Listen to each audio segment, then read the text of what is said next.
You speak Essiel? Heremon shook her head and was about to say something else when Sortil jerked, its whole 3-metre height shaking as the cords pulled tight. Its arms kept waving in what seemed a fairly languorous manner, as though signalling a waiter. Ollie got out hoarsely. Chris could only stare. There were winches in the walls, or else the whole business was via micromanagement of the gravitic field. The cords strained, each pulling against the others, prizing at the open edge of Sortil's bivalved shell. A tremendous thunder issued from it, a barrage of guttural outgassing that shook the whole chamber, but its arms continued their graceful dance, passing through a sequence of ritual attitudes and poses. So genteel, so delicate, surely not the visual accompaniment to a creature screaming in pain. The shells began to part. Chris heard things snap and tear. Then, with immaculate slowness, the radiant Sortil, the provident and the prescient, was torn in half. Chapter 19. Idris. The glare woke him.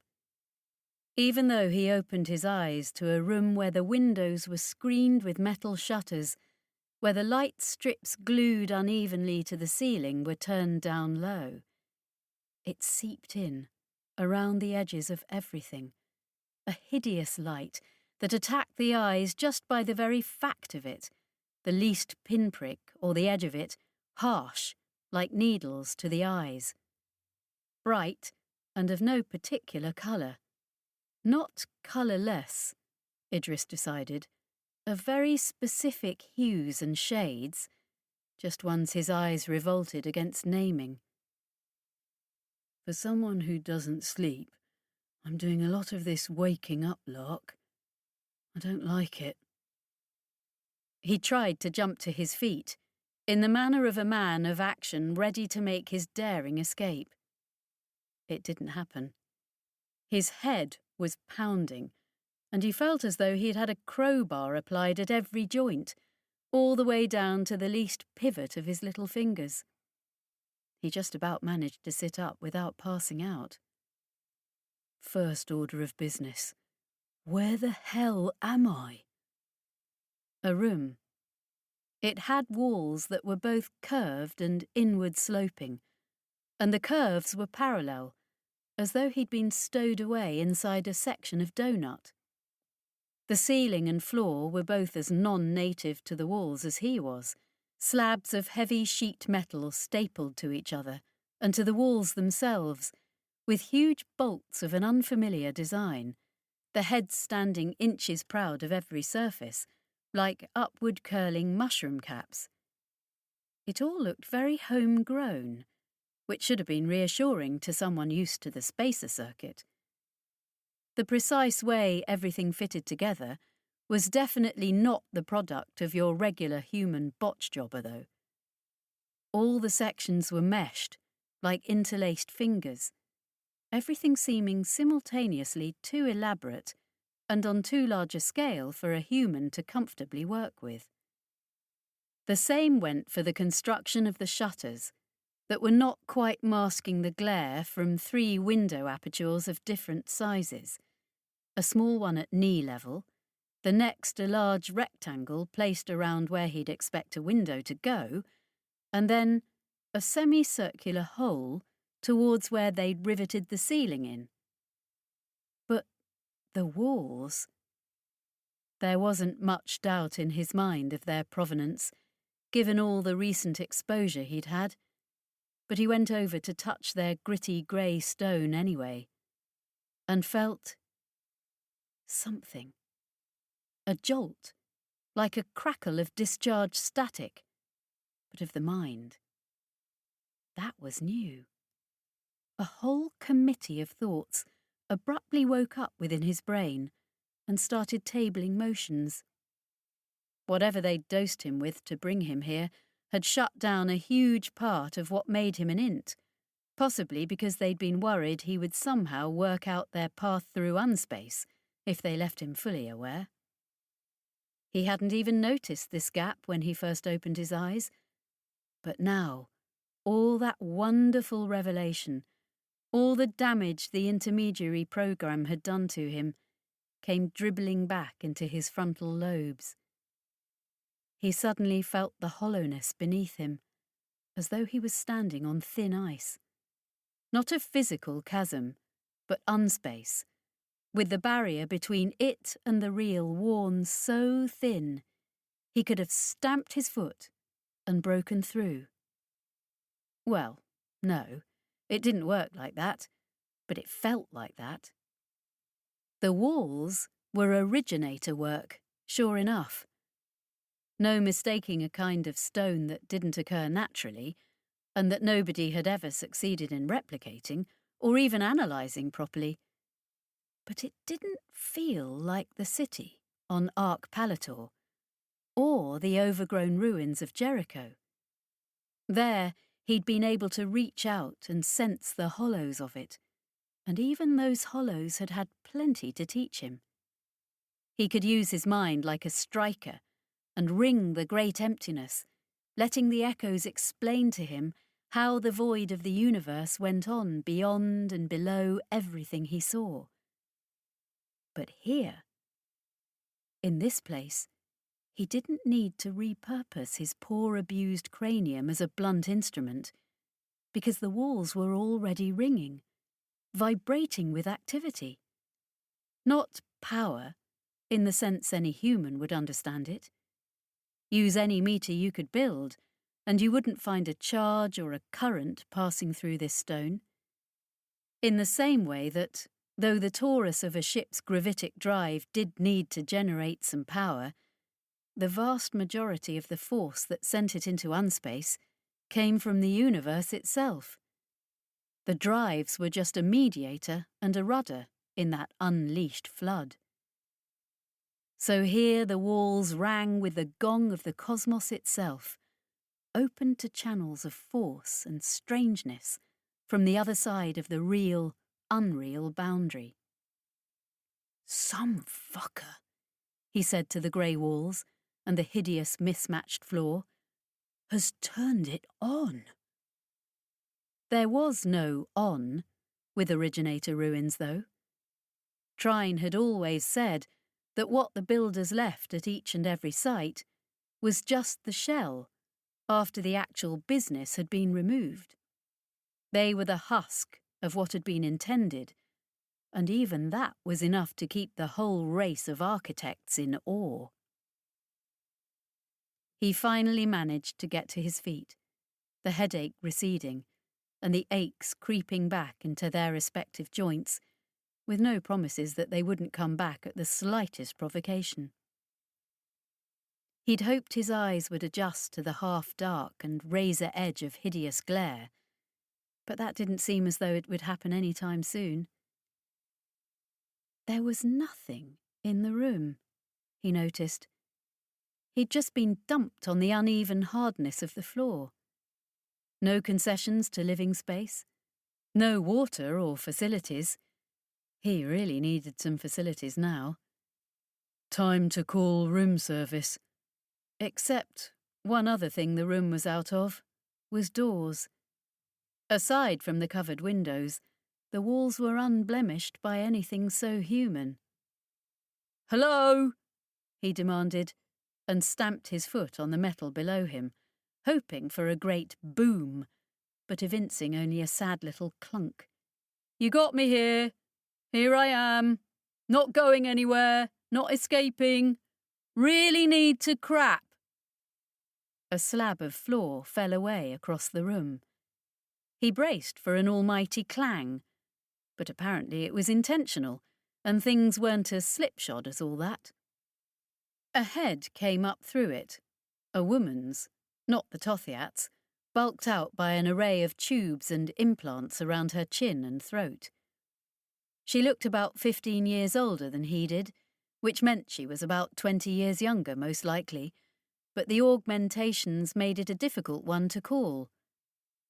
Her hair was metallic blue, in a spiky cut as awkward and homegrown as the plates of the floor. Crapping. Her voice was surprisingly light. Yeah, I remember that. You come on down here, Mr. Biological Functions, and I'll march you there. You don't get to stand over me while I do it, Idris warned her, stumbling forwards. She was up a ladder, he now saw. The hatch she'd opened was the shape of a squared-off teardrop, exactly the way a human wouldn't do it, but the ladder was plainly a later addition on a different scale. Relatable spacer work. And so was she, he noticed. The hands grasping the rungs looked organic, as were the feet in her sandals and the face she turned to him. Most of her torso was not, however, and whoever had done the work had clearly been proud of it. There was a moulded set of plates covering her from chin to groin, shaped as a woman's body, but they were translucent plastic, and he could see all the inner workings of her. Innards, in that they were in, but nothing of the organic messiness most people preferred. He reckoned if he cocked his head just so, he could have seen past what looked like a serious power plant bulking out her thorax to where an actual live spinal column was sitting, but he wasn't sure. Ain't no one ever told you it's rude to stare? She asked, without much acrimony. That, he said frankly, is a job of work. Because he was as much a spacer as anything these days, and so was she, he meant it as nothing but a compliment, and she took it in the same light. My old crew, she said, mad bastards wouldn't let me die. I know the feeling. Thinking about the little handful of trine that was even now regulating the beating of his heart. Come on, though. Really do need to go. She didn't stand over him, and the facilities were reassuringly human, obviously ripped out of some tramp hauler and just bolted in wholesale. He hoped they'd remembered to bring over a recycler as well, or somewhere in this originator site things would be getting very filthy. The cyborg was waiting for him when he came out. By then, he'd had a chance to think about the fact she was only wearing sleeves and leggings attached to her full torso replacement, with no attempt to cover it up. Not the self-consciousness he'd seen in some, then. Obviously proud of who and what she was. I mean, probably you already know, he offered awkwardly, but I'm Idris Telemier. Then, because it wasn't exactly a secret right now, Int, first class. Tokamak Jane, she told him, clasping his wrist when he offered it. I run this place. Those parts of it are human engineers fit for anyhows. And yes, Mynheer Telemier, I've heard all about you from before you came. Old friend of yours drops in here sometimes. Just about the only visitor we have most of the time. Which is how we like it. So, where's here? Idris asked, as they arrived back to what he thought of as his cell. The Tothiat woman, Emaneth, was waiting for him there, along with a tall man with crooked shoulders, his face bony and dark. He wore most of what looked like a heavy-duty encounter suit, half its panels open and crazy with makeshift additions and alterations, still trailing hoses. Idris didn't like the look of that suit. He didn't like thinking about where you might go that required a suit like that. And what old friend? Is there Tothiat on loan from Aklu, maybe? He decided he didn't want to know. The question alone would surrender more leverage than he was willing to. Tokamak Jane was smiling quietly to herself. Em, she called over, You want to pull the big reveal? Mynheer Telemier, you might want to shield your eyes a tad. He'd expected something just to happen, some invisible signal from a comms implant or subvoc throat mic, but instead, Emineth went over to the shutters on one wall, took hold of a particularly obtrusive bolt, and yanked it down. A lever, therefore. The shutter on the middle window ground open, and the light came in. Not like a morning sunrise, or a star's steady burn seen from shipside, but a raging invasion. Idris yelped and covered his eyes, but the radiance pried fiercely at the edges of his fingers, shining through the very flesh of his hands, so he felt he could see his bones silhouetted against it. He heard someone laughing meanly, the man in the encounter suit, presumably. Then someone else took hold of his head, and for a moment he thought they were going to pull his hands away and blind him. Instead, the tight band of a pair of goggles came around his brow, and he fumbled them down until he could peer through them. They didn't do as much as he'd hoped.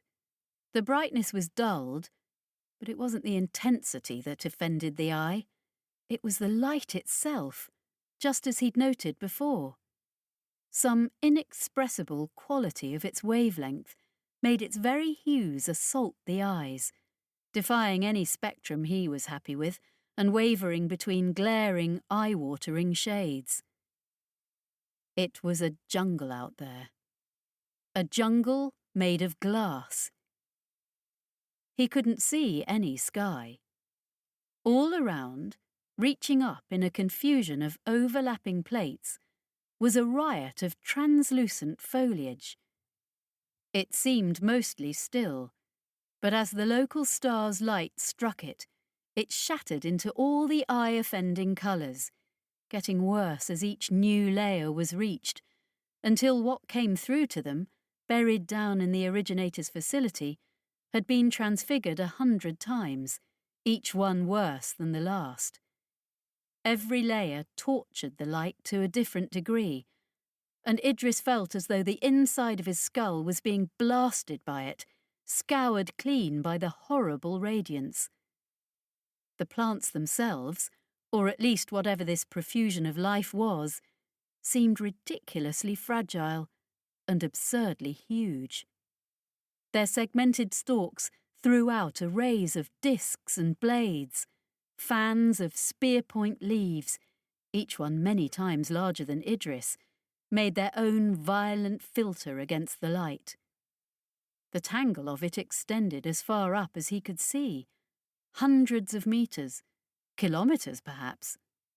It seemed impossible that it could bear its own weight, save that it was living stuff, not glass at all. "There is a shield," said the man, in a high, cracked voice. "The shield is why we are here, why this installation survives on this world, why, one might go so far to say, any of this is possible. Mynheer Telemier," speaking his name with what Idris could only characterize as an unwholesome eagerness. "There is indeed a shield, and without it, the light alone would flay you to your bones, would abrade the bones themselves. So much radiation, Mynheer. A radiation so destructive, you'd almost say it was hungry. Nothing we could build would survive it. A wonder of the universe from its first discovery. And yet, they didn't know the least of it back then. The old cartography corps, they had no idea what was hidden here. Mynheer, I bid you welcome to Cricket's Hell." "You can't see it through all this, but there's a star out there," Emineth said.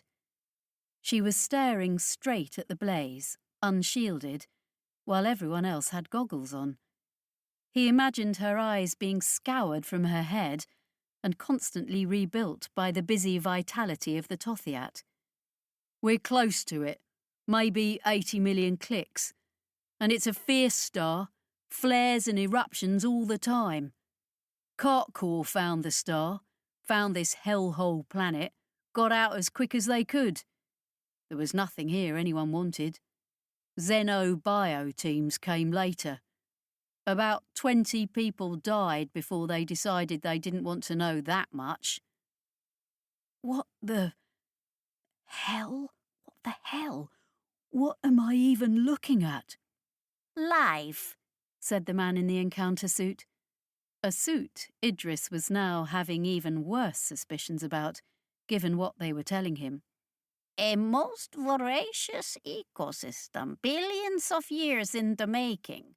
This world was probably more hospitable once, but life fell down the gradient of the star's increasing truculence, Menhir Telemier, until this was what was left.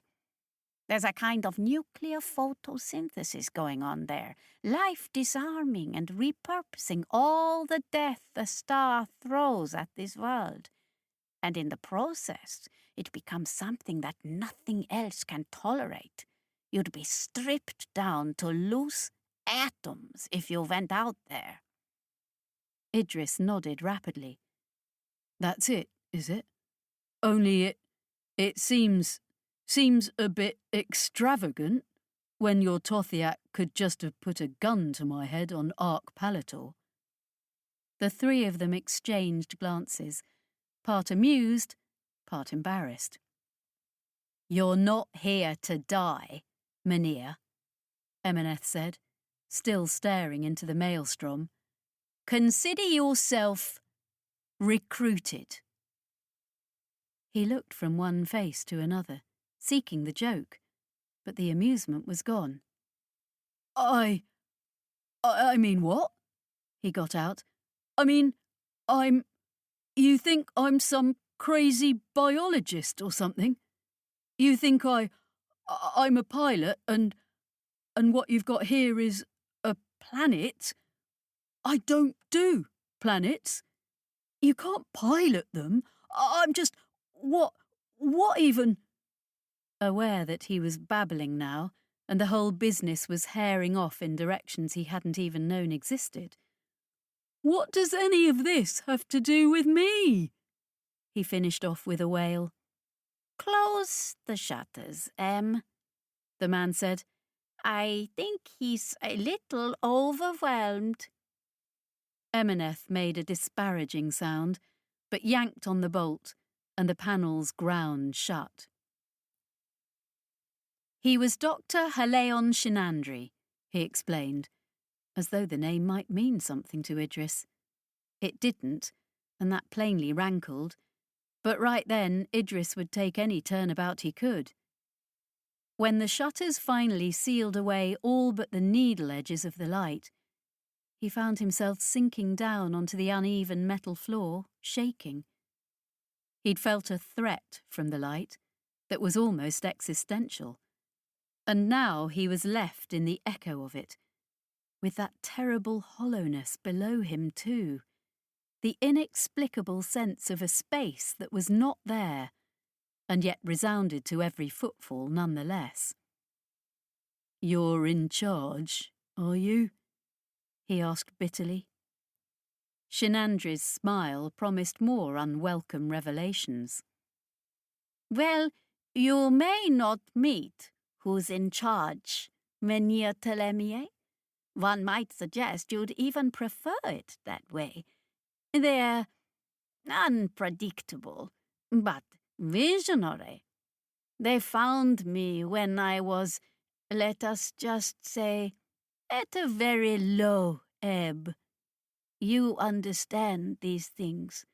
When you have a great work at great cost, but all you're left with is great failure. I had nothing, Menhir, but then he found me. And Jane was already here when I came for her own reasons. And Emeneth came later, seeking dissolution, the Tothiat declared from across the room. We are quite the little family. We invite you to join us. The sort of invitation you can't say no to, Idris said bitterly. Yet you'll want to say yes, Shinandri explained. Let us tell you why you are here, Mynheer. A weird note of pleading crept into the man's voice. They really do need me. Because we have got as far as we can with our expeditions. Our eyes, the very organs of perception, are inadequate to the task. We need an int, a first-class int. We need your brain, Mynheer Telemier. Seeing Idris twitch, he gave an awkward laugh. In your head. Still in your head. Still on your shoulders. Idris wasn't entirely convinced he was being wholly candid. How about this? He tried. I just say no. I say I don't want to cooperate with you mad clowns in any way because you are, frankly, fucking terrifying. The mad doctor and his immortal monster and...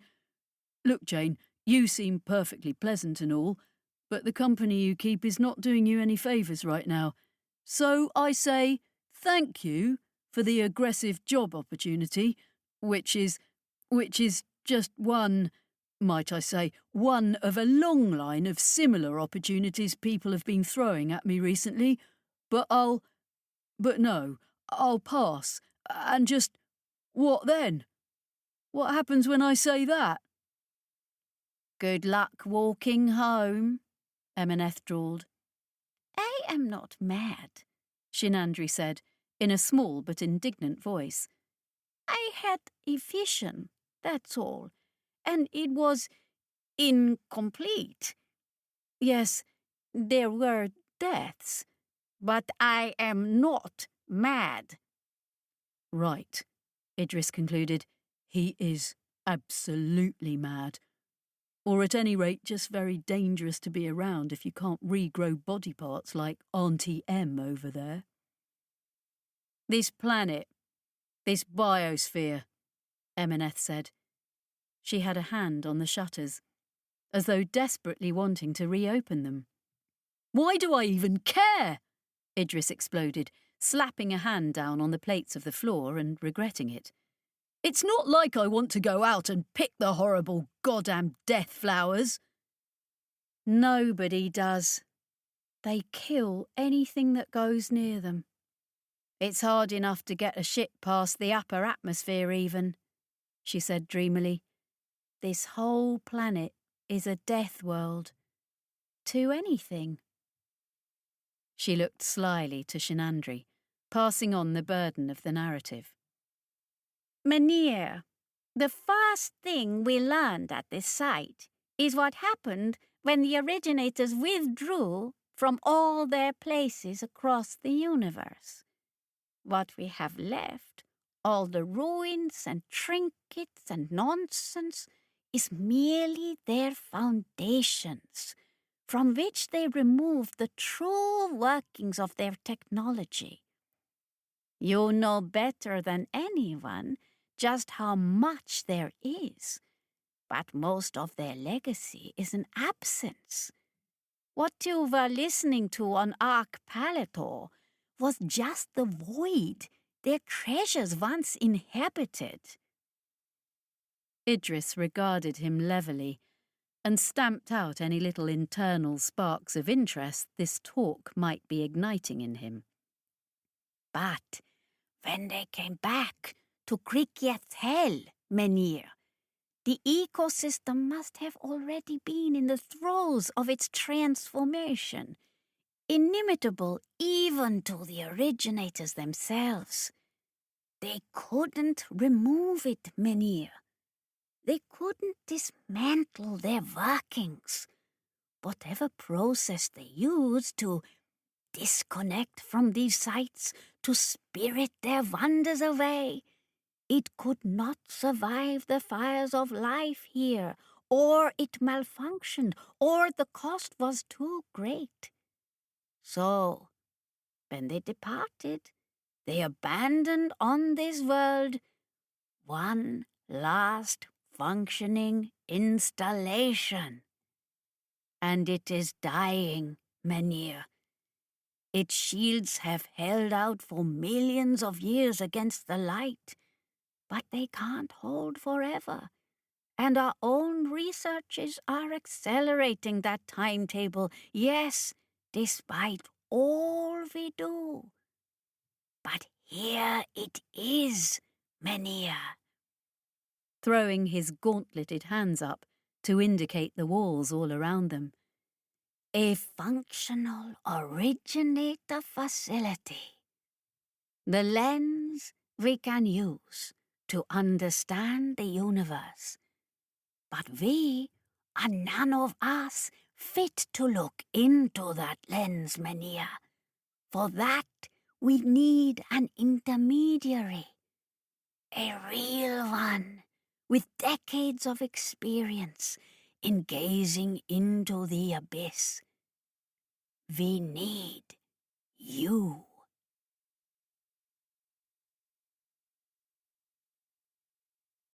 Chapter 20. Ollie. God, Chris said. God help us. Ollie, who'd always prided herself on an iron stomach, was fighting very hard not to see its contents all over the inside of the scorpion's canopy.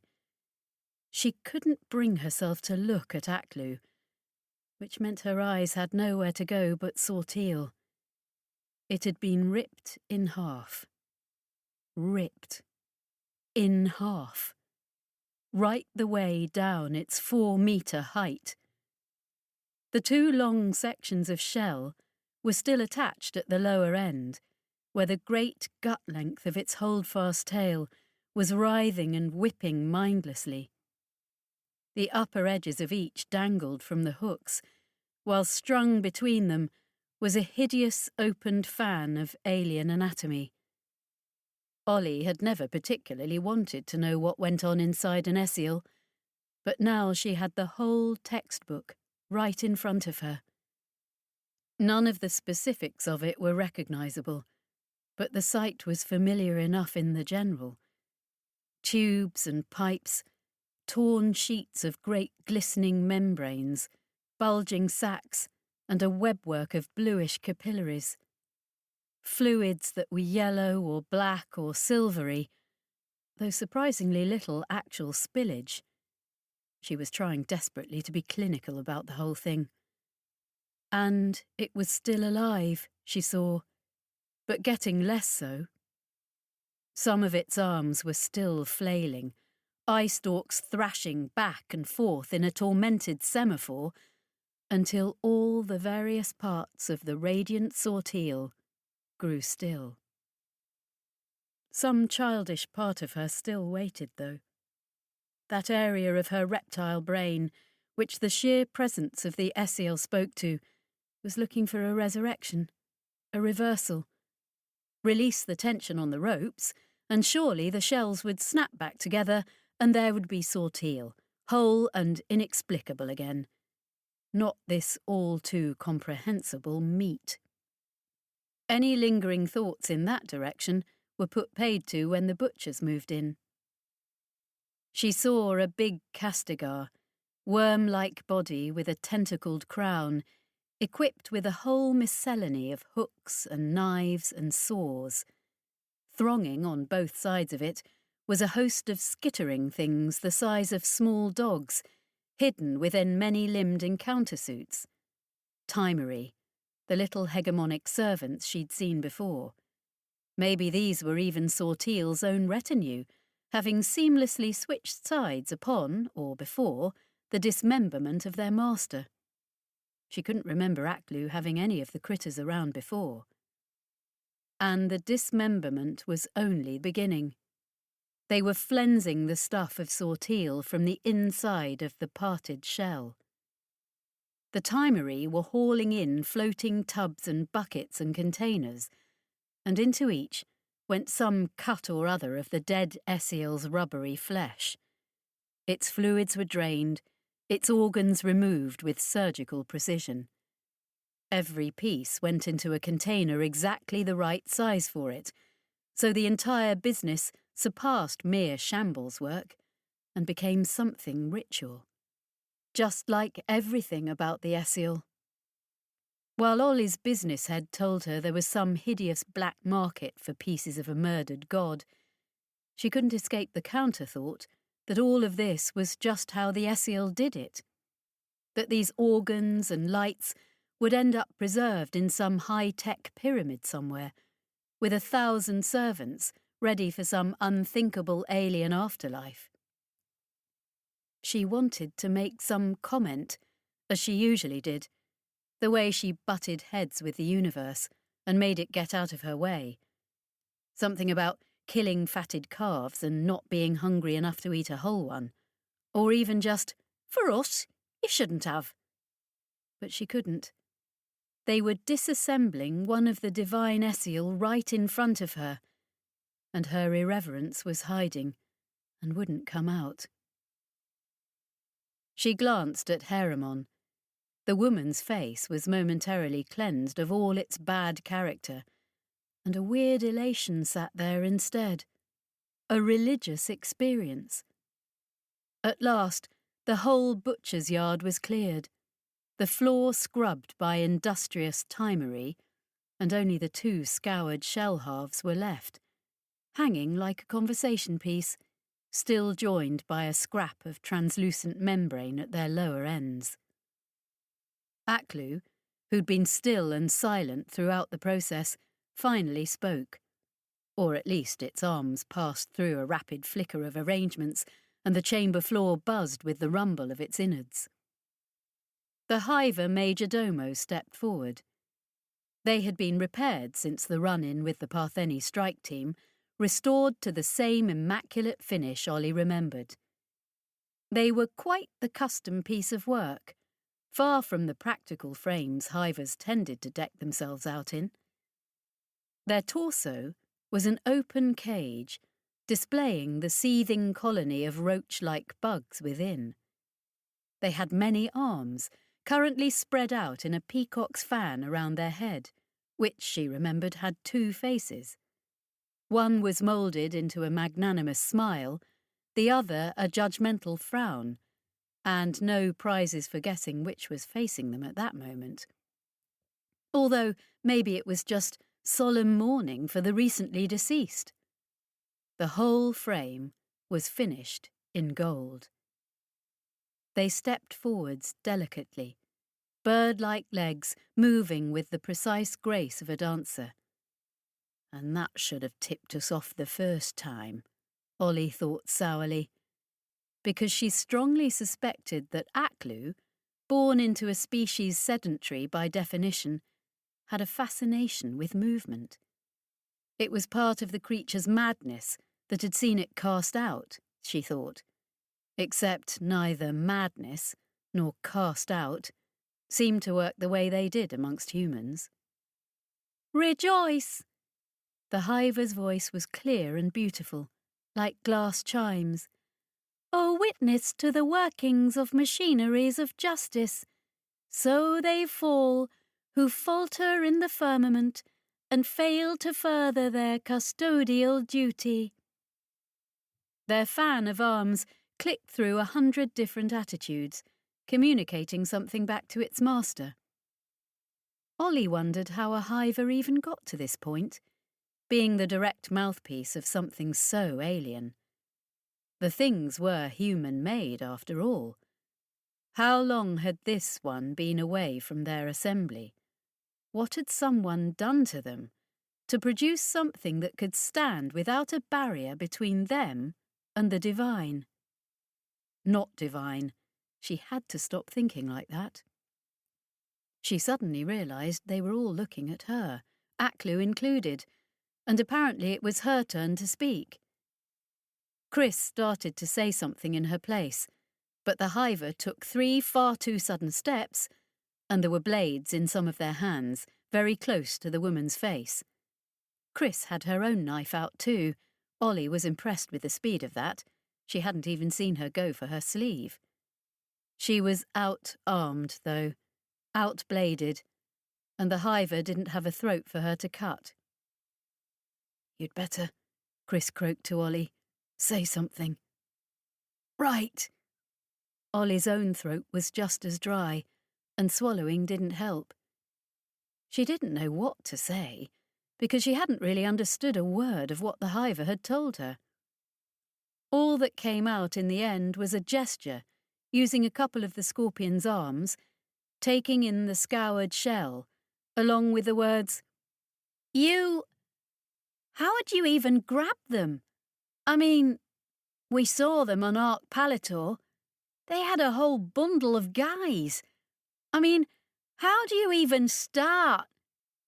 Not exactly a coherent or appropriate utterance, but it was all she had. The hiver translated for Aklu, or at least waved their arms and buzzed. Aklu, of course, got the happy face, because the thing didn't need to turn around. Then came the burble and thunder of its reply, and the golden frame took a series of elegant steps across the room and proclaimed, "Speak not of capture. Devils have their due, and when those set on high shall fall, the hands spread out to catch and punish them are ours." "The what now?" Ollie said, before she could stop herself. "I think," Chris tried, "I think it means this is its right. Its entitlement, maybe." "What, like Sortil got sentenced to death and you're the executioner?" Ollie blurted out. A ripple went through the listeners when she said its name, so she got that wrong first off. Maybe when Essiel were dead, their names died too.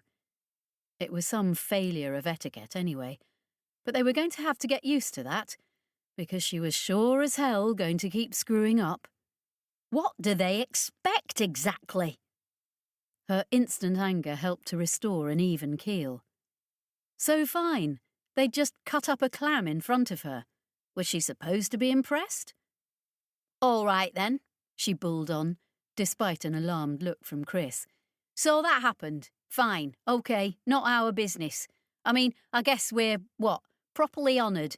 If seeing that was the thing you wanted us for, as witnesses or something, that's grand. We've never seen that before. You've educated us." She was actually trying to be polite and respectful, but she was out of practice, and the words kept coming out wrong. "I mean, if that was all—" The hiver sprang into motion, and she shut up. "Full long the tally of your misdeeds runs," they announced, which Ollie didn't like the sound of at all. "The ruination of our master's throne, the theft of sacred relics, and the outright insult are enough to warrant death.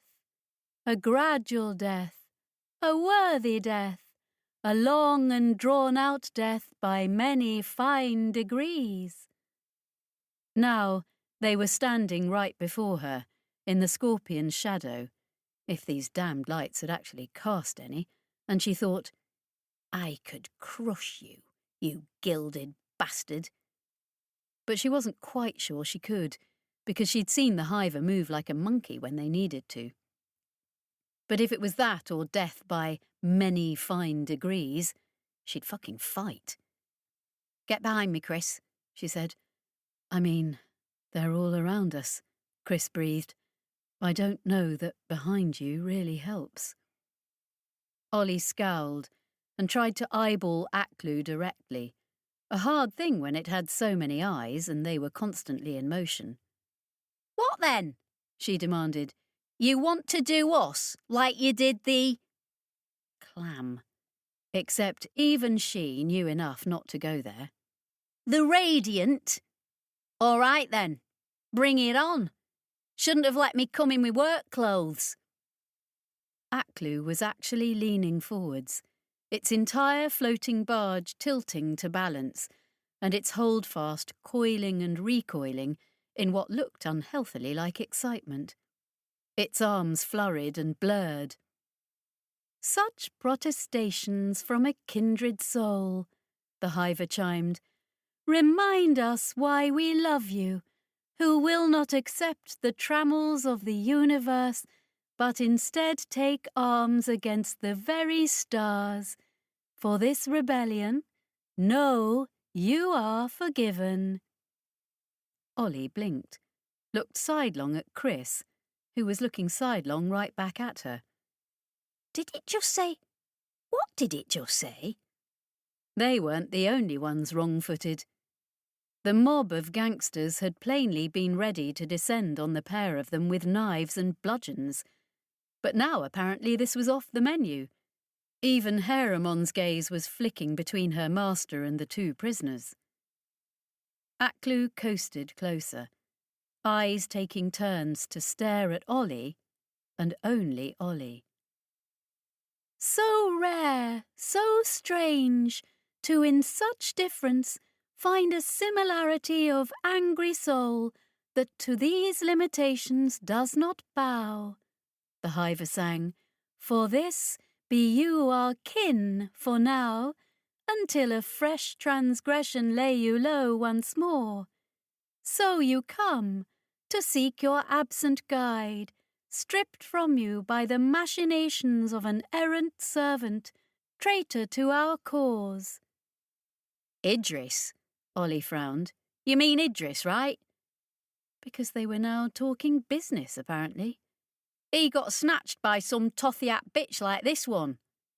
Why not rile up Haramon while she could? "She was one of yours. Was she supposed to bring Idris to you and didn't?" "Full long she has been hunted for her crimes," the hiver explained.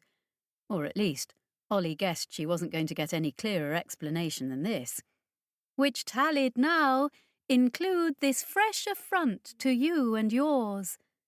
The hunt now nears its quarry, hot upon the trail, and like to beard it in its den.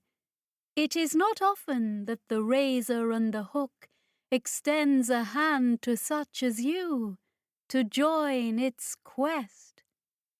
"Common cause," Chris said, "I think.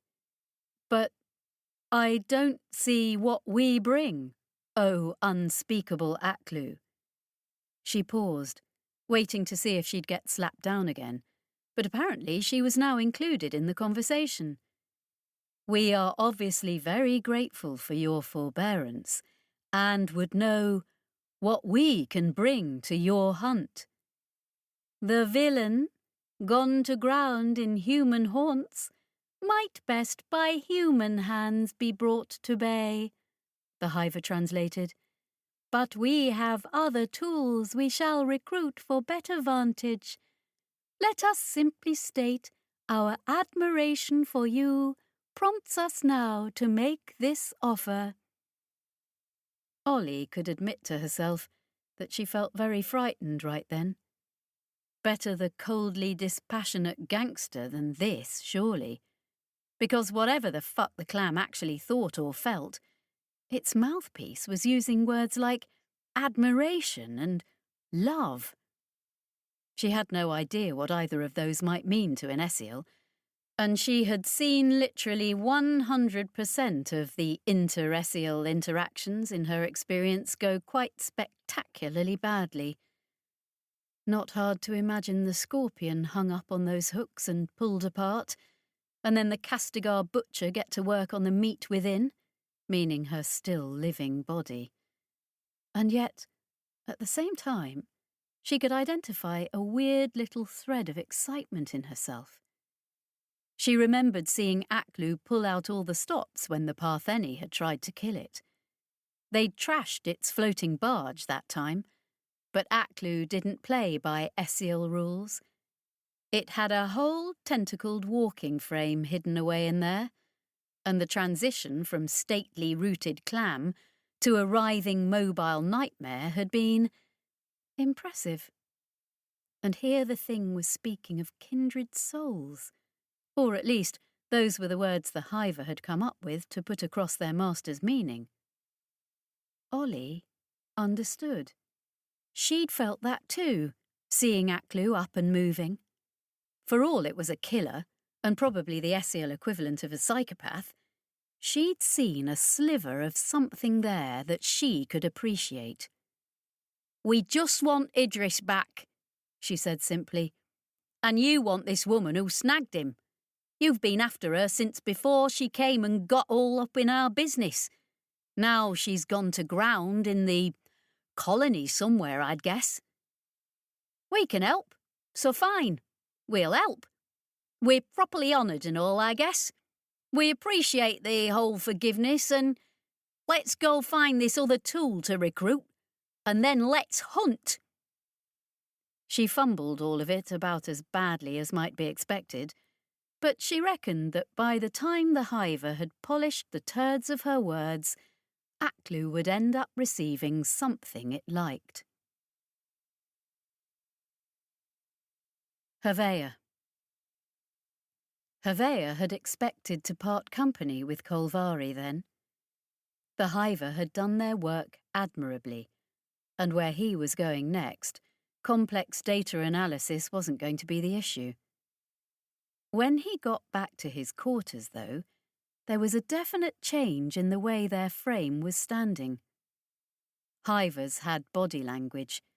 It wasn't something most people would even admit, and it was at least half-staged managed by their compound intellect to make them into something more relatable.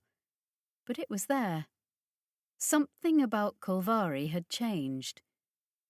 He made very sure he was ready to whip his gun out in case that something turned out to be nasty. Here he was, at home over Berlenhof, and all his enemy territory instincts were kicking in. He was in deep, and at least some of his enemies wore colonial colours. The next few months promised to be trying times. "Mynheer Mundy," Kolvari addressed him, "I am required to provide you with full disclosure."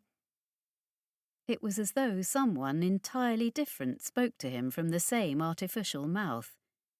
"Well, let's start with that then," he told them warily, keeping his distance.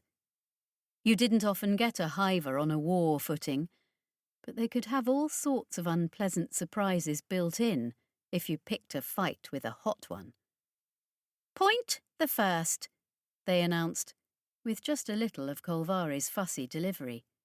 "Nothing of your business with us has been disclosed to the wider assembly." Good start. "Point the second. Elements of the assembly have contacted us and required us to undergo partial reintegration so that our priority list and working data can be updated," Kolvari stated. Havea waited. "Point the third. Elements of the Assembly's hidden protocols loop are under the impression that one Havea Mundy is currently engaged in high-level off-book foreign policy operations. As per our contract, we have stated that we can neither confirm nor deny." Havea would dearly love to know how, if they were so concerned about their goddamn contractual privacy, the hiver assembly was so bloody well informed. They probably made that kind of information their price for certain high-level services.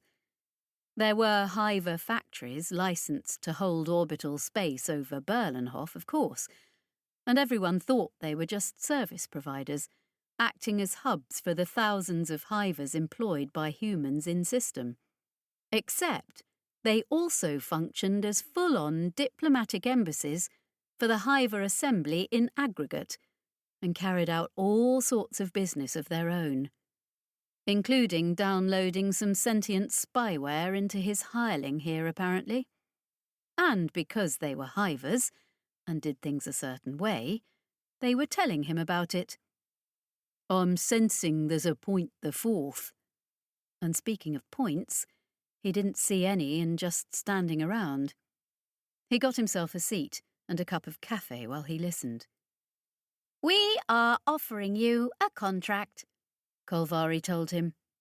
"I'm not for hire." "Analysis suggests you are, however, operating without support, and about to engage in a dangerous undertaking alone. He cocked an eyebrow at them. You're offering to fix that alone part? We are in a position to supply discreet and skilled backup in exchange for being permitted to provide information about what you uncover to the Assembly, including, or not including, the information already recovered, depending on your preferences. Furthermore, we are in a position to request aid from the Assembly, should events warrant their intervention, and should such aid be available at that point. You will be aware that assets of the Assembly are a commodity in many places. He passed over the point where Kolvari referred to themselves as a commodity. Would he be able to check this out with Larry? Almost certainly not. He had his marching orders and didn't think his old chief would still be sitting around in that gravityless satellite like a quest giver in some old game.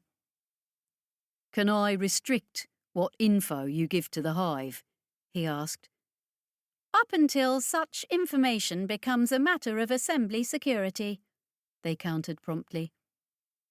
With the stakes currently on the table, just about anything could be that.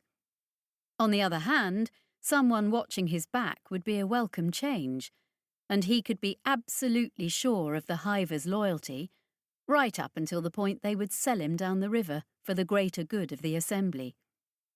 Did he think he'd be able to sense that tipping point when it came? Yes, he probably would. You're a lot more businesslike than you used to be, he commented quietly. We have undergone a partial reinstantiation, Kolvari confirmed. Do I get the old you back? I kind of liked the way you were starting to talk.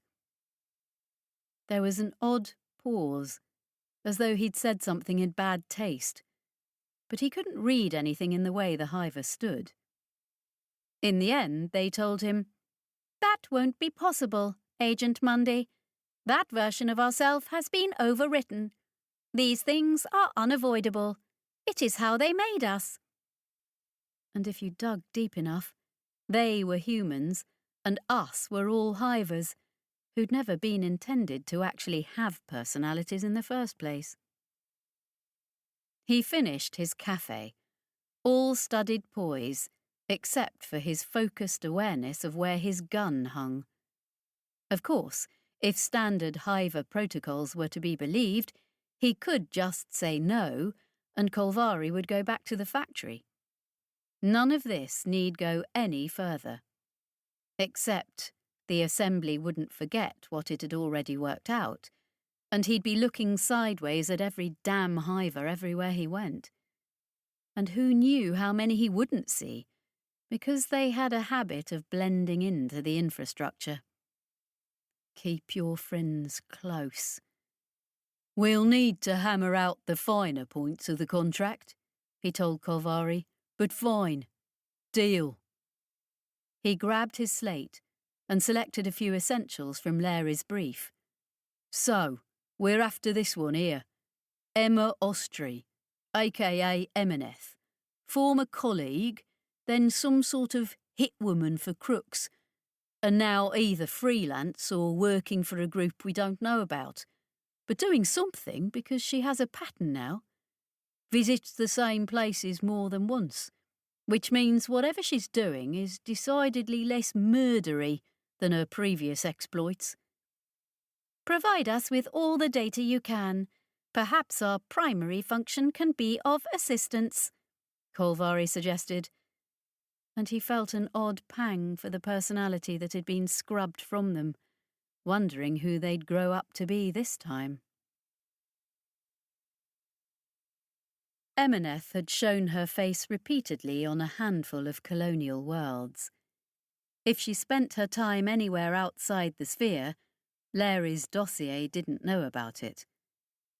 Havea had personal experience of 2 out of 3 of those worlds. Off-track hubs was the general category, not the big throughway circuses where all the goods of the galaxy were shunted from one to another. These were worlds heavily connected, but still being developed or exploited. Kodo was a rare metals mine, opened up by the Cartography Corps just 10 years previously, with infrastructure still arriving and orbital processing plants only just coming online. Matachin was within one jump of it, a worldless star that happened to be at a convergence of throughways, mostly to new but rich worlds like Kodo, including a couple of Hani-claimed systems that were abundant in raw materials, but short of niceties. Matachin habitat was a long chain of factories and attendant industries running around the system star like a train on invisible tracks, where the wealth of Kodo and a dozen other planets could be rendered safe and useful, and turned into just about anything. Although they ran a particular line in complex sensor instrumentation, he recalled, enough to warrant a pointed colonial navy presence there. Finally, there was Death Knell, because some cartography officer named Diath had been possessed of a crooked sense of humour. A lot of people lived on planet on Death Knell, which was a largely oceanic world with a tolerable climate, if you were really, really fond of continuous rain. The settlements there had sprung up during the war, because a very wet planet was still better than one reshaped by the architects. Adaptation to the planet's biosphere had proved easy enough, and soon the locals could eat the native fauna and flora. More people had kept trickling in, and eventually, for no reason Havea could really work out, someone had decided it was the perfect place to start a research university. Fast forward to the present day, and Death Knell graduates were in high demand, both on the science and tech side, as well as from the philosophy department. He read that bit again, as Death Knell was the only one he'd had no cause to visit. Apparently, the curriculum was good grounding for careers in diplomacy and management. He could only assume they were teaching some breed of damn pragmatic philosophy he wasn't familiar with. Larry's brief told him to head to Matachin first and follow the leads she'd turned up there, but he was already putting together a pattern. The problem with anywhere in the colonial sphere, from the point of view of Mordaunt House, was that people had to live there, and where people lived, you got graft. They went off and did things to enrich themselves, and all too often, that enrichment was at the expense of either their fellow humans or Hugh as a whole. He'd been sent to Kodo because it was plagued with rare element smuggling, and half the mining operations were kicking back to some cartel or crooked corporation or other. He'd been in the hives of Matachin just because even a vast automated factory ended up having hundreds of thousands of people living on it when it got big enough, and those people all had needs. These were all too often tied up with drugs and gambling, and sometimes worse. He hadn't been doing spy stuff there so much as police investigation, given that Mordaunt House wore both hats and often forgot which one was which. Where that kind of vice got its hooks into a place, it tended to hollow out enough space for all sorts of cross-border shenanigans to follow, up to and including threats to Hugh security. You could get just about anything in the dives of Matachin below, as they called it, up to and including the sort of prescribed technology that Hugh's military preferred to keep for itself. And Death Knell was a hotbed of academic plagiarism, maybe? He hadn't the first clue. But there would be something, no doubt about that, because he knew the pattern, and these were places someone like Emineth frequented when she was acquiring things. Select, valuable, controlled items you couldn't just order. which meant she was almost certainly working for someone. Her profile didn't in any way suggest she'd be doing this kind of thing on a frolic of her own. He got over to Matichin under cover of a string of false orders Larry had somehow manufactured, sliding him neatly out from under any departmental oversight. He picked up some of his old contacts, below, and greased a few palms from the unmarked slush fund Larry had given him access to. There were a couple of bites almost immediately. Emeneth was definitely known to people. He met with a Hanny minister and a battered old human cheesewoman whose role it was to match jobs to the jobless, taking a big old slice of whatever passed from one to the other. Then, in that old woman's cramped bulkhead space, surrounded by boxes of, for some reason, wartime ration crackers, Haramon the Tothiat walked in and ruined his day.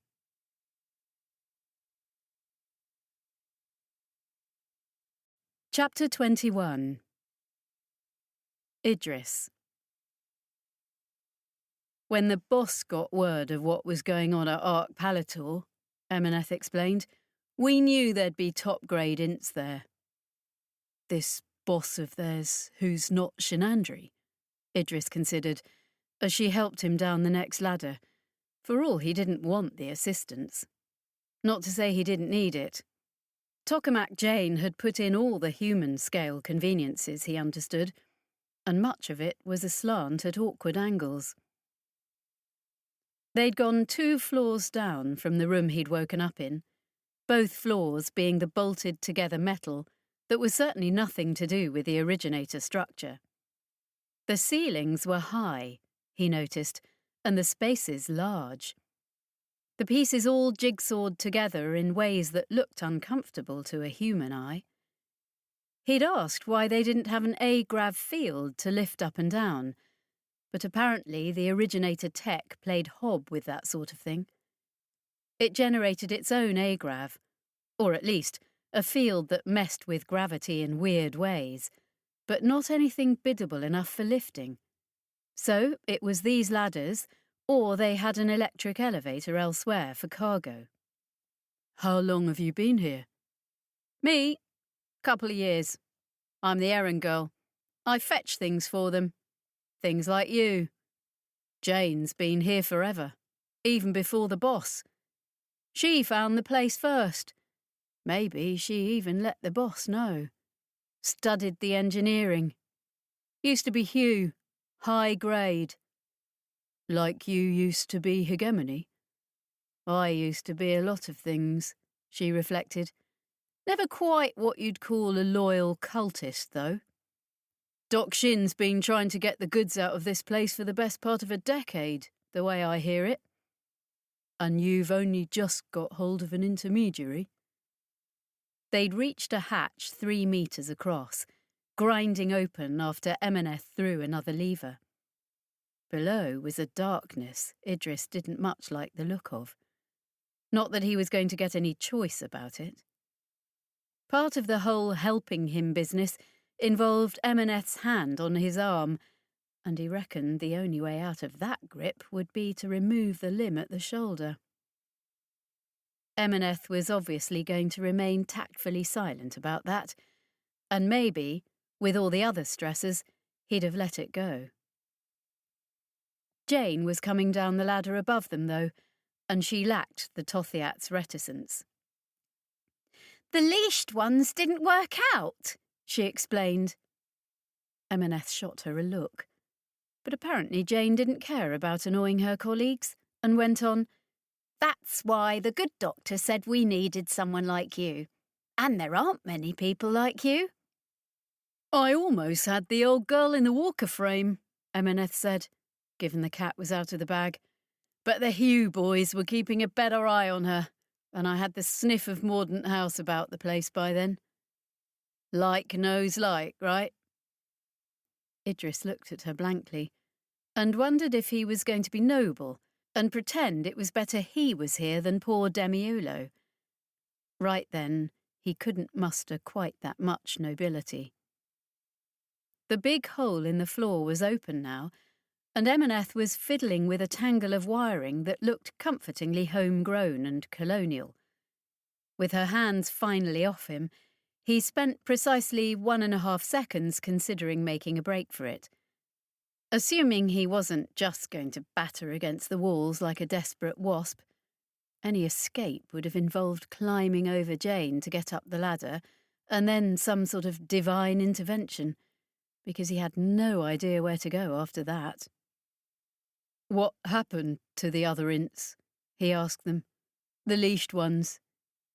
"Didn't work out," Emaneth said, and any brooding menace she'd been trying for was completely undercut by Jane's overlapping, "Went completely fucking out of their skulls." "Right," Idris said. He lunged for her, got a foot on her thigh and a hand on her shoulder, then was actually on his way up the ladder like a panicking monkey. He heard Emaneth's incredulous yell, but didn't stop to venture any kind of explanation or reply. "Away," he decided, and the other details could look after themselves. He practically shot out of the hatchway at the ladder's top, another of those absurdly huge gaps that could have fit an elephant with a little pushing and squeezing, and came face to face with a creature the approximate size of the elephant.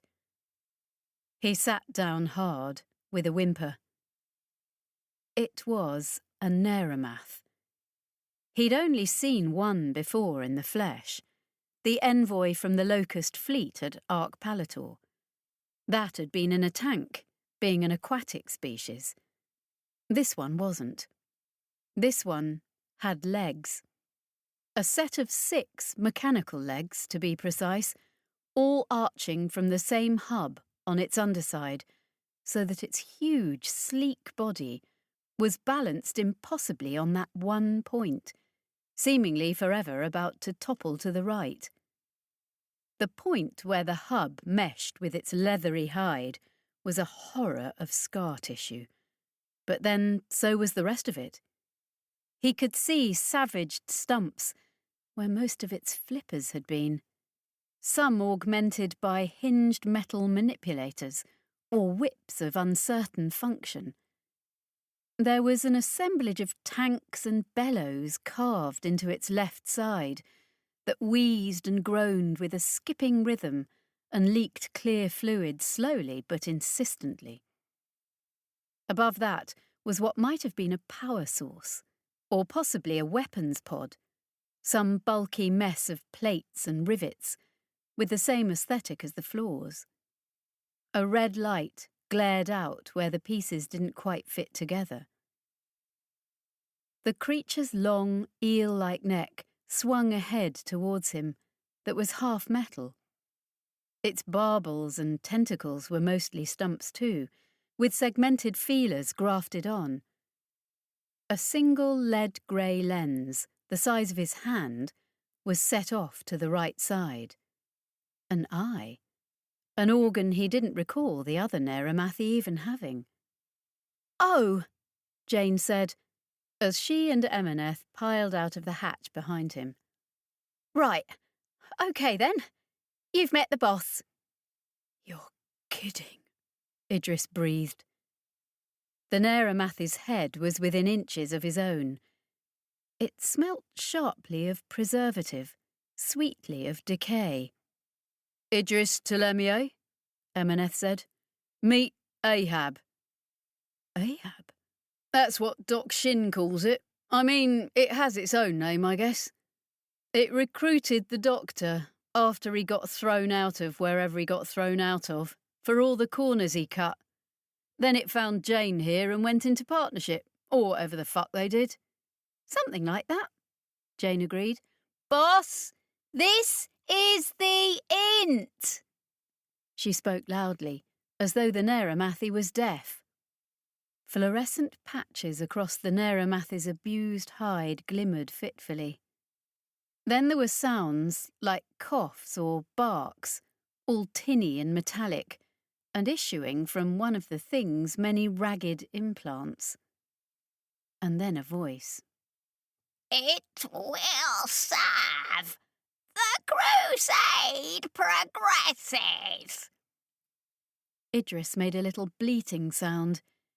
He wanted to know just who had fixed up that voice for Ahab, mostly so he could slap them. It was made of screams, human-sounding screams, modulated and blended until they chorused out perfectly comprehensible words. Idris Ptolemy! Hearing his own name in that mode was even worse. I know you, Berlenhof, Farlax. Its head lunged forwards on the long neck, the rim of its single lens glancing off his forehead. All must serve against the common enemy. I know your victories. You will bring me my vengeance for what was lost to me. It wasn't like listening to the translation of an Essiel's ramblings and wondering how many layers of meaning had been sloughed off before the human words reached you. Idris was hearing the iron purpose first, the words later. However a native Neramathi might have phrased those concepts, by the time its machines had processed the thoughts and spat them out in Kolval, all that was left was the honed intent. The Neramath turned, pivoting on its single hub, and its legs were carrying it away in a jerky series of lurches that were, nonetheless, very fast. It didn't stop at the wall, but just went straight up it, without losing speed, clambering across the ceiling to the hatch there, which was just large enough for it to writhe through. "We were hoping to put that off until you got settled," Emeneth said philosophically. "Anyway, as I said, that's Ahab, the boss. This is its show." "I am not getting settled," Idris muttered. "I'm here under duress." Abruptly he craned round, still sitting, and looked her in the eye. "How many?" "What now?" "Ints.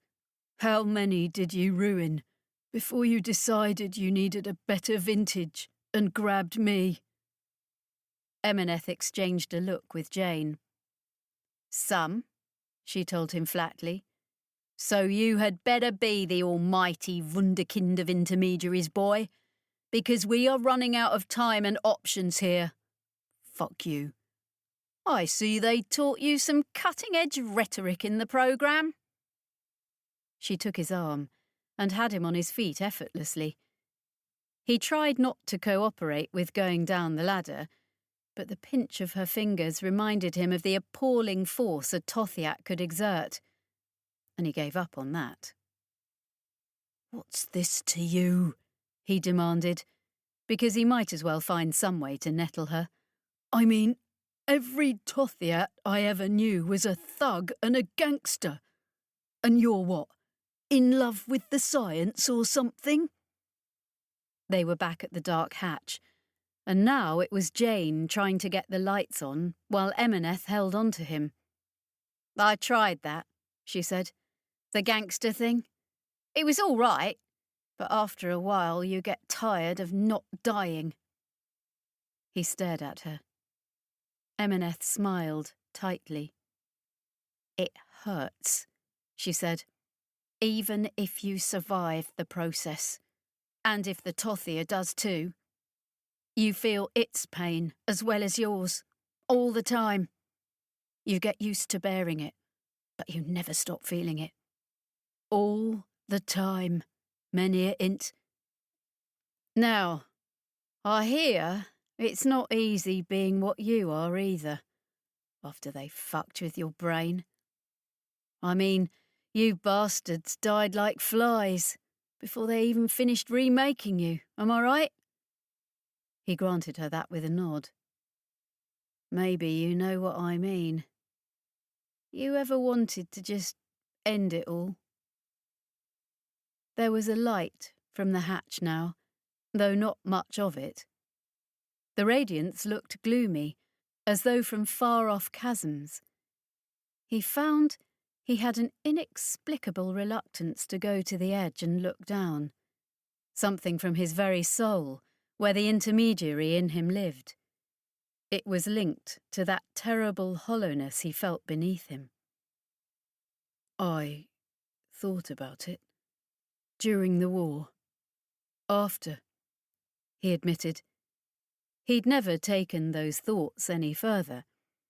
But there had been times, bitter times, when he'd found relief in the simple knowledge that, if things got worse, there was always a meeting of knife and throat to free him from it all. She seemed to read that knowledge on his face.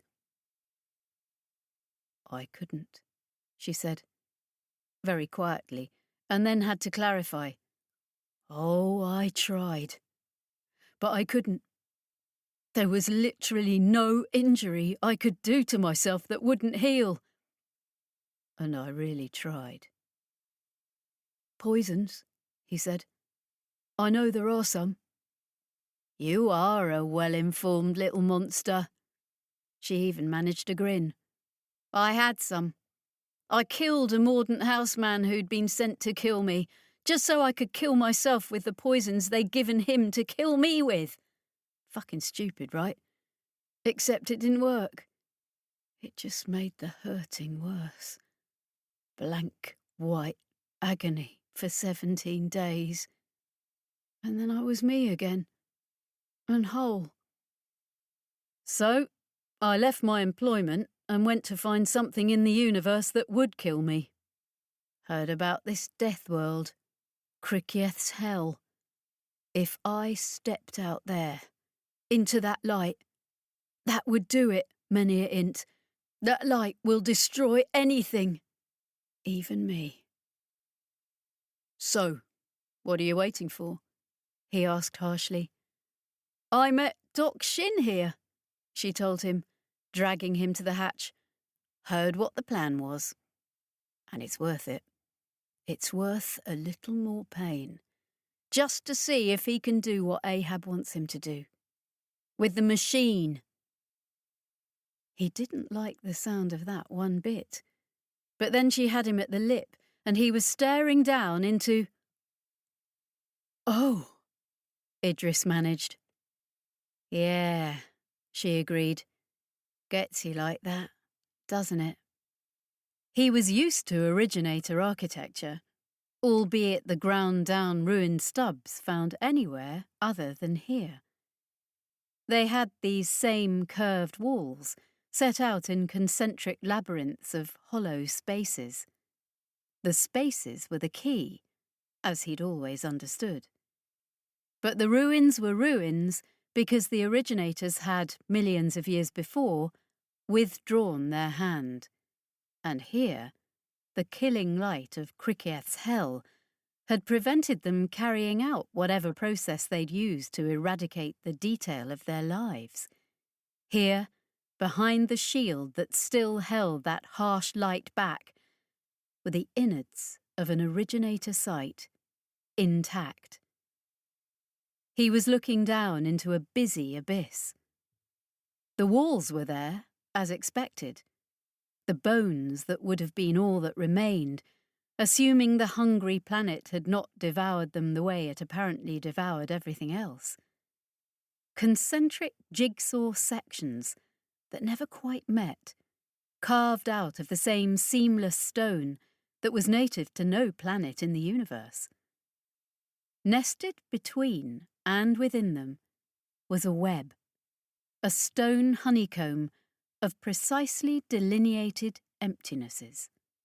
Little bites of nothing, from the size of a hand to gaps big enough for Ahab to crawl into, radiated outwards as far as the intermittent light showed him. Those lights were electric lamps, set up by human hands, or at least some mortal living agency other than the unknowable originators. They lit up all the ironwork and ramps and ladders and cables strung out across the vast maze, in a vain attempt to reduce it all to something on a human scale, and there was plenty of dark down there, into which those segmented spaces receded. All of this would have been striking enough, in a spelunker sort of way, looking into the chasm with its meagre constellation of lights and the unknown extent of all those convoluted spaces he couldn't see. But to him, "You don't know," he got out. "Yeah," Emineth said again. "Last int said something like that. Then her brain turned to cheese, so I reckoned it wasn't worth noting down." She gave him a shove, but he clung to the rim of the hole, scrabbling for mental equilibrium. It was just space, or spaces. A very precise organisation of spaces, exacting down to the atomic level. He could feel this in his head, where they'd put the int in. Live space, crackling with invisible significance, charged and connected to the universe. This was the hollowness, and why he'd felt he was skating over an unguessable void. Because the void was here. The very existence of this place, whole and intact, with all its honeycomb of precisely calibrated nothings, was holding open a door to unspace. Trine should be here. But Trine wouldn't have been able to experience it as he did. Through all the heavy ironwork, the originator walls, the encrusted layers of it all blocked mere sight. He could sense there was something down there. Something that he could only describe as active, because he didn't want to touch the word alive. It was the machine, as Emineth had called it. He tried again to stop the descent, but Emineth offered cheerily, "Climb or be carried." He was halfway down the second ladder. It wobbled, and Emineth muttered something about getting Jane to refix it, when it occurred to him to wonder where the gravity was coming from. "You said no A-grav, so this planet is just Earth standard?" "About 2/3 Earth," she said. "Keep going." "This isn't 2/3 G," he said, though he did keep going to avoid her stamping on his fingers. Now she wasn't actively holding him, odd thoughts about making a break for it started rattling about in his head again. But where, precisely? It wasn't as though he had any illusions he could outpace a woman who didn't care if she broke a leg jumping after him. As he descended, he felt the strength of the gravity changing. The start of the gradient must have prompted the question from him, all subconsciously. He was climbing down, while at the same time climbing out of the well. He felt the pull weaken. By then, he was 4 ladders down, muscles already bitching at him, and he could see the machine. Someone had added to Ahab's work.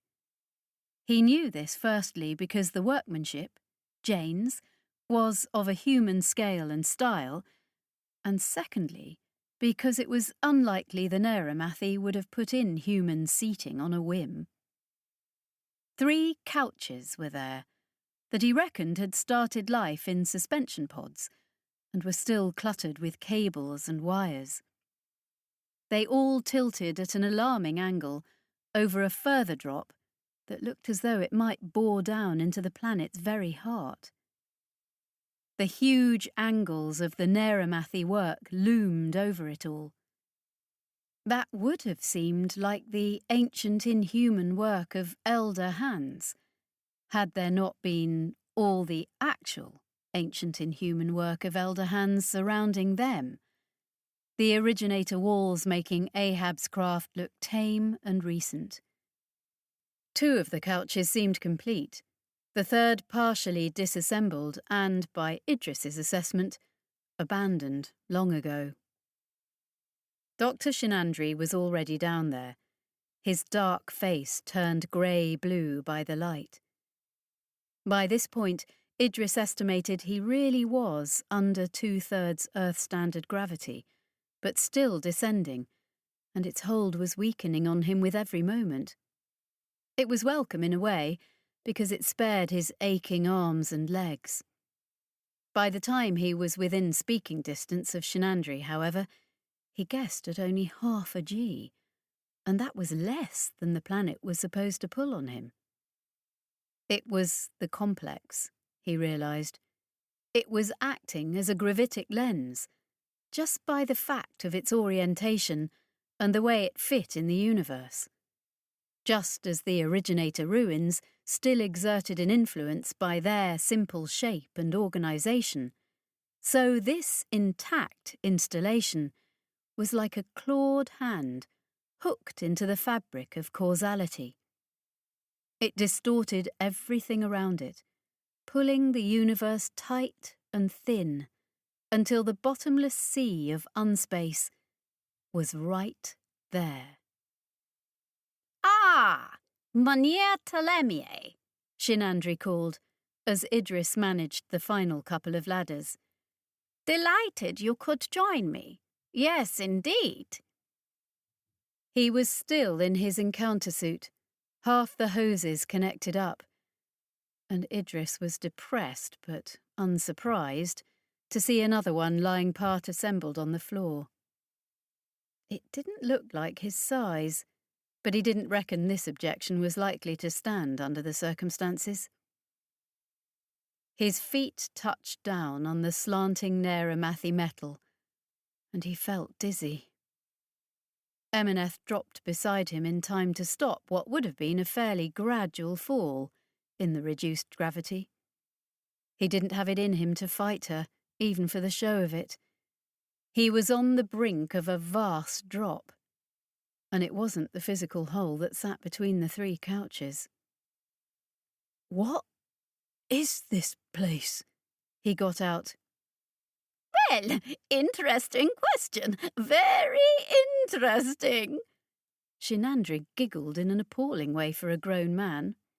What it might have been to the original originators, who can say, Who indeed?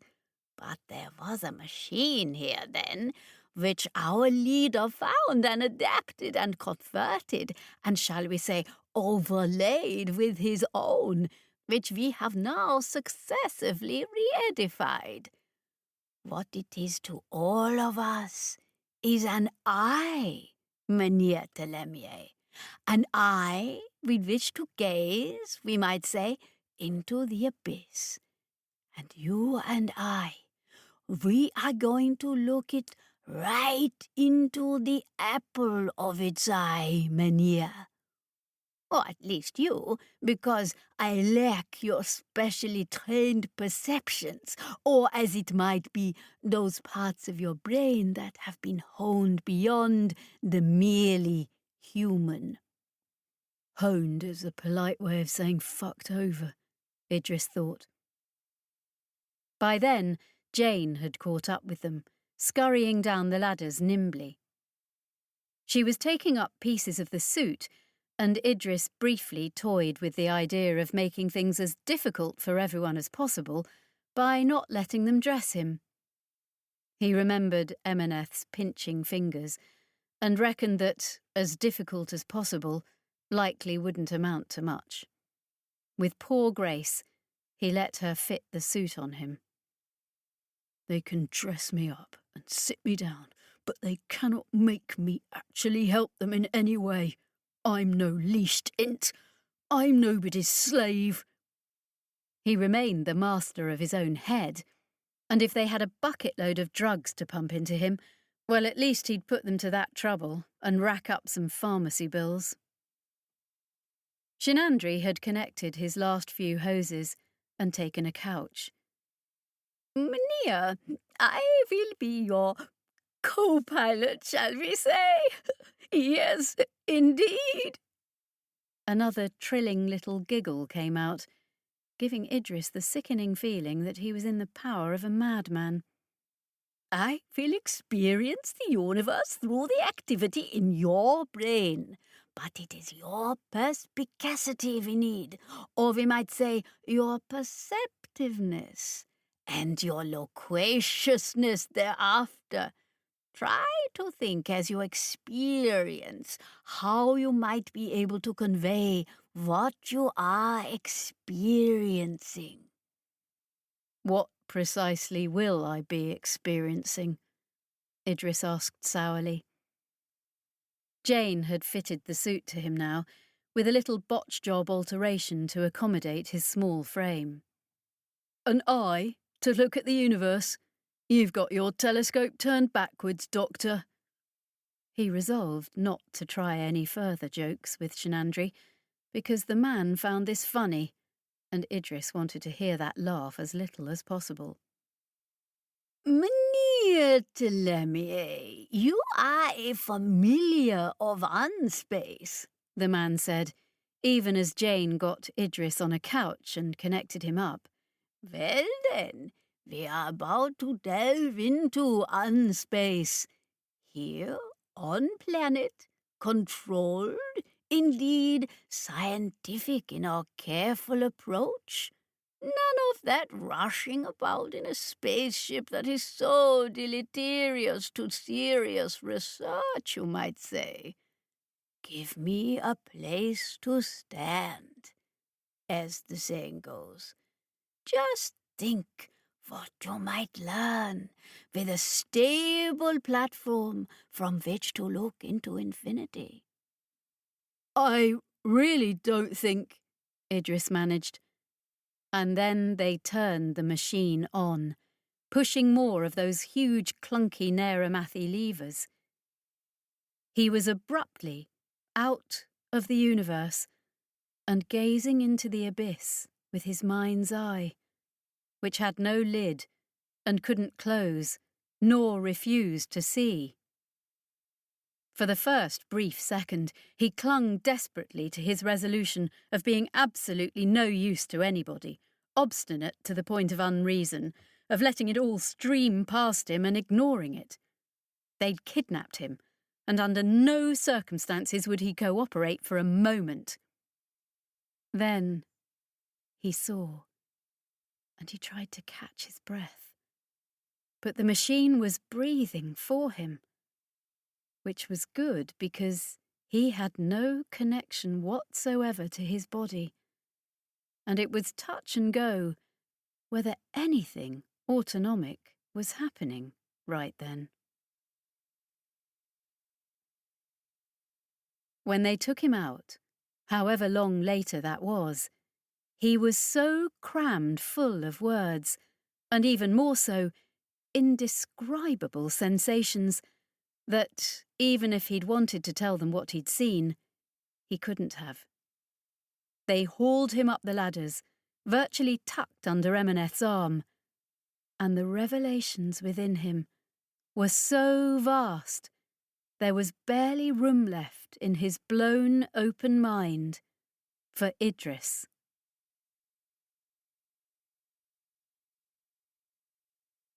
Chapter 22. Havea. One look at the cheese woman told Havea that the old woman had sold him out. Well, he was on a limited bribe budget right now, not likely to be the highest bidder. Mynheer Mundy. Heremon obviously felt the game was already won. She pulled up a big pallet of crackers and hopped up onto it, feet dangling like a child's. The pallet must have weighed the best part of a ton, given how inedibly dense the damn things were. She was reminding him just who had the physical leverage, should he be considering fisticuffs. My boss has an offer for you. One I can't refuse? He asked her levelly. The cheese woman had backed off to the furthest extent of her cluttered domain. Havea let his long-boned frame relax into a familiar attitude that looked terribly casual, but which he could kick back out of very quickly. His gun was a weight inside his jacket, trying to catch his attention. Shooting Heremon full of holes would aid in nothing more than seeing the wall behind her more clearly. Chief Larry had provided him with another weapon, in case of Tothiat, though.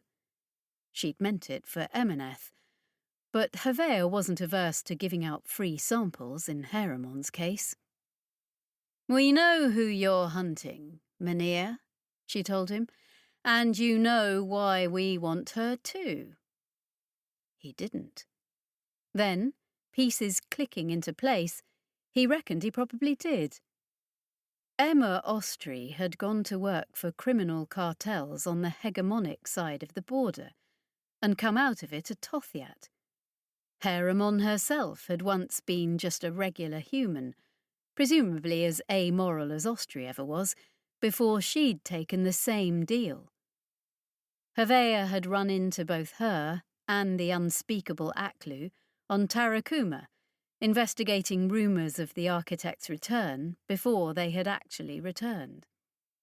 It had involved the Vulture God crew, his first tango with them. They'd got themselves mixed up with some originator cargo Aklu had laid claim to, and everything had got messy, resulting in their old captain being killed. Havea, on their trail, had ended up in an unwanted audience with the Essiel crime boss just because he was asking the wrong questions in the wrong place.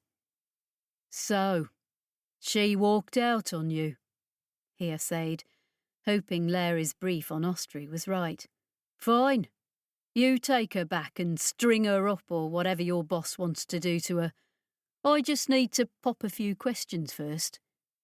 "I know what you're after," Heremon said.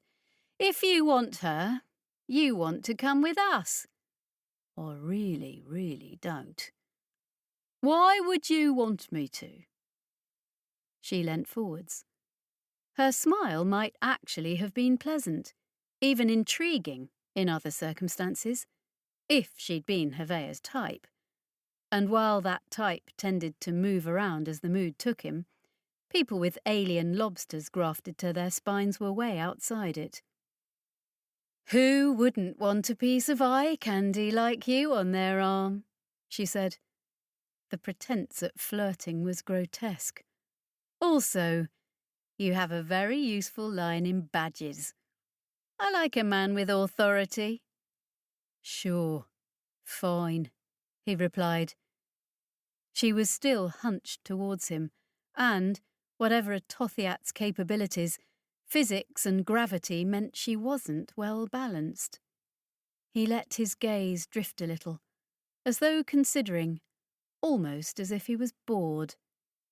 There was a precise moment where her poise and his act intersected, and that was his window. He kicked backwards. There was a half-open crate of crackers at his feet, and he actually managed to punt it right into her face, which was an unexpected but welcome bonus. Heremon went backwards off the pallet, and he hoped he'd at least hurt her pride. She came back swinging, ready to chase, and he almost had the needle in her. Almost. She saw it coming. He caught the exact moment on her face where she did the maths and worked out precisely why he wasn't shooting, but instead getting right inside her reach with a 3-inch round-section blade. Didn't need an analysis lab to work out what was inside it. Even then, her own instincts almost got her killed, because her arm came up to block, and he could have stabbed her in the back of the hand. She whipped that arm back, though so hard that he saw her shoulder dislocate. She skidded under his stab, momentarily uncontrolled, scrabbling at the floor and for his ankles.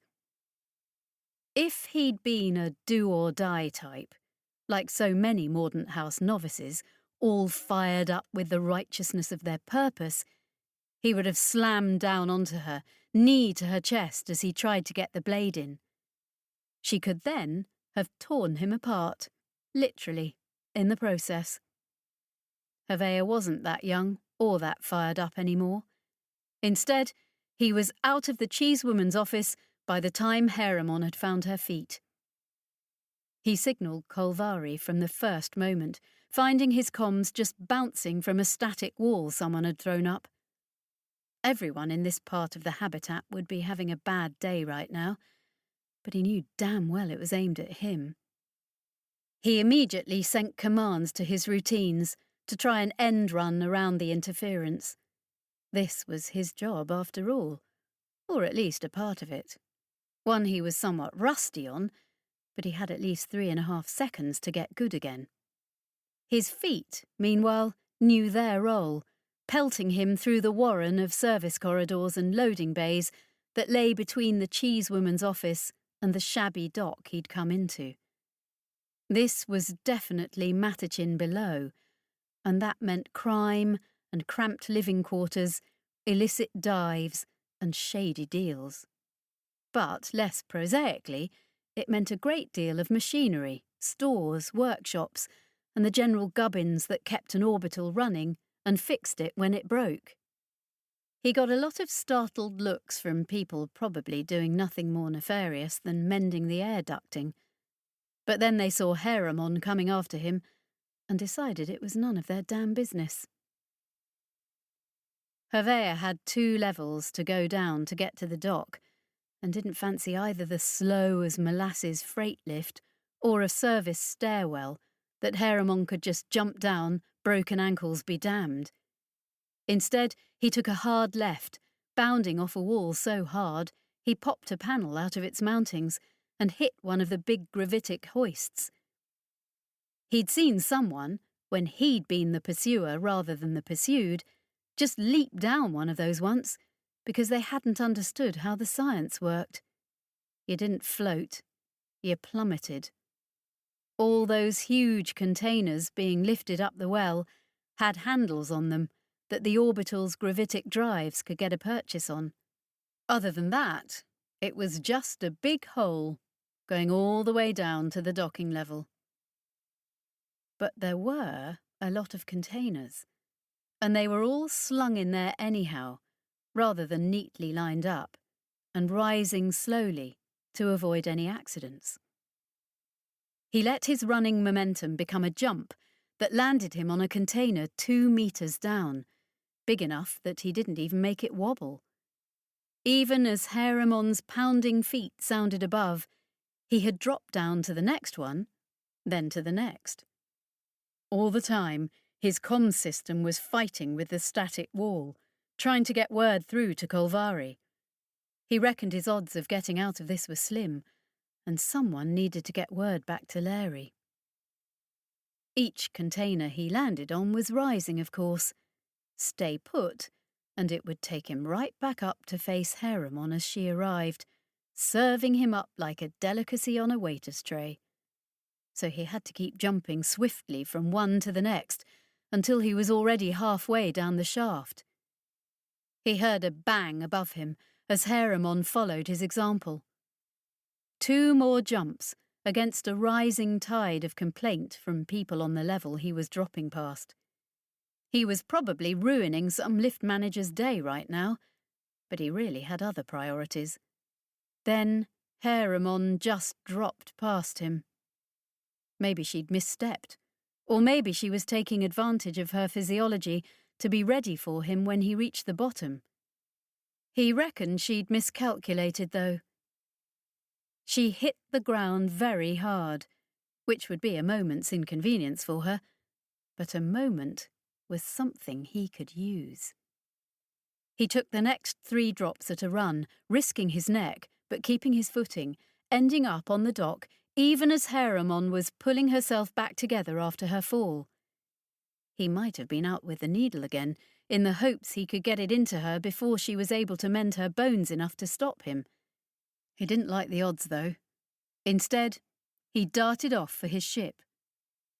Someone was in the way. In fact, something was in the way, but there was a someone in the something. And he knew them. This, he decided, is simply not fair. The newcomer really should have been an ally, in this trying time, and instead she was most obviously not. "Come on. You screwed Broken Harvest over, twice, and now you're best buddies." He skidded to a halt, in the shadow of Olean Timo's scorpion frame, which was doing its best line in looming menacingly. Inside the bubble of its canopy, he saw the woman cock her head and shrug her stumpy shoulders. "What you gonna do?" Heremon was on her feet again and right behind him. "As I was saying," she said, not even sounding out of breath, "I think we should pool our resources." He took a sideways step so he could see her and Timo both. Over there, 3 ships down from his own, he caught sight of the unlovely contours of the vulture god. Kolvari had probably been trying to warn him since they showed up, but the comms here were nothing but the static wall, which he still couldn't get through.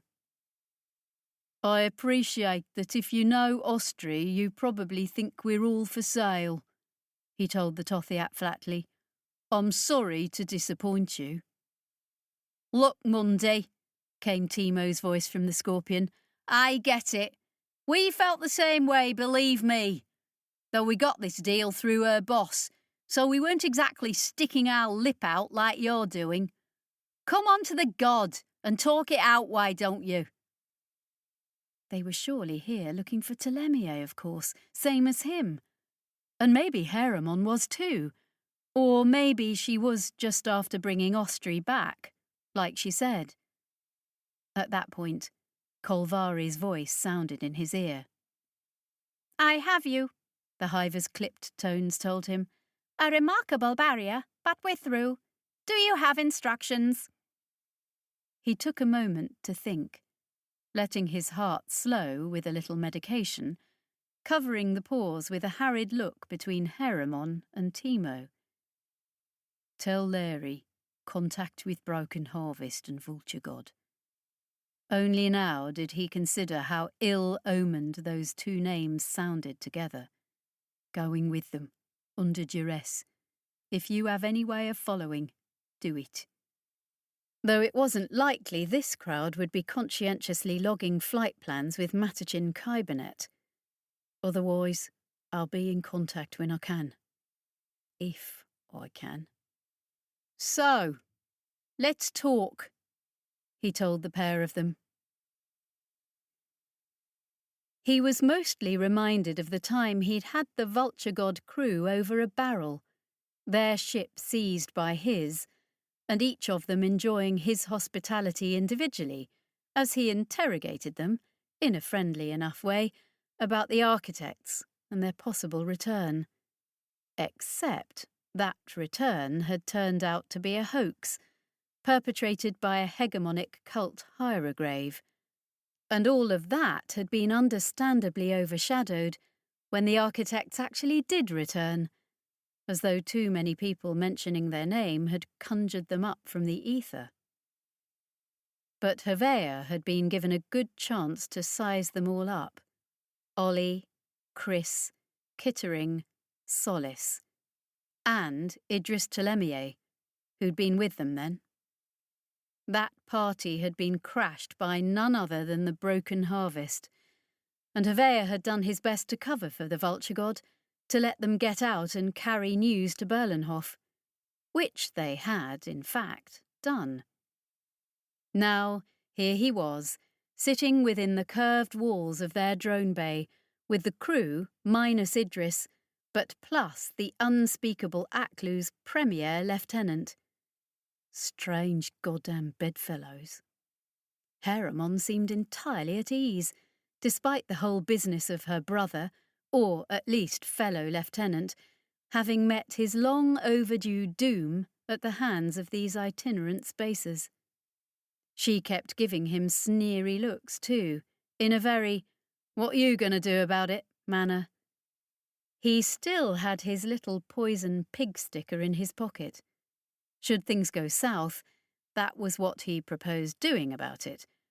But right now, apparently, it was détente time, and everyone was friends. "So, Fine, he said, trying to wrest a little control of the situation. You people want Idris back from Austria. From Emineth, he corrected, seeing blank looks.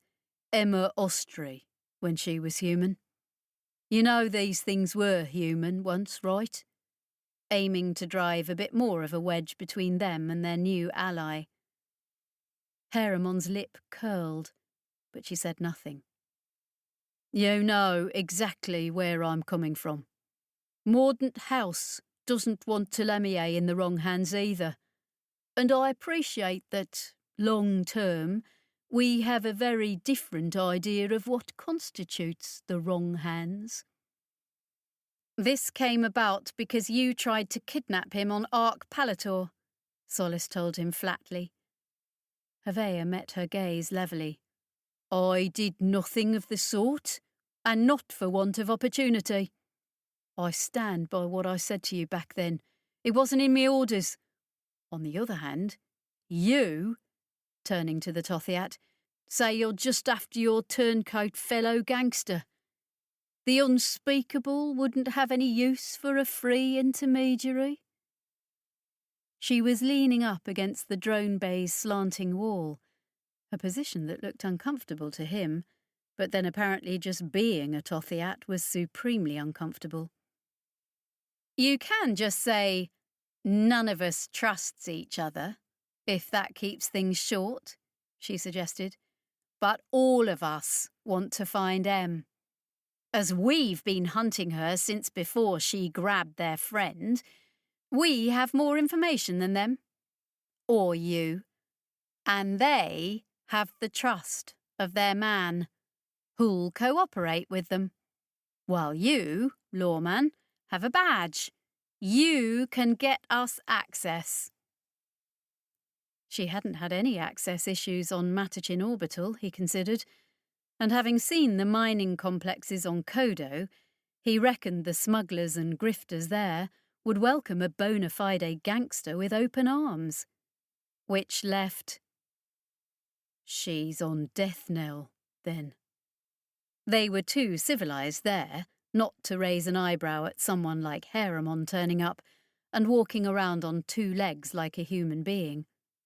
All those laws and regulations. Probably not, but that's where the trail leads. She goes there. She meets people. People who meet a nasty end at the hands of your co-worker. Possibly, Haramon shrugged. Mynheer Mundy, broke in Chris Almier. Look, I'm not going to surprise anyone if I say this arrangement wasn't exactly our first choice either. We were following information sent to the Parthenon. We didn't know it came from the Broken Harvest. But what were we supposed to do? Idris is alive. And she's reporting to the Parthenon every step, no doubt? A nod at Solace. Of course. The Myrmidon bristled. Except they were searching for him in colonial systems, which meant any sudden rescue from that quarter could confirm everyone's war footing. So this mission had to be done by the shabby old vulture god, without any more cavalry to back it up. Well, fine. Something had just quietly pinged Havea's comms, and nobody else seemed to have registered it. He had his eyes on Olean Timo most of all, because she'd shown herself to be quite the hacker. But it really seemed as if the intrusion had escaped everyone's attention but his. You want my badge, as you put it. I want Thelemier found. We're going to have some harsh words about who precisely he walks away with, and don't kid yourselves that'll be just a two-sided argument when it happens. Another look at Haramon, whom he wanted them doubting as much as humanly possible. For now, I guess we're all of us pointed in the right direction. And I am absolutely on my own, and couldn't even ask for instructions even if I was able to get a clear channel out. He had an idea how all of this would look on his permanent record, and his career prospects might actually be better if he died at some point in the process. Kittering, the Hanny, jumped from his stool and scuttled out of the bay, his translator saying that he'd get the ship ready for unspace and the throughways to Deathnell. It was only 1 step from Matachin, he recalled, 2 more from Kodo. Emineth's roaming range was relatively small these days. She settled down. Haramon left him with the rest of the crew. Ollie Timo was ignoring him, decanting herself from her Scorpion into the drone bay's control pod instead of a suspension bed. That left him with Chris and Solace, ducking into the close interior of the ship to where the couches were. They were an odd pair, not exactly Spacer standard, the lawyer and the Partheni. When they found him a pod that was functioning and long enough to fit him, there was a spectacularly awkward pause. "This isn't our plan," Solace said eventually. "The Broken Harvest has masterminded everything so far, bringing us in, finding you." "So long as you don't start trusting them," Havea said. "We don't trust you, either," Chris pointed out. "You're a Mordant house man." A pause. "Or mostly. We do remember you got Idris back to us on Berlenhof, so he could actually save the planet, when it felt like everyone else in Hugh was doing everything they could to stop him. So, there's that. Believe it or not, working for the Intervention Board and saving the capital of the colonies aren't entirely contradictory," he said. "I mean, it's where our offices are. And if I asked how Telemier's sojourn with your people had gone?" He cocked an eyebrow at Solace. "I wouldn't tell you," she said.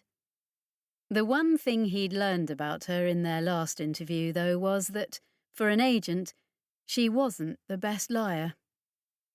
Partheni liked to do things the direct way, or at least they did at Solace's pay grade. There was more pride than defensiveness in that response, and he'd read from it that they'd at least made some headway towards getting their own ints. Pouring them out of the vats right now, probably. Which didn't have an immediate bearing on their current arrangement, but might just spell the end of Hugh within Havea's lifetime. If the architects didn't get there first. Any development that let the entire Partheni war fleet appear out of the deep void over Berlenhof or Magda, with no warning before the gravitic bombardment began, could never be good. "Interesting fucking times," as the man said. He smiled and thought about how things were likely to go if and when they had Idris back in their collective hands. He'd honestly rather be shot dead by Solace than murdered by Haramon the gangster's lackey, but neither were high on his want list. A handful of checks showed him that the suspension couch was functional, and showed them he wasn't just some clueless core world desk jockey.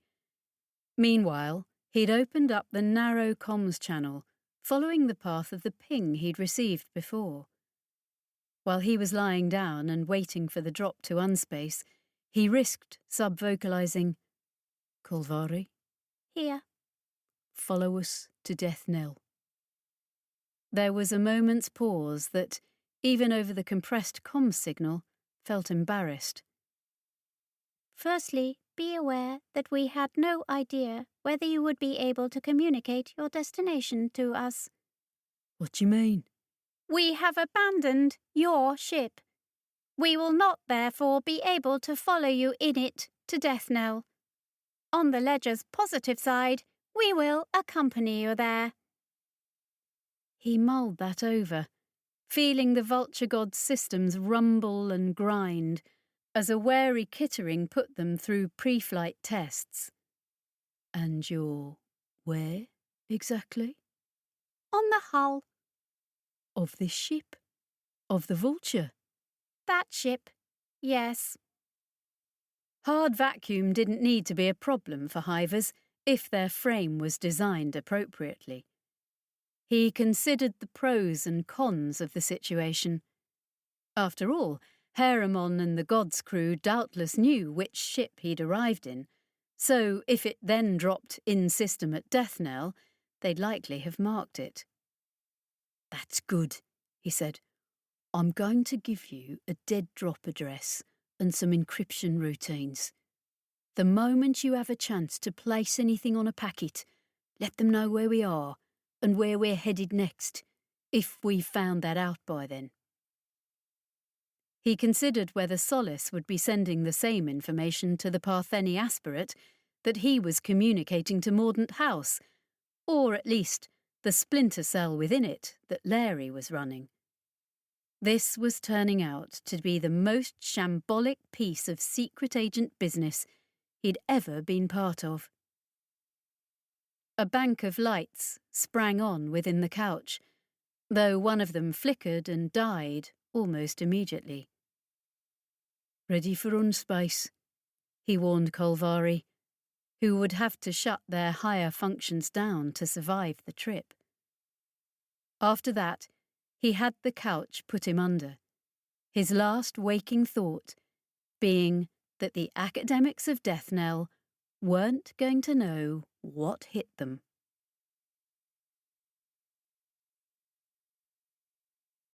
Chapter 23. Idris. Emineth took him to a room where someone, Jane most likely, had built a table, an actual human-scale table, and bolted it to the floor. There were crates drawn up around it, and she sat him on one like a doll. Idris had enough self-control by then to keep himself sitting there, gripping the table edge with whitened fingers. After a little while, Jane and Shinandri joined them. A small part of him listened distantly to their conversation, while his head thronged with thoughts about what he'd just experienced. They were talking about damage to the facility. Jane had a long list of areas, in some arcane notation Idris couldn't follow, that had suffered in the brief time the machine had been active. Brief? Idris felt as though he'd been on a journey of 1,000 years, dropping out of real time into dream logic, or unspace. How did time work in unspace? Because it didn't. Not really. Particular journeys took a certain amount of subjective time if, as he had, you actually bore the brunt of the unreal and stayed awake through them. They took a certain amount of external time too. There was always a variance, but humans had been throwing themselves into the void long enough to learn the parameters of it. Except, at the same time, you were travelling outside the real universe, crossing between stars far faster than light ever could. Idris didn't have the sort of doctorate that Shinandri presumably boasted, but he knew at a base level that even the best and the brightest couldn't entirely account for unspace travel, the time it took, anything like that. Except he now felt he was within a small stretch of writing the thesis. Just one more trip in the machine, and he'd have it. There was damage, though. Jane sounded grim. Yes, she would do what she could, but there were cracks in the shell of the installation, and each activation made them worse. Their venture here had an expiry date built in. "Why?" Idris croaked. The pair of them turned to look at him with some surprise. "We got a good one here." Emineth squeezed his shoulder companionably. "Already talking? Ready to go again, maybe?" "Well, we're not," Jane told her sharply. Let me at least try to glue things back together, won't you? Yes, indeed. Shinandri was staring into Idris's face. Indubitably. And may I be the first to welcome you back to the land of the articulate, Menhir Telemier. Quite the scintillating recovery in so short a time. Remarkable.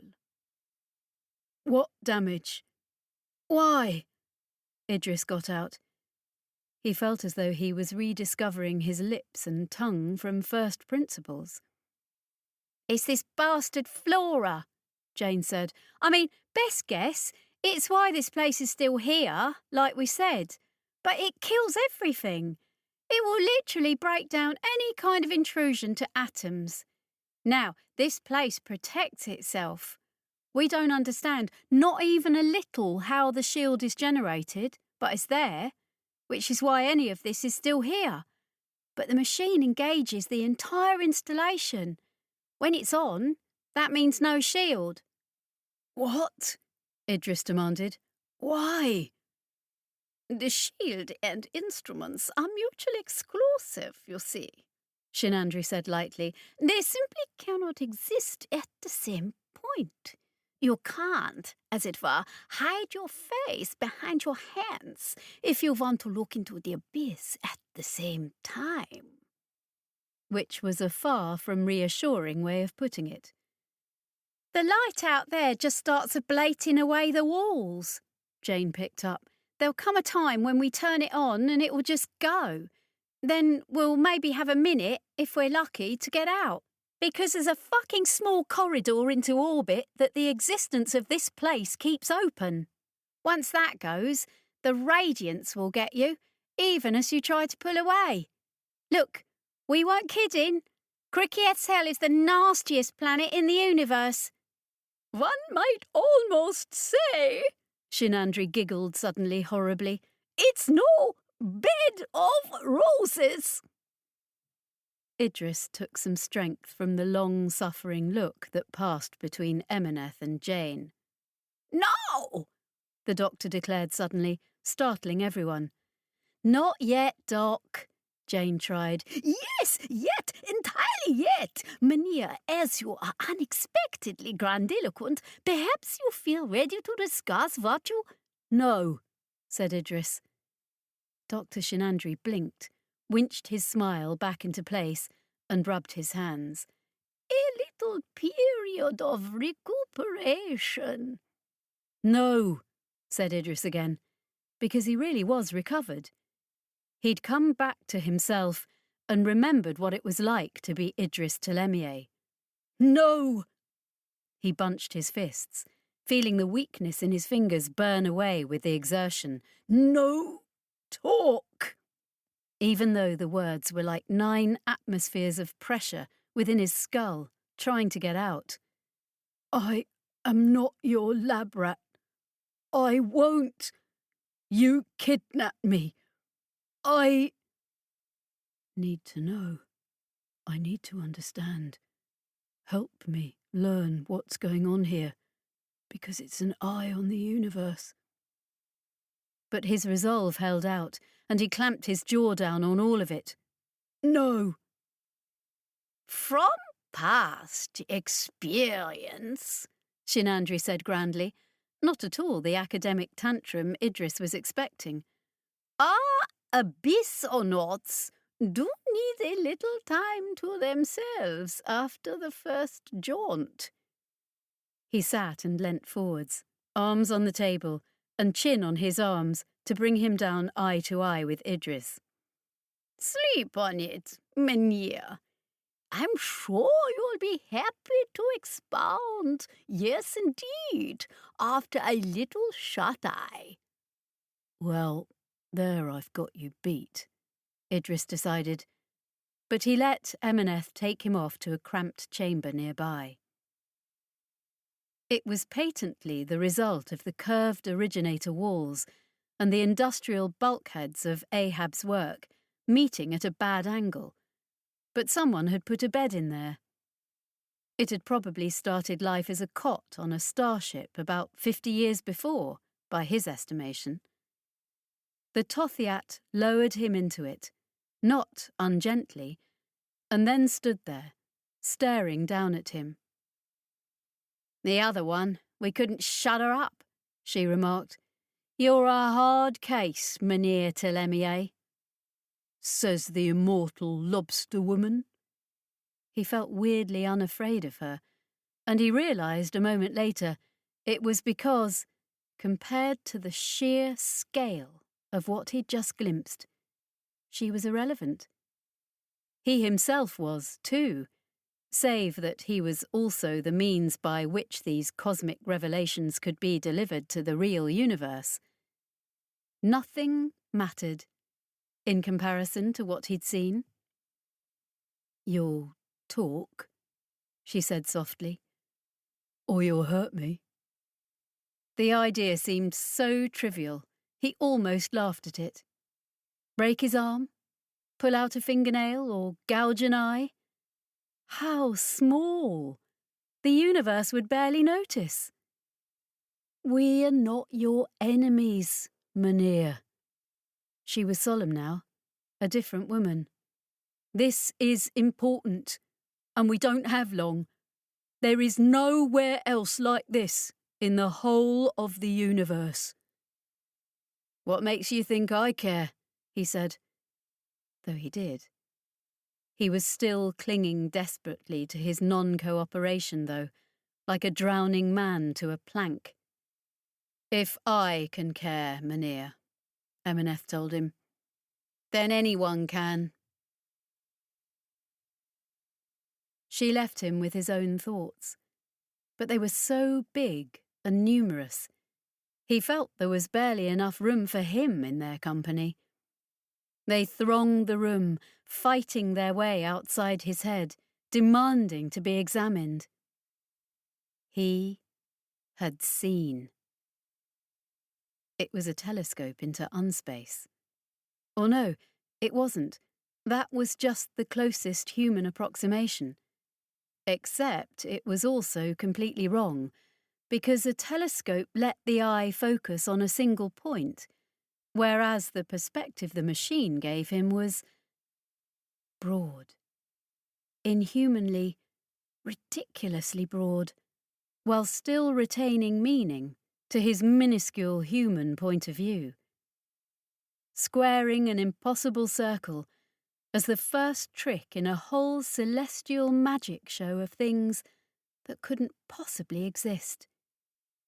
He had seen everything. And they were right. He wanted to talk. He wanted to know what the previous int had said, and no damn matter that they'd killed some wretched leash contract slave who'd no more consented to being here than he had. He needed to get his words out and hear whatever Shenandri had to say about his own ventures into the void below. Even if the good doctor wasn't an intermediary, there would still be something in the man's own mind that could give Idris vital context and understanding. He had seen.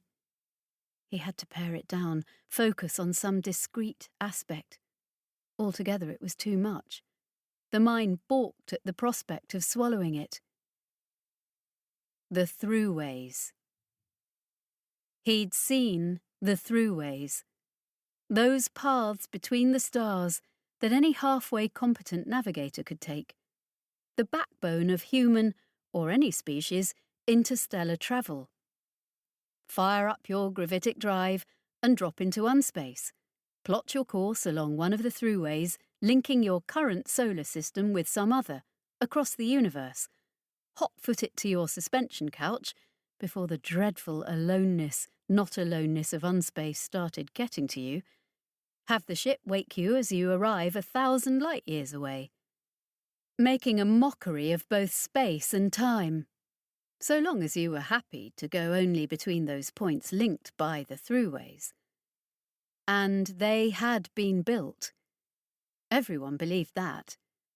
Some elder civilization, perhaps the originators, had found the virgin field of unspace and imposed their corridors on it. Idris knew now without a shadow of a doubt that, yes, they had indeed been built. But no, they were not for travel. That was just a bonus of their existence.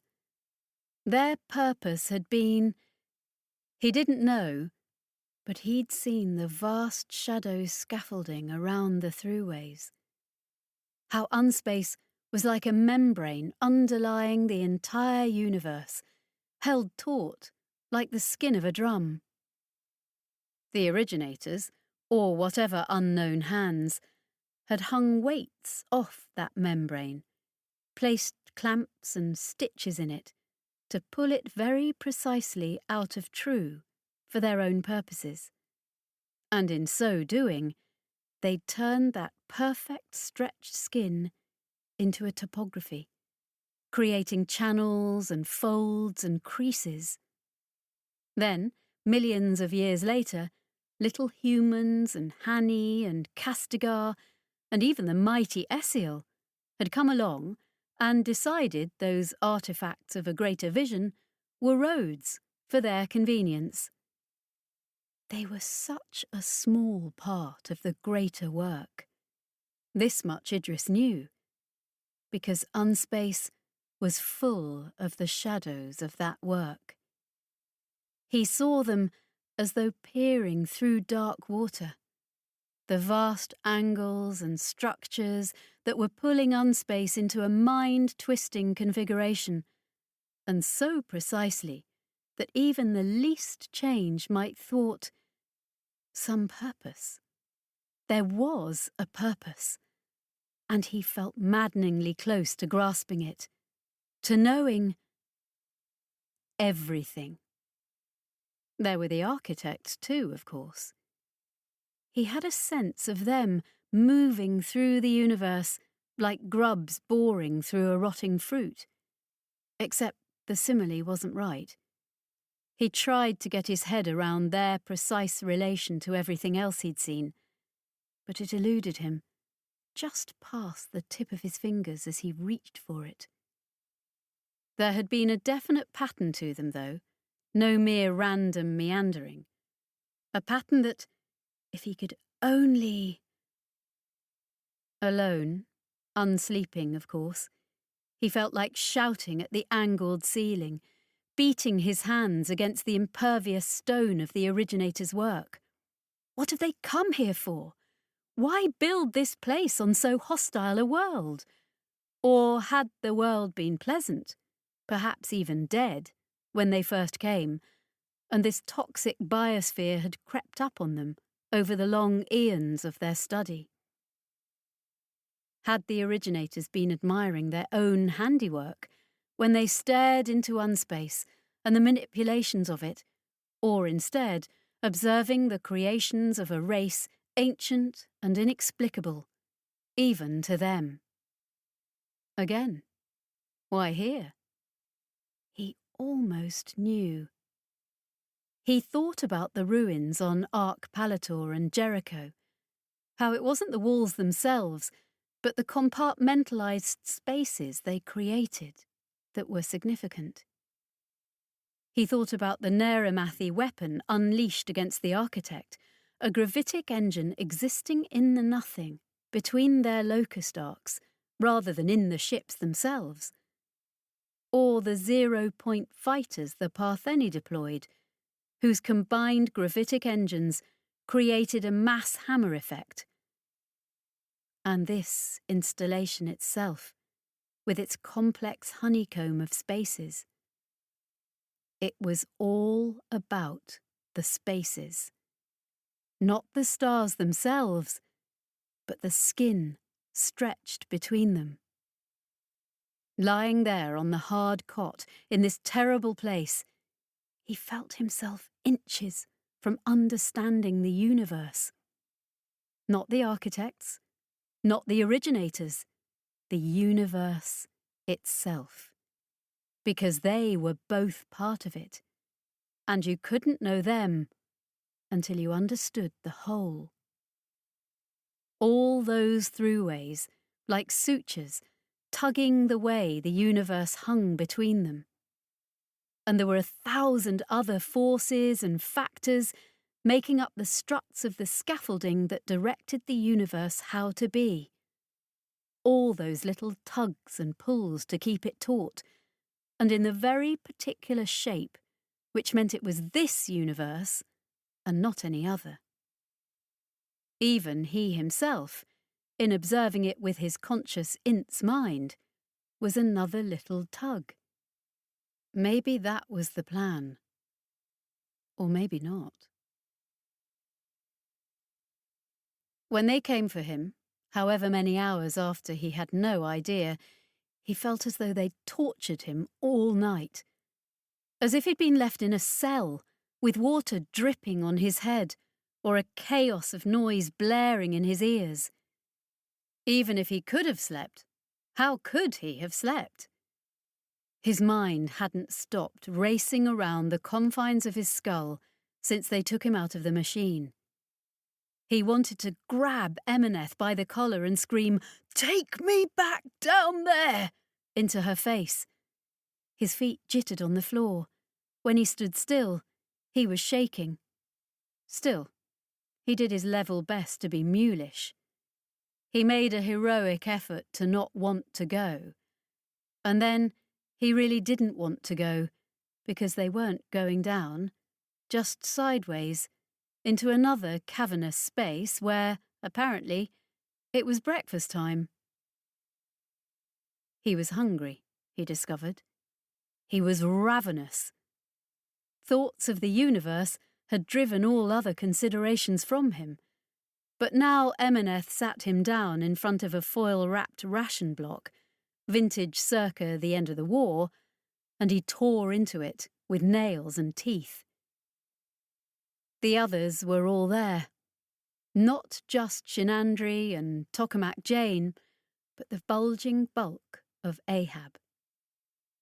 The Neramath's body was slumped about its clutch of mechanical legs, as though slouched on a stool, and a half-dozen cables fed into various parts of it.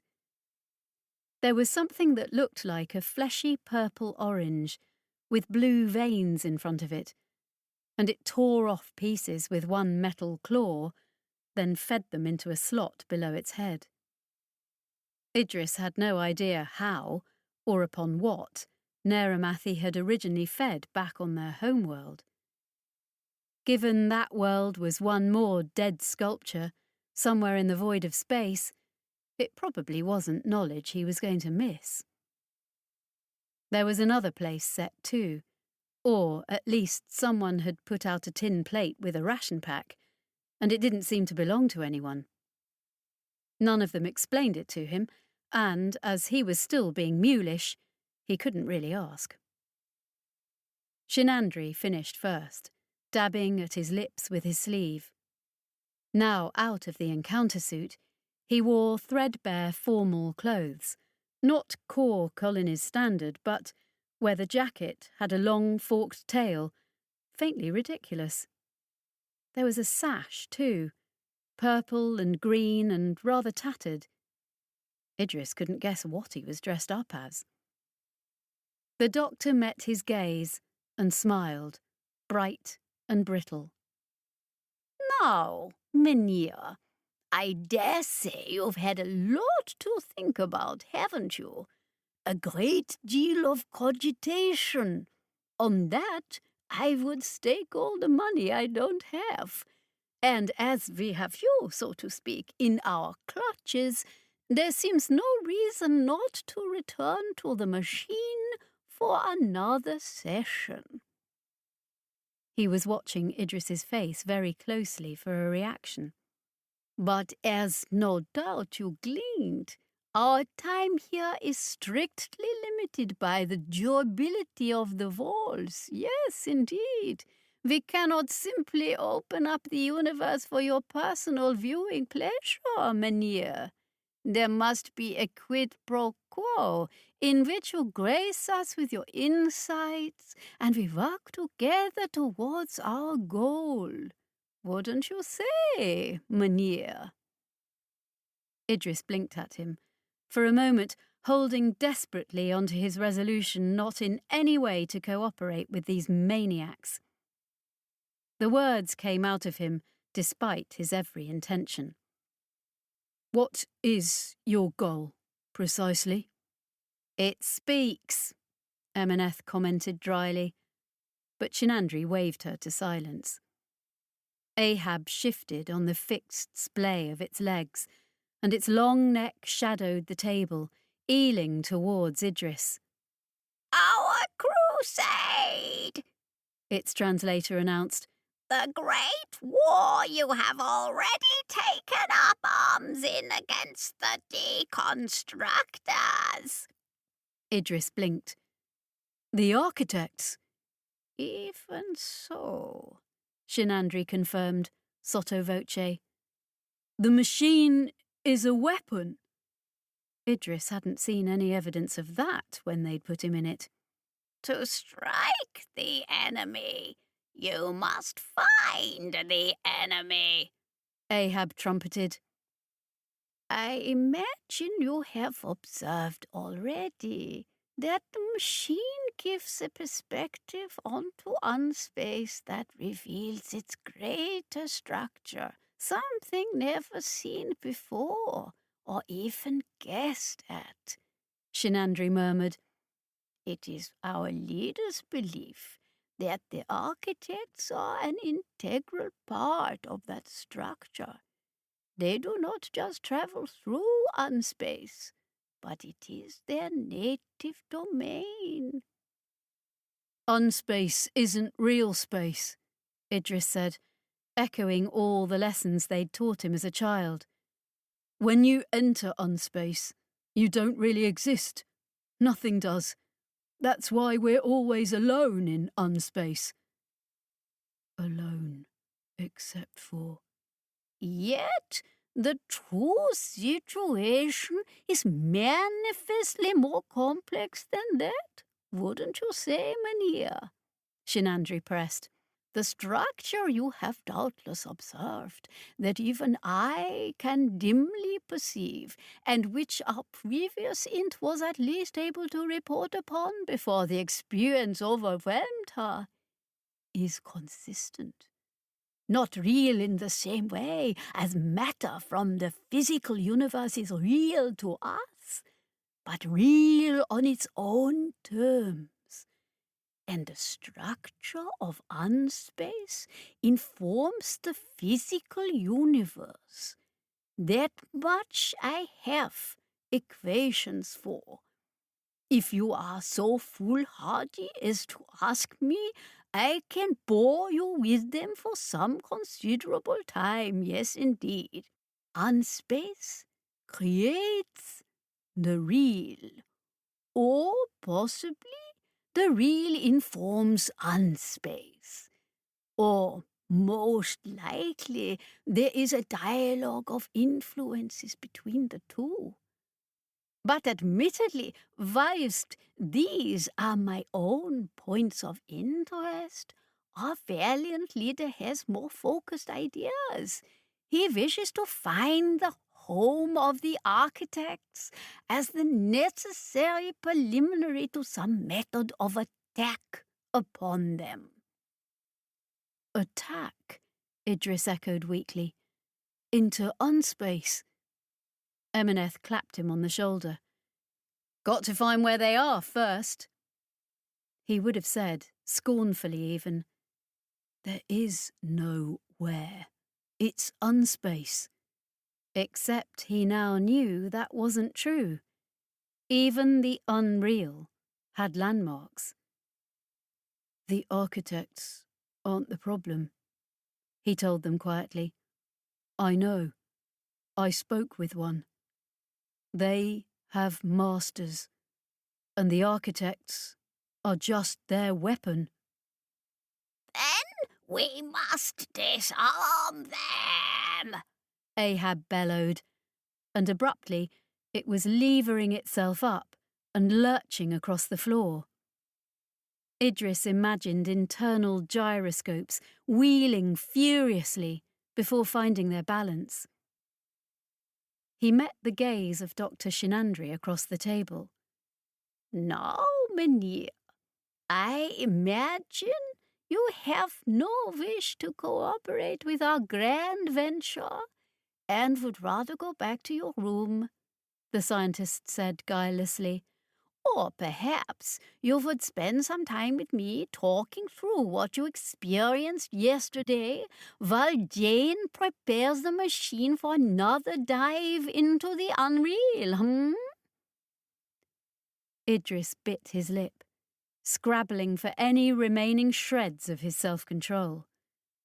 But his head was too full, and even excluding the fact that Ahab had brought the war into it, a chance to take the conflict to the architects, he had to know. He let them put him back under. On the surface, he was all protestations, but at the heart of him, he was sick for it, like an addict. The machine gave him the universe, or at least as much of it as he could conceive. It was the universe reversed, because he was looking at it from below, from unspace. Shinandri was right, though. The real was a reflection of the unreal, and vice versa. The tension between the two was everything. One moment, staring into that abyss, he was awed at the vast scale of everything, built by giants of inconceivable scale, who might return at any time to reconfigure every block and make something new. Later, he found he could look upon the same mighty works and tremble at their fragility. The slightest change in the nebulous unreality of unspace would affect the universe above. In turn, the least jolt to the real would send concussive shockwaves through unspace. How had some positive feedback loop not torn the whole of everything apart? How had his own scrutiny not done so? He could feel the universe flex as he exerted his mind. It was not just the machine, it was him. As an intermediary, his mind interacted with unspace in a way that Shinandri's couldn't. Even though he was in the real, the machine opened the door to unspace. It let him reach out and touch the unreal, just as if he was navigating a ship. He could explore from the comfort of his very own home, or at least this mad vessel within a dying originator tomb on the deadliest world in the universe. This was why they needed him. They had an eye to the universe, but only an int could control the focus of it. He had to see for them. And he felt the tug, that shift in the unreal, whenever he did. As though any moment he could inadvertently grab a loose thread and unravel the whole of creation. How can it be so delicately balanced? It was as though he was an insect, with his legs spread across the surface of a pond. Everything that happened upon or within the water came to him through the ripples, and every motion of his own caused ripples in turn, expanding and expanding. Being heard. He screamed in the machine, in his encounter suit, in its restrictive cradle. Then he screamed when he felt it move. There was something vast. But vast didn't mean the same thing now, when he had a perspective that allowed him to see simultaneously the universe entire and any detail within it. Something, though, and it was familiar. He'd lived alongside it ever since he'd come out of the intermediary program, with his new mind and his neuroses. He'd faced it every time he'd gone into unspace, whether during the war or running salvage jobs on the Vulture God. It was the presence everyone felt on the wrong side of the real, and which they told you was just the human mind's response to the utter lack of anything to be found when you crossed the border. Every int told themselves it wasn't truly there, while they also couldn't quite believe that. He was still screaming when they got him out of the machine, and continued as they peeled him out of the suit. He only started to calm when Emineth turned up with a syringe and writhed away from her, obscurely linking unconsciousness by needle to going back into the traces of the machine, where it was waiting for him. This was what had happened to their last int, he realised, and she hadn't survived it. Physical shock, or had her mind just broken? The leashed ints, churned out factory style from convicts, lacked the strength of the originals, and he was one of the only originals left, still broken enough in his various ways, but he would survive this. It was real. As real as everything else he had seen in unspace, including the scaffolding and structure that created the throughways between star systems almost accidentally. As real as the universe. There really was a hungry presence lurking in the depths of unspace. Was it connected to the structures? Shinandri asked him. Was it connected with the architects? So many questions, and Idris had a hard time forcing his mind to return to what he'd experienced, as though now the thing had his scent and might find him in the real as well, might rise up from the shadows of his own mind to devour him. But he did his best. He was committed now. Even though it was most definitely there, he had to go back. There was so much more to learn, and it would have been harder to keep it behind his teeth than it was to just blurt it all out. No, he thought, it wasn't connected to either the structures or the architects. Bigger, older, the original resident of Unspace, perhaps. Now can we go back? Is the machine still on? But it wasn't, and Jane didn't want to reactivate it just yet. She was doing the rounds of the installation, looking at the damage sustained when the shield had been down. The voracious life of Kriketh's hell had scoured the walls badly. Idris couldn't see why she bothered. It wasn't as though she could actually repair the structure in any way, and yet... Tomorrow, she'd said. You can go again tomorrow. Tomorrow wasn't soon enough. Idris ground his teeth. Cheer up! Emineth clapped him on the shoulder again, a gesture he was becoming increasingly annoyed by. There's someone here to see you. What? He turned, wrenching out from under her grip. There isn't... But there had been that extra place at breakfast. He knew Emineth travelled, so it wasn't impossible they'd receive visitors. Who's there? For a moment, he had the mad thought it could be one of the Vulture crew, having tracked him down somehow. He felt a sudden stab of misery, wanting to see Solace again. All of them. The depth of loss tripped him up. Abruptly, he was human. Not some universe-striding god colossus. He was small and weak and sane, and very lonely. It wasn't Solace, or any of them. An old friend, though, or at least an old acquaintance, and Idris found he'd been expecting this meeting for a while now. Ever since Demi Ulo had invoked the creature's name back on Ark Palator. The Harbinger Ash. The singular alien who'd brought word of the architects to Earth, back when there had been an Earth, and nobody had heard of the architects. Ash had come here to Criccieth's Hell to see its errant apprentice, Idris Ptolemy.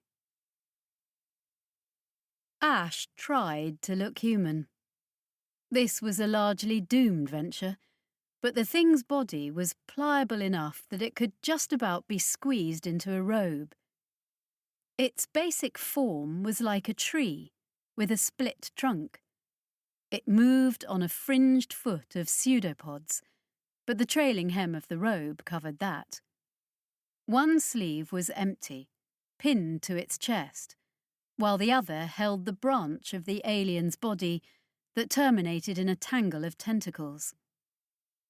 The robe's hood enclosed its second branch, bearing reddish eyes and a handful of slits that might have been nostrils or mouths, or just some organ humans didn't have or have a name for. It had been around people enough that, despite everything, if you just glimpsed this robe figure silhouetted, you wouldn't immediately think alien as much as a weirdly dressed and ill-proportioned human. Some hegemonic hierograph, perhaps, or a spacer with ill-matched cybernetics. Ash had been humanity's guest for 130 years or more, after all. It had been able to communicate, in any language you cared to use, right from the start. How else would the thing have been able to convey its impossible warning? And here it was now, on Criccieth's Hell, and back in Idris's life. Harbinger Ash had been constantly on the periphery of the old intermediary programme back then. It had been working with the medical team and St. Xavier, even though its grasp of human physiology and neurology was probably a bit rough. Ash knew the architects, and it was clear the creature knew exactly what St. Xav was.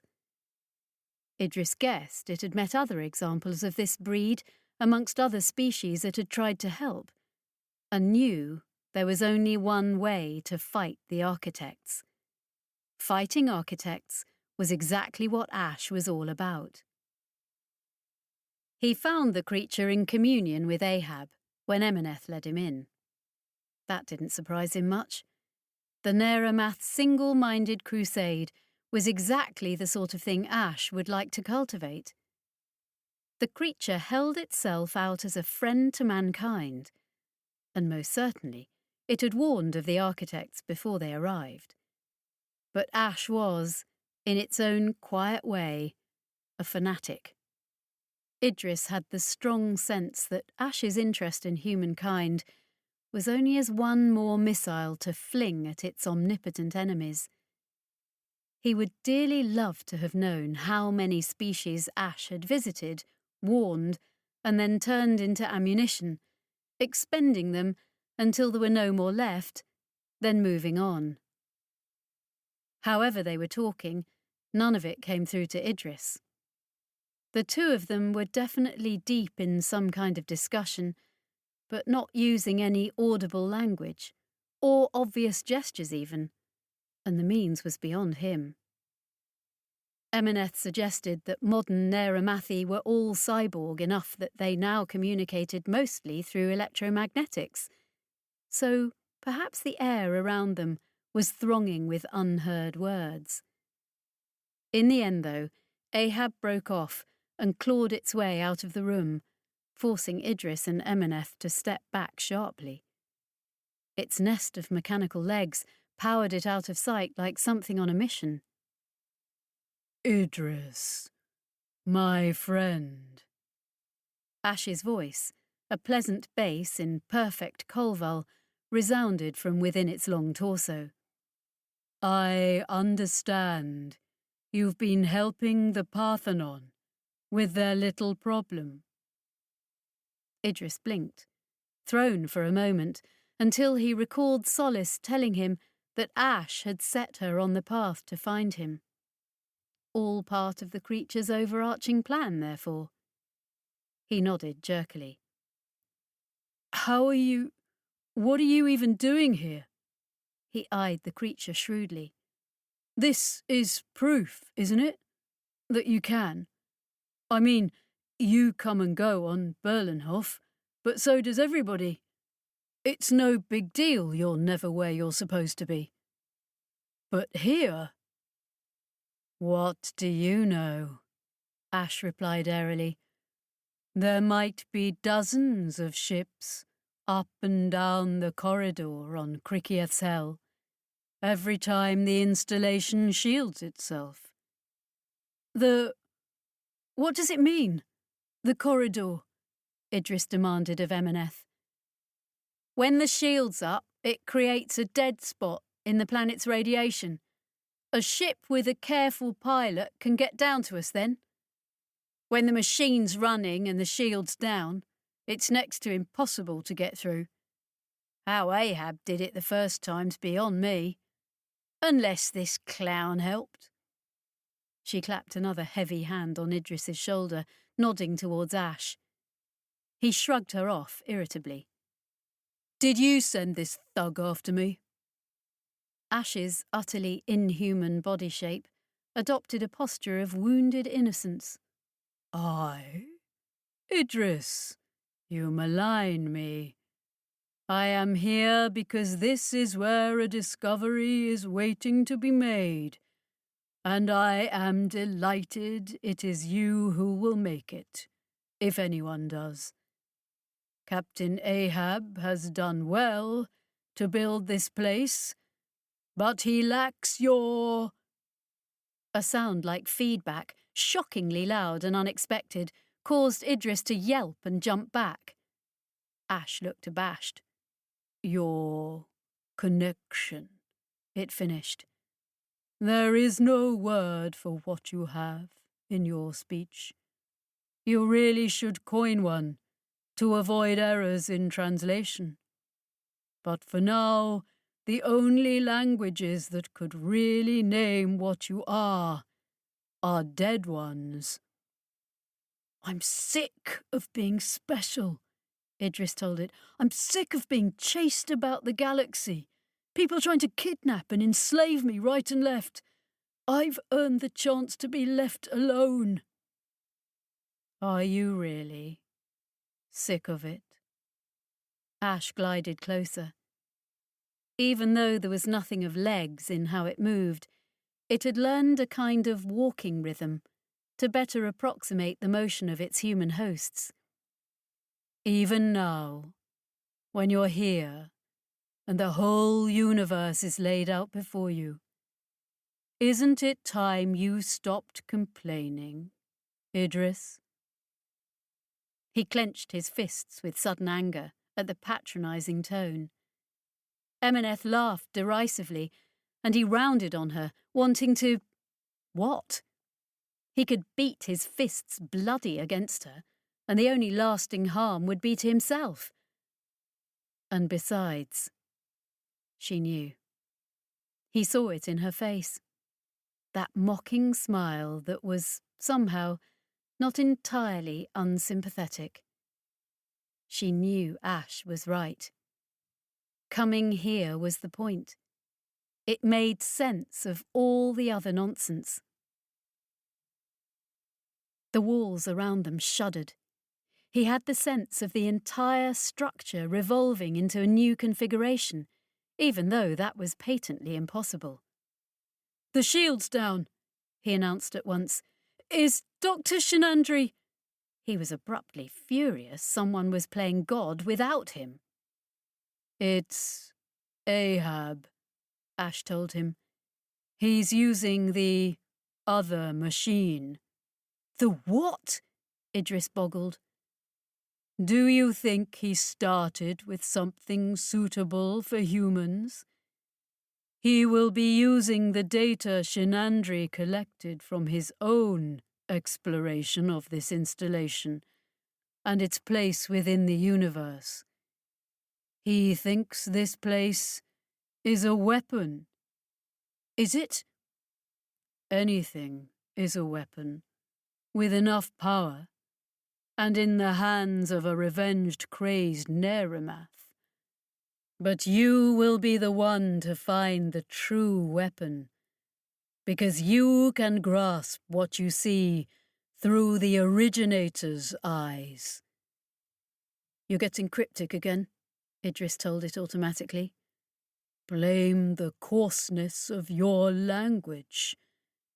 In answer to your earlier question, no, I didn't send Emeneth after you. That was all Shinandri's planning. After all, if someone looks up first-class intermediaries, the list isn't very long. Not anymore. He knew about Ark Palator and the hegemony's call for aid. He's a bright man. And he doesn't care how many ints he ruins to prove it, Idris muttered. Again, with the fake resentment. Another snort from Emeneth. What do you want me to tell you, Ash? Idris asked. Yes, now I'm here, I absolutely concede that I need to be here.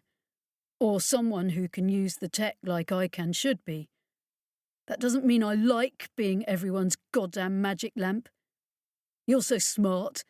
Tell me what I'm actually looking for. I've got the whole universe after all. I'd have thought that would be obvious, Ash informed him. And if it could have rolled its eyes, it doubtless would have. You're searching unspace for where the architects come from. Their home. Because then we can find a way of sending a war fleet into the unreal to utterly destroy them forever. And all said with that engaging, conversational tone.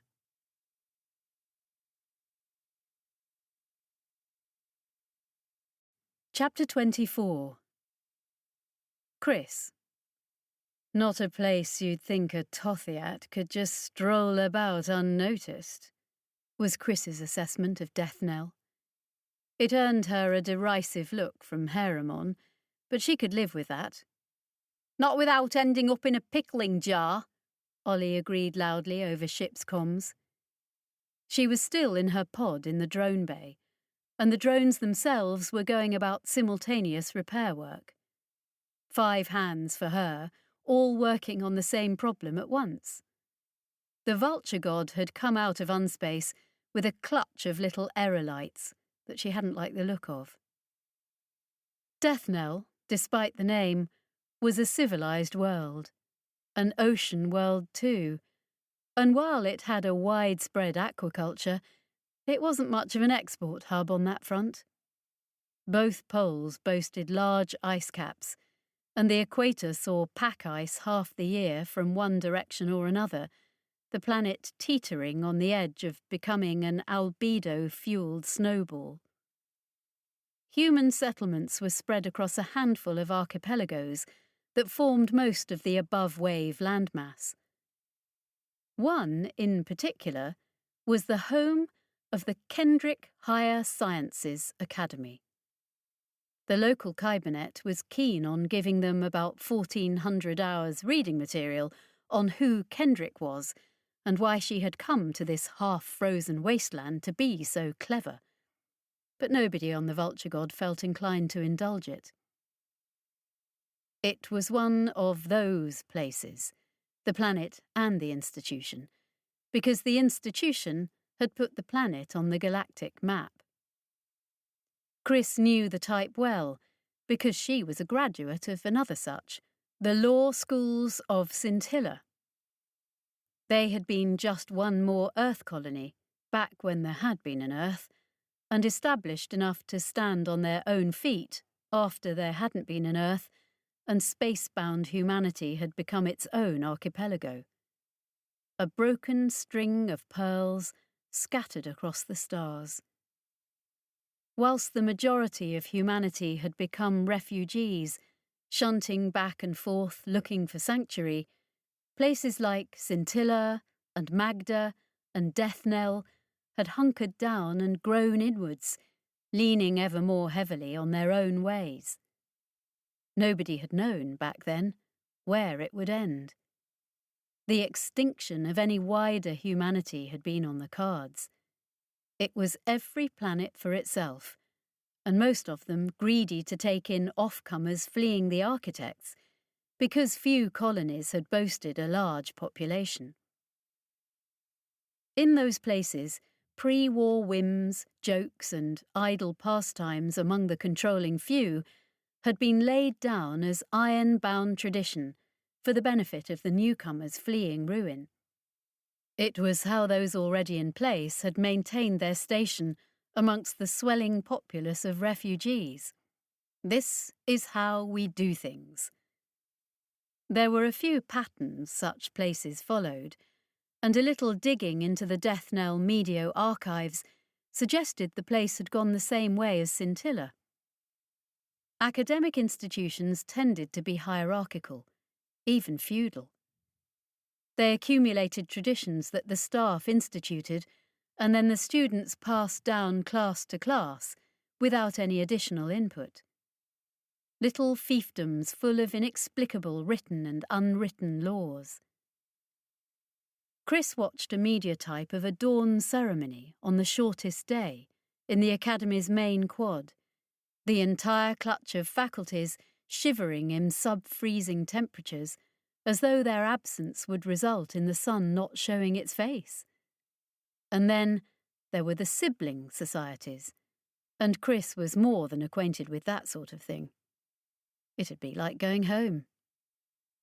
Without really thinking about it, she checked the hang of her knife in her wrist scabbard. Odd how people reverted to that sort of thing on so many worlds. She reckoned it was a stress response, clutching at a group identity in response to both the influx of newcomers and the threat of utter extinction if an architect ever decided to darken their skies. A way of demonstrating how brave and determined you were when the true enemy wouldn't care about or even understand mere human bravery or determination. She checked in with the rivalry index, the weird and informal clique that kept track of such arcana, and found that Scintilla graduates were recognised by the Death Knell societies. Hopefully that wouldn't be relevant, but it was a useful ace to have, so to speak, up her sleeve. All in all, as she'd said, an odd world for Emineth to repeatedly visit. Haramon's information showed that she came here a couple of times a year. Earth standard, Death Knell's own were longer. She usually arrived in a small ship, but then most of what Death Knell produced was easy to transport, graduates and scientific research, and she didn't seem to be poaching the graduates. Yet she was going planet-side, and if she just needed to download the latest theses, she could have done that from orbit. Kittering had already produced a throughway map showing the intersections between Matachin, Death Knell and Kodo, a dozen worlds easily reached from all three, but none that cried out, "Secret Tothiat Base." Professor Granduja, Chris identified. Haramon had provided an image of Emineth and a stern-looking woman of middle years, and she'd now located that same severe face in the Academy files. High-energy physics emeritus and... She blinked, watching a brief sequence of the woman, 10 years ago admittedly, engaged in a particularly clever pass of blades. Obviously, it wasn't just the students who got up to that kind of societal hijinks. "You're volunteering, I take it?" Ollie asked. "Take the spook with you. Who knows what a badge might get you?" "Stabbed, probably," Chris suggested, but she reckoned Havea was probably sound company. Kit signalled that he'd go with her too. Ollie, Solis and Haramon were rather less likely to be any great use on a planet simultaneously colonies civilized and prone to taking offence at outsiders not knowing the local comme il faut. With everything strung out on small islands, landing a ship of any size required more paperwork than anyone felt up to, and hiring a shuttle turned out to be cheaper than filing in triplicate. There wasn't a Kybernet to step in and do the landing for them either, but together Chris and Kit managed to bring the ship down on the Academy landing field. As it turned out, Granduja was one of those grand old women academics who didn't really teach anymore and who was only too happy to get out of some departmental meeting or other by seeing a Scintilla graduate and a Mordaunt House agent. She gave them 2 hours of her time, in fact, sitting up on a chill little rooftop terrace looking out over the wine-dark waves, literally, given the deep red of the local plankton-level life. Pink marbled icebergs drifted in the light of the declining sun, and they were able to watch teams of little boats tack and skim. More academic traditions being enacted. She wouldn't even commit to knowing Emineth, though, and Hervea's badge didn't impress her. When they showed her the image, she shrugged. "We are a haven of learning," she told them blandly, as a student brought mugs of rich steaming chocolate. "There are always those with research questions." "Twice a year?" Hervea asked. "Perhaps they find the higher sciences difficult and need clarification." Granduja was watching them carefully, under the guise of watching them casually. Chris already had the measure of her from Scintilla. Yes, there was something going on. She had some business with Emineth that she wasn't going to admit to. No, the spectre of Mordaunt House wasn't going to spook her, here in her own domain. Granduja was wearing a padded robe that reached to her ankles, clearly the rewards of rank, because the student garments only came to the knee. More than that, though, she was wearing a scarf. A sensible item for the temperatures, and everyone here had one. But Chris had already started to read the precise symbology of colours, lengths, and folds. She herself wore something similar, as a holdover from Scintilla, as well as to cover the duelling scar that had almost done for her. These things had meaning and contributed to insular, self-protecting cultures that were hard to track and dangerous to cross. Granduja was playing with them, amusing herself, and not going to be helpful in any way whatsoever. After the interview, in which, admittedly, the accompanying chocolate and the little cakes had been excellent, and almost a fair recompense for the wasted time, Chris checked in with Kittering. There were Hanny on death knell too. Not many, but the Academy did have a handful of students that had bought their way in. More than that, there was a whole clan of them that had been involved in the logistical side of the institution since forever, meaning, without them, none of the lofty academics would know where their next class was. Kit had gone to make friends, both with his conspecifics and with the non-academic humans in the same line of work. By the time Chris had finished her last chocolate and bid Professor Granduja a civil farewell, Kit had already scared up a lead on Emineth. They were on their way to meet him, weaving through a sudden exodus of students from warm classrooms to cold streets, when Hervea stopped dead. What? She could see the closed look on his face as he received word from elsewhere. Not from Ollie either, who would have called Chris or Kit direct. She found herself tense, aware of her knife, just in case this was about to turn into a Mordaunt House sting, and he was getting orders to lay hands on her.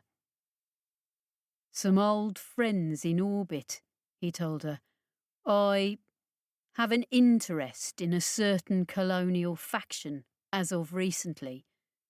Details I need to know, but a big part of them is made up of Magden landowners. Always a fun voting bloc back at Hugh. Chris felt a line of cold steel inside her. Are we talking, she asked him, about the Oscaros again? The Vulture God crew had skipped out from under the hand of that family, in the shape of its scion Peter, several times before the mess with Oscaro Senior, Ravin, on Ark Palator. Hervé himself had bailed them out once, albeit by taking them into his own custody. Why would they be here? Seeing his pitying look, she snarled, They made a pass at Idris, yes, but he's just one int in the grand scheme of things. They surely have other business taking up their valuable time. The piece of business that caught my people's interest, Hervé said carefully, is something that would really benefit from an int monopoly, or as much of one as you can get. Magden factions already operate a lot of the leash contracts that come out of the liaison board, but your man Telemier is old school, and right now he's out from under the Partheni shadow, available if they can track him. They're here following the same lead we are, my source says. He was back listening to the silent voice for a moment, and then reached for her arm. She didn't let him have it, but followed him up and up, until they were on a little fencing piste, overlooking the cafe terrace where they'd met Granduja. They saw her still there, entertaining new guests. Her body language suggested she was being as cordially unhelpful with them as she had been with Chris and Hervé, and enjoying herself doing it, tweaking the noses of the outworlders who'd come to trample over her little fiefdom. She even looked up, utterly unsurprised, and actually locked eyes with Chris for a moment. There was something of a duelist's flourish in the way she signalled a waiter. Or no, not the fighter, but the referee, inviting the duelist's first move. Sitting with her was the Boyarin Peter Cheva Oscaro, the nephew of old Ravin, who'd himself been such a thorn on Ark Palator. Hervé confirmed that young Peter's ship, the Raptorid, had been located at dock in orbit.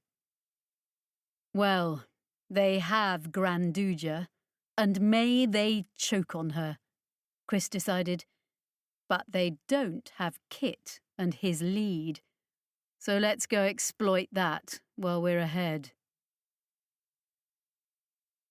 The Death Knell Academy had been left to its own governance and devices for a long time. The privations and the pressures had led to cliques becoming entire strata of society. So it was with the dueling societies. So it was also with the worshipful brotherhood and union of academy porters. While the faculty staff presented the public face of Death Knell's preeminent institution, bringing in money from off-world and exporting high-mindedness and graduates who would remember the academy in their bequests, the union made sure the lights stayed on and the water was safe to drink. It also existed in a constant state of semi-antagonism with the academics, according to Kit. They had their own festivals and codes, their degrees and ranks, and if there was something the scarves, as opposed to themselves who were the gloves, despite the fact that on cold Death Knell everyone wore both, were covering up, they were more than happy to talk about it. Except Emeneth was something they too were covering up, and so Kit had crab-walked a very fine line, won some money, waived some debts, and finally found a mid-ranking engineer who was willing to spill the beans. The construction of scientific apparatus is carried out on site, Kittering explained to them, leading them to his contact, such specialized apparatus not being readily available for import. The man he showed them was squat and gnomish, heavily bearded in iron grey, a little hat folded on his head like a red sock. He had a slate for them, with a list of technical words Chris couldn't make anything of. She was in good company in her bafflement. Items collected here by this Emineth, Kittering explained. Chris squinted at the list. She's turned scientist all of a sudden? The engineer chuckled and spat into his palm, which she took as some kind of ritual disdain for all things academic. Not her. Him. Paying his dues, he is. Nothing but the messenger she is. For all you'd not want to cross her. This was obviously news to Kit, so Chris put on her most winning smile. And who would he be, Mynheer? Mynheer Brother Porter, he corrected her frostily, because, of course, all these tin-pot fraternities would have their cheese-pairing distinctions. The scintilla duelists and lawyers had been no different. He had a lot to pay back, he did, but the donations help. He pushed some more data to the slate with, You're lucky we like your Hanny, or a fancy miss like you'd get nowhere with us. I'm a fancy miss, apparently. Chris quite liked the sound of it. She spared the gruff old man a grin, which fractionally softened his scowl, and then checked the slate. A series of donations to the Worshipful Porters Benevolent Fund, a charity for widows and orphans, or, as Surveyor would probably describe it, a money laundering operation.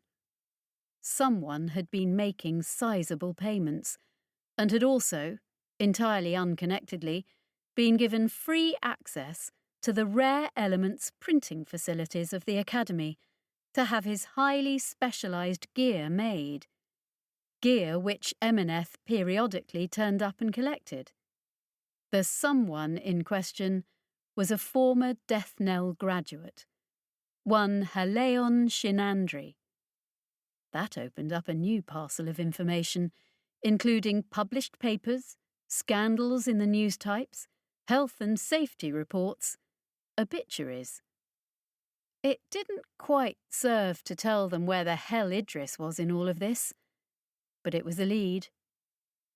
Back to the ship for now, Chris decided.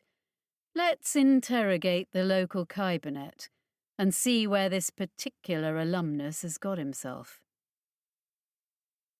They returned to the sun and air from the buried fastnesses of the worshipful porters, making for the docks, when they saw a score of university staff heading their way. Some were academics, and others were porters of a decidedly burlier bent than their informer. Granduja was with them, and at her side, even then pointing out his quarry, was Peter Cheva Uscaro. Solace. We have a little problem. Chris's voice over the vulture god's crackly comms, taking a bit of a detour to get to the shuttle. A bit of a detour? Solace echoed. Maybe a tour of the island? Chris was sounding slightly rushed. All very civilised. We're walking, maybe a bit fast. They're walking, maybe a bit fast. Nobody wants to actually admit we're about to have a throwdown. Get Mundy to show his badge to them, Solace suggested. Oh, we will, when we have to. Only they didn't seem to care much about it when we were chatting over chocolate and cake. And I get the impression the stakes have just upped. Bloody bitch wouldn't talk to us, but I guess she'll talk to Uscaro's largesse soon enough. Let nobody tell you about academics and ivory towers. Solace had grown up on stories of colonies and their general propensity for vice, whatever walk of life they were in. Right now, she was more worried about Chris, though. She still had difficulties with Colville's subtext, and Chris's tendency towards flippancy meant she wasn't sure how worried the woman was. Ollie wants to bring the ship down, she noted. Ollie was, in fact, currently engaged in a furious row with the Death Knell Docking Authority, or at least the compartment of the planet's cabinet that governed landing permits. By ancient statute of the Academy, and the basic logistics of a planetary society existing strung across small islands, landing anything bigger than a launch was forbidden. Ollie was currently suggesting she use the god's overpowered gravitic engine to haul the higher energy department up into orbit instead. Negotiations were not going well. Good luck with that, Chris noted. Solace, I'm sending you some data up the well. Helayan Shinandri, former associate here. He's who Emineth's working for. There's a crap ton on him, and right now I don't have the liberty to go through it. Will do, Solace confirmed. Name mean anything to you? She asked Haramon, who was gawping over her shoulder. The Tothiat shook her head, grabbed the neighbouring seat, and began accessing the records, suddenly not the gang tough, but the competent researcher. Solace guessed being Aklu's lieutenant called for more than just breaking legs. Or maybe she had to break them in very specific ways at her boss's whim. Aklu seemed that type. Ollie is going to break every law on this planet any time now, Solace warned Chris. And then another comms request grabbed her attention. Trusting Haramon to get the research done, she jumped on it. A packet ship had just hit the system and was delivering news and mail to Death Knell. Moreover, it would be taking messages out very shortly, and that meant Solace could report in to her superiors. She was trying to send her coded missives every chance she got, because there was never any guarantee when the next opportunity would arise. She needed to leave as much of a breadcrumb trail as she could. Negotiating for data space aboard the packet, she skimmed the incoming news. And stopped. Made a sound. Shocked. Wordless. Haramon glanced at her. It had happened. The line the Parthenon and the colonies had been dancing around had been crossed, and she hadn't been there. Her sisters had been dying, and she hadn't been there. The news was 2 days old, and cast in colonial terms, decrying Partheni aggression, and certainly the declaration of open war had come from the Parthenon. In retaliation, though. Solace saw right through the Hugh mediotypes, rubbishing the accusations and denying responsibility. There had been an attack. On the garden ship Ceres, the ship she'd been resident on, not so long ago. The ship where the Partheni intermediary research was based. Of course, Hugh would have been aware that their star int was missing, so when better to try and shut the operation down? Garden ships were sacred to the Parthenon. They were as civilian as the Partheni got, the place you went back to after your tour, where you lived and relaxed, where the children were raised. Hugh would know all of that, as well as the fact that the one thing guaranteed to break all diplomatic restraint was a strike against one. There were no details of the strike itself in the mediotypes, what with Hugh vociferously denying all involvement, but the story was absolutely plain to Solace. Feeling vindictive, even though she knew he couldn't have had much to do with it, she sent the news down well to Hervea. They were, technically, enemies now. Well, on a strict political footing, she supposed she was the enemy of every vulture denizen, bar Heremon, but Hervea was actually Hugh. She got a message straight back from him, even though he was presumably end-running around the Oscaro boy. Mission first, war later. We have a situation down here. She found she didn't want to play nice, right then. She wanted to punch him, for no other reason than he was a representative of her enemy. Her sisters had been killed, their home attacked, their future put in danger. Angels of punching you in the face. It had never felt so true. Fuck! Ollie's voice came over ship comms. She'd seen the same news. Solace waited to observe which way the worm would turn, and whether there would be a blast of anti-Partheni invective from that direction. Instead, after a protracted pause, there came, "Sorry, that sucks." It wasn't much, but from Ollie, it meant a lot. "Cricket's hell mean anything to you?" Heremon asked. Solace looked at her blankly, completely wrong-footed for a moment. Then she realised the Tothiat had turned something up. "Is that a world? A ship? A bar?" The spacer side of colonial society seemed to have an endless number of them. "Could be my kind of dive," Heremon said. "Word in from Almier, though. Some place my lost sister is involved in. Sounds like a world, from context, but there's nothing... No, wait.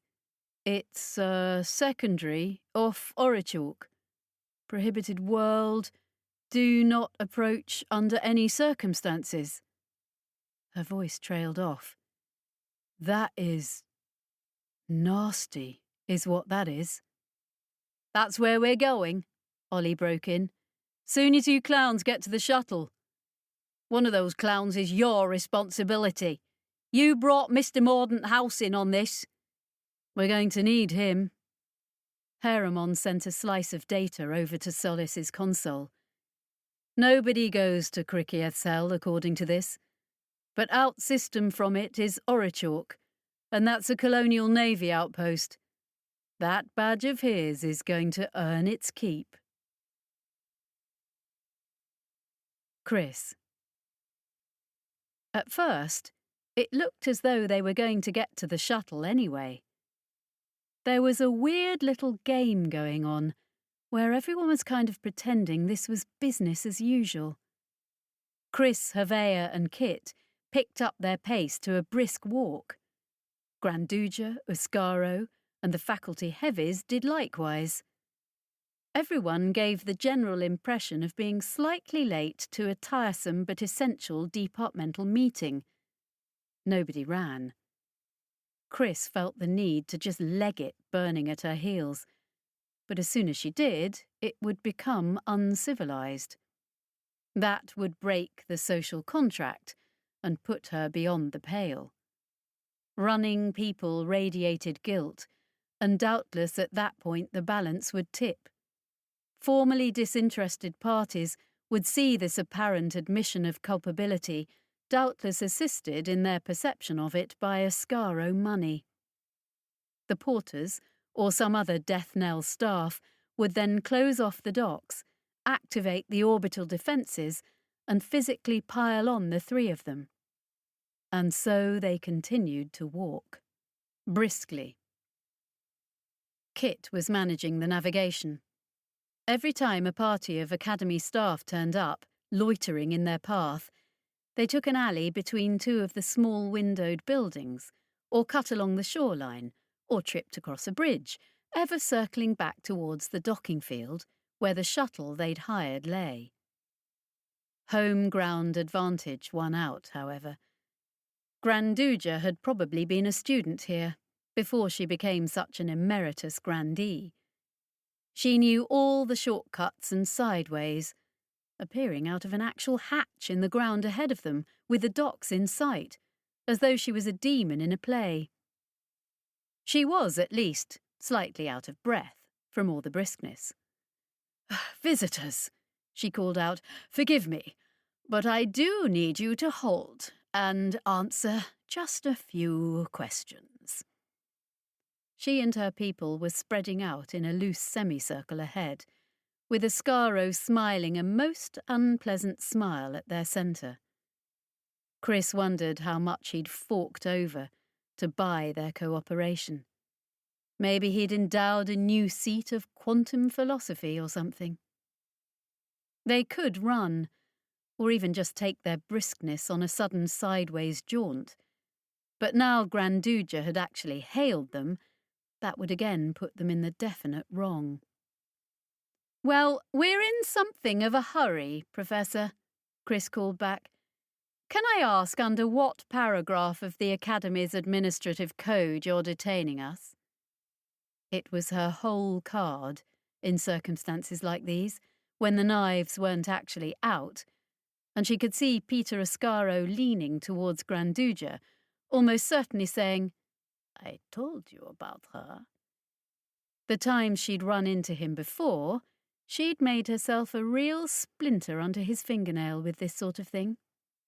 Yet she didn't take him for someone who'd put in the work reading the letters of the law here, as she had when they came in. Standard practice, and the Academy's statutes weren't even that long. Unfortunately, Granduja was that sort of person. "Under Section 19 of the Visitors' Charter, subsection 2, the woman said sweetly, "all off-worlders so charged to answer are to present themselves at a, if there exists reasonable belief that they have committed actions as set out in Appendix 2. Chris threw back at her hurriedly. She saw Hevea give her an incredulous look. She had her slate out now, scrolling through the appropriate text and crosslinks. Just another chase through just another labyrinth. The hijinks Kit had got up to probably qualified as Appendix 2 worthy, but she reckoned there wasn't enough evidence to give rise to reasonable belief. "We are in quite a hurry, Professor. Did you have any particular actions in mind?" Granduja's face went blank for a moment, which meant she obviously didn't, and Kit had covered his tracks. But then she said, "Under 2.13, the authority of a faculty head, in this case myself, shall suffice to veto the entrance or exit of any parties into or out of areas controlled by the Academy." Chris could see Ascaro practically going mad with frustrated action, mugging incredulous looks at Granduja, just like Hevea was giving her. And yet she felt very calm, very centred. There was a form of zen in the cut and thrust of opposing statute, the clash of conflicting sections, the sudden flash of a hidden paragraph drawn from the sleeve. Only in exceptional circumstances, as defined by Appendix 9, I don't hear any explosions or see an incoming tsunami. Granduja had been waiting for that, however, and told her flatly, "But we are now on a war footing, and you, I am reliably informed, are Parthenon agents." Chris stared at her. "A war footing?" she echoed, and then Hevea was shunting information to her slate. The Parthenon had declared war. For a moment, the whole legal house of cards seemed about to come down. There was actual war, not just the almost dancing that had been going on. An attack. The series. She'd been on that ship just recently. Granduja and her staff were closing the distance now, Ascaro practically rubbing his hands. "Hugh has yet to respond," Chris said. They stopped, and she heard the man hiss, "What is this nonsense now? Just seize them. There are formalities, Boyarin, Granduja said primly, although, in this case, the Hugh Defence Board is doubtless in session, even as we speak, Chris said, somewhat breathlessly. Until they issue a response, there is no state of emergency. Tissue thin, but sometimes you had to skate on the letter of the law, like an insect on a pond. Also, I am an agent of the Intervention Board, Havea put in hotly. I am not a Partheni agent, and my companions are assisting me with an investigation. Chris felt meanly pleased that everyone ignored him. So, if you'll let us be on our way, she put in, with her best smile at Ascaro. Granduja's own smile was better, though. It is, of course, also the case that the return of the architects is considered an automatic state of emergency across the whole of the colonial sphere under the post-war stimulus powers.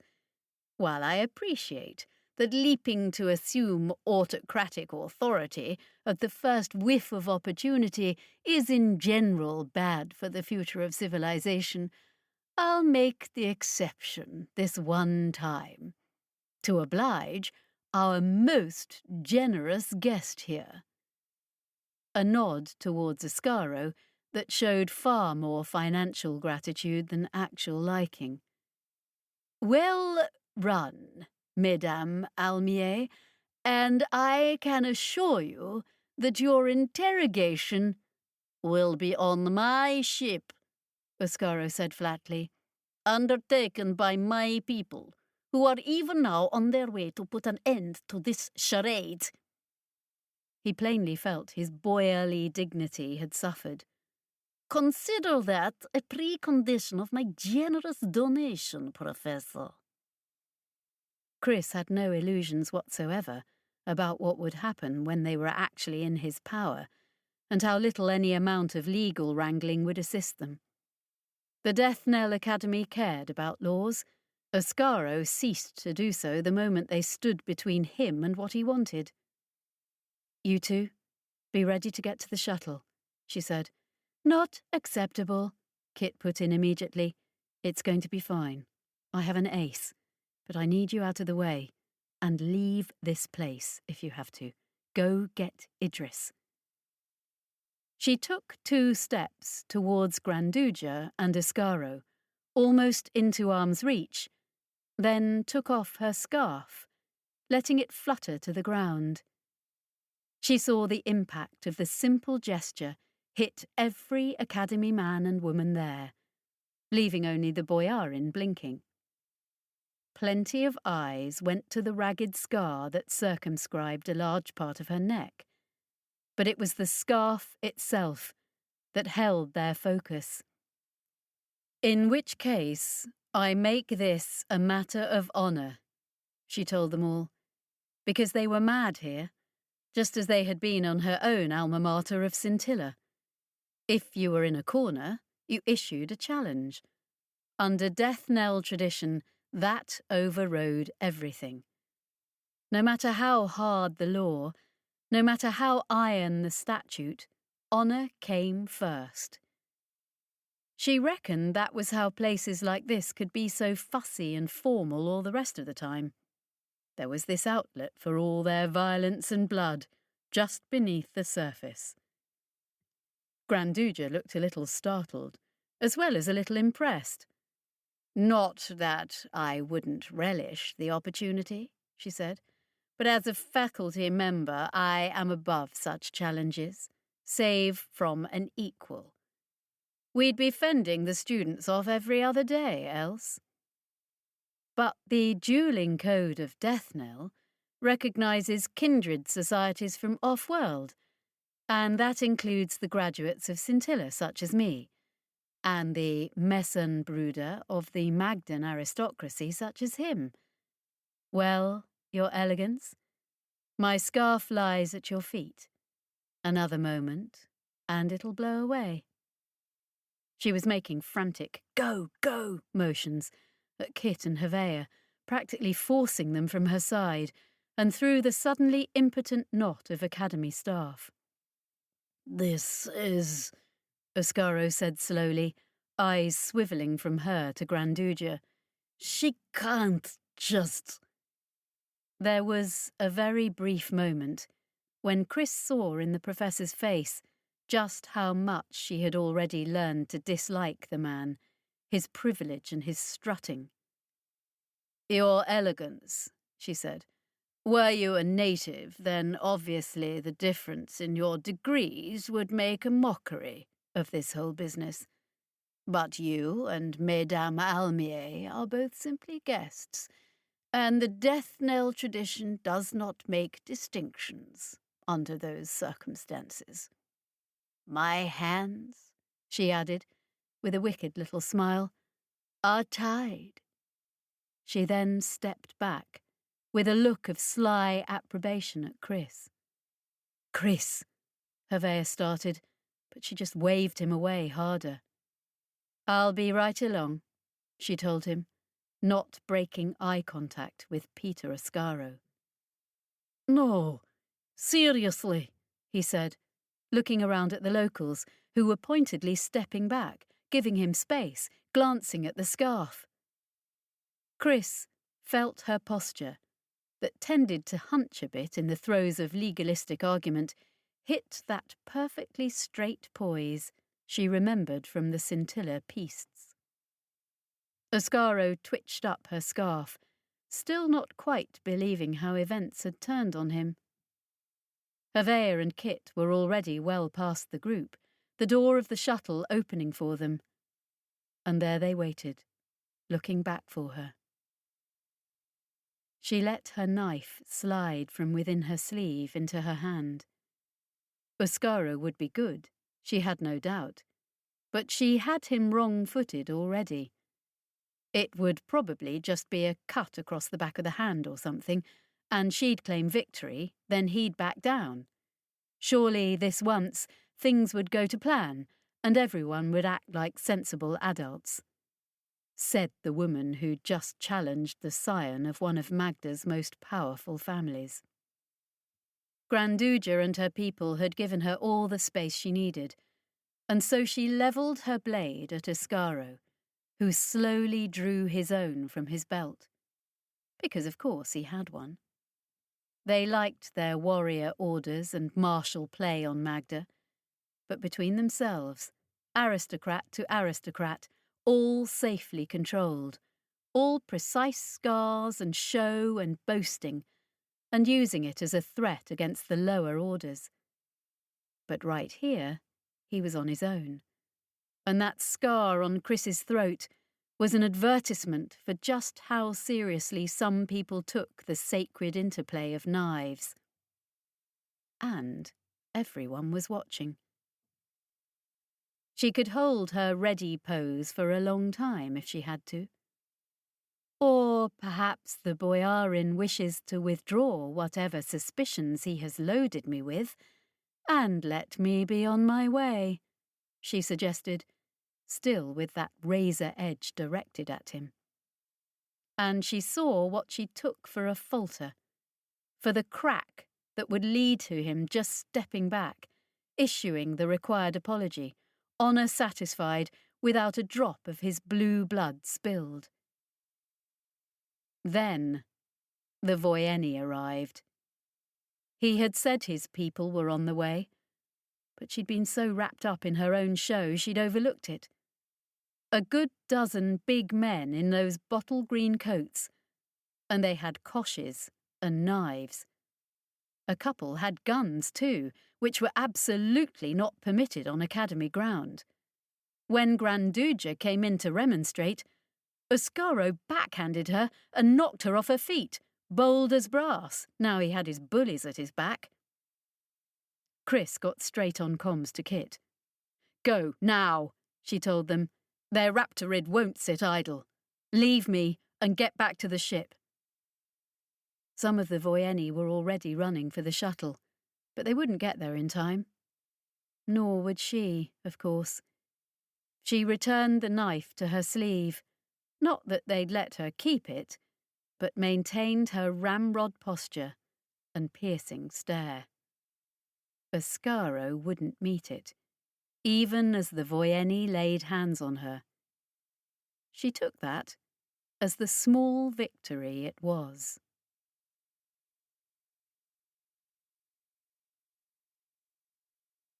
Chapter 25. Hervea. Hervea had thought Kittering wouldn't get the shuttle moving without Chris, and envisaged wrestling the Hanny for the controls. Kit was up on the pilot's stool, though, already closing the hatch and blotting out the Voyeni pounding after them. Hervea supposed the Hanalambra understood the concept of sacrifice for others, given how their stories generally played out. Ollie was on the comms, but she was stressed, so wouldn't talk to him, and Kit's translator was receiving through whatever his equivalent of an earpiece was, making half the conversation completely inaudible. In the end, Hervea had to eat humble pie and get a line through to Solace, because apparently that was what the world was coming to. "What happened to Chris?" she demanded. "Oscaro got her." And then, to forestall the accusations, "It was her idea. She was doing some legal thing, and then she called him out, the mad woman. But he got us on board, Kittering and me." They were airborne now, the shuttle lurching sideways away from the dock. The pilot's display showed 6 angry red bars, representing Academy docking control, telling them to stay the fuck put, or so Hervea translated it. A couple of shots spanged off the hull, and then there was a little telltale added to all the rest of the red that said they'd been punctured. Hervea guessed a couple of magnetic rounds had just passed through the crew space around them, and against the shudder of the atmosphere outside and the roar of the reaction drives, he hadn't noticed. He dropped into a crew seat and accessed damage control. The shuttle was decidedly iffy about whether the holes were self-sealing properly. "We may have a breathing problem soon," he announced. "Kit, you have a suit." He'd already spotted the trouble locker and went over to it, handhold to handhold, because the Hanny was making heavy weather of his ascent. A Hanny emergency suit turned out to be something like a condom that Kit crouched on top of, then pulled up the full length of the front of his body, leaving limbs and back exposed. After helping him with that, Hervea wrestled himself into one of the clingy, one-size-doesn't-quite-fit-all human suits and inflated it. He'd half expected the jarring wrench of a graphitic engine to start yanking them back to the ground by then, but he was too used to orbitals and ships where an A-grav field was standard. Deathnell only had small islands to build on and genuine natural gravity to enjoy. They obviously hadn't felt the need to add the artificial variety. "Your badge going to get Chris back for us?" Solace demanded from the Vulture. "I will do what I can," he said automatically, but then some latent honesty kicked in, and he added, "Which won't be much. I'm sorry. I'm out of my brief here." "We're on our way down for you," the Partheni told him. "I thought the Deathnell Kybernet really didn't fancy ships breaching their atmosphere. I mean, these people like their laws. We just got a serious demonstration of it," he said. "Yeah, Ollie's swearing at it right now," she agreed. "They're not actually shooting at us, though." "Well, maybe they don't have any guns." "They're tracking us with their anti-asteroids right now." Solace's voice sounded very tight. "Ollie's throwing us around, but if they wanted to try target practice, there's nothing stopping them." Ollie's voice broke in then, coming to him over Solace's channel and presumably direct to Kit. "Raptorid's coming down the well too." "Oscaro's launch also rising towards us," Kittering responded. "Combat capable."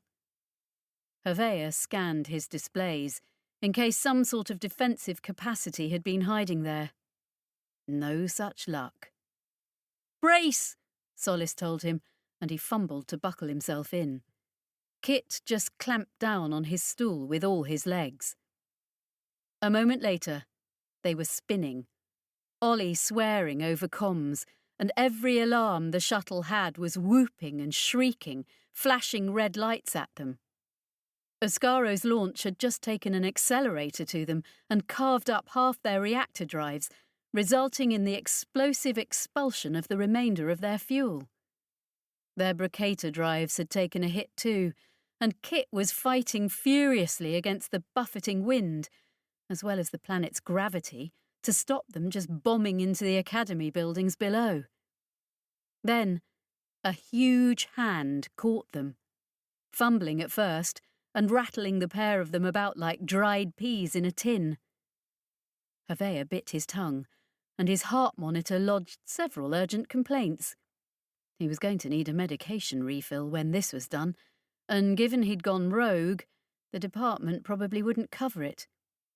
Why does the goddamn Magden prick need an accelerator on his shuttle? Goddamn dick-waving. The vulture god screamed down from the upper atmosphere, bullying its way through the turbulence like the divine incarnation of Ollie's bloody-mindedness. Its gravitic field captured them, and then the huge tangle of its docking claws took hold, seizing on its prey, but still descending, wrestling with the gravity of Death Knell to avoid completing the unplanned landing the shuttle had been about to make. They came dangerously close to colliding with Oscaro. All that wealth of sky, and the ships were stacked atop one another in a narrow column from ground to orbit. Hervea wrangled for camera access and saw the jagged dart of the Boyarin's launch skim sideways, away from the vulture god's brutal bulk. A purplish flicker showed where the salvage ship's lasers were having a go at him, trying to pick off his drives so they could grab him too and liberate Chris. The launch was too nimble, though, swinging wide and fighting field against field to prevent the god from taking hold of them. Hervea could hear Ollie over the comms, constant stream of consciousness as she tried to snag the smaller vessel. Hervea wasn't entirely sure what they'd do if they actually had the launch at their mercy. It was full of armed Voyeni after all. Maybe Haramon could take them, though. She was functionally immortal, and wasn't it about time that she started working for them? Then they were hightailing it away from the launch, shouldering through the increasingly uncooperative atmosphere and trying to gain height. There was a shadow shaped like a pair of talons, with a peacock's tail swooping down on them. The Raptorid, Oscaro's sleek battle yacht. No chance of catching Oscaro now. Ollie was just hauling for altitude, even as the docking claws clutched the shuttle tightly. Hervea could only watch, gut-churningly helpless, as the Raptorid descended on them, doubtless lining up its weapons. Having Chris already, Peter Oscaro would probably bank on not needing any more leverage or prisoners. He might as well just slice up the troublesome vulture god here and now, and rid the universe of one more complication. In Oscaro's shoes, that was certainly how Hervea reckoned he himself would think. He hadn't ever planned on being an ersatz crew member of the benighted vessel, of course. Then the screens registered a high-energy discharge. Lightning seared through Death Knell's atmosphere to flicker about the Raptorid, and the predatory vessel broke off its attack run. Weather. We've been saved by weather. But no, Kit was flagging up angry comms exchanges on open channels. The planetary Kybernet was remonstrating with the Raptorid, demanding all vessels get clear of the planet, stipulating vastly divergent courses for each. These courses would send Oscaro's launch a long way around the planet from his actual ship, Hervea noted. Buying us more time. Then he remembered Professor Granduja being slapped and reckoned this was probably the best revenge she could take, within the precise laws and statutes permitted her. Not that she was owed much gratitude, given she'd sold them out in the first place, but sometimes you took what you could get. "We have a heading?" he demanded. "I've sketched a throughway route to the Orichalk system," Solis's voice came over the comms. "Based on the very narrow research interests of this academic of yours, that may be where they have Idris. Only 2 legs from here to there, but Ollie, can you plot to come out as far from actual Orichalk as possible? We need this Cricket's hell, an inner world in the same system." "Yeah, sure. Fuck, don't ask much, do you?" Ollie grumbled. But she was already tearing them away from atmosphere, out into orbit, while fending off a barrage of complaints and attempted fines from the Kybernet. The planetary anti-asteroid grid hadn't fried them, though. This possibly counted as Granduja's contrition too. Someone else pinged his comms. Kolvari, still attached to the god's hull somehow, despite all the recent gymnastics. They sent through orbital mechanics for the planetary system, which included Orichalk and Cricket's hell, plus a data dump on the system as a whole, harvested from Deathnell's libraries. He condensed this into a suggested unspace route for Ollie to finesse and follow, and then he and Kit exited the shuttle, moving up the god's umbilical and into the drone bay. There Ollie loomed above them in her pod, eyes closed as she wrestled with too many systems at once. The shuttle was cut loose to drift, so it could eventually be recovered by the Kybernet. Havea stumbled over to a panel and called up a plot of where the Raptorid had got to. It was most of the planet away now, recovering Oscaro and its launch. And Chris, of course. Goddamn Magdan block. The Magdans were a loud voice within Hugh, of course, and often a conservative and retrograde one. They were wealthy, with their planet one of the big breadbaskets of the colonies. They also had a large population, controlled by a small ruling class who had welcomed all the refugees they could take during the war, so long as people were happy with serfdom, the robot, as they called it on planet. It was all done with just enough of a veneer of legality, backed by Magda's economic clout, to ensure Hugh never got round to censoring any of it. But those were merely the average and everyday Magdan questions. Right now, Havea was far more concerned with some very specific issues raised by the transcripts Kolvari had ferreted out for him. There had been Oscaro family members at that meeting. They'd been one of the prime movers and shakers of the whole Arkship project. What they brought to the venture was a cadre of leashed intermediaries, meaning the proposed Ark fleet, the future of the human race in an architect's horn universe, wouldn't be limited to the throughways. They'd be able to take their remnant population, their new mobile fiefdom, anywhere.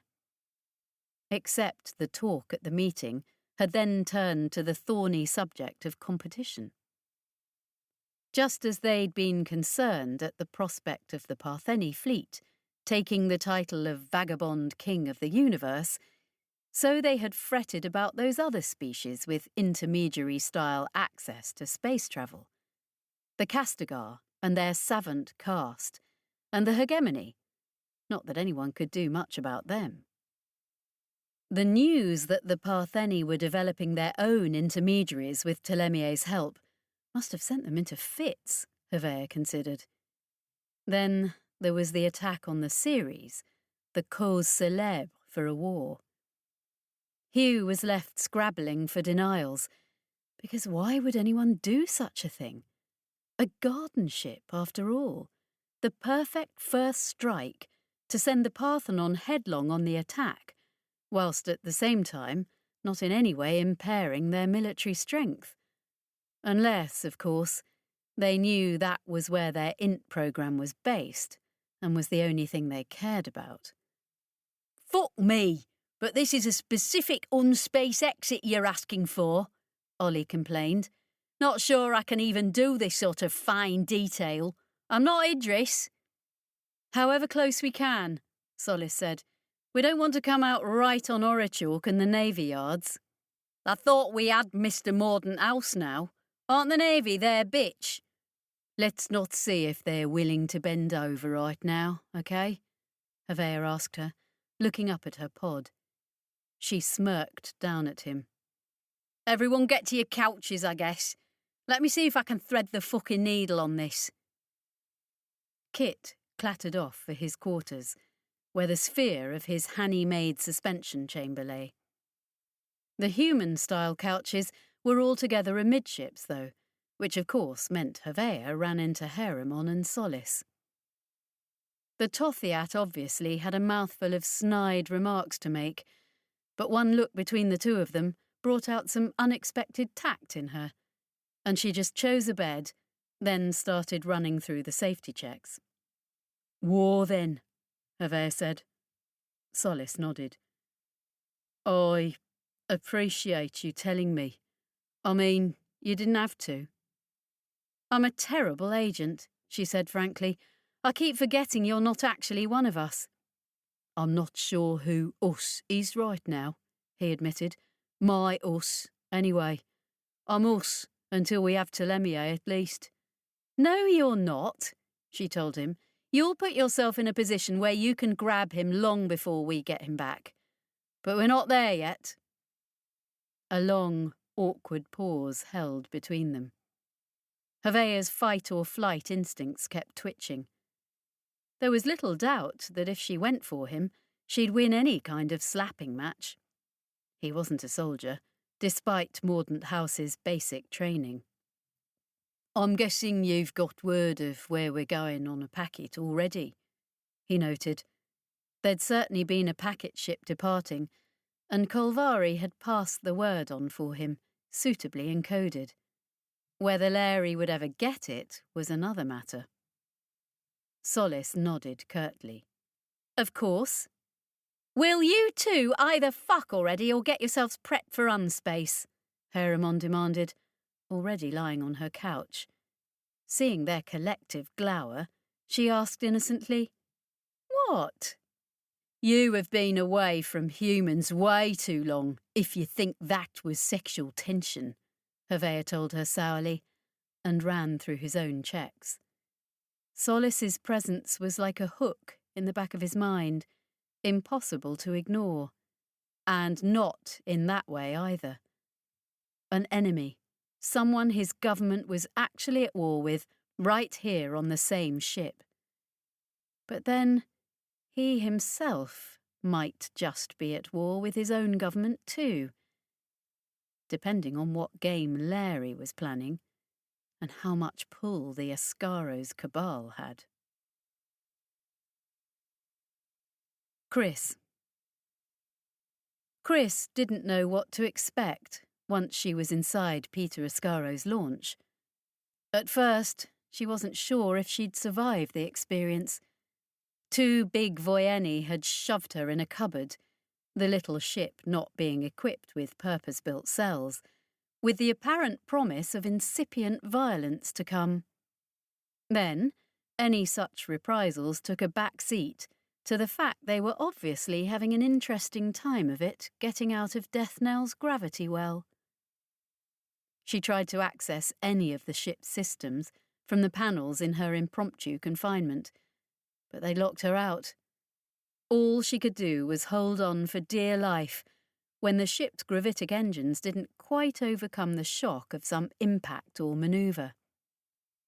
Then the thunder of displaced atmosphere gave way, and they were in orbit, with the Voyeni hauling her from the ship. She had a brief glimpse of a cramped dock, a pair of the sleek, armed launches side by side, before they marched her off to a little stateroom and abandoned her again. She sat at the table and ate the preserved fruit some steward had laid out, until the two Voyeni returned, escorting a brace of Oscaros. One was Peter, of course, but the other was a surprise. Oscaro Senior, Mozarin Ravin Okosh Oscaro, last seen exiting Arc Palator in a hurry, but apparently none the worse for wear. The two bodyguards moved in on her, and she flinched backwards. "Just as a formality," Oscaro Jr. told her, "please do hand over that knife of yours." He was trying very hard to be polite, which was what she'd been banking on. Yes, she was their prisoner and at their mercy, but she was also useful to them. While that state of affairs lasted, there was likely to be more open hand than bludgeoning fist in her immediate future. Of course, she'd still be useful after they'd gone over her with boots and a length of hose, because that would be another kind of motivation for Idris to give himself up. However, while she didn't reckon Peter was exactly a genius-level chess player in the intrigue game, Ravin himself was no fool. First would come the honey, with the vitriol left in reserve. Still, those two Voyeni weren't going anywhere, even after she gave up the knife, plus the second knife in the lining of her belt that they'd picked up on. Their looming presence was the equivalent of setting the bottle of vitriol on the table, just in sight. "Mesdames Almier." Ravin Oscaro took a seat across the table from her, with Peter standing at his shoulder, looking covert daggers. "We have some short time before our ship recovers this launch, and we set course for Orechok."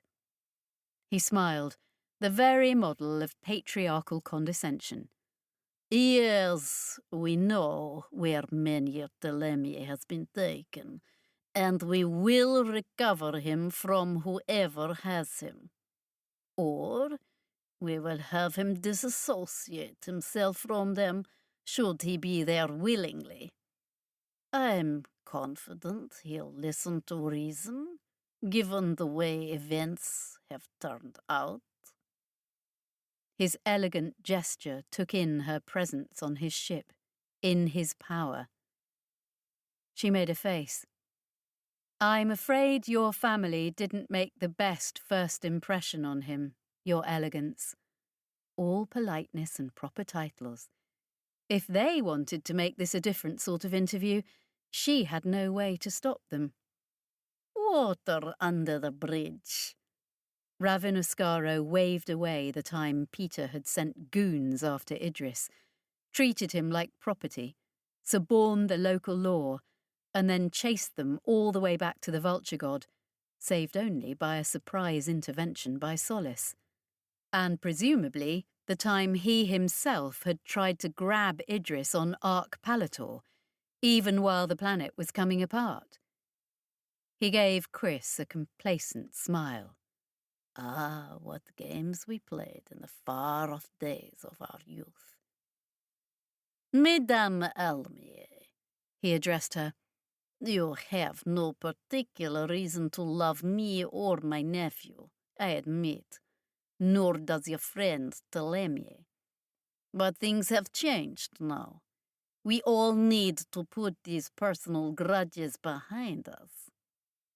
Those grudges all went one way, as far as she could see, but she didn't point that out, and just maintained a genteel smile.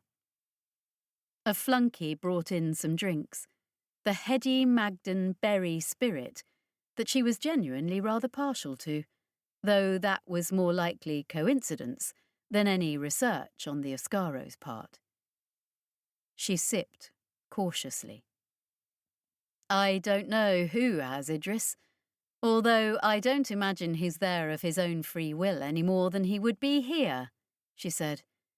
"Then, when you talk to him, you must explain that this isn't about us." Oscaro Senior told her, knocking back his own little cup and having a new one poured. This is about the colonies and the survival of humanity. Chris nodded cautiously. You've been able to play your games, you and he, with the Partheni. Something of a spitting tone when the name passed his lips. But that was then. You are both citizens of the colonies. We are your people, not the women from the vats. If you went back to them now, well... War. Actually at war with the Parthenon. In the middle of the architect's return. Madness. Yet, it was a mad universe, because this was apparently exactly what had happened. The colonies need your friend. To defend against the architects. To help with the new INT program. The volunteer program, he'll be pleased to hear. To shepherd humanity wherever it needs to go. She reckoned this was something he'd rehearsed. Our species, our culture, is about to undergo some catastrophic changes in the near future. We are beset on all sides, and the intermediaries are our only advantage. Ranged against us, we have the Parthenon, the architects, even the hegemony, perhaps, after their actions over Arch-Palator.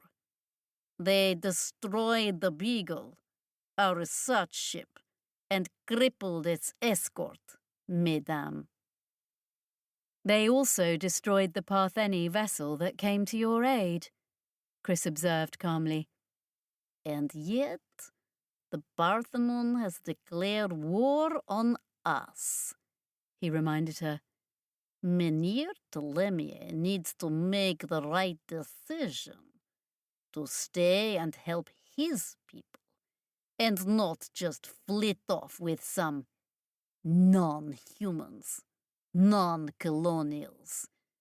He must remember who he is and who he was born to. I hope you're a loyal colonial enough to help me persuade him, mesdames. He'll listen to you and your friends on the Vulture God. He couldn't get the name of the ship out without at least a little disdain, try as he might. Will listen to you as well, even though that Partheni infiltrator is among them. It's time to choose sides, Mesdames Almier. There is no staying out of this war, not for anyone. If you'll forgive me, Mozarin, she said slowly, Idris will remember you tried to force him into your service once before, and you had one of your own people whipped in front of us for provoking a fight that you no doubt ordered.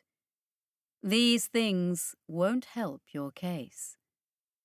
She waited to see if that constituted crossing the line, as far as his polite facade was concerned. It did not, apparently. Ravin Oscaro's smile didn't even slip. Toughness, yes. His tone was philosophical even. It's something we value on Magda, something your space of friends should appreciate. They've forgotten this on Berlinhof and the other longer settled worlds. Humanity needs to be tough, Mesdames Almier, clever and adaptable and tough. The universe will destroy us otherwise. The architects are like the universe's will, are they not? Desperate to grind us down and reduce us to dust, and not even through malice, just as a side effect of what they do and what they are. And we will need to change to survive them. We will need a toughness that comes from taking a whipping and keeping the cries inside. That was Earth when the architects came for it, a whipping for the whole species. And we survived, and the scars healed, and we were stronger. She finished her drink, watching him carefully. The tart berry flavours cleared her mouth of the bitter taste his words had conjured up. She wanted to argue against each and every point, not least that the vast majority of humans had not survived the loss of Earth. There was a time and a place for defiance and the grand gesture, but not when you were on a man's ship and surrounded by his thugs. This was going to go sour sometime soon, at the Orichalk end of things, but there was no point making her life uncomfortable before that. Let's see what his situation is when we get over there, she suggested easily. I mean, he's been grabbed by some psychopathic Tothiat. Sounds like anything's an improvement on that. Even you. She reckoned she had just enough credit for that and couldn't resist a little kicking back. Ravin had also been talking only about Orichalk, with no mention of Criccieth's hell, which suggested to Chris that whatever information he'd got out of Granduja hadn't been the whole story. The Ascaros could be herring off on a bit of a tangent, giving the vulture god a head start. Until then, she could play along and hope that an opportunity would present itself. For now... I'd like a scarf, she told him, and he blinked. Then his eyes strayed to that ragged martial scar on her throat. He squirmed a little, to her delight. Of course, I'll have one printed. She'd take her little victories where she could. Havea woke, hearing alarms, and then had to wrestle with the lid of his couch before he could actually get out, in which time any number of disasters might have happened. Ollie's plot through unspace to this system had brought the god out into the real, close in towards the star. A bit too close. The alarms had already died away by the time he was out and on his feet, though. He took a moment to freshen up. A mouthful of recycled water, a shot of nerve juice to clear away the trembling and muggy-headedness that attended unspace suspension more and more as he got older. After that, he found the others crammed into the command pod, even Ollie in her walker. He gave her a quizzical look, and the scowl he got back told him not to ask. He reckoned she'd been getting health alerts from being in the drone bay bubble for days on end. Not hard to guess how much freer she must feel with the ship and its drones as her extended fingertips. What's the situation? Grab a screen and look for yourself, Ollie told him, but Solace, who was a soldier at heart, was already reporting. We're coming towards Criccieth's hell on its orbital path now. The naval base at Orichalk hasn't hailed us. They're busy over there, though, indicating a display harvesting data from the system's other world of note. There's a hiver factory in orbit, churning out munitions and parts, all the hallmarks of a reactivation phase. I suppose we both know why that is. Havea nodded gloomily. They'd put a naval yard here during the war because it was out of the way, without any other habitation. There was also some belief that there were unfound throughways in the system that might make it an important place to someone at some time.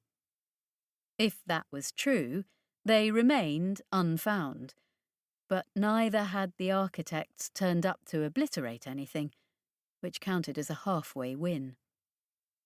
Right now, according to the data the god's sensors had harvested, as covertly as possible, there were shipyards firing up, ready to repair and to build.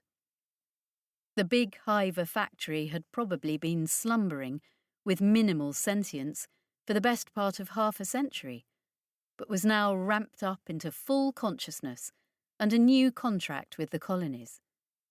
The hiver assembly in aggregate would already have delivered new minds to it, freshly instantiated.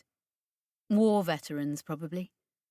When they were peeled off and made into individuals, it would be the architects they were prepped to fight. As of a few days ago, of course, that position had changed, and he wondered how the small print covered that. The Parthenon had supported the hivers when they'd made their bid for independence from Hugh, back before the Partheni had made their own exit. This is going to get messy. What about the Raptorid? He asked, and Almier? Heremon, sitting with her feet up on a console, laughed derisively. Oh, they're here. Came out after us, and right near Orichalk. Current thinking's that they know they're in the right system, but nobody told them about the old hellhole. They'll be looking for us, Havea pointed out. Yeah. Maybe they'll think they got bad data from Death Knell, Heremon sneered. Not fucking likely, given our luck, Ollie decided. She had a cable connecting her temples to the ship and was sagging forwards, her chin virtually on the controls. They're further out from Orichalk now, getting clear of the comms buzz. Hunting us, the bastards. Attention, Kit announced suddenly. Bad data has been given to us. Idris on Cricket's Hell is an unlikely prospect. He was slinging planetary details to everyone's console, and Havea craned over Heremon's shoulder blearily. That's got to be a mistake, he decided. Some cartography corps joke. It cannot be endured by known life, nor by technology of any sort, Kit insisted, save the life that has evolved there. Havea's eyebrows would have gone through his hairline if it hadn't been in retreat these last 10 years. Damn me, he got out, looking at the figures. Even Heremon looked taken aback and respectfully removed her feet to the cabin's floor. Cricket's Hell was well named, thanks to the insane biology that had developed there. The place was as caustically radioactive as the heart of a star. Flowers. Nuclear killer flowers, for God's sake. This is what that Death Knell academic was studying, maybe, Havea pointed out, but I think we've been too clever for our own good. No way he's actually on-world. Is there an orbital? None we can see, Ollie reported. And the shielding you'd need? We can keep to high orbit and stave it off for a few days, but I reckon you'd start to burn up after a month of continual exposure at best. Fuck me. She shook her head, perhaps impressed at finding something in the universe as vitriolic as she was. Curious readings have been detected, Kittering reported, but then wouldn't elaborate when anyone asked him. Havea couldn't see what he'd spotted in the sensor data, and right about then, they were hailed. It was not Ascaro. He'd decided to set the heavy mob on them instead. He'd shot them to the Navy. They could see the Raptorid start off on its journey in-system, which would see it catch up to the Vulture God a while after the god hit Cricketh orbit. But in order to hit orbit, they'd have to defy the orders currently heading their way from Orichalk. Salvage vessel Vulture God, this is Orichalk Watch, came the clipped tones of the duty officer. You are in a system under the direct jurisdiction of the Council of Human Interests. You are required to divert from your current course and proceed to Orichalk, or interceptors will be sent to escort you. If you have mechanical or medical difficulties, we are ready to assist. A pause, and then, People, You are civilians in a military-controlled system, and you've probably heard we have a lot of war going on right now. Come on in. Plus, they'll have been told this ship was last heard of working for the Parthenon, Hevea knew. Oscaro will have made sure of that. He glanced at what Kit was trying to explain. There was some complex maths about the way the radiation fields were being described by the ship's sensors. It was apparently blindingly obvious if you were a Hanny, or at least if you were Kittering, but Hevea couldn't see it. Kulvari, have you got anything for us? Sub-vocalising on their private channel, professionally discreet. I am attempting to establish a back channel to the Hiver factory, Agent Mundy, came the voice in his ear. However, I can divert some processing power to modelling what Factor Kittering is attempting to describe. Sure, do that. Hevea considered what he'd just heard. You're hacking the factory hive. Will that help? No, I am announcing my presence, Hiver to Hiver. Standard operating procedure.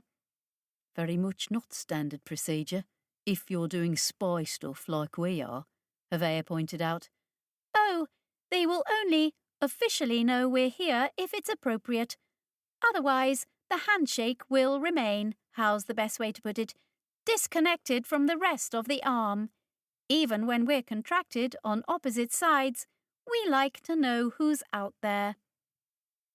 This was an insight into Hiver operations he wished he had time to sit and ponder. But right now it was his cue, and he stepped up to the comms. Orichok Watch, my name is Hevea Mundi from the Intervention Board. I'm sending over my credentials packet to you now. I am on board business and not to be interdicted under any circumstances. This is a top priority mission. Please confirm. The pause was mostly due to the message travelling, but it certainly sounded like someone being taken aback. Kulvari chimed in eventually with, They are communicating with the Raptorid. The factory has given me access to their transmissions as a courtesy. Would you like to? Yes, I would. He was grinning, and the rest of the crew gave him worried looks. In his ear, to his satisfaction, the sharp voice of Peter Oscaro then sounded. I have shown you with my own authority, which ought to outweigh any Mordant House errand boy, officer. More to the point, that ship is carrying Partheni spies. They have an actual Partheni monitor on board, one of their aspirate spy masters. Any intervention board agent with them is either a fraud or a traitor too. Send your ships. Send them now. Sir, there's nothing on that damn world anyway.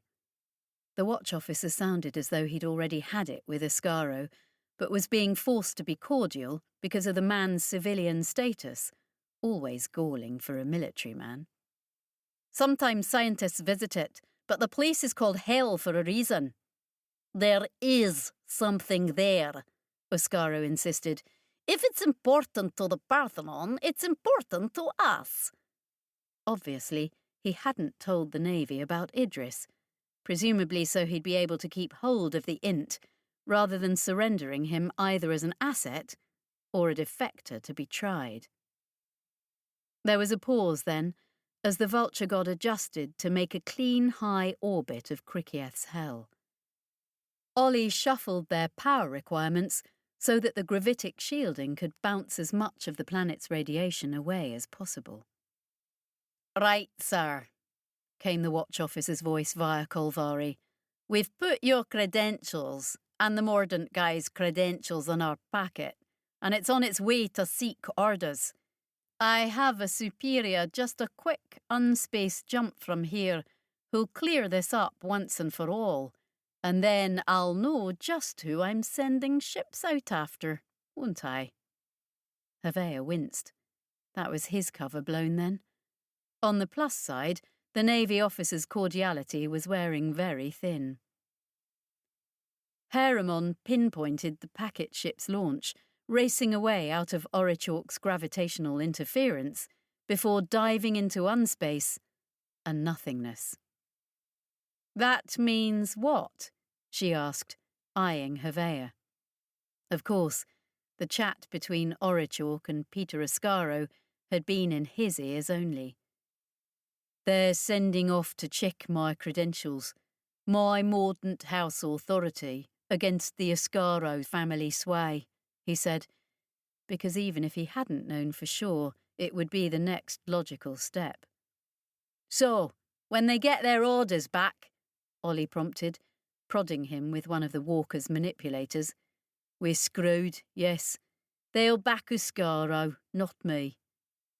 But Kolvari had now produced a model which boggled Hevea's head, and he threw it out for general consumption.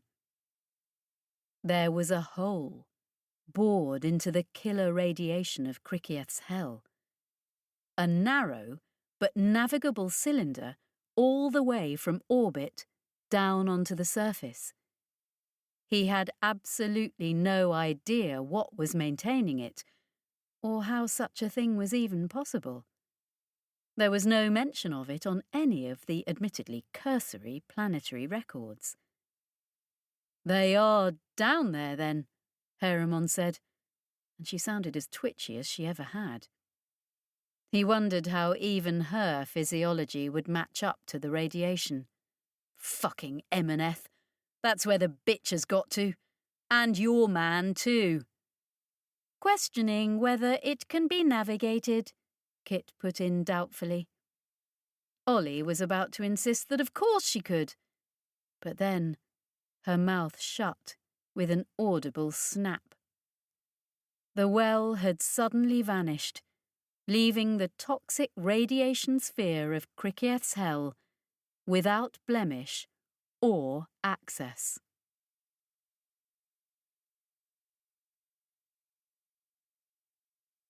Part 4.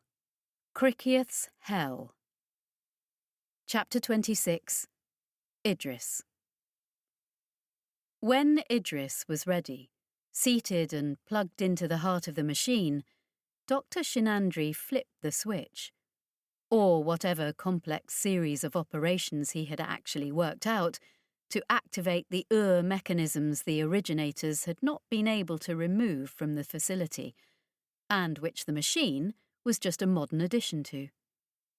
Elsewhere in the installation, Idris knew, Ahab would be hanging in its own interface, connected to those mechanisms, ready to piggyback on Idris's intermediary mind and get a look through the eye of the universe, to gaze into the abyss.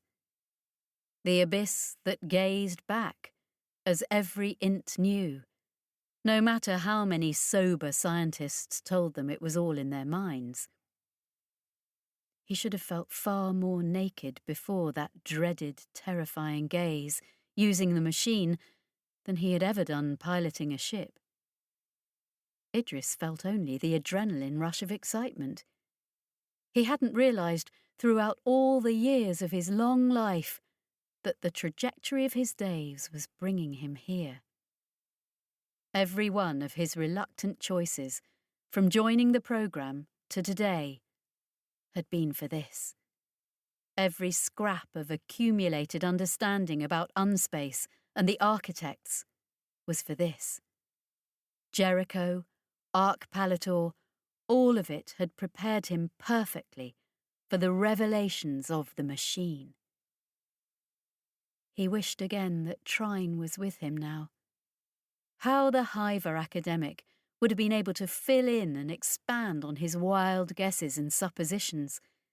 How the data from the machine would resonate within them. Perhaps that could be accomplished in the fullness of time. Shinandri and Ahab had a prodigious store of data from past delves, and Idris was multiplying it with every trip he took. It could be passed to Trine and other experts. He'd take the Hiver's analysis over whatever tortured science Doc Shinandri was turning out. But for now, he wanted to dive. Because there was a definite time limit, the candle burning at both ends every time they used the machine. The originator site defended itself against the insane environment of Krikieth's hell. The radiant life of the world was constantly assaulting it, both physically, with crackling roots and tendrils, as well as with the deadly, relentless glare itself.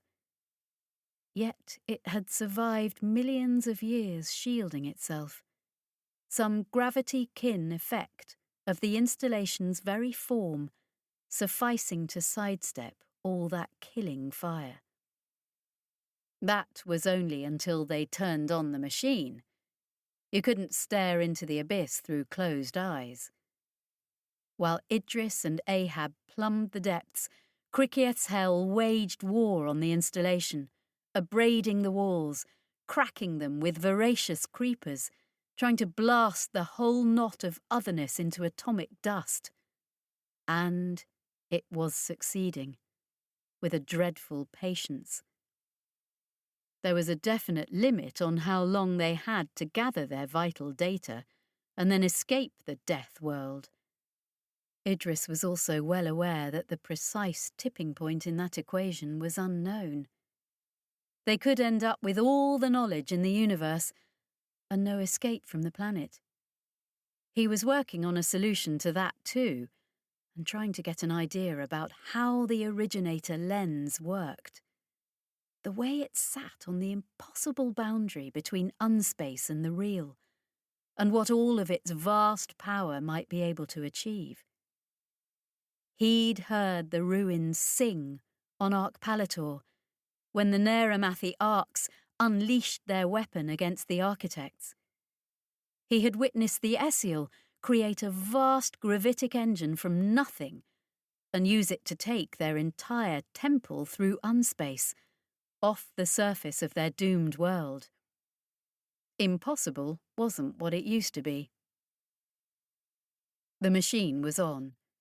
The installation's shielding was off, along with a narrow well that allowed anyone to reach the place or even communicate with the outside universe.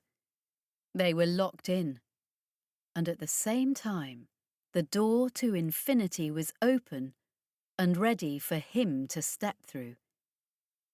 He dived in eagerly. The attention of the other was abruptly front and centre, as though that nameless watcher had been waiting for him, a cat at a mouse hole. He went into what was now his standard evasion, using the weird non-topography of unspace to hide his exact presence from it. And it wasn't coming for him. He had a sense of it, and it was always down in his mind. Down as far as unspace went, because unspace was finite and had dimensions.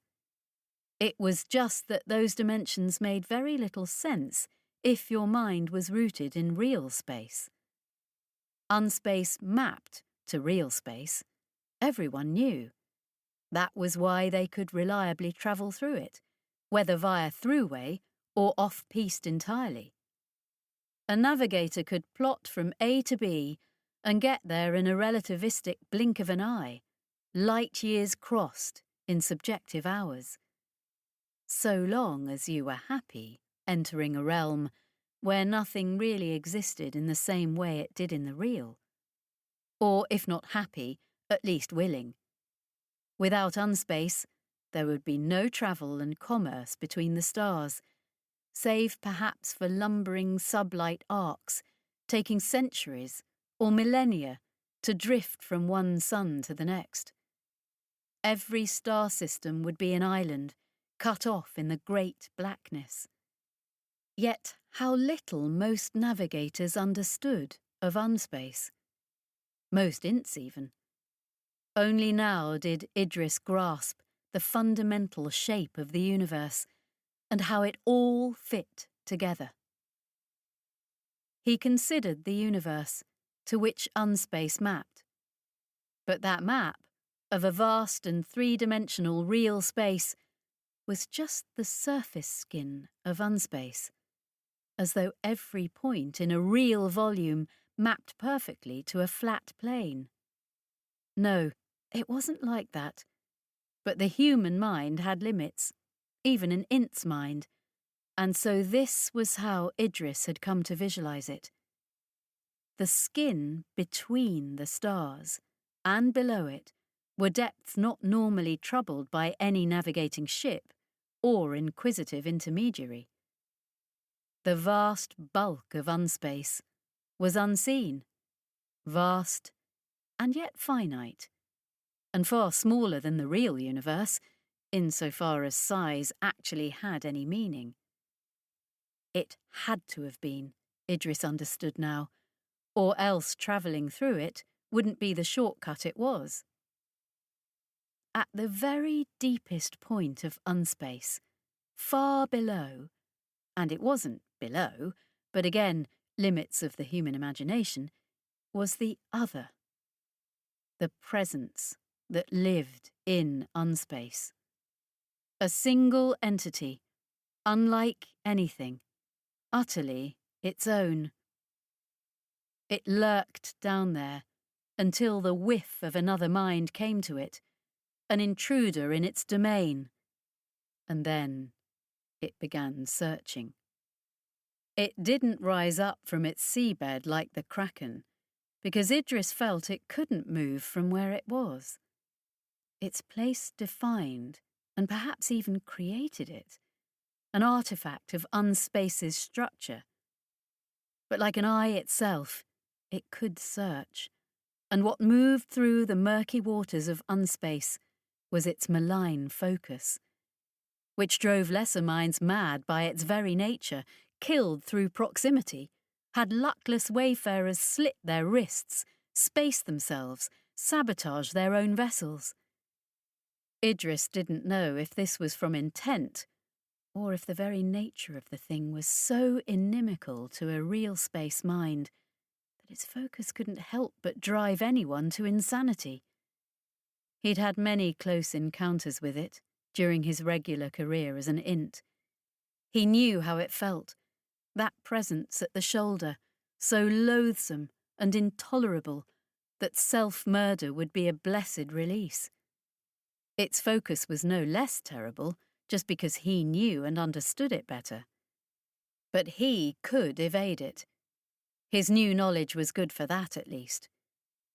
He was the all-time universal champion in dodging the attention of the other right now. That was good, because he was hunting, and he'd had a sniff of his quarry. Ahab had been thunderingly enthusiastic about what they were looking for. The creature had a purpose, and needed his senses to fulfill it. There was a limit to how far the regular mind could penetrate, using the machine. Idris had been made into a child of unspace. His precisely damaged mind could interlock with the nothingness, swim in it like a seal. He only had to remember to come up for air. He was mapping the place now, smaller than the universe, and the machine made it smaller still, a lens that could focus simultaneously at many distances. The distances weren't real anyway, within unspace. Its vastness was contained within a nutshell, so that Idris was constantly fighting vertigo. A vast chasm, or the void between stars, could become, with a sudden inversion, the cluttered depths of a drop of water under a microscope. He was learning its structure, because it was all about the structure. As above, so below. He had sensed the residual power of originator ruins on Jericho, still potent purely because of the convoluted shape of the walls that acted as a wedge driven into the real. It was the space between the boundaries that had the power, like a magician's circle, like the glyphs of a vanished superstition. Just as hegemonic technology was a study in absences, their liquid-filled vessels forming spaces within them that were the working parts of their mechanisms. Just as the Neramathi superweapon deployed over Arc Palator had been contained not within the locust arcs, but in the space they'd made between them.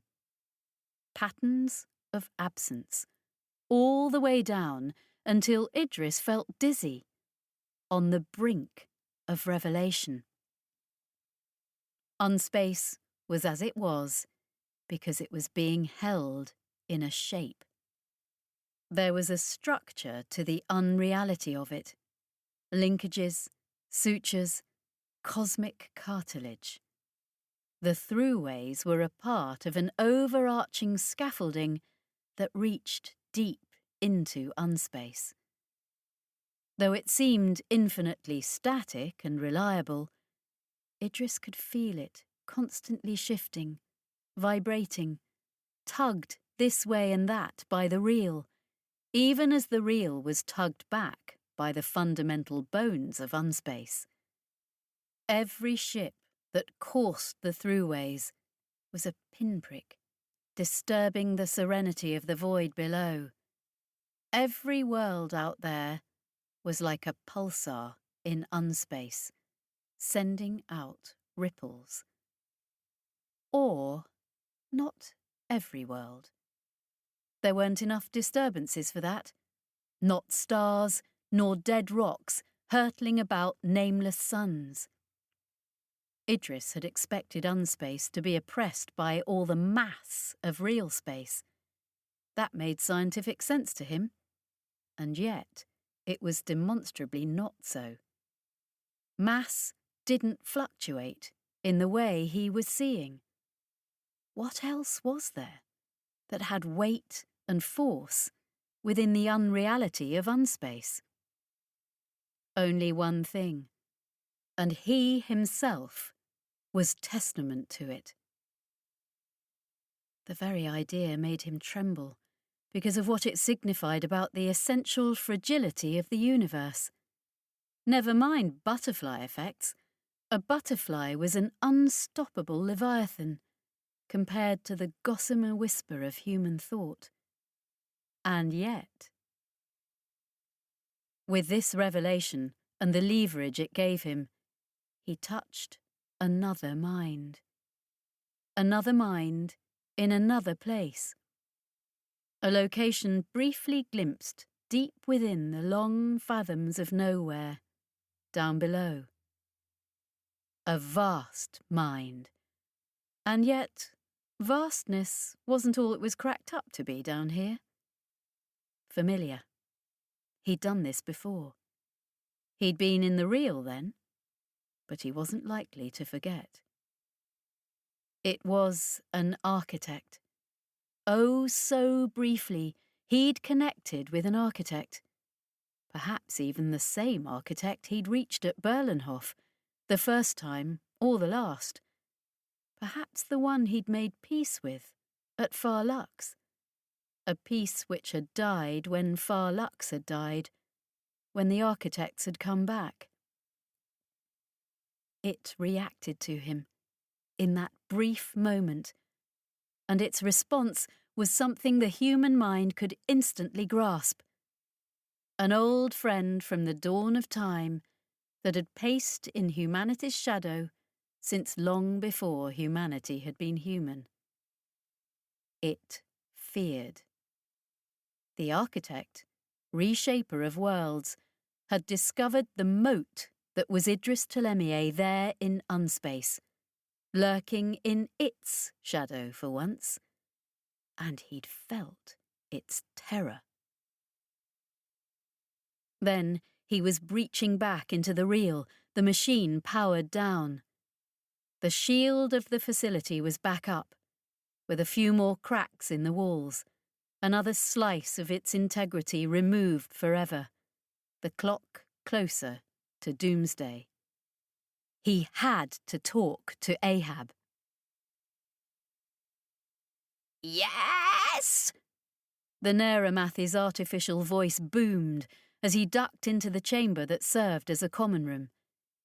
It was hunched around the far side of the table Jane had bolted to the floor there, its long neck resting on the surface, as though the strain of supporting its own weight had momentarily overcome it.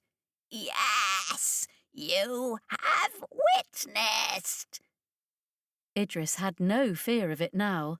For all Ahab could have crushed him with its sheer bulk, or seized him with its various mechanical limbs and mouth parts. It was a fellow researcher, a generous patron to let him play with the fundamental pieces of the universe. "It's there," Idris confirmed, and a shudder went through the creature's scarred hide. Yes, it echoed, and then, we have hunted long. We have sensed it. We have... and a buzzing squall of feedback at some concept that simply had no analogue in human speech, some Neramathy mode of apprehension Colville couldn't even approximate. Idris was forced to wonder who had even got this far with bridging the communication gap, because he'd never heard of a Neramathy trying to speak the language of other species. Ahab seemed cut off from its kin. There was no locust ark backing it, nor had it sought out its far-flung fellows. Instead, it was a renegade, consorting with humans and Tothiat, hidden away on this least likely of planets. There was a history there, but he couldn't ask about it, and nothing was being volunteered. "No ash?" he asked, because the enigmatic alien had now vanished, it seemed. Perhaps there had been a ship come for it, and the creature's comings and goings were no more mysterious than that. But Idris was more and more sure that ash had its own relationship with unspace and travel, and he was just as sure the thing would never admit to any of it. Dr. Shinandri came in behind him, in a high state of excitement. That is the longest single session, gentlemen. The absolute extremity of duration. The very walls themselves complain at it. He sounded thrilled, rather than alarmed at the prospect. Such information, such raw data we have gathered. A map. We are mapping the unmappable, we three. He drummed a rapid tattoo on the tabletop as he sat down. Captain Ahab, we approximate, do we not? We approach your goal, if I do not mistake myself. "But what is it?" Idris asked, into what turned out to be a sudden silence. Ahab and Shinandri both regarded him. "We were hoping," the scientist said, "that you would be able to tell us." "But I assumed you knew, which was why you were looking for it," Idris countered, frowning. "The heart of the enemy," Ahab announced portentously. That was its true belief, Idris guessed. And at the same time, what did the phrase mean? Quite aside from the fact it had been translated from the speech of a species that probably didn't have a heart, per se. What would it even mean to a human? The enemy was the architects, no doubt of that. Normally, he would have been thinking in terms of home worlds, except there were no worlds in unspace, and each architect was the size of a moon anyway, unless there was some unreal equivalent of a vast gas giant they all orbited around when not off wrecking planets in the real. Despite these imponderables, there was a place, and he was close to discovering it. The structure and scaffolding of unspace was bent about it, warping to accommodate it. Whilst unspace was vast, seen through the eye of the machine, it became curiously small. A handy perspective for the godlike entities that had constructed the underlying mechanisms and architecture of the installation. You could see forever through the machine, or at least forever minus a few prudent steps, because if you looked far enough, you risked staring into the eye of the other. That was something Idris still could not do. Just as the monstrous radiation of Krikieth's hell would disintegrate anything that braved it, so he would ablate away to nothing, should he present himself directly before that fierce gaze, should it find him at last. What did unspace contain, then? What might it be that they were on the brink of finding? The architects themselves, or at least they travelled its wilds without fear and surfaced as they chose, throughways be damned. Ahab believed they were unspace natives, and Idris was inclined to agree. So what was the other, or whatever it was? The ultimate denizen of unspace, a great leviathan upon the hide of which the architects were merely fleas. And the originators themselves? Gone, he assumed. No sign of them anywhere he'd looked. Destroyed, extinct, or even departed for some better universe where moon-sized monsters didn't reconfigure worlds according to the whims of... "They have masters," he told the other two. "You have spoken of this conceit, Mania," Shinandri admitted. "I have it direct from an architect," Idris reminded them. "They do what they do because they are forced. They are a weapon in the hand of something, for some reason." "The artists, perhaps," Shinandri suggested archly, "using the architects to reshape the universe to their own aesthetic tastes, It would, Idris thought, make as much sense as anything. Perhaps this presence everyone feels in unspace, is that the hand that directs the architects?" The scientist mused. No, Idris said immediately, and then had to examine his instinctive reaction to work out why he was so definite about that. "No," he repeated more slowly. He couldn't account for it, but the other, the presence was other. Not involved in any schemes, not needing another species as a tool. If the other had wanted to rise from its lair, to devour the real universe, then... He found he was sweating just at the thought, shying away from any consideration of it. The presence was, and that was as far as Idris was willing to take his speculation. "But the architects do have masters," he went on. "Maybe they're in the real, and somehow they worked out how to fish up architects from unspace, fit them with a bridle, and make them do their bidding. Or maybe they're in unspace too. Maybe they resent our little forays down the throughways, intrusions into their domain.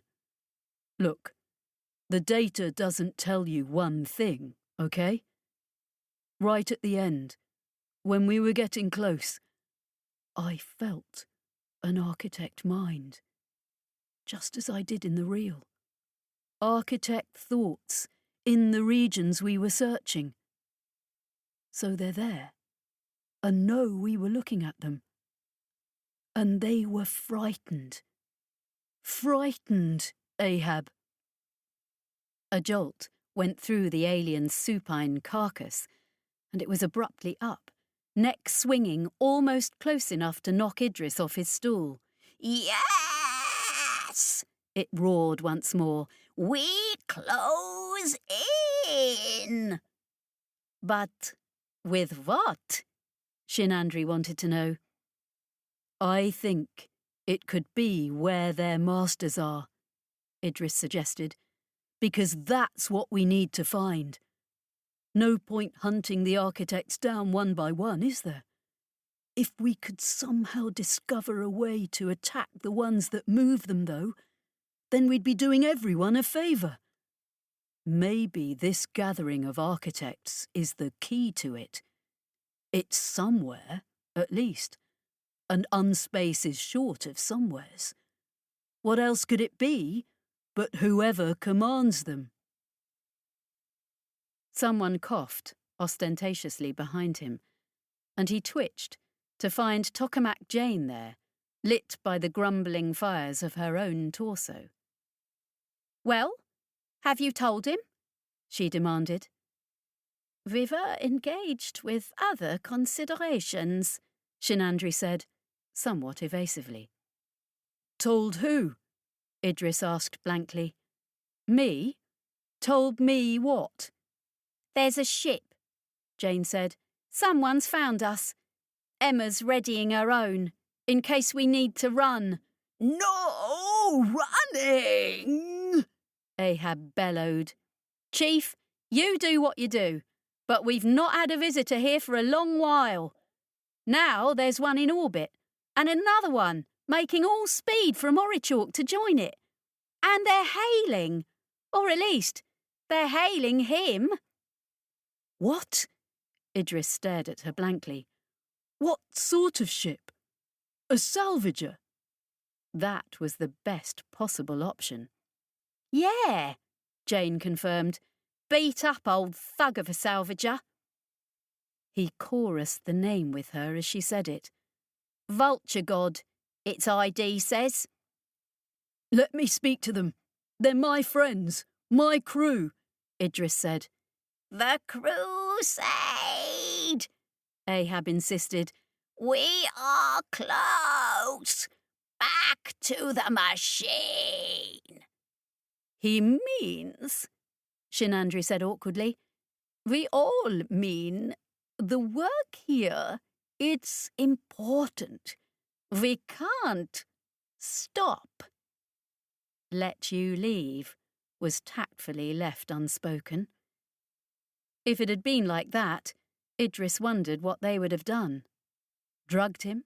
Strapped him into the machine? Had Emaneth cut his fingers off until he agreed to cooperate? But it wasn't like that, and he was already shaking his head. I know, and I need to know. I need to see what it is, what's there. You're right, we're so close. Let me speak to them, and I'll tell them. Go away, come back later, just give us time. They'll understand. They're my friends. I can make them understand.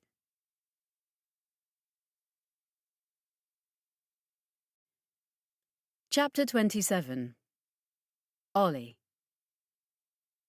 The narrow well into Krikieth's radiation sphere had reappeared after many hours of terse and failed negotiations.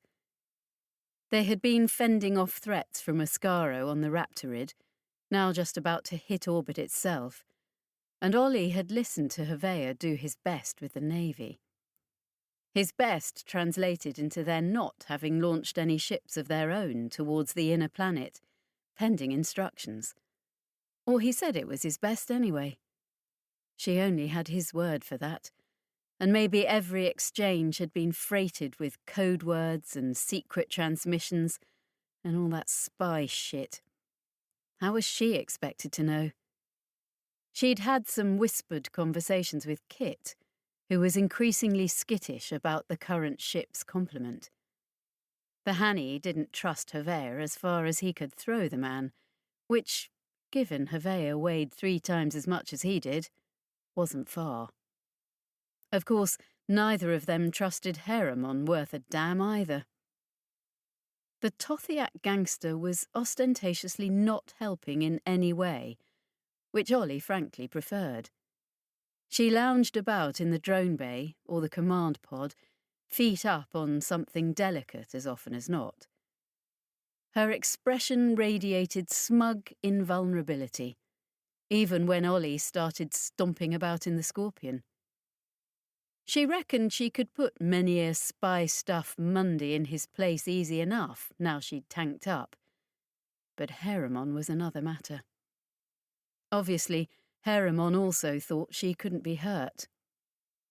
Ollie'd had the ship printers work up a dose of the anti-Tothiat juice on the sly, although it was ruinously expensive in resources.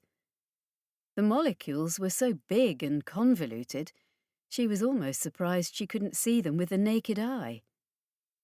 The dose was now sitting in a modified injection element in the Scorpion's tail, and if Heremon decided she wanted to wear the captain's hat, then Ollie was going to let her have it between the eyes or the shoulder blades, depending on their relative orientations at the time.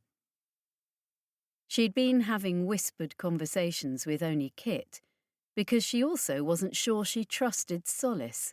Not entirely. She'd just been coming round to the idea of a Partheni shipmate, and of Solace being an all-right kind of person, as well as a reliable hand in a crisis, until this. War.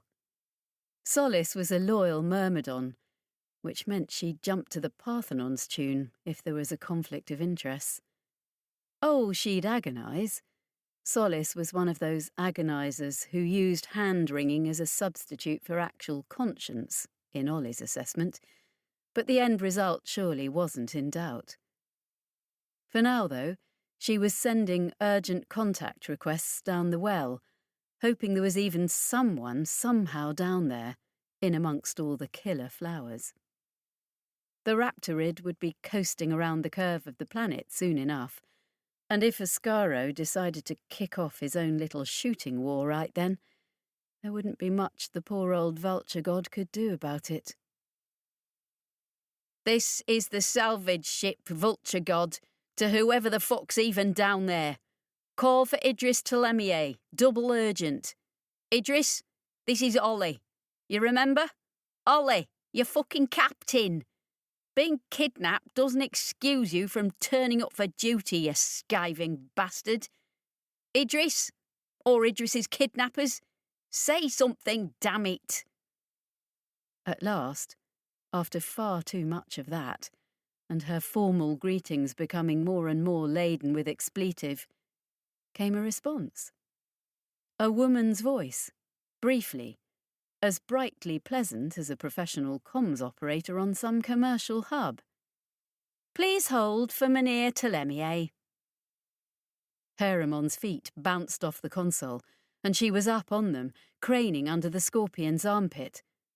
Ollie wished she'd set comms to her earpiece, but too late for that. That was your old friend? She asked. Emaneth, Heremon agreed. By then, everyone was in the command pod, crowding into whatever space Ollie's frame left them. She was very aware of all eyes on her. Fucking Chris had to get herself snatched. She wondered if she should let Kit handle things, but pride prevented her giving anyone else the comms now. Idris, she tried. Seriously, you got an Idris down there? You've got to say. Ollie? His voice, attacked by waves of static that she could track in the radiation of the world, came up to them through that narrow, impossible well. It freaked her out, that channel down to the planet's surface. She couldn't detect the actual fields that were holding it open, just a slim cylinder of nothing, where the monstrous glaring light of the planet didn't exist. An invisible hole in the brilliance. Idris, we're here. We've come to get you. What's your situation? aware that presumably Emaneth and this Shinandri character, and whoever else, would doubtless be eavesdropping. "How did you even find me?" Idris asked, rather peevishly in her opinion. Idris, that's seriously not important right now. We found you. Be happy, you miserable fish-faced fuck.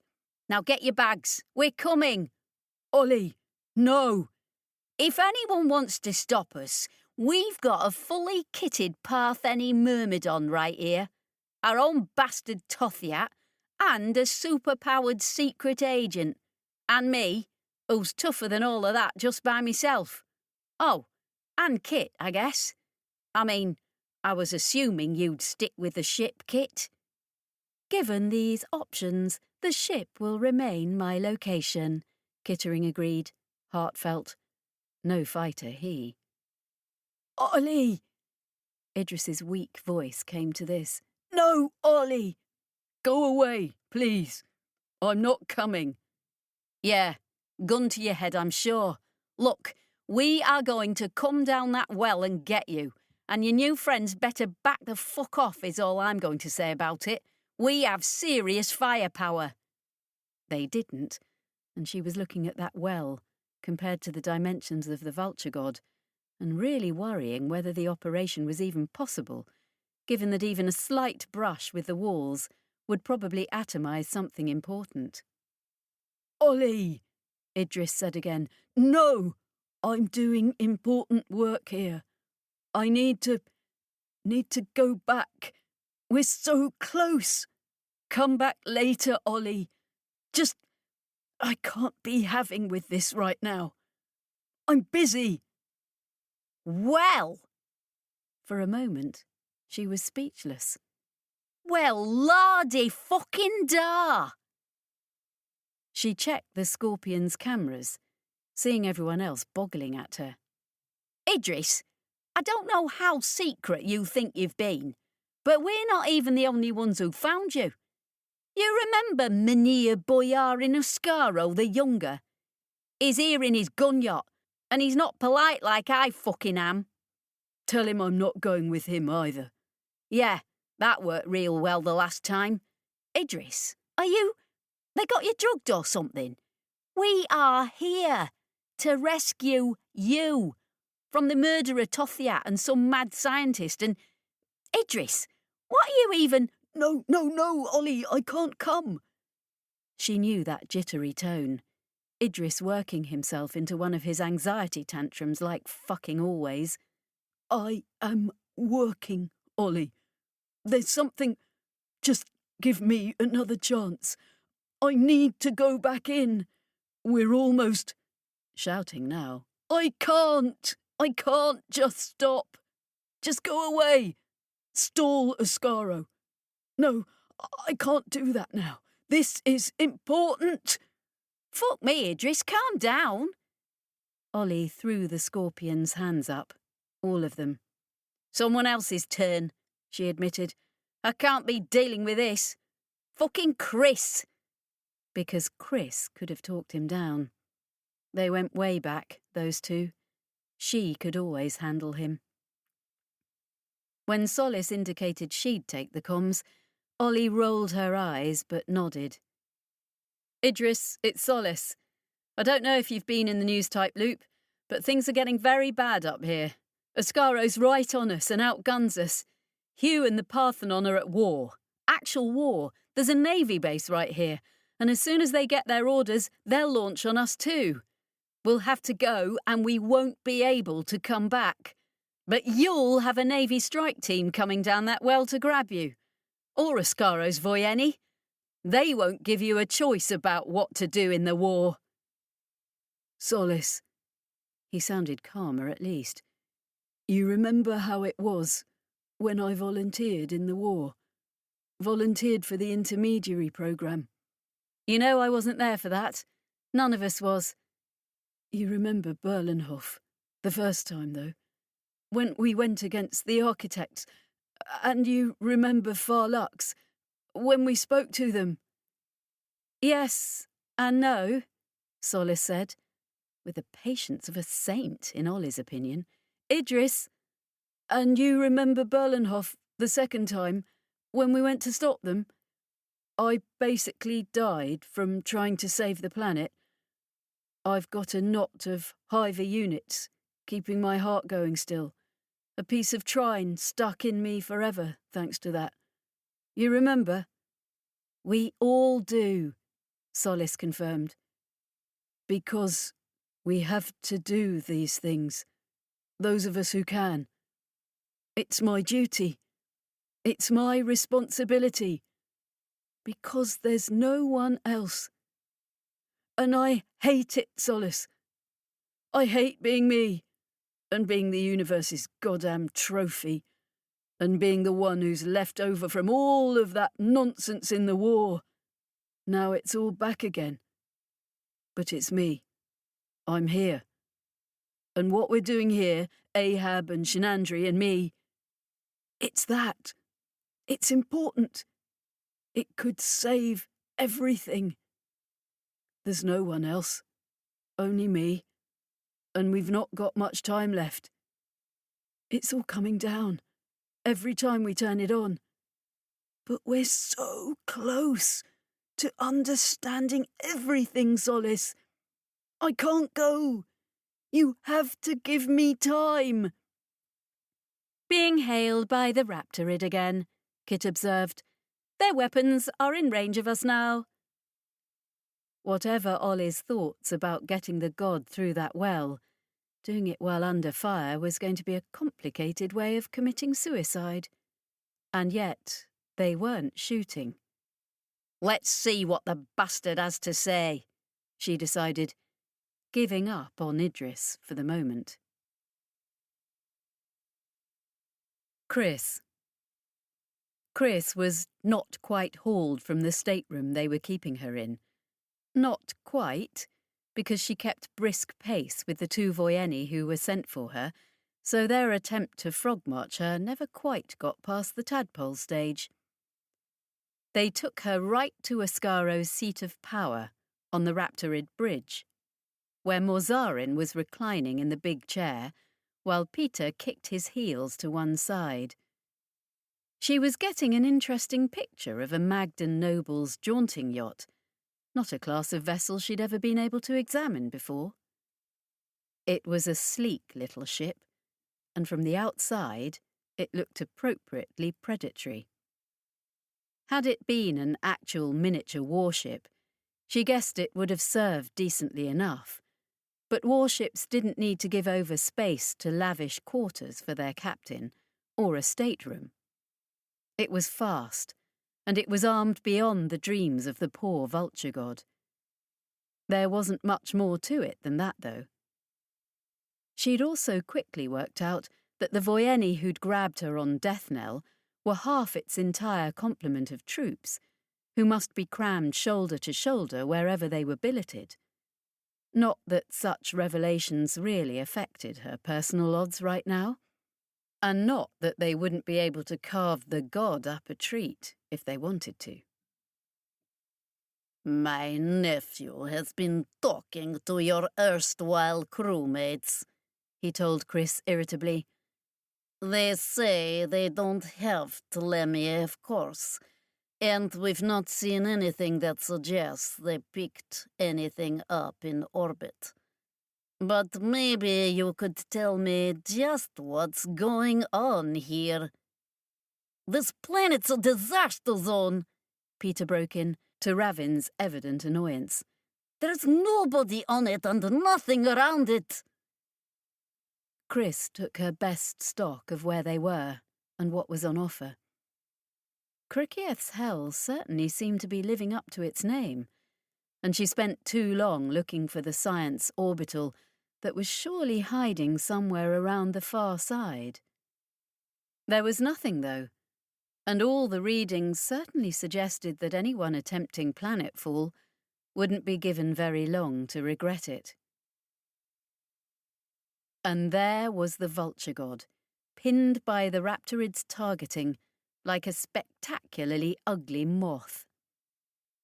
We've reminded them that we have you.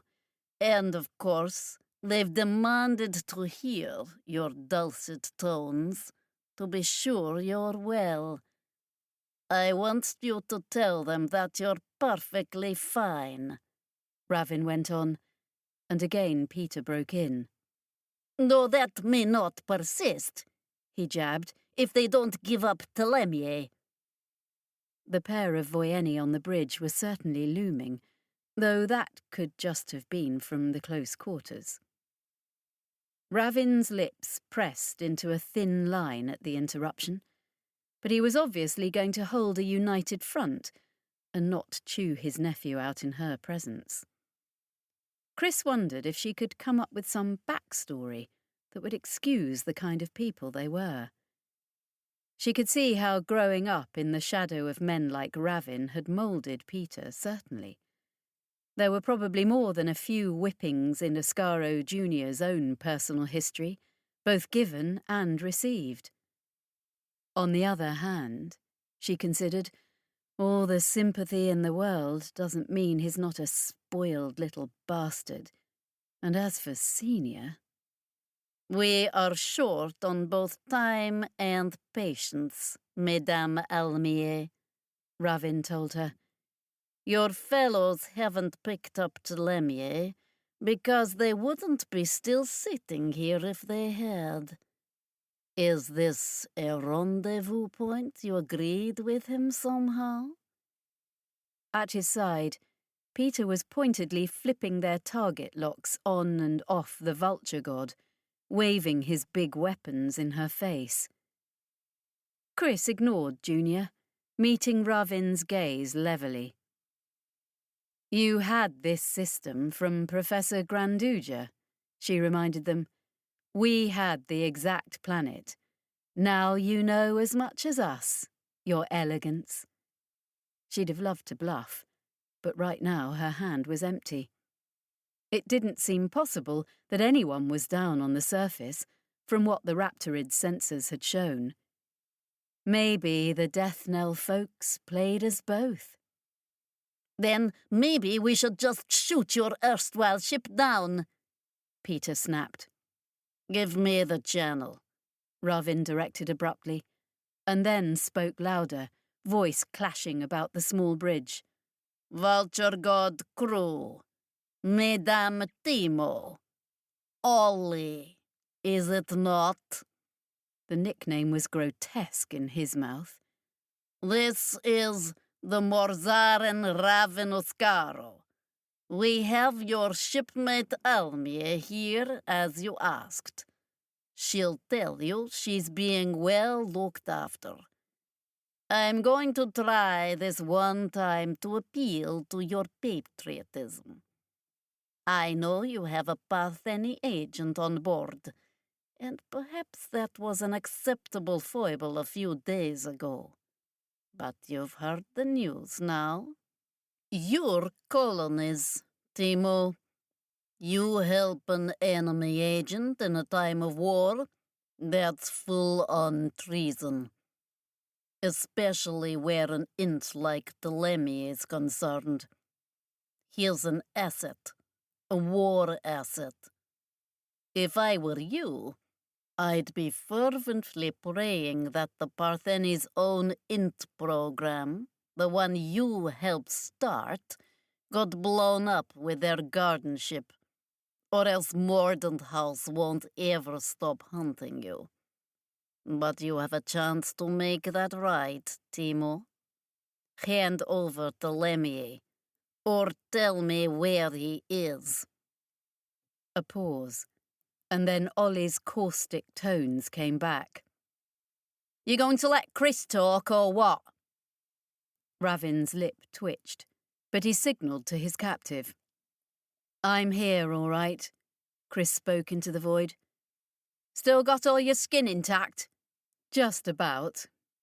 And then, because Ravin was gesturing at her, and sang-froid might be misinterpreted, I'm fine. Pointedly not asking any questions about Idris, though she wanted to know even more than Ascaro did. Listen to me, Peter broke in. You've played your spacer games with Allegiance up till now. And because it was peacetime, these things get overlooked. But that's ended now. Then Ravin was waving him curtly to silence. What my nephew means is you have this one chance to cooperate and clear your records. You can be heroes of the colonies, restoring one of our great weapons to us in times of need. But it has to be now. Chris was wondering why the hurry, given the Ascaro had the ship banged to rights. Then a new voice broke in. Your Elegance, this is Agent Mundi of the Intervention Board. You appear to be assuming a lot of new authority that we both know you don't have. Ravin was like stone, but Peter's face, confronted with someone he couldn't see, clearly showed his frustration. Mundi was right.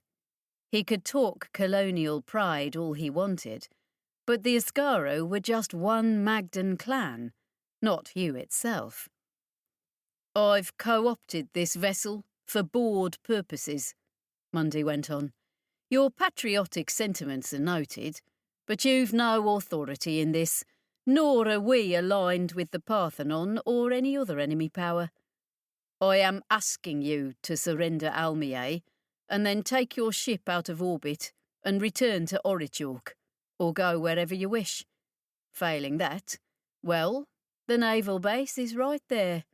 Kidnapping is an offence, and we both know Hugh will back Mordaunt House over one family, however grand. Ravin was looking unconcerned, but Mordaunt House had a reputation.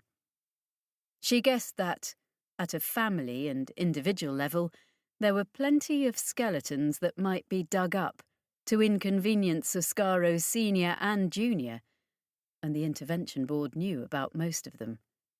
You didn't butt heads with Hugh's security service.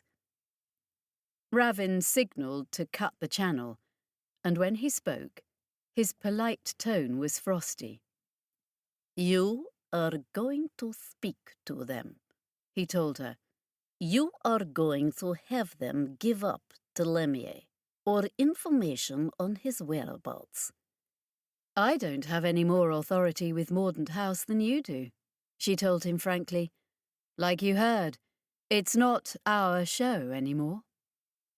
For a moment, she thought it might be as simple as that. Hervea's authority, phantom or real, would actually pull the teeth of the Ascaro wolf. Then a new comms call was coming in. The naval base. Mazarin Ascaro, came the clipped tones of their comms officer. We've received confirmation of your authority. The board operative on the Vulture God is on the renegade list, and that ship is a confirmed enemy actor. We're launching a squadron to support you and bring this intermediary back, if you're able to hold them till we get there. Ravin Ascaro's face set in new hard lines that Chris didn't like. And? He asked sweetly. And, sir? From the comms officer. Your commanding officer has slighted the honour of my house. I expect his formal apology at his earliest convenience. Chris was suddenly reconsidering which, out of uncle and nephew, was the bigger asshole.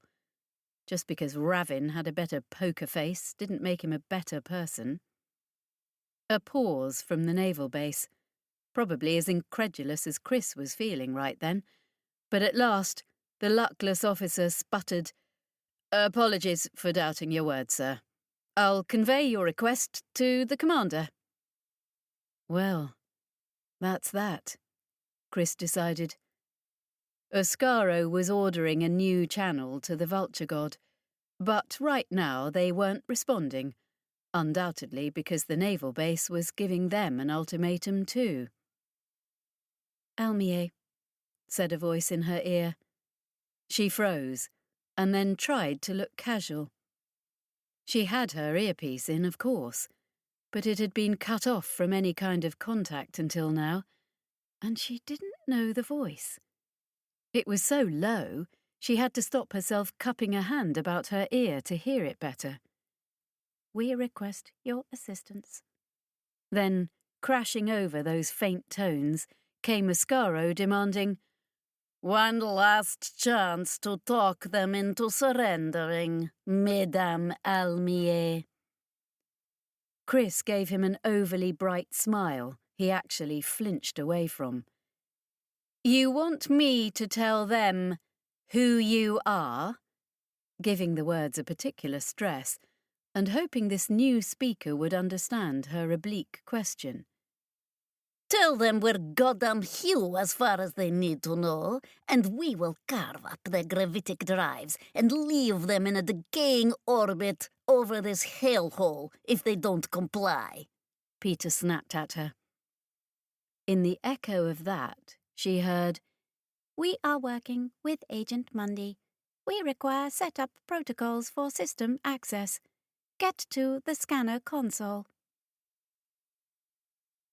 The sensor suite was, needless to say, nowhere near the comms, but she made a big blunder of it, moving over there and trying to speak into the controls, hailing the god all the wrong ways, while Peter shouted at her and his crew smirked. Their scanners were directed at the planet below, in all its awful glory, and at the vulture god, of course. They were open to any and all information about the ship's activity, its energy signatures, every little twitch of its systems that might signal fight or flight. "Be ready to handshake," the little voice in her ear instructed. She didn't know what it meant, but right now everyone was looking at her, and whatever she did would be far too obvious. She let the sensor operator take her elbow and guide her, quite civilly, back towards Ascaro's chair. There was a particular feint, she'd learned, where you hooked an opponent's ankle with your own, taking them down to where you could menace them with your knife and have them concede. It was fiendishly hard, though, and if you misjudged the relative centres of gravity, then it'd be you going over instead of your opponent. And because of the Grand Captain's chair, the bridge was very cramped, hard for two people to move about together. She got her foot between the crewman's, the exact right way to do the move wrong, and ended up going over quite genuinely, hitting the edge of the sensor panel hard enough with head and shoulder that she'd be wearing the bruise for the next week. "Now," she sub-vocalised, and clawed at the panel to right herself. A dialogue opened briefly, asking for a long list of permissions, and she slapped her hand at it to give herself leverage. When they had her upright, she felt genuinely dizzy with the impact, and there was absolutely no sign of what she'd done. If, indeed, she'd done anything. Havea. For a moment, Havea had literally nothing in his head. He'd been expecting this, of course. He'd been braced for the orders coming through. The naval base had launched an armed boarding shuttle and a couple of gunboats now, skimming in-system from Orichalk towards the fires of Criccieth's Hell. Their curt announcement to the vulture god had come right on the heels of that, leaving them in absolutely no doubt who the guns would be pointed at. They were advised to surrender. That was all. "I," Havea had insisted, "am Agent Havea Mundi of the Intervention Board. I am on active service tracking a threat to Hugh right now. Any action against this ship will be action against Mordaunt House. Think carefully before you—" "Sir," the comms officer told him, with heavy sarcasm, "your alleged credentials were on the packet out of here.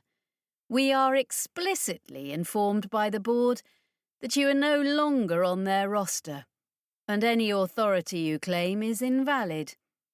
We are informed that the vessel you are seeking to defend defected to the Parthenon and is to be considered an asset of a hostile state. Have your people stand down and assume the position for boarding, or things are going to get messy." "Fuck!" Havea yelled, and then wasn't sure if he'd actually turned the comms off for it or not, which only made things worse. "We are not the Parthenon," he told them. "I'm under orders from Mordaunt House, and this—" perilously close to spilling the beans about the Ark ship plot and the Oscaro family. And why not, really? Why keep their secrets at this exigency? But at the same time, he couldn't bring himself to sit there and tell an officer of the Hugh Navy that there was a grand conspiracy to abandon Hugh and pack some lucky fraction of humanity onto a bunch of Ark ships.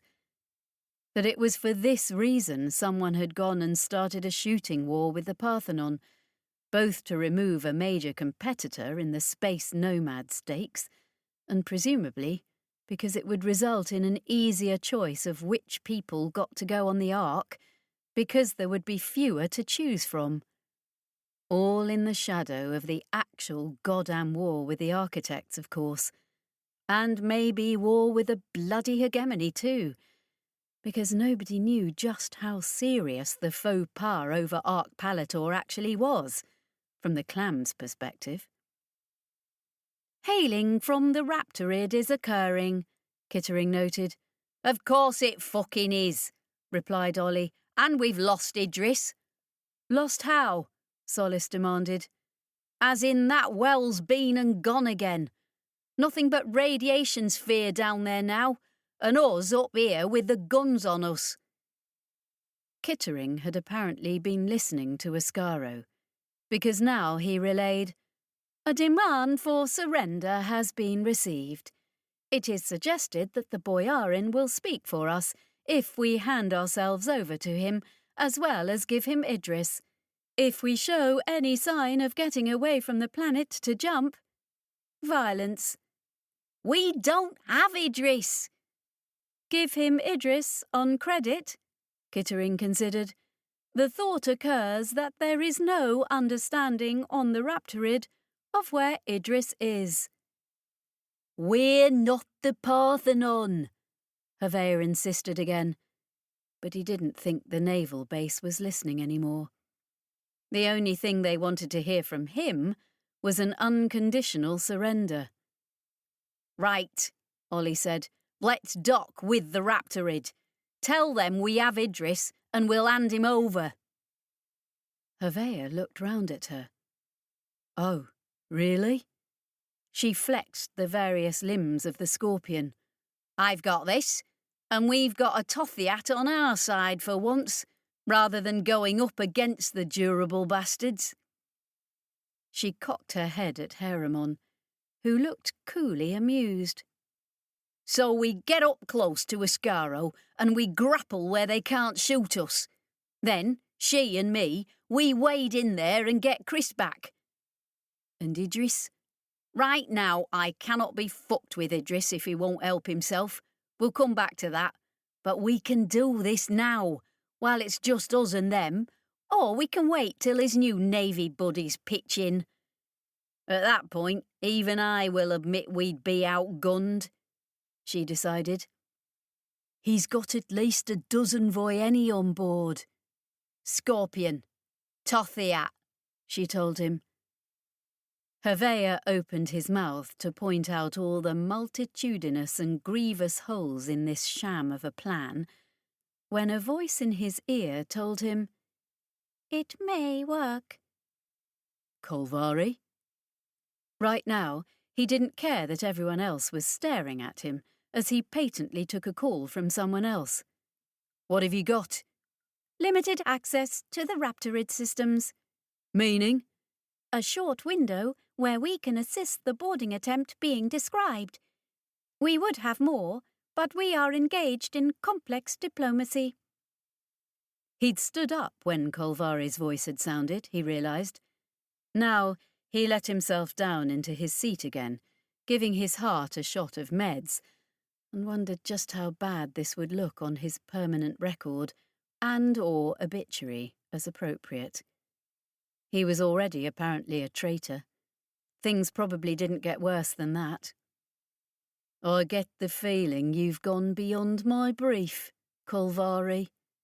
We are improvising under difficult circumstances, the hiver confirmed.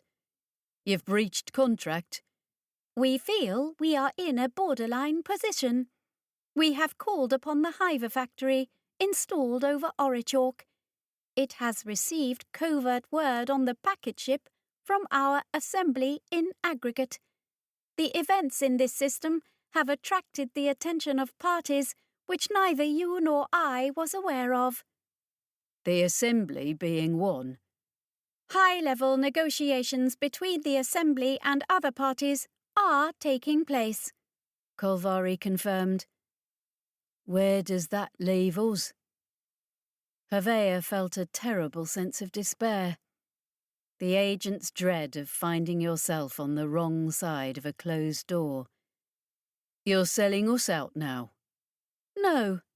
The negotiations may result in significant future gains, but right at this immediate moment, they mean we are in a position to assist a contested entry into the Raptorid for the purpose of recovering Keristina Sulin Almier, who, we judge, is the most likely conduit by which Idris Telemier may be recovered from their long association.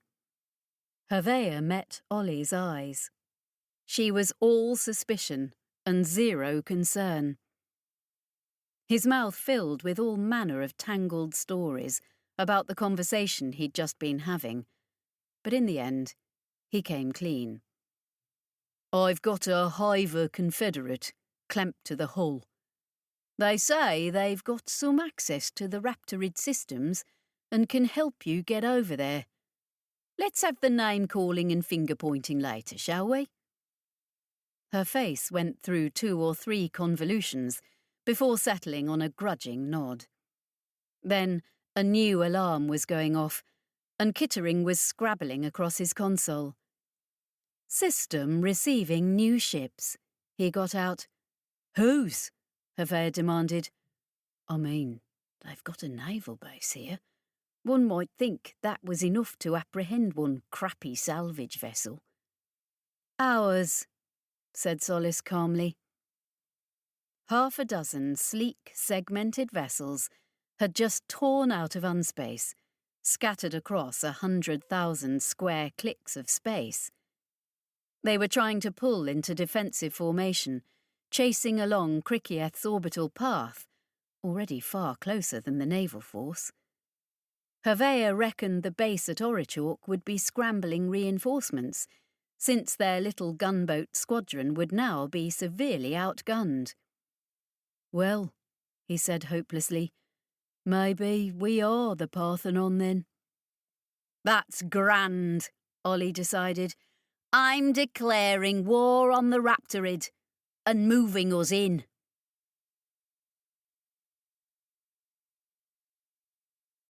Chapter 28. Idris. We're not ready, Tokamak Jane shouted at Idris's back. We can't just start up when you please. The facility's losing integrity each time you do. Idris rounded on her. And sooner or later it goes, right? It loses the fight against the planet. Every time you turn it on, more cracks in the walls, right?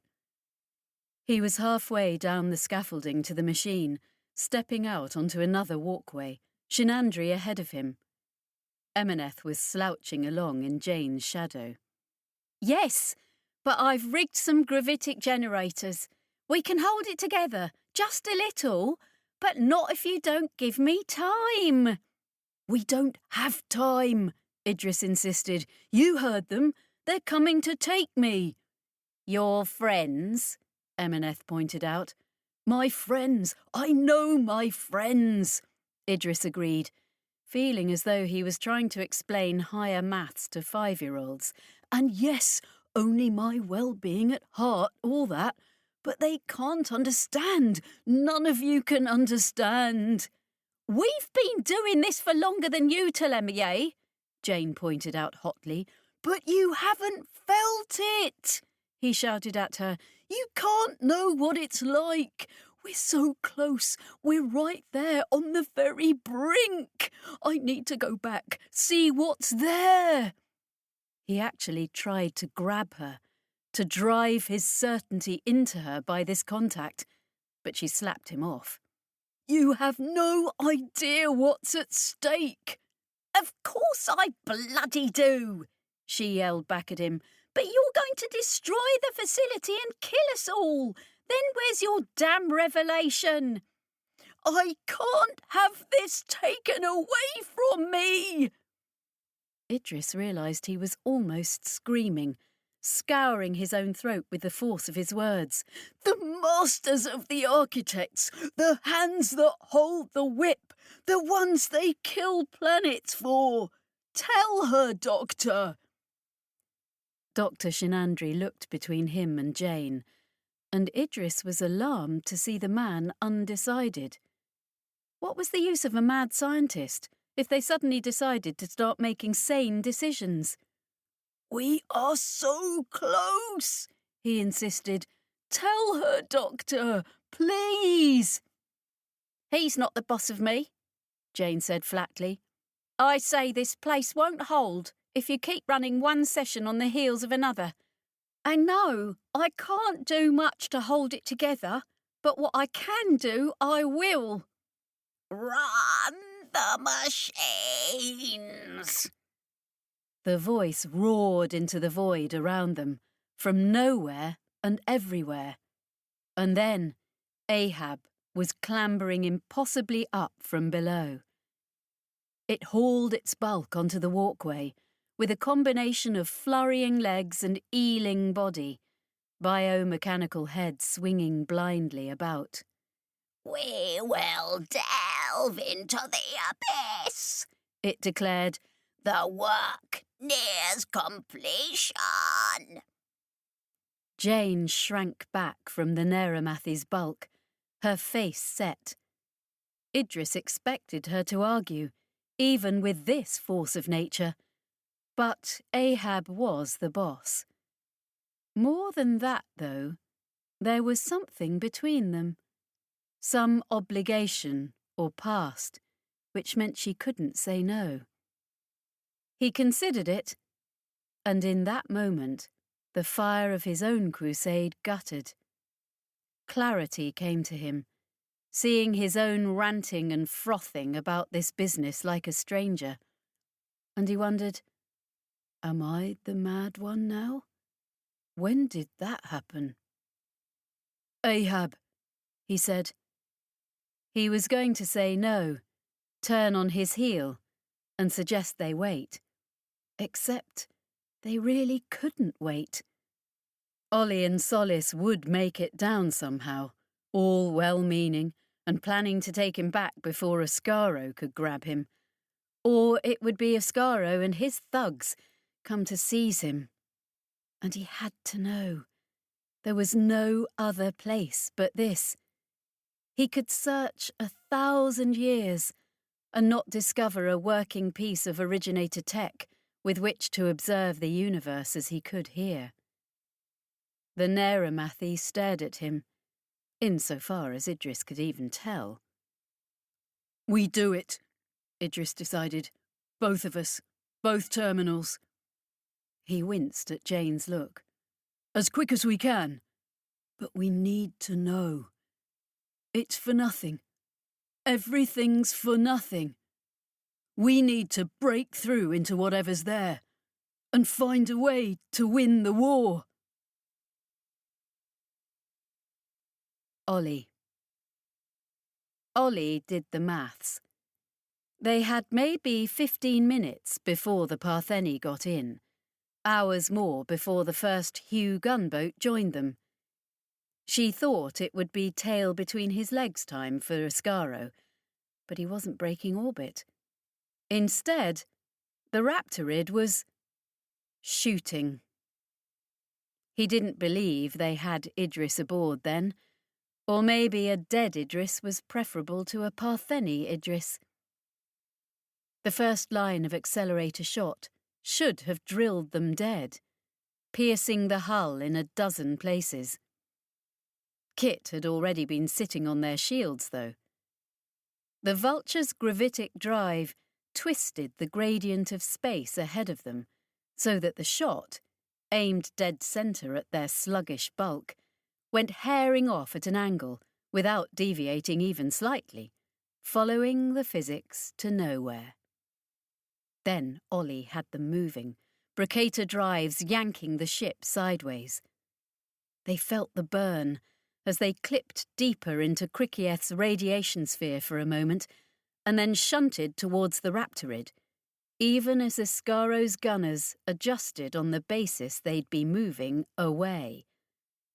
But Ollie wasn't interested in skipping out right then, not even towards the oncoming Partheni cavalry.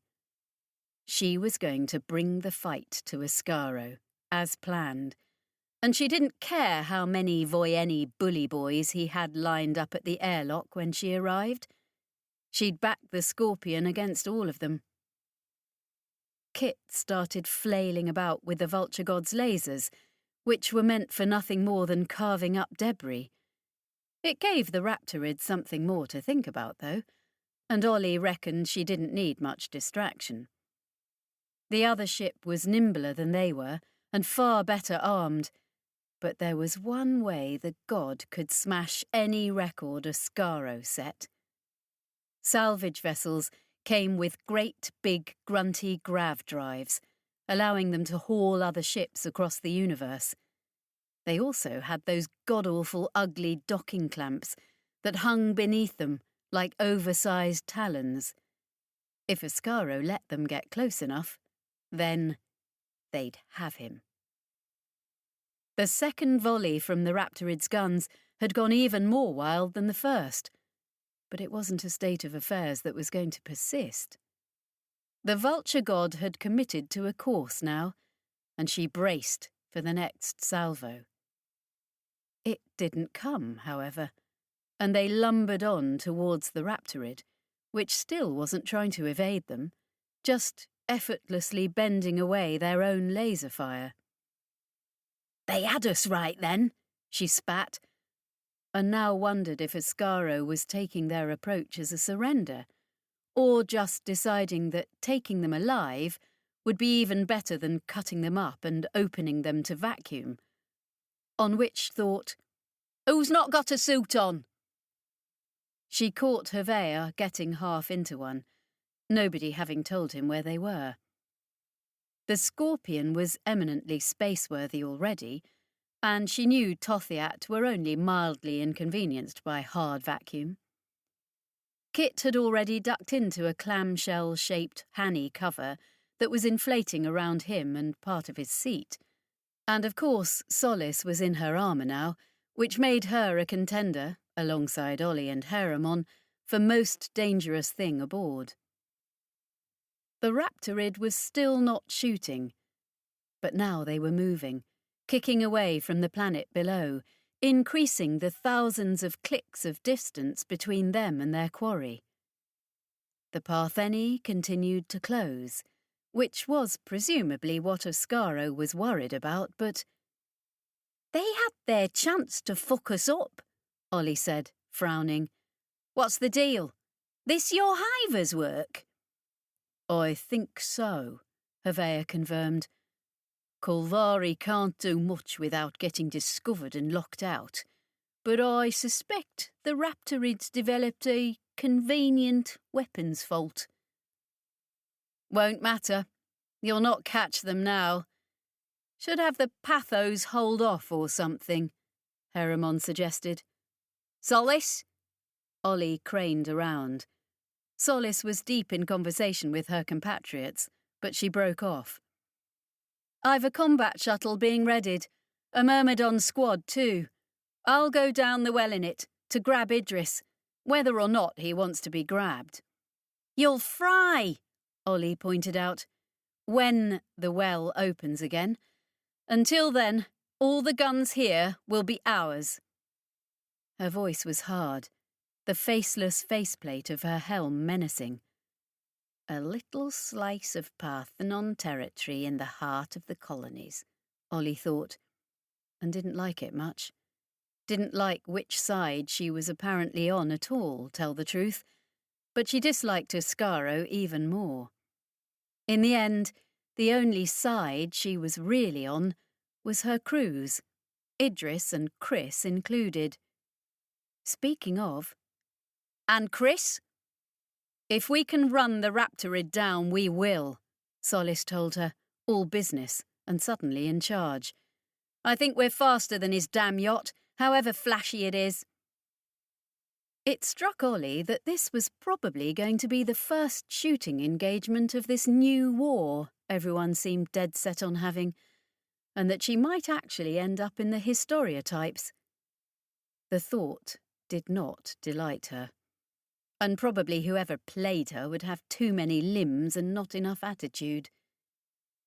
She ran a quick plot of the vastness of space, populating it with planet, god, Raptorid, and the oncoming Partheni, now spreading out from an arrowhead into a net. She looked at trajectories and estimated effective weapons ranges. It seemed to her that Ascaro would be getting away no matter how much faster the Pathos were. Solis seemed confident, though, and maybe Heveia's Hiver could throw something more into the gears, send their drive into a maintenance cycle or something. She might not like her current allies much, but she'd take them if it meant they rescued Chris. Sometimes it was a good thing to have some big guns on your side for once. Our combat shuttle's launched, Solis reported. The others are moving in on the... Ollie felt as though she'd been punched. No, she felt as though space had been punched. The vulture god was abruptly lurching madly sideways without moving at all, as something distorted everything around them. The whole gravitic gradient flexed to within an inch of breaking point. She thought, a weapon? And then, hegemony. Whatever had just happened seemed ridiculously flashy enough to be their doing. But it was just Hugh. The Navy doing something risky because the Parthenon had turned up on their doorstep, and they couldn't let that go. Of course, there were combat ints within Hugh. A fair slice of the conscripts the liaison board turned out went to the Navy instead of commercial interests. Naturally, the base on Orichalk had one. But having an int, and having an int willing to try a stutter jump within system, were two very different things. It was almost a fatal mistake. Jumping short distances through an unspace cluttered with gravity signatures was master-level stuff. Idris could do it, but Idris had decades of experience. Most ints wouldn't even have thought of it. Even jumping too close to another ship was risky, and this unknown hero here had ripped their cruiser out from under the nose of the naval base, very nearly pile-driving it right into Krikieth's hell. They had come out in the upper reaches of the radiation sphere, under caustic attack from the world's unholy light, clawing to get away from gravity and glare, but already shooting with accelerators and heavy lasers, the one battery in two that was still online. Their targets were probably the Partheni, but in that moment their aim was so mad and wide that they could have been trying to assassinate the universe at large. The Intrepid, Ollie read their ID as, and they were certainly living up to their name. Solis was speaking quick and low to her Partheni fellows. Even damaged, the Intrepid brought a lot of punch to the fight, more than their little task force could manage, pound for pound. It wasn't daunting them, though. Partheni tech superiority would have to step in where sheer power was lacking. The largest of their ships was already launching a wing of Zero fighters, the tiny one-woman killers that had gone up against architects during the war. The rest were altering course, wheeling into a new formation. Raptorids stopped running, Heremon observed dryly. Course they fucking have, Ollie decided. Let's make them regret it. The well is open again, Solis reported flatly, and our combat shuttle's coming in with some Partheni backup on board. We need to get down there. Idris. He was screaming at them when they pulled him from the machine, but that stopped soon enough when he felt everything around them shifting. Not just physically either. He could sense the space-unspace boundary twisting, like a serpent held between tongs as the machine tormented it. And the machine was still running, with the facility still being eroded away by Krikieth's glare. Somewhere far to his left, he saw a sudden shock of light that seared his retinas with after-images in hideous, nameless colours. There was the sound of great cliffs grinding against one another. Jane was shouting at him, physically dragging him away from the seat. He saw Dr. Shinandri standing aside, looking shaken. "You'd better have found it," Jane was telling him. "I need you to get Ahab to stop." Ahab? Stop? Idris stammered at her. "It's still under. Talk to it. Bring it out. It won't listen to me," Jane told him. "The facilities are critical. We're breaking up." Seeing his gormless expression, she actually slapped him right across the face. "Countless millions of years, Int, and we broke it. We came and turned it on and broke it, the only one of its kind. So get Ahab to come out so I can stick a damn med patch on the thing at least." We were almost... "You're always almost," she shouted. And then she was hauling him off, practically bundling him up a ladder to the next leaning section of floor. It groaned and shook, even as she did so. She'd rigged up some comms there, and Idris found himself gabbling into them, taking it on faith that Ahab was even listening on the other end. Because in the machine, it was hard to remember the real world was out there, even though you were being held at the very skin between there and nowhere. They had been so close, penetrating the walls of the location down there, within the depths of unspace. It was just a matter of interpreting what they had seen.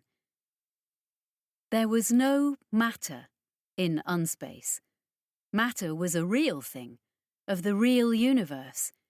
It couldn't exist down there. He understood this now in a way he never had, perhaps in a way nobody ever did, save those extreme specialists like Shinandri. And it was theoretical to Shinandri. Idris had embraced the concept with all the flayed potential of his intermediary mind. So there was something down there. A place. Except unspace didn't work like space, and the things in it had no physical existence. What unspace did have was energy. A great deal of energy. And it had structure, which meant information. There was a vast information cluster down there, a configuration of energy, and it was doing something. That was today's discovery. It wasn't just a dead ruin, a construction shack left over from when they built the throughways. The structure of its absence had moving parts. It was like a galaxy coming together, things accreting, spinning, exchanging data. The machine had let him see it, as though it was a thing that was actually there. But he and Ahab and Shinandri still needed to work out what it was they were looking at. Idris was convinced more than ever that if he looked hard enough, he'd see the face of their enemy. He'd understand what minds had set the architects to plague real space and twist all the planets of humans and other sentient races. Because sentience was the thing that called to the enemy. That much he'd gathered. Sentience imposed itself on the skin of unspace. It resounded through all those non-existent spaces. Every thought, and int thoughts most of all. It was like a swimmer splashing on the surface of a sea where vast, hungry mouths dwelled. The crusade! From Ahab, and Idris realised he'd got through to him at last. There was a terrible shrieking sound of abused metal from somewhere, and killing light flickered at the edge of his vision before being shut off again. Jane had a fleet of repair robots out mindlessly patching every crack they could find, but without the facility's own shielding, they were being ablated away. "Just a short break," Idris insisted, wondering how much of his Kolval was even making it through the Neramathi's translator. "You know me. I want it too, and we'll go back in. Together we'll go. We'll open it up and find out what it is and how to break it, how to fight them, Ahab. That's what you want, right? But we'll do it together. Give Jane a chance to get things stable again and we'll go right back in." A sound came over the comms from Ahab. Wordless, agonised, monstrous. A lifetime of frustration, Idris read into that noise. A lifetime in the shadow of lost homes and twisted worlds. The whole Neramathi species was living in trauma, staggering from system to system, devouring and building more shell-shocked cyborgs to carry on the hopeless fight. But Ahab wasn't here with a locust ark in tow. It was alone, cut off even from its conspecific's broken society. Somehow it had found this place, and that there was a way they could fight back, or at least identify the enemy at last. Then the shuddering and grinding and flashes of deadly light stopped, and Idris knew he'd got through to Ahab. The other machine terminal had shut off, and the shield was back up. Which meant the well was open again. That perfect narrow shaft of safety from the installation up into space. His friends, his desperately unwanted friends, would be coming to get him. He turned to Jane, expecting to see her at least grudgingly grateful. But instead, she was pulling open a screen in the air, taking a point by the corners and yanking it out until a rectangle hung before her, showing... Idris was pilot enough to recognise orbital manoeuvres. Things had gone to crap up there while he was down. He had a frantic 5 seconds of hunting before he found the vulture god, because there was a lot of violence going on, and it was way out of the old ship's league. He noticed a Hugh cruiser that had turned up out of where the hell, and it was confronting a wing of oncoming Partheni. Meanwhile, the god and the Raptorid were engaging in a careful dance to avoid any stray shards of battle, while still trying to close with one another. And one vessel was launching. There had been a ship tucked in the vulture's claws, a sleek little Partheni shuttle, from Jane's readings, and now it was dropping into the atmosphere, fighting furiously to hit the narrow well that would bring them straight down to Idris. Ollie. The Partheni shuttle attracted some fire from the Intrepid as it cut across to get to the Vulture. The Navy cruiser was devoting most of its attention to the bigger Partheni ships, though, which were very much returning the favour, using speed and gravitic shielding to dance through the hail of accelerator fire, missile salvos and lasers it was sending their way. Shuttle wasn't really the word for it, Ollie decided, as she watched it approach. It was a grunty little thing, its shape giving the impression of someone huddled in a coat against foul weather, shoulders up to their ears. The ring of its gravitic drive was right up front, rather than around the vessel's nominal waist, so any serious damage to the drive would likely gut the crew compartment too. The rest of the ship trailed off in a segmented tail, narrowing drastically to a fine point. It had 4 accelerator cannons, overcompensating a bit for anything pretending to the name of shuttle. These were mounted on a rail along the outside hub of the drive ring, letting them point everywhere but inwards at the ship itself. Solace was already on the move to join her sisters. "I'm going to take command of the shuttle now," she said to Ollie, because apparently she could do that. "I'll go get Idris and bring him back. I don't know. If Havea can get you to Chris..." "I'll get her," Ollie confirmed. "They don't know we've got a Tothiat." "Except I'll be on that shuttle," Harriman pointed out. "No," Solace said. "You will not." "Yeah, I need you with me," Ollie agreed. She didn't like needing anything from the woman, but times were hard.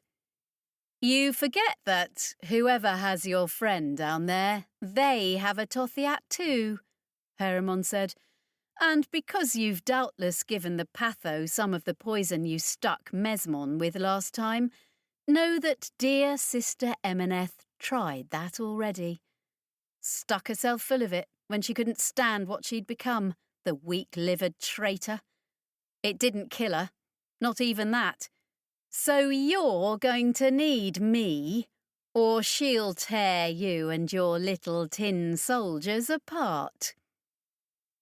Ollie couldn't see Solace's face through her visor, but she could guess at the Partheni's expression.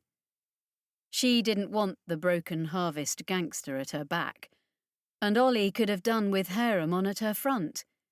But the woman made a good case. "I'll go with you to get Elmier," Havea volunteered. "I can liaise with Kolvari, my associate, and I can shoot." "You're a piss-poor human shield compared to her," Ollie told him. "But I don't reckon we got much odds. Kit, you're happy running the show while we're all out?" "Very little of these circumstances make me happy," Kittering told her sourly. "Do not make me mourn you."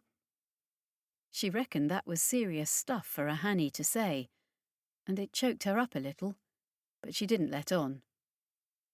"Go get to your clone army," she told Solace, as gruffly as she could. Kittering took the Partheni shuttle in their claws as it arrived. The Sturgeon, they'd called it, and maybe it did look as much like a fish as the vulture god did a bird. Then Solace and Harriman were trooping out to go meet the strike team. Ollie didn't give them good odds to even navigate the well, truth be told. She felt more than heard the clunk and shudder of disengagement as the Sturgeon dropped away into the void, jockeying desperately to match its descent vector to the exacting requirements of the one safe path down. "Move in on the Oscaro, bastard," she told Kit, running checks over the Scorpion systems and finding a pleasing battery of green lights.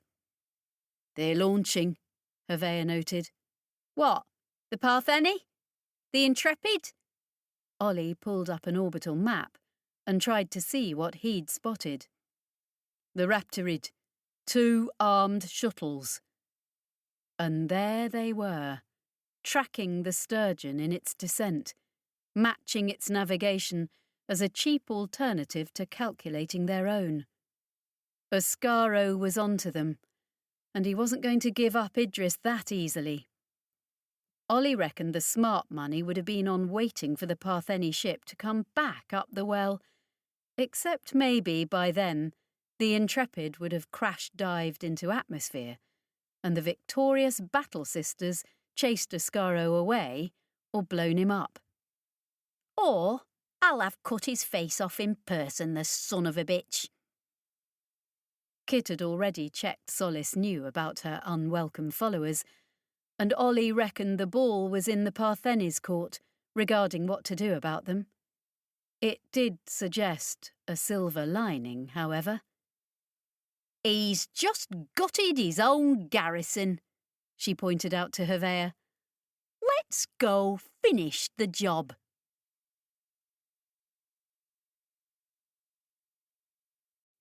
Chapter 29. Solace. The sturgeon dropped away from the vulture god fast enough that they felt the lurching shift dragging at them, the hunger of Krikieth's gravity well below. Then their gravitic drives compensated, and it was all Earth standard again. No sense of the ungodly tug-of-war between acceleration and deceleration as they tilted to take on the outer reaches of the world's atmosphere. It was toxic, that atmosphere, Solace knew. Quite apart from the radiation saturating it, the fierce fire of the too-close sun and the reflected death from the leaves and petals of the planet's life, the actual chemical composition of the air would strip the inside of human lungs down to blood and jelly in seconds. Nothing about Krikieth's hell was nice. There were 4 myrmidons aboard, including the pilot. With Haramon and herself, that made up the sturgeon's full recommended complement. But Idris was a little guy. They'd fit him in somehow. And if it happened that Haramon got left behind, Solace reckoned she'd take that as acceptable losses. And yes, she had the Tothiat killer syringe on her just in case, even if it wasn't the magic bullet she'd hoped. Dieu ma Dieu, the pilot swore in Parsef, fighting the controls. The ship shuddered and lurched about them, trying to cleave into the atmosphere cleanly, but getting caught by crosswinds almost immediately. Solace hunched behind her, looking past her shoulder at the displays. They were attempting to track the edges of the well, but interference from the radiation sphere was turning a hard line into a zone 200 metres across, with that killer boundary in there somewhere. One slip across, and the world's glare would devour them, past all the ability of their shielding to deflect it. Haramon, at her elbow, and the only one there without engagement armour, grinned. She and Solace were standing in the middle of the tight crew compartment that was muscled right up within the ring of the ship's gravitic drive. The pilot and her mate were in bucket seats ahead, with the other 2 myrmidons behind and facing sideways, strapped in and waiting. Normally, standing loose in a ship like this should have been safe, but not now.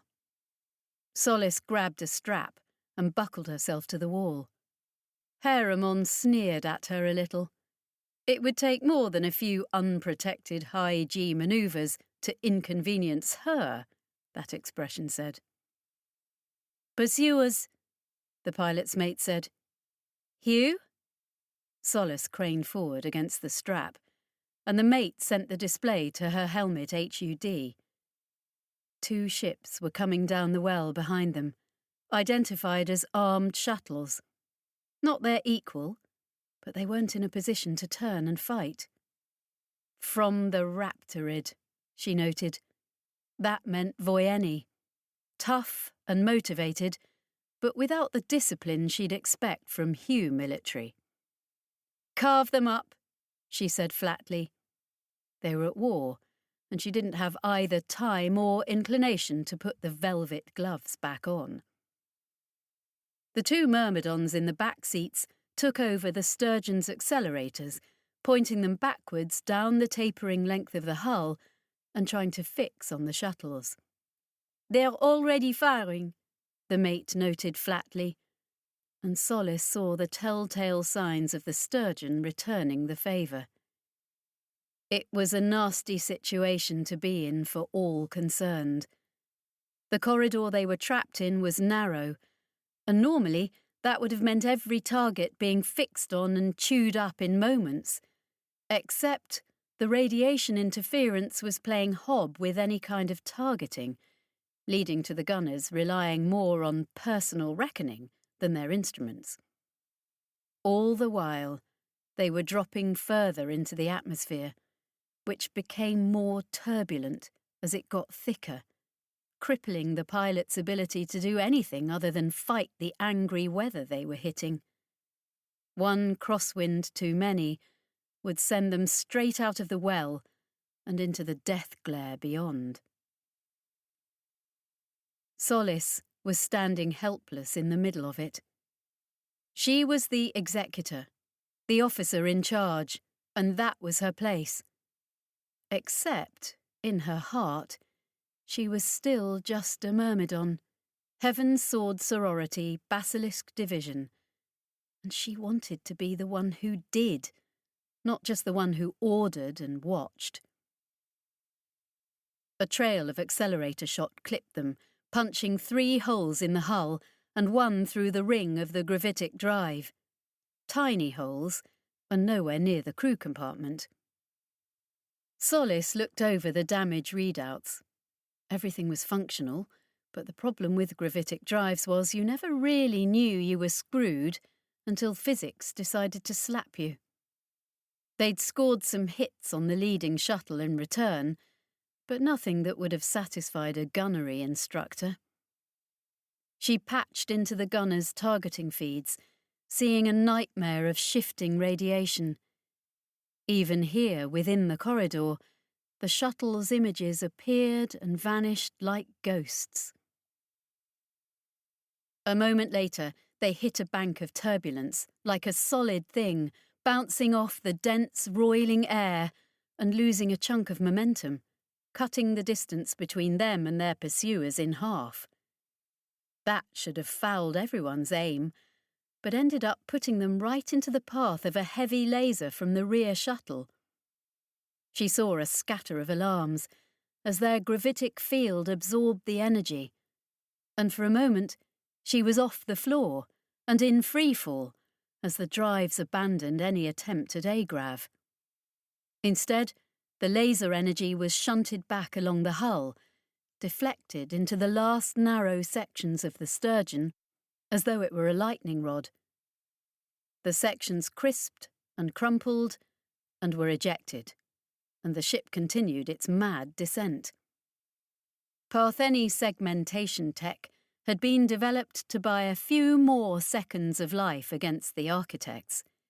It could handle a laser.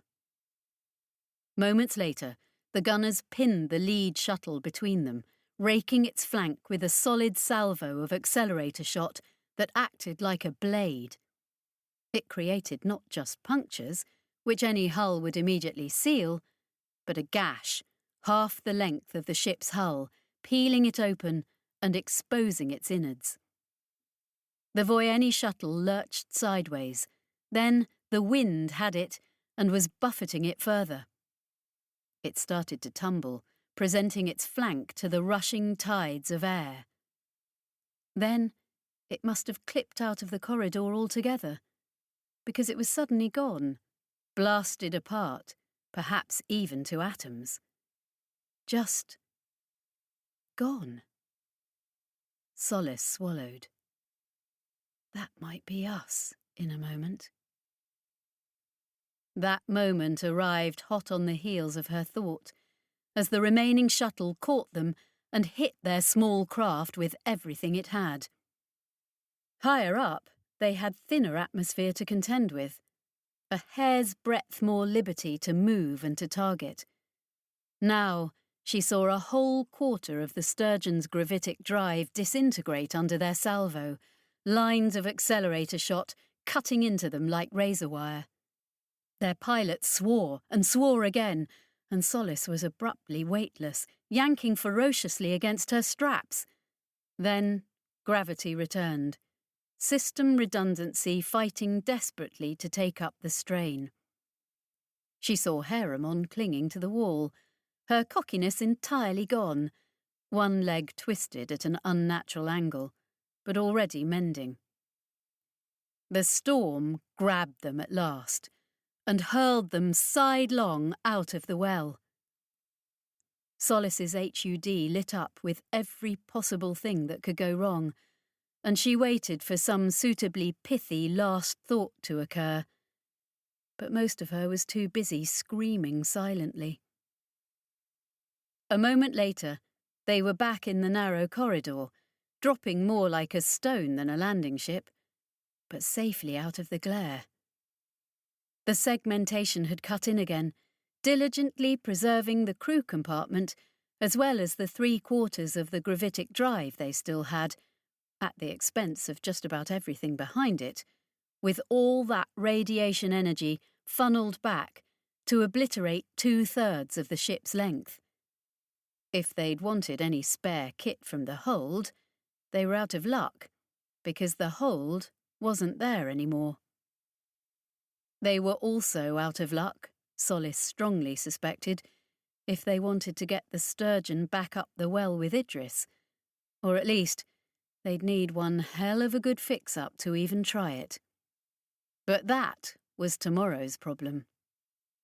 "Ceasefire," she ordered, her mouth forming the words almost before she'd come up with the plan. "Mother?"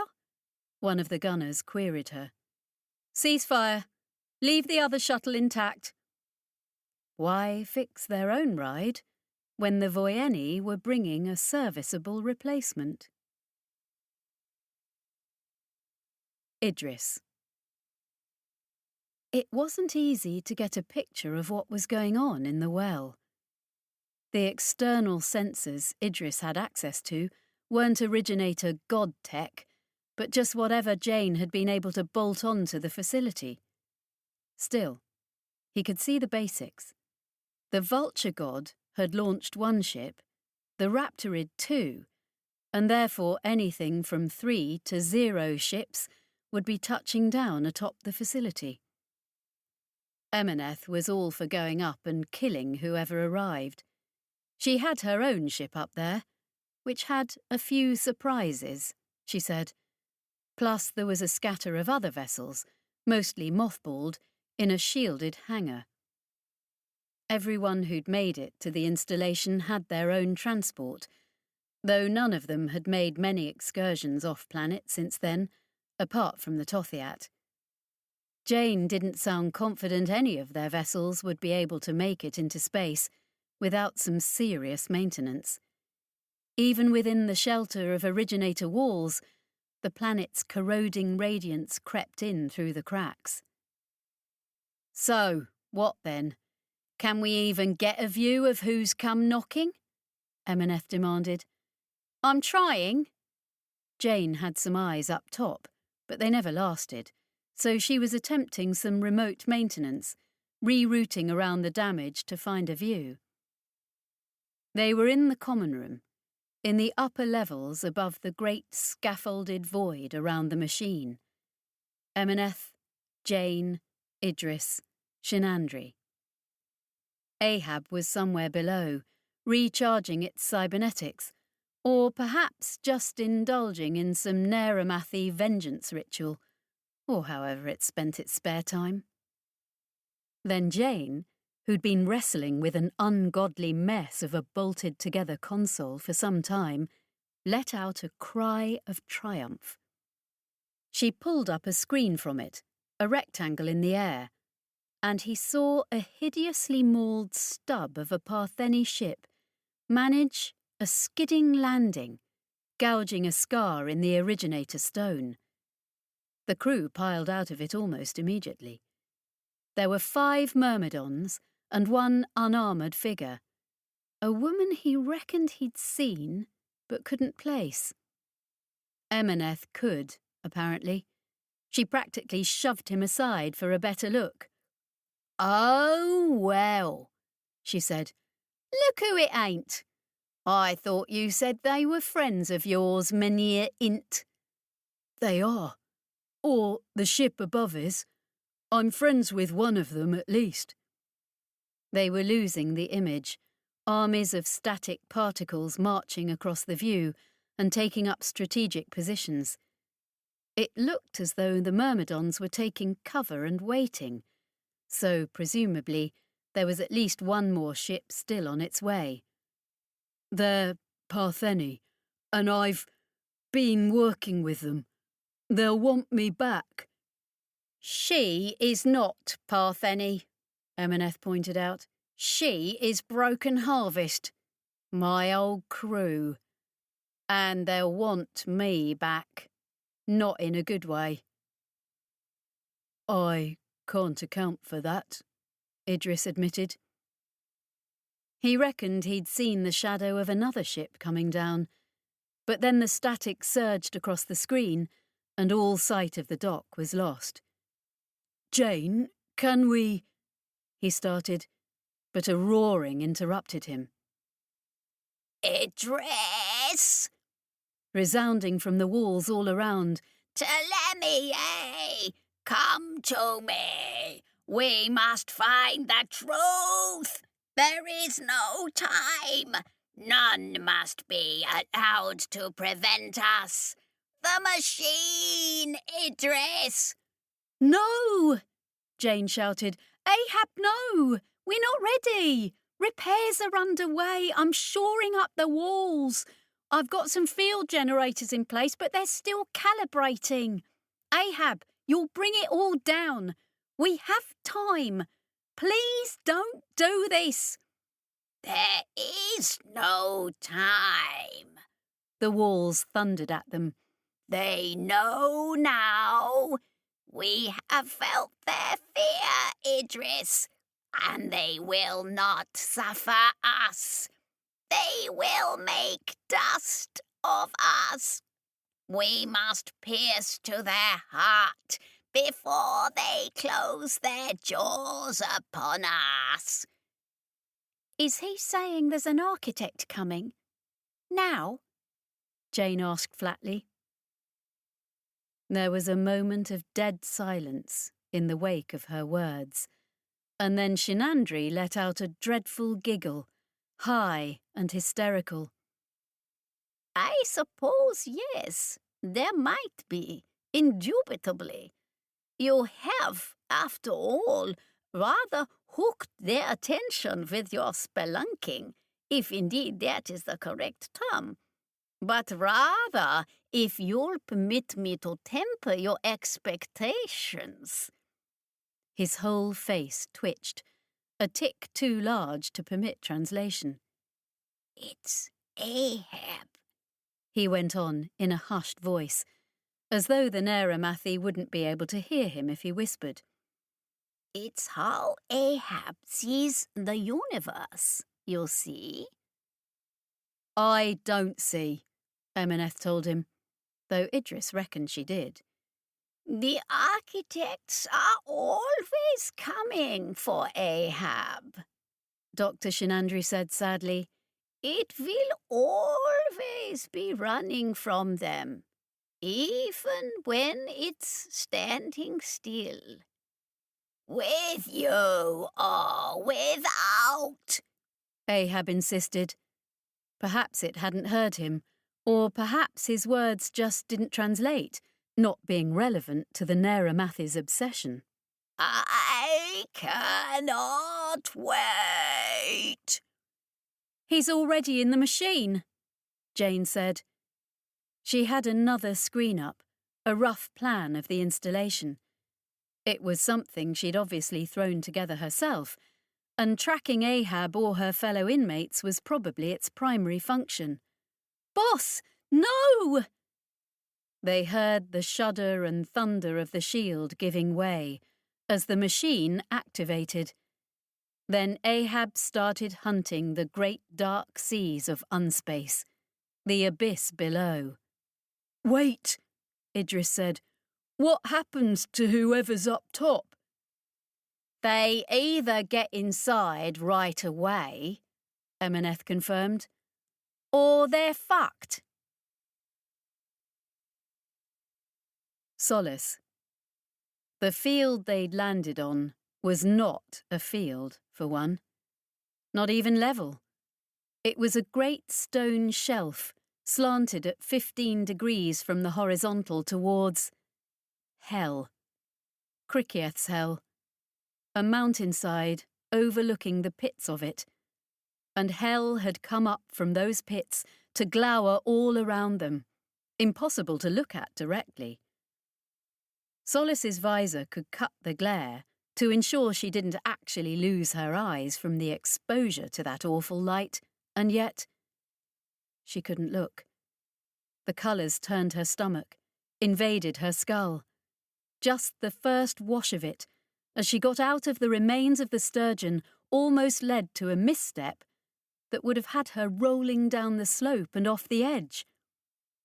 One of the myrmidons grabbed her arm and steadied her, and then they were all running for whatever shelter there was, running uphill towards the bleak bulk of the mountain that at least blotted the worst of the light out, towards a scatter of artificial overhangs, a dozen different holes and entryways made in a style she knew all too well.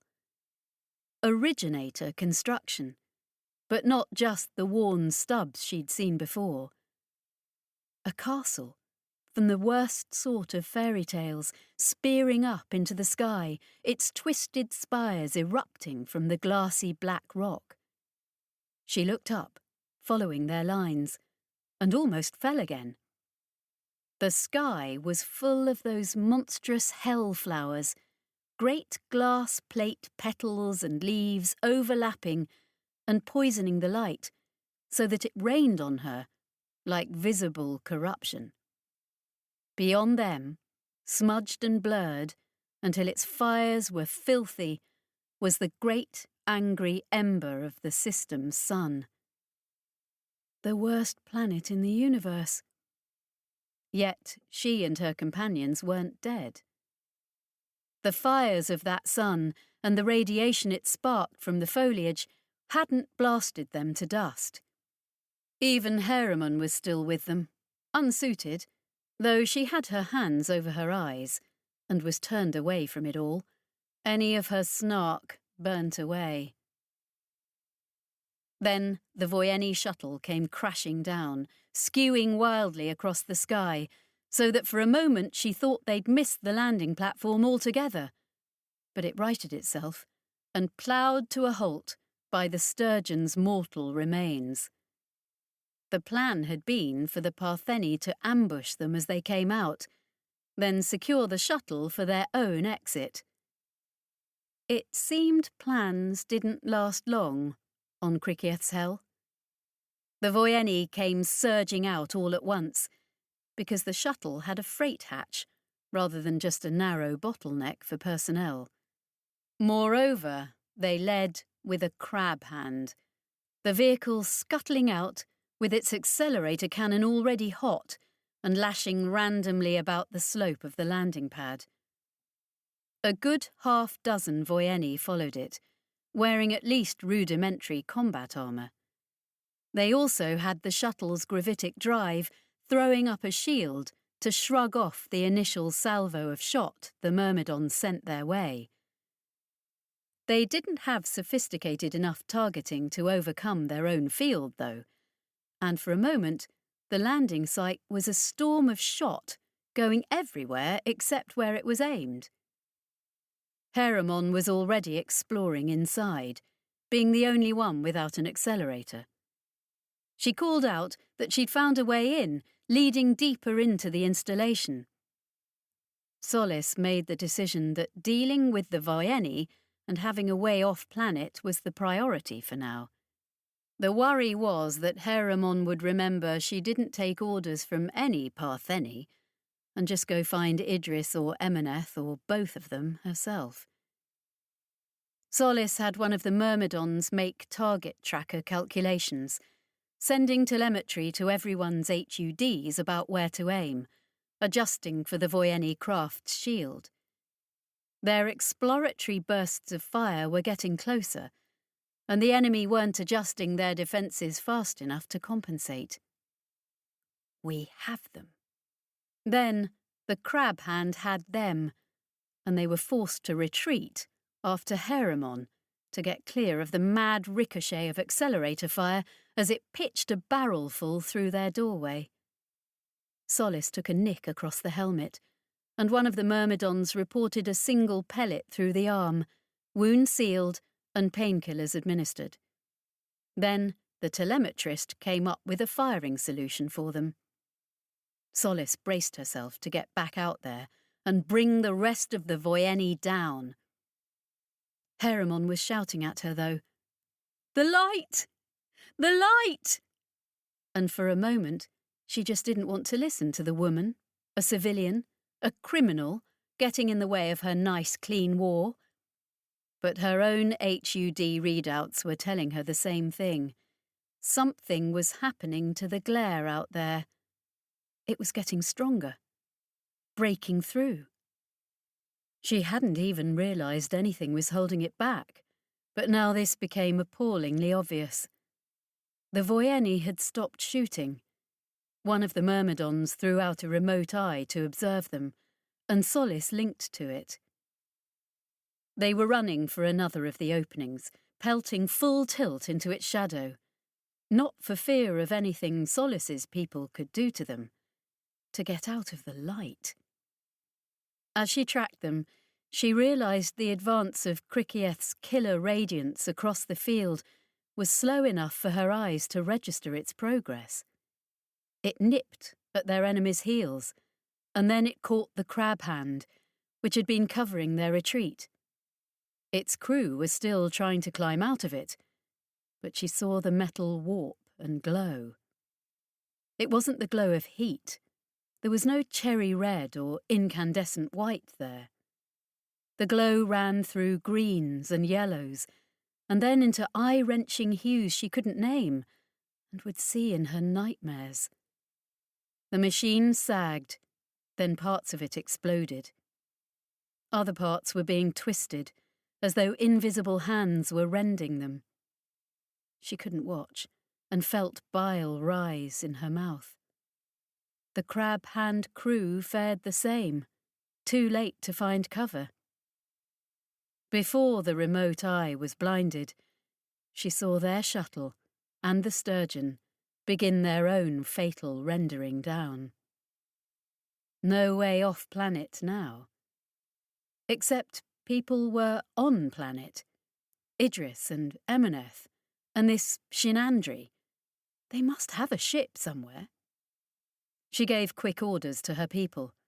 "Whoever we find, keep them alive." They were in a low corridor with rounded edges, curving off to the left and downwards. Someone had installed a great metal door across it, plainly not part of the original construction. Everything around them seemed to be shaking, and she could see a spiderwork of cracks through the originator stone. Her head was full of a thunder that wasn't in her ears, just the sense of a constant assault on everything around them. "Get this!" she started, but Heramon had the door open even as she said it, ducking inside without looking back. Solis and her troops rushed after her, finding blessed shade, lit only by a series of lamps stapled unevenly to the walls. The tunnel sloped down into darkness, but right then she reckoned darkness was a good friend compared to the sunny day getting into its stride outside. Everything was still shaking, and it wasn't just her imagination. The place was under attack. She understood suddenly that the well was down again. Whatever generated it also held this place out of the fires of hell, and right now it wasn't working. All very fascinating, but where's Idris? There was a makeshift terminal by the door they'd just passed through, and one of her myrmidons was already trying to patch into it. Minimal security, just like the door. Whoever set all this up hadn't been too worried about intruders. Given conditions outside, Solis could appreciate that. Not the sort of place anyone was likely to just stumble across. "What have we got?" she asked. "A network, Mother," came the report. "All very colonial." By which the myrmidon meant the sort of rough and unlovely lash-up that spacers relied on. Solis had come to respect that kind of engineering, but it wouldn't win any prizes for aesthetics, and no two versions of it ever worked in quite the same way. "Colossal energy drain, from the planet itself. The life outside. I'm—" A display stuttered into being, projected from the console. Solis couldn't make it out, but apparently it represented some complex power harvesting system. Rotating collectors dipped into the poison well of Krikiath's hell and were then repaired. Plenty of energy, if you could survive it. Doing what, though? She was wondering if all of this was just an archaeologist's jolly, given she'd never seen originator buildings so complete. If Trine turned out to be the mastermind behind this, she wouldn't be happy. Here. They had a map, or at least a network of power lines that presumably shadowed actual physical space. It was huge, burrowing into the mountain. She could see dense packed layers up top where they were, and then some vast cavernous space beyond where the points of power were spread thinly. And down at the bottom, well, she had no idea, but that was where all the energy went. It was being sucked down there right now. Whatever the current residents' purpose was on this world, they were doing it there, in the depths. "Find me a way down," she said, wondering if the surviving Voyeni had a tech with them, and if they'd be following the same breadcrumbs downwards.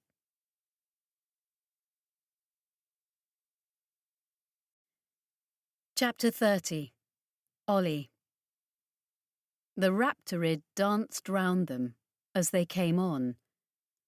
Ollie tracked the spiral shifting of their course as Kittering did his best to get close, but the Magdan yacht kept space effortlessly between them.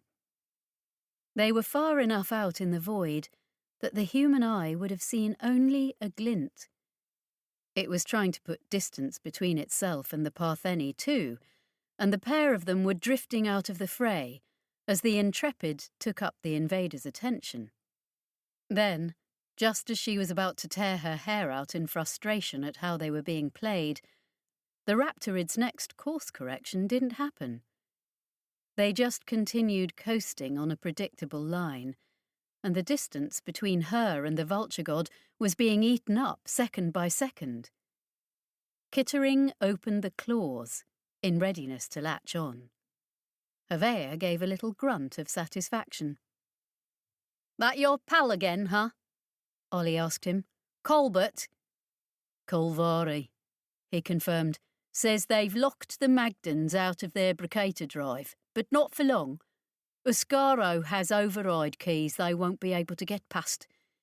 They're trying to box off the main hatch so they can open up for us when we're on it. After that, they'll only have access to a few trivial systems, and it'll be as much as they can do to turn a few lights off and on." "It's enough," Ollie decided. She was tracking Kit's approach, because he wasn't the greatest pilot in the galaxy, but right now the Raptorid was a sitting duck. "You got a gun, Mordant man?" He did. A little magnetic piece he'd been keeping who knew where. Hopefully, it packed a bigger punch than its size suggested. The Voyeni would have some decent kit, she was sure, but they'd also be aboard their own ship, so probably wouldn't be breaking out the accelerators if they had any worries about hull integrity. Similarly, unless she was banking on Chris being able to hold her breath really well, she didn't want to go wild with the heavy armaments herself. Also, Hervea just had a standard suit on, and though it was puncture-resistant and rugged, it wouldn't keep out a determined knife thrust, let alone a bullet. And it wasn't as if they'd been making much of a sneaky entrance. The Voyeni would be ready for them when they broke in. "OK," Ollie decided. "This is how we do it."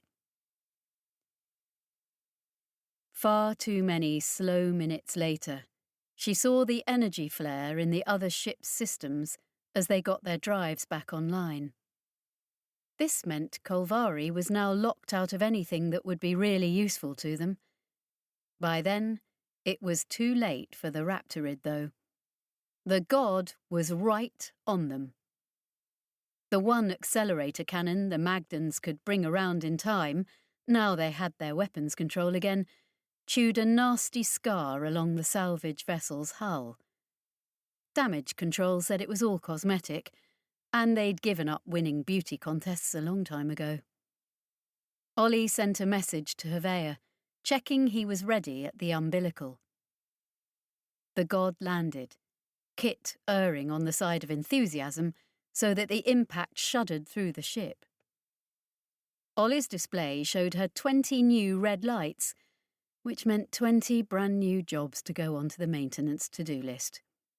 No time to chew Kit out for clumsy flying, though. He had the docking claws latched onto the Raptorid, and that meant the only way the ships would be going their separate ways was by means of the god's control pod, or after a hell of a lot of cutting work. Kit hadn't exactly positioned them bang on the Magdan ship's own hatch, but the umbilical was flexible. Hervea jockeyed it in a series of scraping lurches along the other ship's hull, until its low-grade AI recognised a door, and it locked on. "Your friend still has the door?" Ollie asked him, alone down there. She took his tense grunt as confirmation. "Get me eyes in there." The image feed flashed up on her display a moment later. She saw 3 Voyeni, all in light armour, waiting in the cover of the hatch bulkheads. They had chemical propellant pistols, low power enough not to damage the hull, but they would put holes in Hervea easily enough. They each had an axe in their off-hand too, which was a nasty little trick. The weapons had beak-like heads, and Ollie reckoned they had some kind of explosive kick to them as well, to punch through inconvenient obstacles like people. The third Voyeni had taken a whole panel off the wall, and was going at it with a toolkit and extreme prejudice. They knew they'd lost the door control, but they'd have it back shortly. Until then, they were ready for whatever came out of the god at them.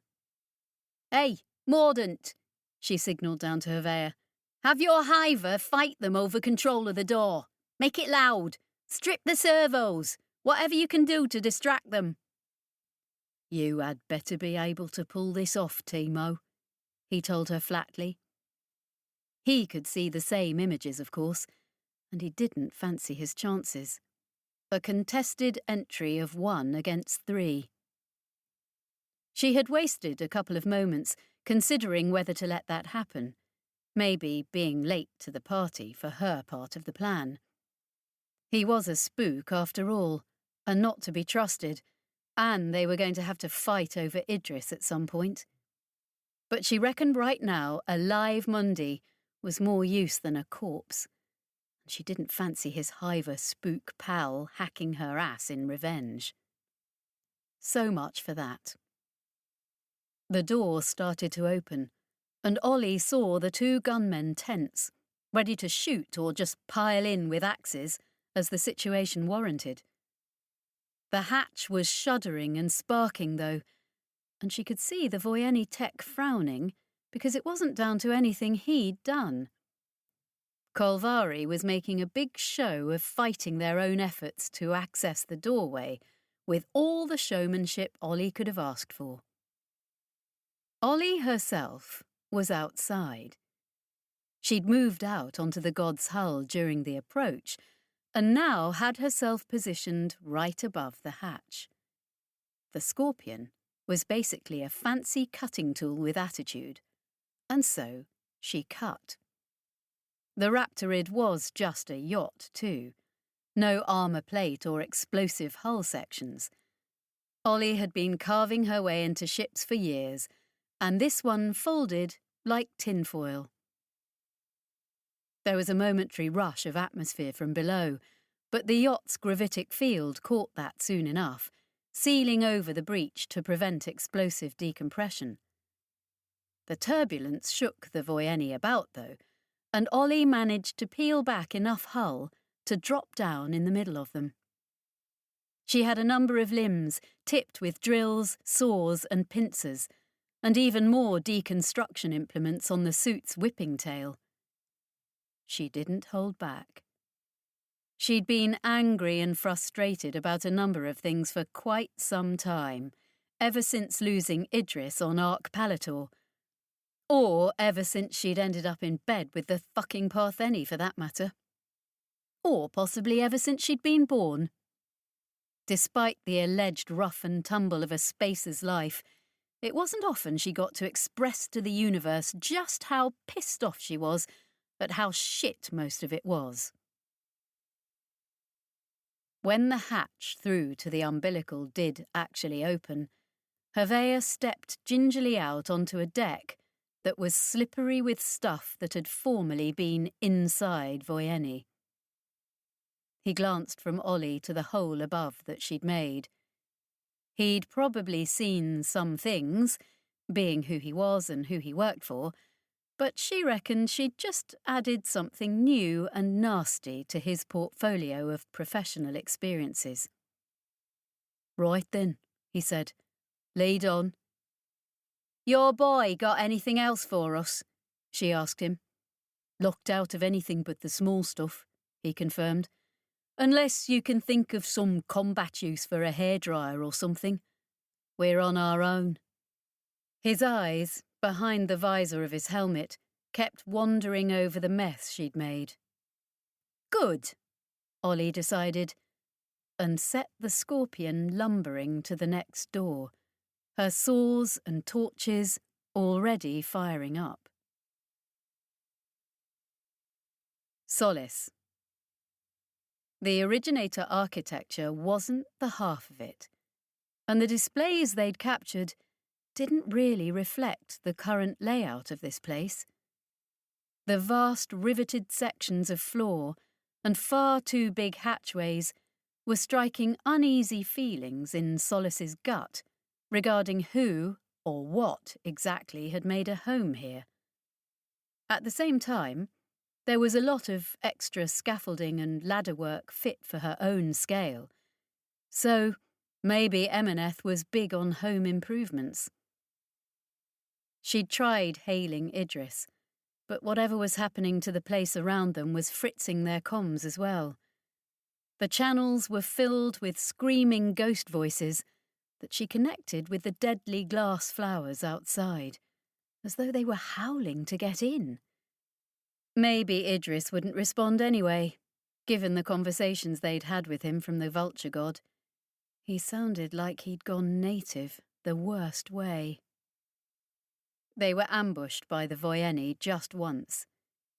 They dropped down into a vast metal-lined space, a layer between floors that seemed untenanted, held up by metre-thick struts, leaning at crazy angles. These were shuddering too.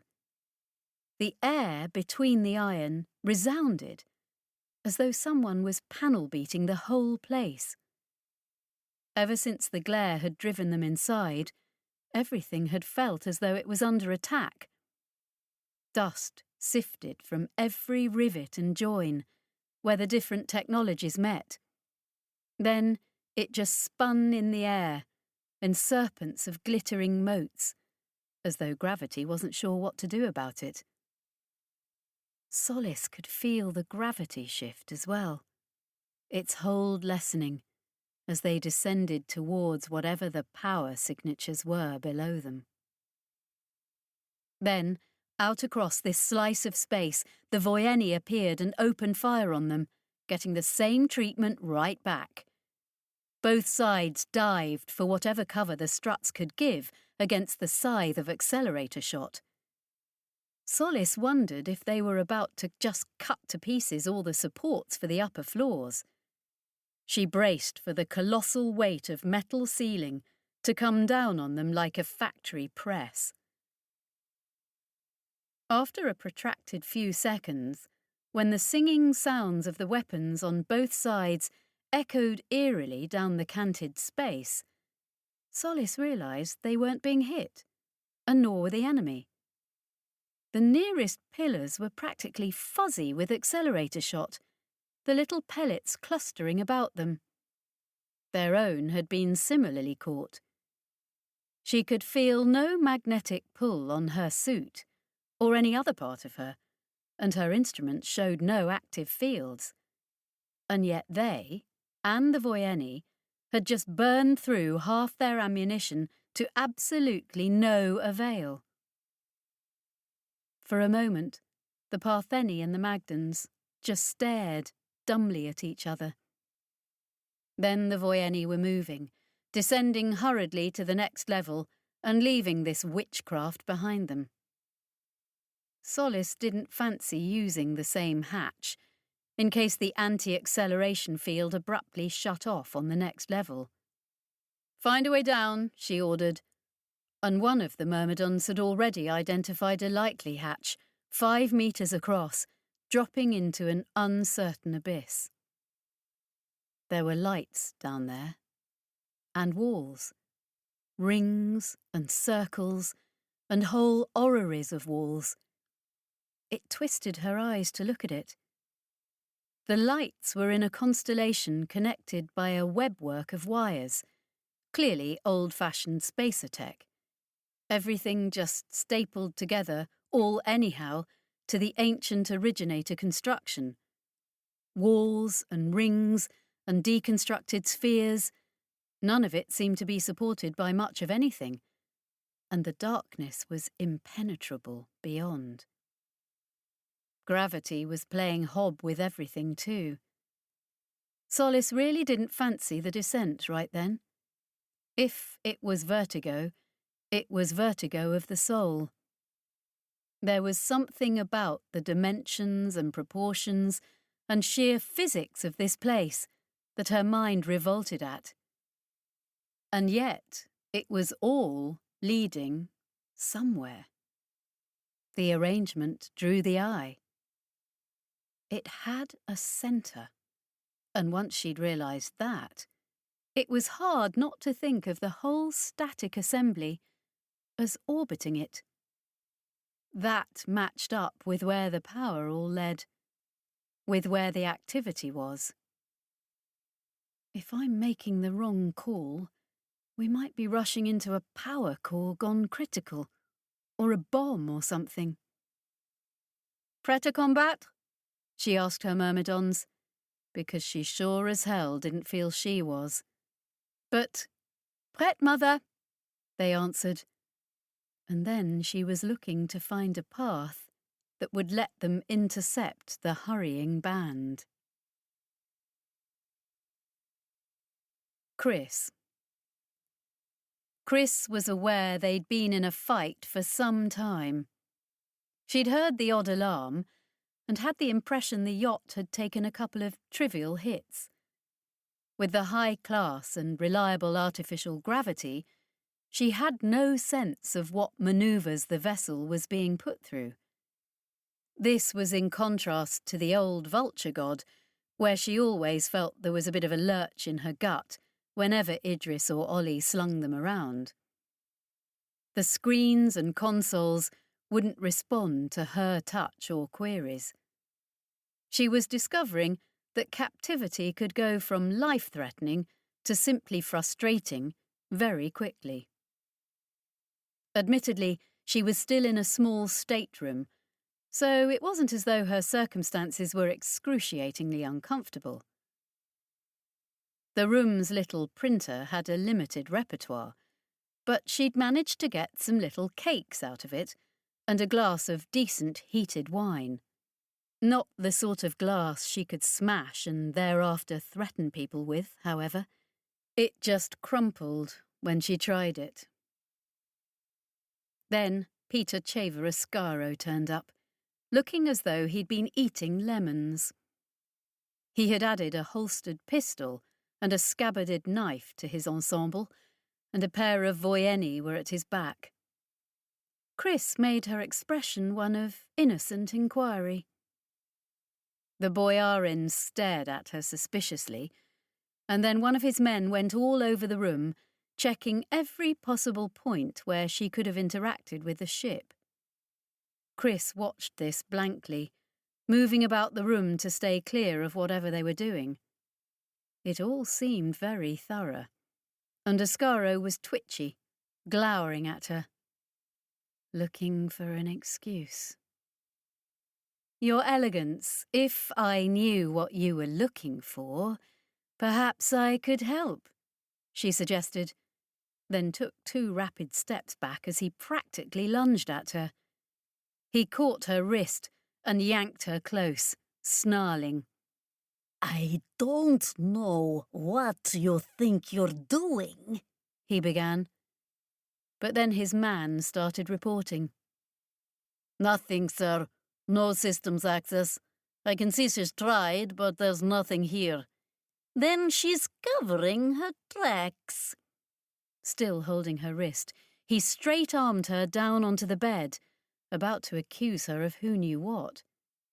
She waited, because if he actually accused her of it, then she'd at least know what it was she was supposed to have done. He saw in her face, too, that she was less worried about him than she was curious.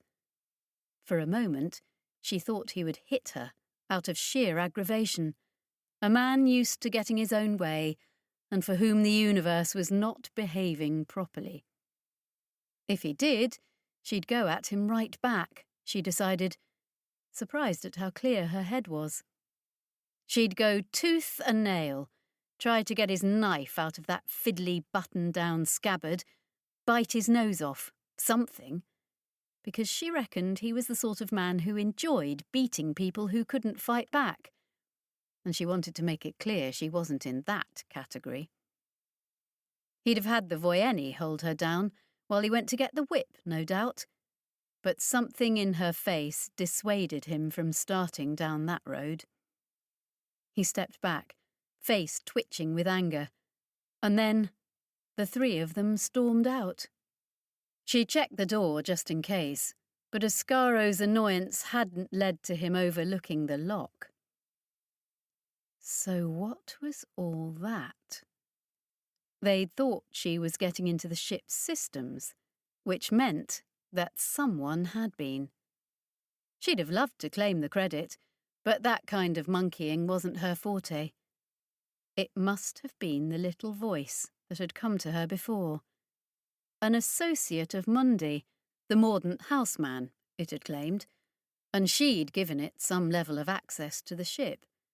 After all, Mundy was, at least for now and however nominally, her ally. A little while later, a colossal shudder ran through the hull of the Raptorid. She recognised it from being on the other end of it, the sort of gung-ho docking the vulture god made with ships that were, usually, unoccupied and ripe for salvage. If she was lucky, they were here to salvage her. Which was all very well, but the Raptorid was packed with thugs, as far as Chris knew. Should Ollie and the others make any headway then, unless Mundy's friend had some fairly spectacular control over ship's systems, this was going to put her in a tricky position. Her role could go from prisoner to hostage very quickly, and she reckoned Peter Ascaro was exactly the man to take that option. A series of distant shocks went through the hull that could have been anything from explosions to enthusiastic engineering. Her initial bad feeling, as to the odds of her crewmates pulling anything useful off, started to lift, or at least turn into other kinds of bad feelings. There were more vibrations, the whole of the ship a telltale, informing her that, whatever was going on, it hadn't just been put down with extreme prejudice by the Voyeni. The door slid open again a moment later, and Peter Ascaro's unwelcome face hooked round it, staring at her with far more venom than their respective positions would normally have inspired. He seemed about to say something, and she saw he had his pistol in his hand. Then his features clenched, and he withdrew. She checked the door. Locked once more.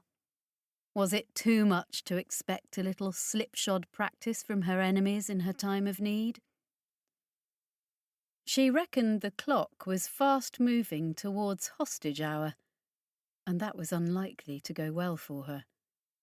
A couple of burly Voyeni would probably end any effective chance she had of changing her role to one more empowered. Something suddenly bleeped at her. She scanned the stateroom quickly. A message? The room was overdressed, rather than being spacer functional, and she took too long to realise the printer was blinking its lights in a little pattern. It wasn't built to be communicative, but she found a concealed maintenance flap in its side and uncovered a little diagnostics panel. The simple screen there started scrolling letters the moment she exposed it. Reduced to trivial systems, it read. Our only input to your location. Please hold. She had no idea if she might be heard, but there was a receiver on the diagnostics panel that looked calibrated for verbal commands. I don't suppose the door counts as trivial? They've locked us out of the doors already. We had fun with them, but... There was no more to the sentence, and she thought she must have lost even that little thread of hope. But then the letters started up again. We are very busy with somewhat more pressing negotiations right now, Mesdames Almier.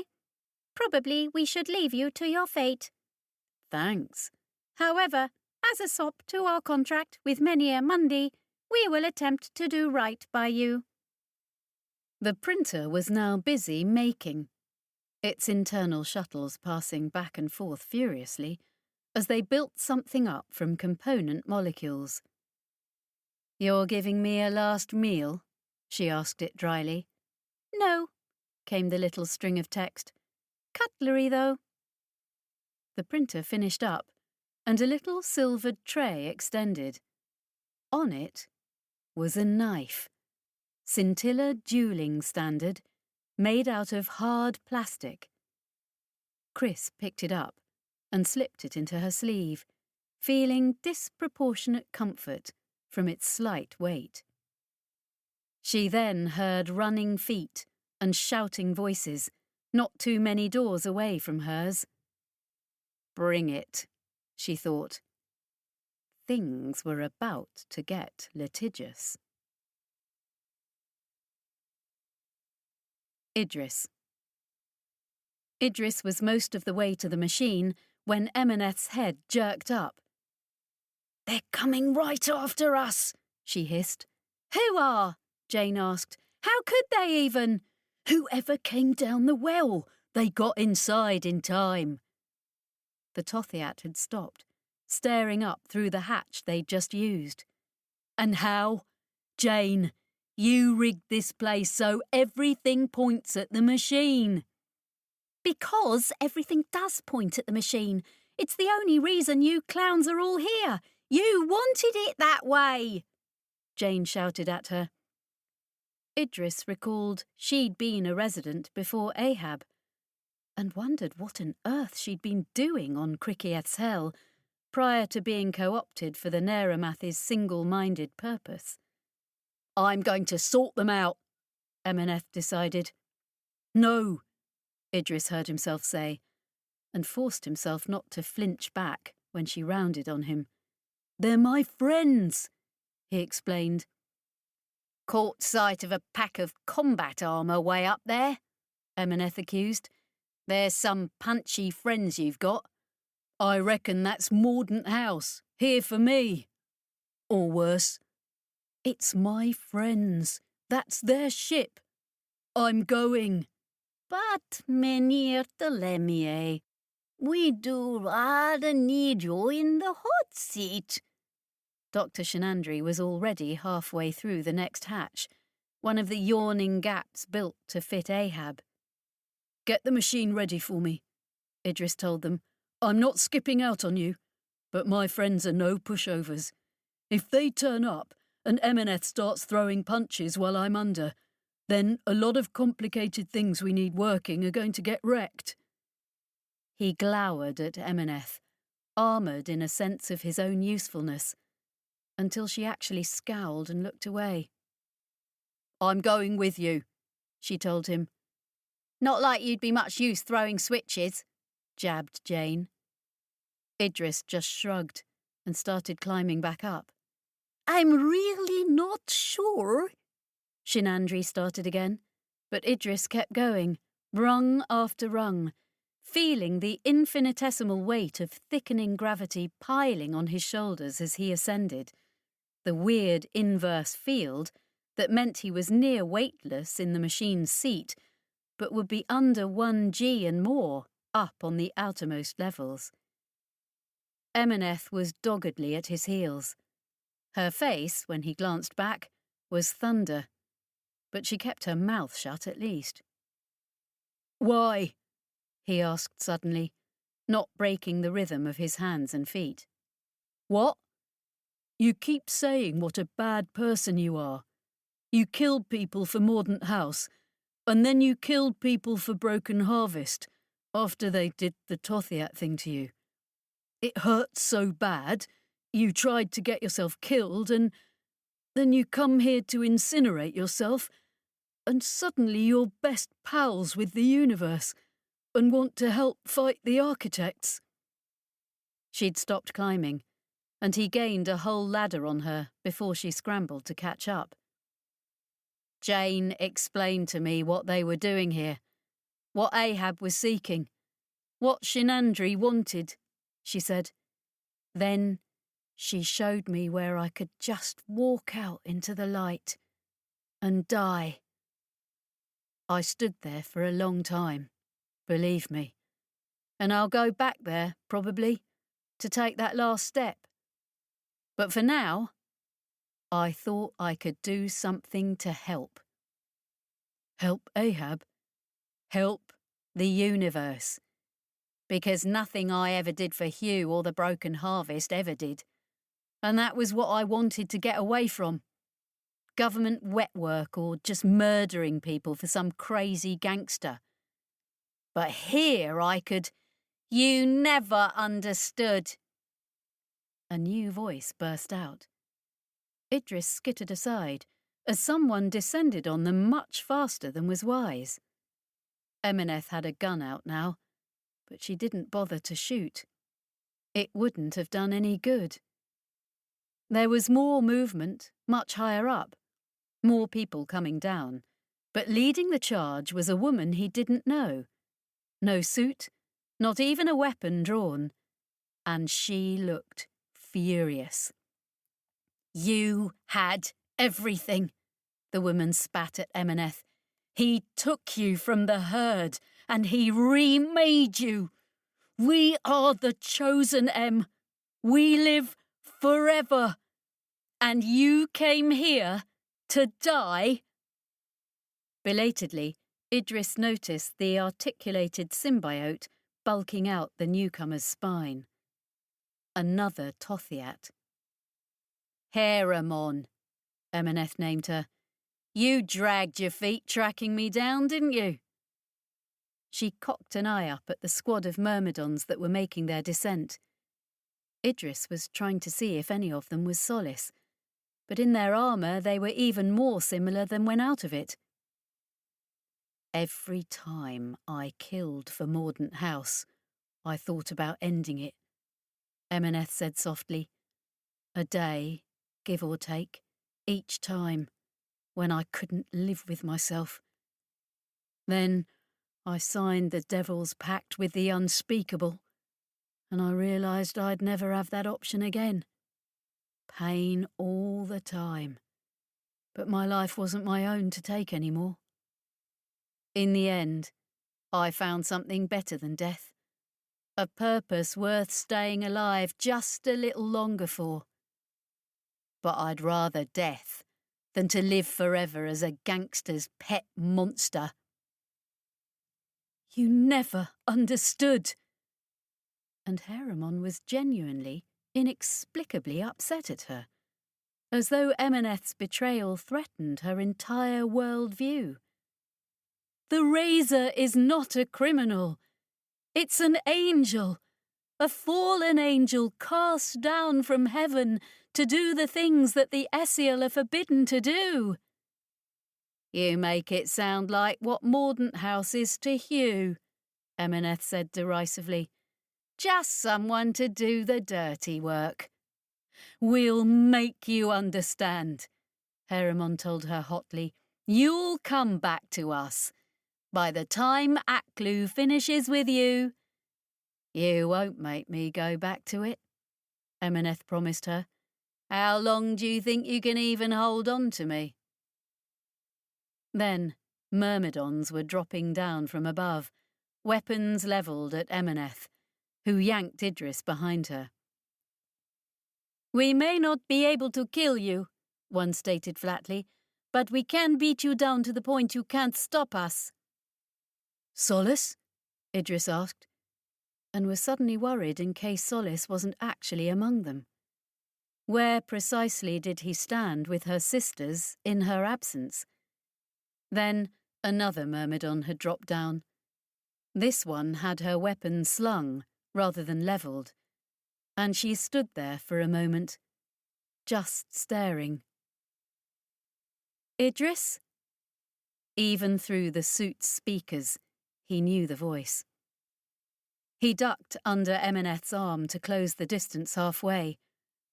Look, he said, and then she lunged forwards. He flinched, and he felt Emineth grab for him too, but Solace got there first. Not a grapple, nor an attempt to secure control of an asset, just sweeping him into her arms for a hug that bruised his ribs and drove the breath out of him. A moment later, she'd stepped hurriedly back, and he had the impression she hadn't meant to do that at all. Her cohorts seemed to be giving her some very unmilitary looks. Come on, she told him.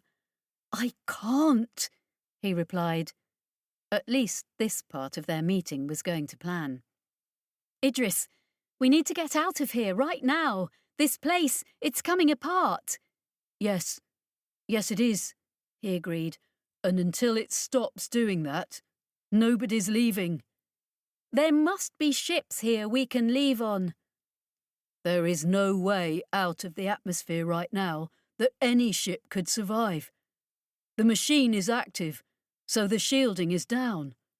The planet is trying to take this place apart, and there's no corridor into space, he told her, getting it all out as hurriedly as possible. So come with me. I can fix this. I just need to go back under. Under what? She demanded. The hug had been nice, but would she just stop asking questions now? Come on, tell you on the way. Solace, it's this. We're really... Tugging at her, tugging at Emineth, trying to get everyone moving, like herding heavily armed and pugnacious cats.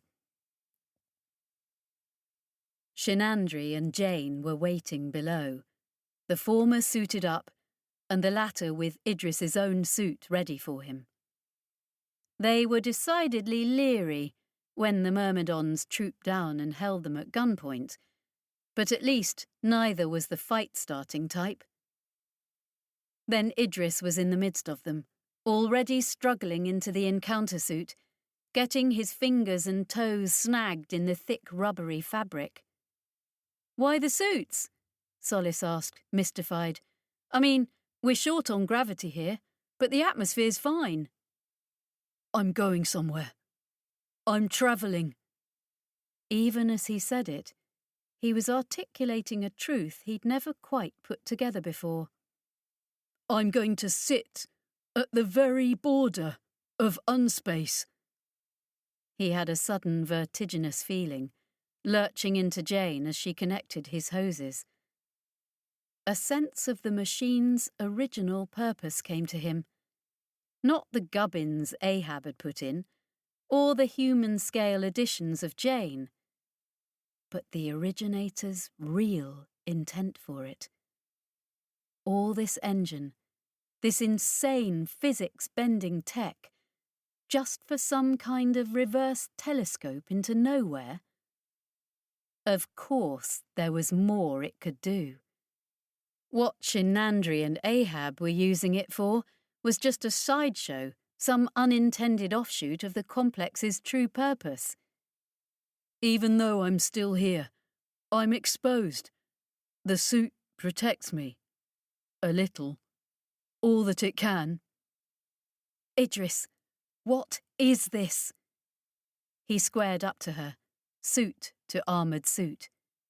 "The only working originator base we've ever found. And we are looking into unspace. We're finding out what's sending the architects after us, me and Ahab. Because Ahab wants revenge. He wants to hunt them down and destroy them. This is it, Solis. This is where we learn how to strike back." He sounded ridiculous to his own ears, but Solis and the Myrmidons went quiet and still. He caught Harem on nodding slightly. "Not impressed? Not even surprised?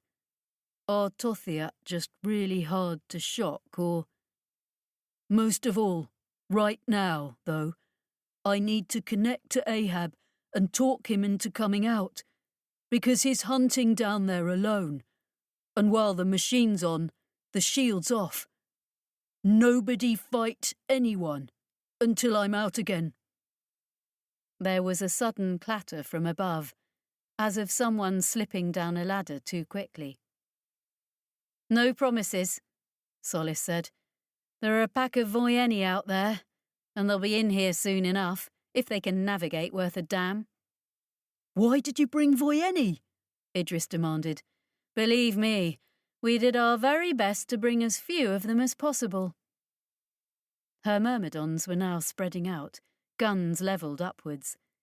Then there was a colossal retort that shook all the walls around them and seemed to go on forever, echoing into the cavernous depths. Jane swore. "I think that was something structural. Go get Ahab, Telemie. I can't patch this place until he's out, if it's even possible." Then he was in the chair, and in the machine, and nothing else mattered. There was a second, perhaps, when the presence of Solis snagged at his conscience, but unspace beckoned, and in this seat he had a leverage over it that a spaceship never gave him. In the lion's den, but he had a whip.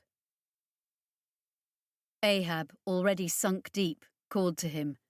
"Come! We must understand!"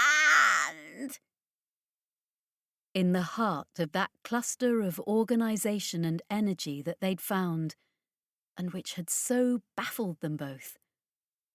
Right then, Idris had no thought for the installation or its longevity, for Jane's repairs, the vulture god, any of it. He needed to know. He had to discover the truth behind the architects and their masters. Though he'd tell himself it was to save the universe from them, in reality, he just wanted to know. He joined Ahab and the assemblage of activity and motion deep in unspace. Abruptly they were there. The architects, their intelligences. They brushed against the pair of explorers, flinching away, and were already in motion, he realised. They were coming for Krikieth's hell, to test themselves against the planet's fires. They would burn up their crystal soldiers in an attempt to excise the installation. Anything to prevent Idris and Ahab from making their discovery. He had moments of connection, like needles in his brain. They were terrified of him in that moment. They were terrified of Ahab too. They, who could reshape planets. Data shuttled back and forth, Idris to Ahab and back. The Neramathi's long life, experience, and driving purpose, Idris's intermediary perspective that unpacked unspace like an opening flower. Then he knew. And it wasn't what he'd thought. He felt leaden and bitter, even as Ahab exulted that the universe had finally given up its secrets. Chapter 31. Solace. Metal shrilled and squealed somewhere above, and Solace winced. Light assault armour was all very well, and covered a multitude of threats, but nothing she had would stave off the radiant life of this planet. Her myrmidons stayed very still, and she was proud of them for it. Right now, she could feel the local gravity tugging and shifting around her, and the air was full of distant thunder, coming closer. The local biosphere was savaging the outside of this place for the temerity of even existing. She'd had the lowdown from the cyborg called Tokamak Jane about why this was here. So the old originators had run into something on Krikieth's hell even they couldn't deal with, which meant that this planet wasn't just a death world now. It had been like that however many hundreds of millions of years ago too, and got no less deathy since. So, what were they actually doing? She asked, because right now, talking lent her the illusion of having some control of the situation. Say what now? Jane asked. The originators. I mean, they were all over, and the universe and unspace are vast. Why here? Just an engineer, Jane told her with a shrug. I don't do the big picture stuff. Then Shinandri's voice rose from the seat he was occupying, from the faceless visor of his helmet. It isn't known, precisely. A mystery, as it were, but we can guess. She'd thought he was under, like Idris, but apparently his role was some sort of halfway house, monitoring what was going on without actually submerging himself in it. From the data brought back, from the structure of this place, from everything indeed we know about both the originators and how manipulation of unspace works. Solace waited, but apparently that was supposed to be enough. So she kicked the overbuilt couch he was in to Jane's alarmed squawk. Meaning what? Sometimes it's all about the precise spatial relationship. Shinandri's voice floated to her, as though from far away. Not the walls, but the spaces in between. So they came here simply because they needed part of their overarching device here. Because being here was the point. The part of the plan that actually does things isn't the points, but the arrangement of the points. A plan as big as the universe. I hypothesized as much in my early academia types. They still have them on death knell, if you fancy some reading. Solace suspected that kind of reading was above her pay grade. Any further questions she might have pressed were obliterated when something else colossal gave way far above. She couldn't see any rent in the metal sky directly, but there was an abrupt and hideously lurid glare up there, the outside leaking in.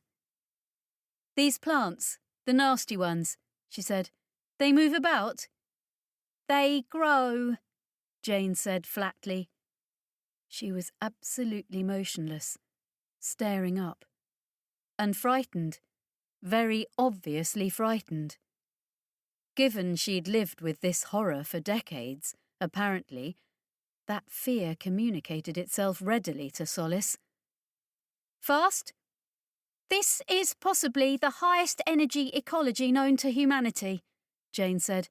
"They can grow as fast as you can run."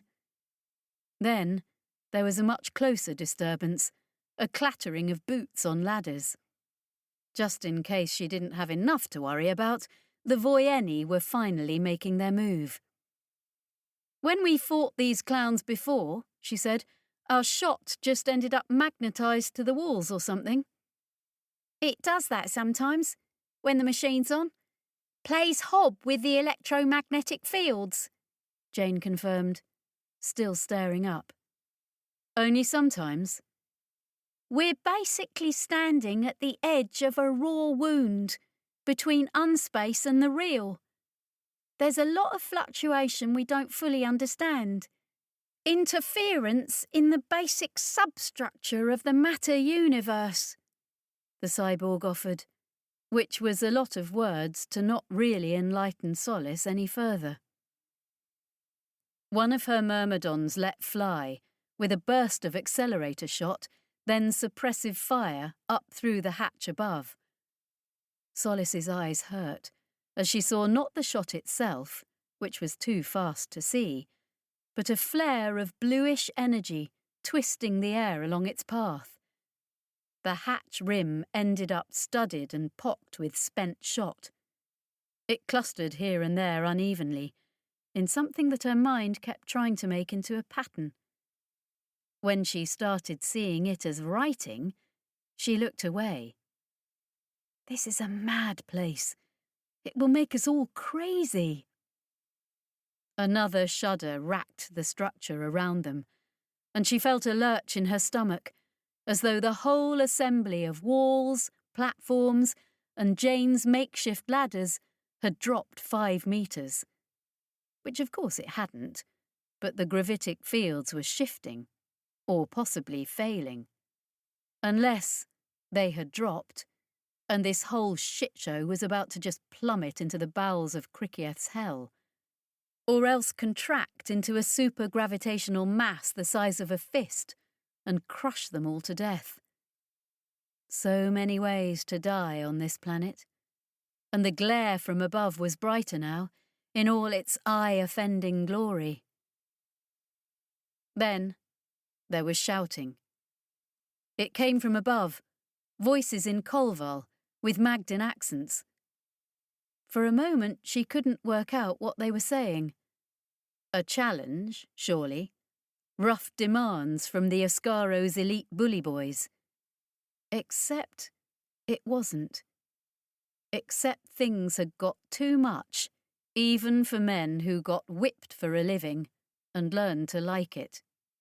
We're coming down!" they were yelling. "We surrender! You have a way to leave here?" The soldier within her was urging her to just kill them, gun them down, if the physics would even let her, or keep them up there, closer to where the death was. But she'd been among civilians and colonials a long time. Also, she'd been taught to think that the Parthenon were the right and the good. And rather than that meaning they got to do what they liked, and their actions would be whitewashed as right and good because of who they were, it meant they had to actually do right and good things. Active virtue, defending humanity and never, ever giving in to the temptation that Dr. Parsifal had strewn in their path when she'd cooked up her perfect vat-born warrior angels. If these angels were ever to fall, we would be such a force for evil in the universe. It was a terrible thing to look into the heart of your culture and know that you were intended for monstrosity, and only an active devotion to the good of others would keep you from it, even when those others hated you. "Discard your weapons and come down," she ordered. "Shinandri, tell me Idris is just about done, because otherwise I think this whole place is." "I think he is in communion with Ahab. That would be my very best guess," came the voice from the man's helm. "I think they have made a discovery." "This is not the time for discoveries," Solace snapped at him. My very goodness." Shinandri's voice was hushed. "They've done it." But up in the space above, her gaze threading the needle through a series of holes and portals, she saw a twisting tendril, advancing in a series of sharp-edged turns, like a living lightning bolt. It shimmered in hues that were like screams on the retina. Then the Voyeni were rushing down, 4 of them and no guns in sight, cumbersome in their own armour. Things were getting crowded around the machine couches now. There was no real room to hold them at gunpoint. "You two, make yourselves useful," Solace said to Emaneth and Heramon, who'd been maintaining a brooding silence until then. "Any of these clowns start anything, break all their arms." Then Idris gasped and half sat up, flailing in the folds of his oversized suit. He bounced his helmet hard off one of the couch supports and half fell from the seat before Solace caught him. Across from him, Shinandri sat up gingerly. "Idris." She tried to get his helmet off, then gave way to Jane.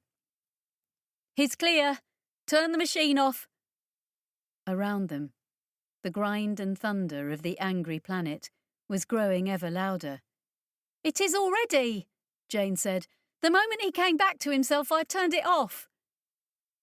She had the helmet off him now too, and Idris's face looked pasty and agonised, sheened with sweat.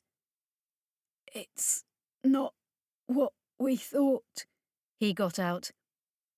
"I don't care," Solace told him. "Focus, Idris. We have to get out of here. Turn it off." "It is off." "How's Ahab?" Jane asked. "I don't know," Shinandri confessed. "I believe they're disconnected, but I seem unable to communicate." "Then why isn't the shield up?" Emaneth asked. Calm. Quiet even. Of course, she'd come here to die, so her peace of mind wasn't a reliable litmus. Jane moved over to a console that was mostly a mess of exposed wiring and loose displays. "The field is up," she said flatly. Another thunderous retort from above seemed to give the lie to that. "Using the machine damages this installation, and we've just crossed a threshold," Jane explained. There was damage to the originator structure when we arrived. Cracks in the walls where the roots got in. The field is actually holding most of the plants back right now, but the cracks are spreading faster and faster and... She had a display turned towards them, pulling up complex figures into the air that nobody else could make sense of. The corridors... awry, intermittent. Corridor? Solace echoed dumbly. The one leading into orbit. The safe approach you snuck in by the skin of your teeth, Jane said. It's like a corkscrew right now. A corkscrew that's not even there half the time. Unless I can fix it, there's no way off planet.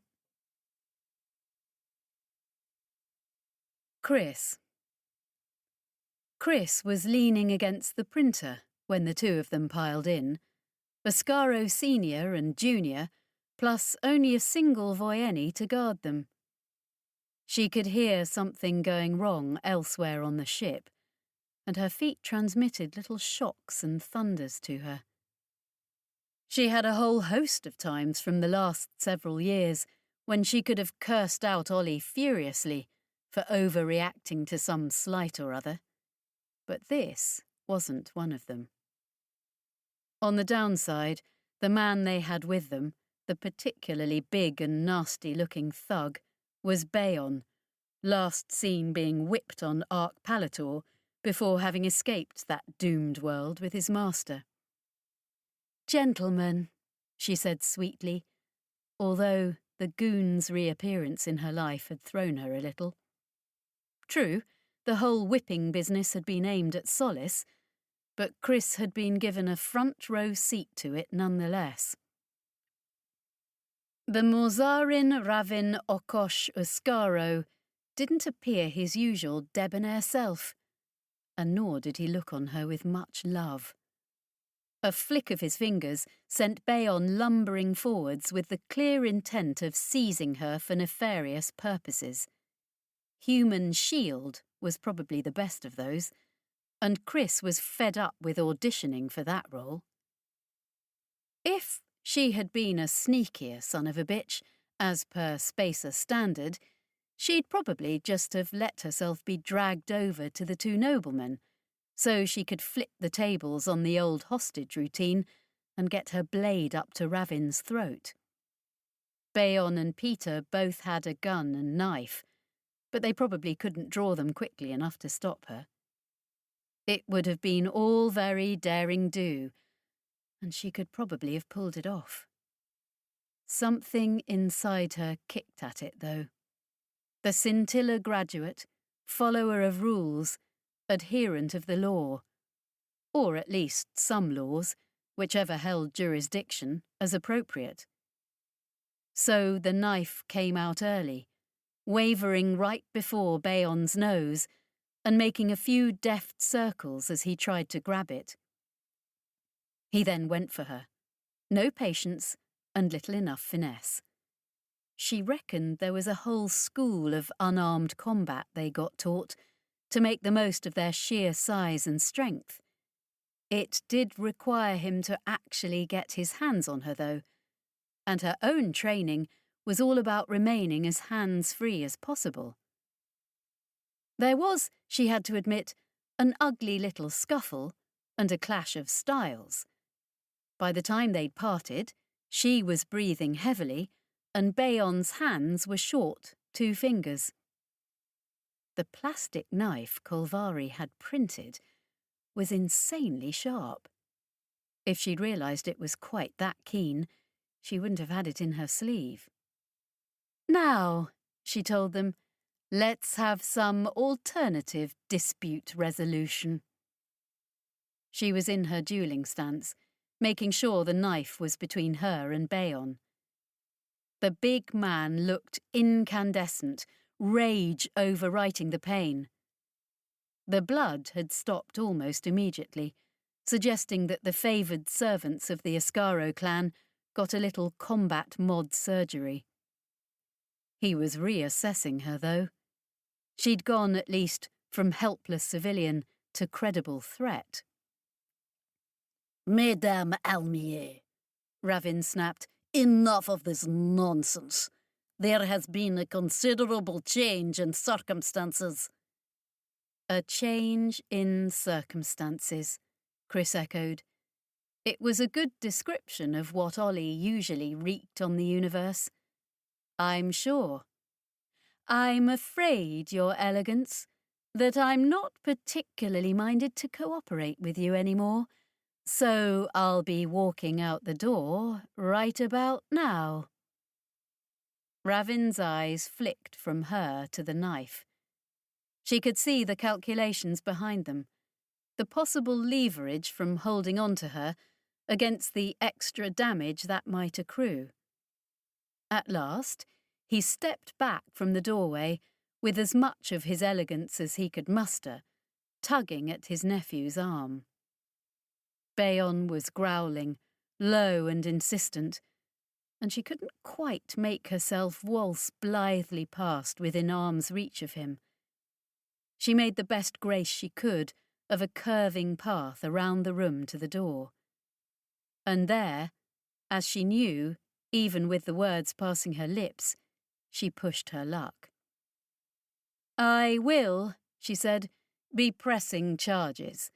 There will be recorded evidence of my kidnap on Death Knell, and you managed to burn your bridges there, so they'll be only too glad to help. Your Elegances, I'll be seeing you in court. Ravin, older and wiser, just rolled his eyes at the bravado, but she hadn't realised just how tightly wound Peter was. This, apparently, was one turn too many, and he snapped. When he went for her, she'd been so much into her own patter, she wasn't ready for it. He actually managed to get a hand on her knife arm, but not a grip, and her reflexes reasserted themselves. A moment later, she was 3 paces away and out of his reach, but back inside the room. Ravin shouted at his nephew to leave her and control himself, but Peter was evidently past the point of familial correction. You said yourself it's all up, he snarled. You as good as told me we're fucked now, that they know everything. If we're going down, it won't be so this jumped-up little clock can laugh at us. That meant literally nothing to Chris, except that apparently Ollie tearing their ship up wasn't the change of circumstances they'd meant.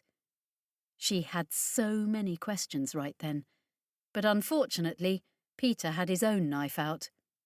Not his gun, even, but his knife, because he wanted to make this personal, and that meant physical contact. And Ravin was shouting, and now Bayon was moving in again, and this was a long way from a Scintilla Dueling Society bout.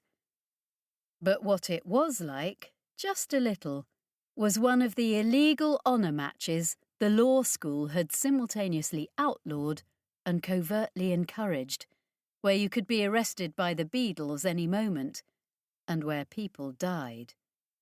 Where she'd ruined her career. Bayon wasn't going to be stopped by the threat of a blade, nor a little pain. She went for him first, letting Peter chase her round the room. She didn't aim for his wounded hand, which would be so flooded with painkillers he wouldn't have felt it being amputated. She let her feet tap through the odd little jink she'd won several matches with, and rather than just threaten his throat, she slashed him across the face. Hard to slow down a man as inured to pain as all that, but the knife's razor edge did a lot of nasty work in that one pass. The blood was in his eyes, and he was sucking in air through a new hole in his cheek. Ravin, still shouting, tried to get in the way, so that Bayon's next blundering lunge actually ended up knocking his master down. The change in the big man was instant, from brute to cringing cur. He was out of the fight, at least for now, helping Ravin up, whimpering, apologising, all with his face a mask of blood and carved flesh. Peter came on past them, vaulting over the tangle of their limbs and almost landing a textbook impale right into her shoulder. A convulsive twist of her body turned it into a thin, cold line of pain, and for a moment she stopped, because that was a hit, and she had to concede it. Her adherence to formalities almost got her killed, as the next thrust went for her ribs. Her off hand slapped it aside, though, even as she registered it. Then she got a shallow, bloody strike across Peter's forearm. 1 for 1. They resumed their distance. She could almost see the reach of his blade as a glinting circle in the air around him, and would have to enter this in order to bring him within the range of her own. She found she was smiling, because this moment was pure nostalgia, the best and the worst of it. "Peter, I insist you stand down," Ravin was shouting at him. "Bayon, restrain my idiot nephew." The big man, his face half wiped of blood, vacillated wretchedly between the pair of them. "We can call that a draw, Your Elegance," Chris invited, "or we can go for a deciding bout." She flourished her little plastic knife at him, a cavalier flip of the wrist she hadn't used in ages. In retrospect, she reckoned it was that gesture that pushed him over. She'd marked him, and he didn't have the same pain suppression as Bayon. For all his airs and the knife scar he bore so proudly, he didn't like being hurt. He brought the pistol awkwardly out with his left hand, dragging it up towards her face.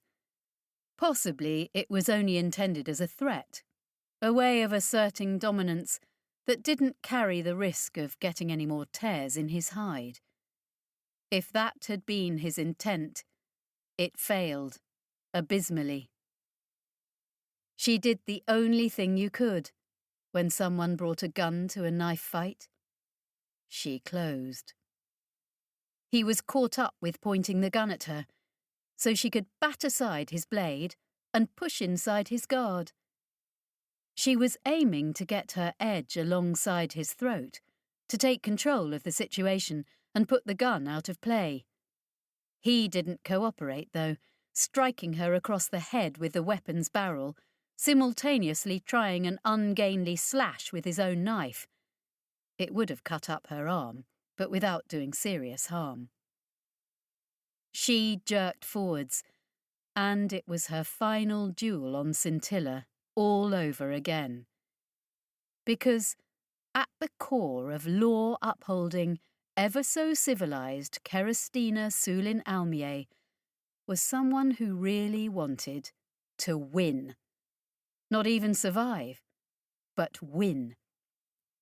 In this case, winning involved driving her knife into Peter Cheva Uscaro's neck, up to the hilt, and it was all she could do not to give him a second one for luck. She jerked back as he fell, and then Bayon really was going for her. That might have progressed all manner of ways if Ollie hadn't come violently in through the door that same moment, carving and crumpling her way through the metal in equal measure. This explosive introduction was enough to send Bayon scurrying back to protect Ravin. Chris descended on Peter instantly, staunching the blood, shouting for the love of God for someone to get her a medical kit. She'd been in this position before, but then everyone had been too terrified about being witness to a duel gone wrong to actually help. It was Hervea Bloody Monday, late of Mordaunt House, who actually got a compress applied and painkillers and regenerative agents and all the rest. Peter was ashen by then, unconscious, and Chris still wasn't sure if he'd make it or not. Or if he did, what sort of scar he'd carry with him. Magda was sure to keep the colony's very best tissue replacement for its boyarin, but she'd made a hell of a mess, and they were a long way from the Oscaros' home. "These two going to be trouble?" Ollie asked, indicating Ravin and the snarling Bayon. "They could have an accident, maybe more than one." "No, it's fine. You came for me. We'll go now," Chris said, feeling exhausted as all the adrenaline drained out of her. "Listen, though, what's going on? What's happening out there?" "What?" Ollie blinked at her. "Kit was saying," Mundy grunted, still applying everything he could find in the Oscaro's medkit, "that we need to hurry and get out." "Oh, right. Was a bit distracted fighting these clowns," Ollie said. "I was attempting to inform you," Ravin Oscaro said frostily, and somewhat disingenuously in Chris's opinion, as he hadn't been. "The circumstances out there have changed. The fighting between the Intrepid and your Partheni friends," quite the spitting tone over that, "has ended. There's been a new arrival."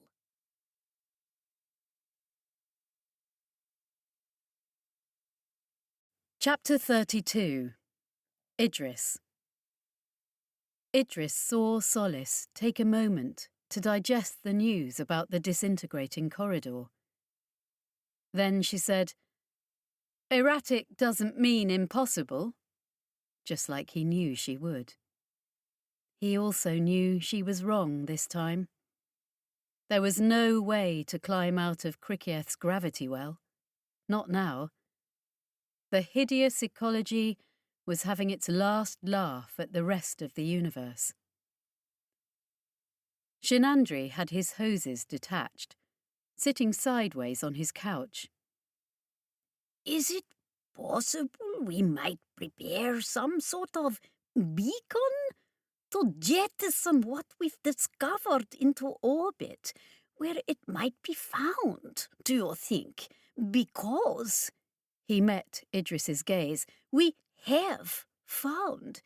At last, at this last moment, we have understood what we were seeing. I suppose is a..." And then another rending shriek from above stopped his flow of words. Everyone flinched. Partheni and Voyeni and Tothiat, the lot. No amount of toughness or tech was going to save them from what was coming. The same went for any attempt at a beacon. "Doc," Jane said, "the originators couldn't build something to endure in this place without their gravity field bending the rads away. You reckon we can get a capsule up out of the atmosphere without it turning into free atoms?" Then the voice came. "No!" Booming from every wall and failing strut, as though it was the planet speaking to them, the hungry ecosystem itself. "No! What we have found must not be buried." "Ahab," Emaneth whispered. The Neramathi's words were so distorted, Idris hadn't recognised the speaker. "You know what we have found, Idris. You know!"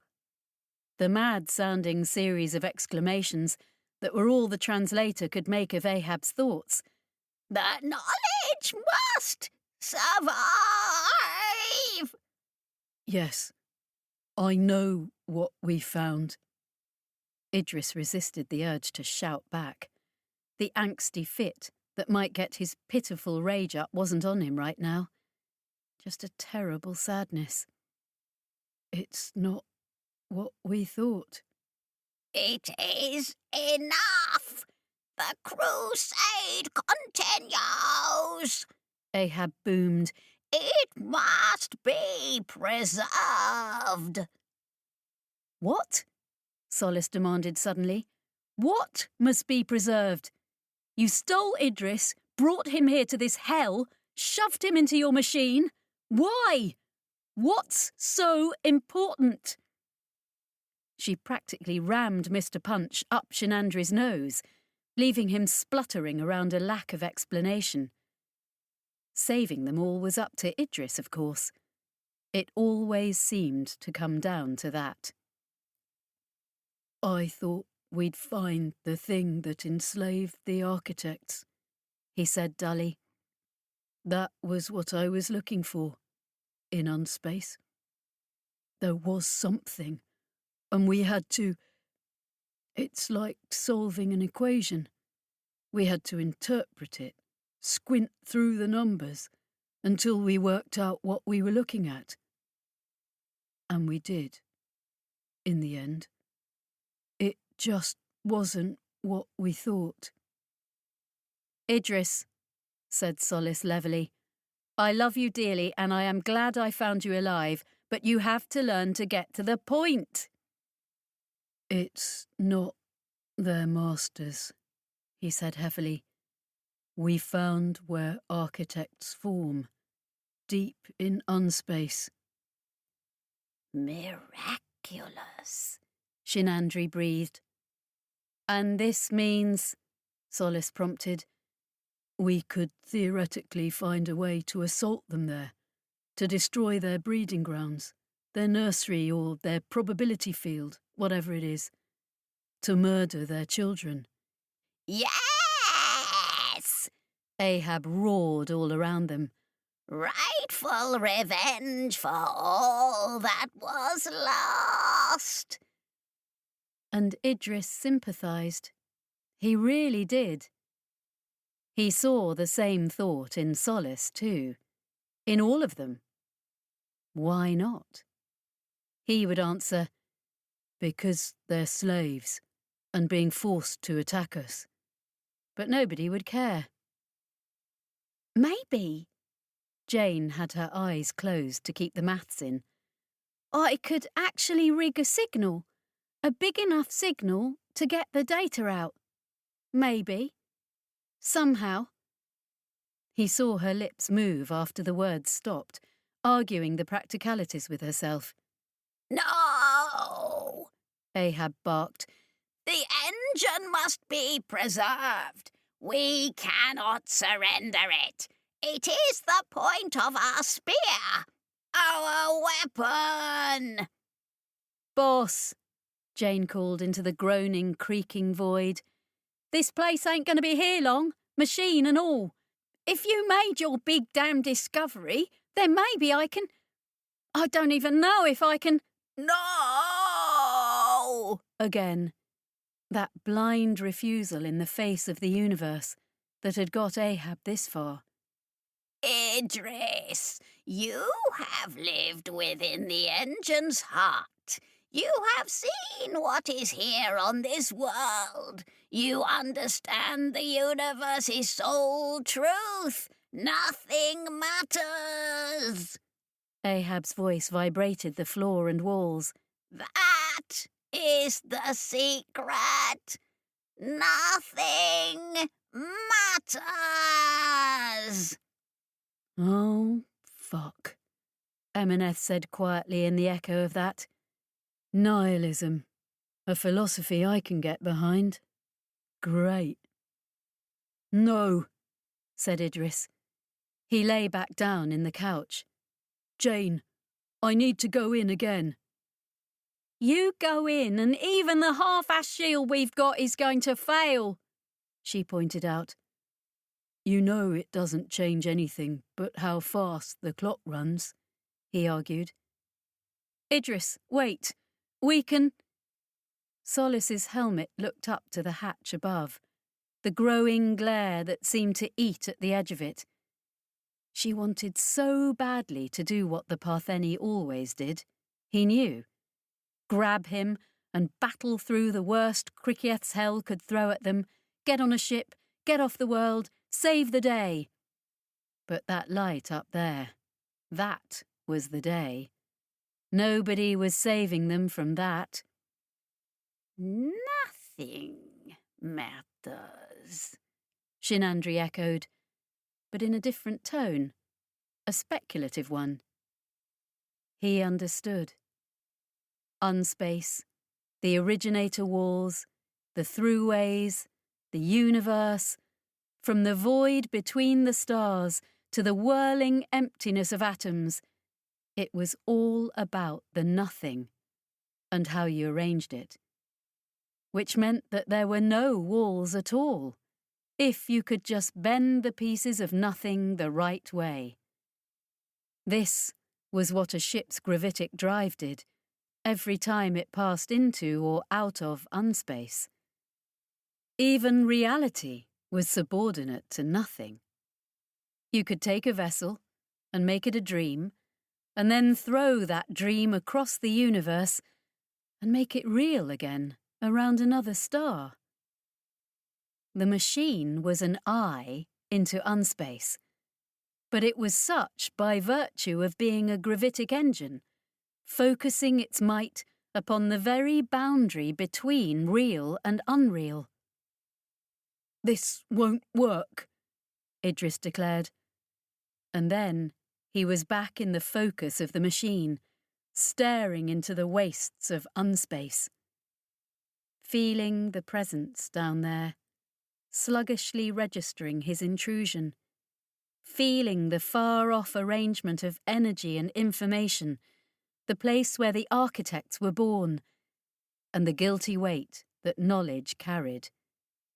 Feeling the distortion of Kriketh's hell's gravity well, that the machine used to focus its immaterial eye. Finally, there was the universe itself, in its precisely strung-out scatter of tiny distortions, to the nothing that were stars and planets ad infinitum, all set out to some plan or no plan or "Some plan," he thought, helplessly losing traction against the funnel of nothing, with the presence rising beneath him. Ahab is right. Nothing matters.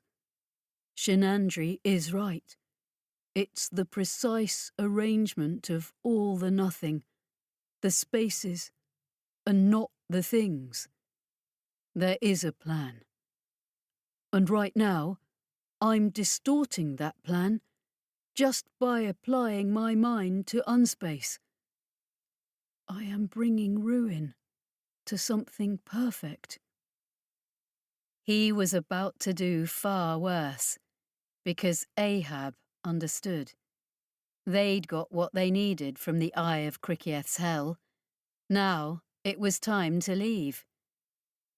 "This can't work," he said, because if it could, then the originators wouldn't have just left this jewel of their vanished crown, encysted like a pearl in the killing radiation of Kriketh's hell. "If I can do this, they could have done." Except he could see the equations as clearly as if someone had engraved them onto his retinas with a razor blade.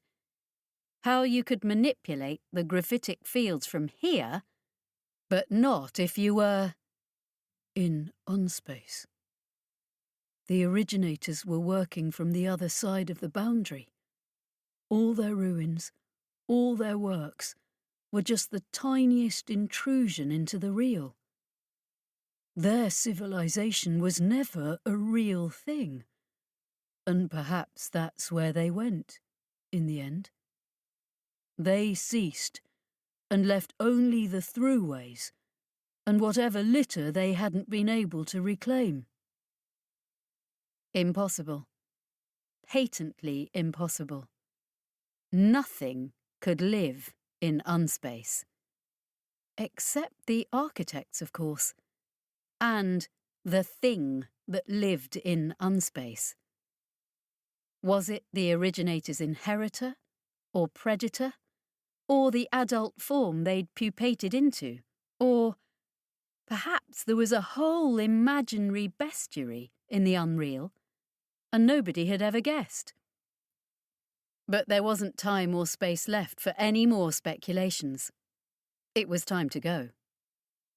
He wanted to tell them to brace themselves, to warn everyone this wouldn't work, and that he was just about to accelerate the end of all of them. Or he might possibly murder half the planet, themselves included, through some spectacular release of energy. Or he'd accomplish nothing at all. He wanted to say goodbye to Solace, who'd come for him despite everything. He didn't deserve the friends he had, and they certainly didn't deserve to get themselves killed on his account. But none of that was possible, and the claws of Cricket's hell were tearing up the base even now, so he'd better do what he came here to do. Since Ahab had put the idea in his head, he was able to see how it could be done. Like, he thought, flicking a marble out of a basin. Tricky to stop it just rolling back down the gradient, in this case, the planet's gravity. Also tricky because once the marble was in motion, its natural inclination would be to vanish down the drain. And this marble was also sitting on the very boundary of a vast energy discontinuity, the real versus the unreal. One issue regular marbles didn't have to deal with was a catastrophic reality dysfunction when you flicked them. He'd seen it done before, though.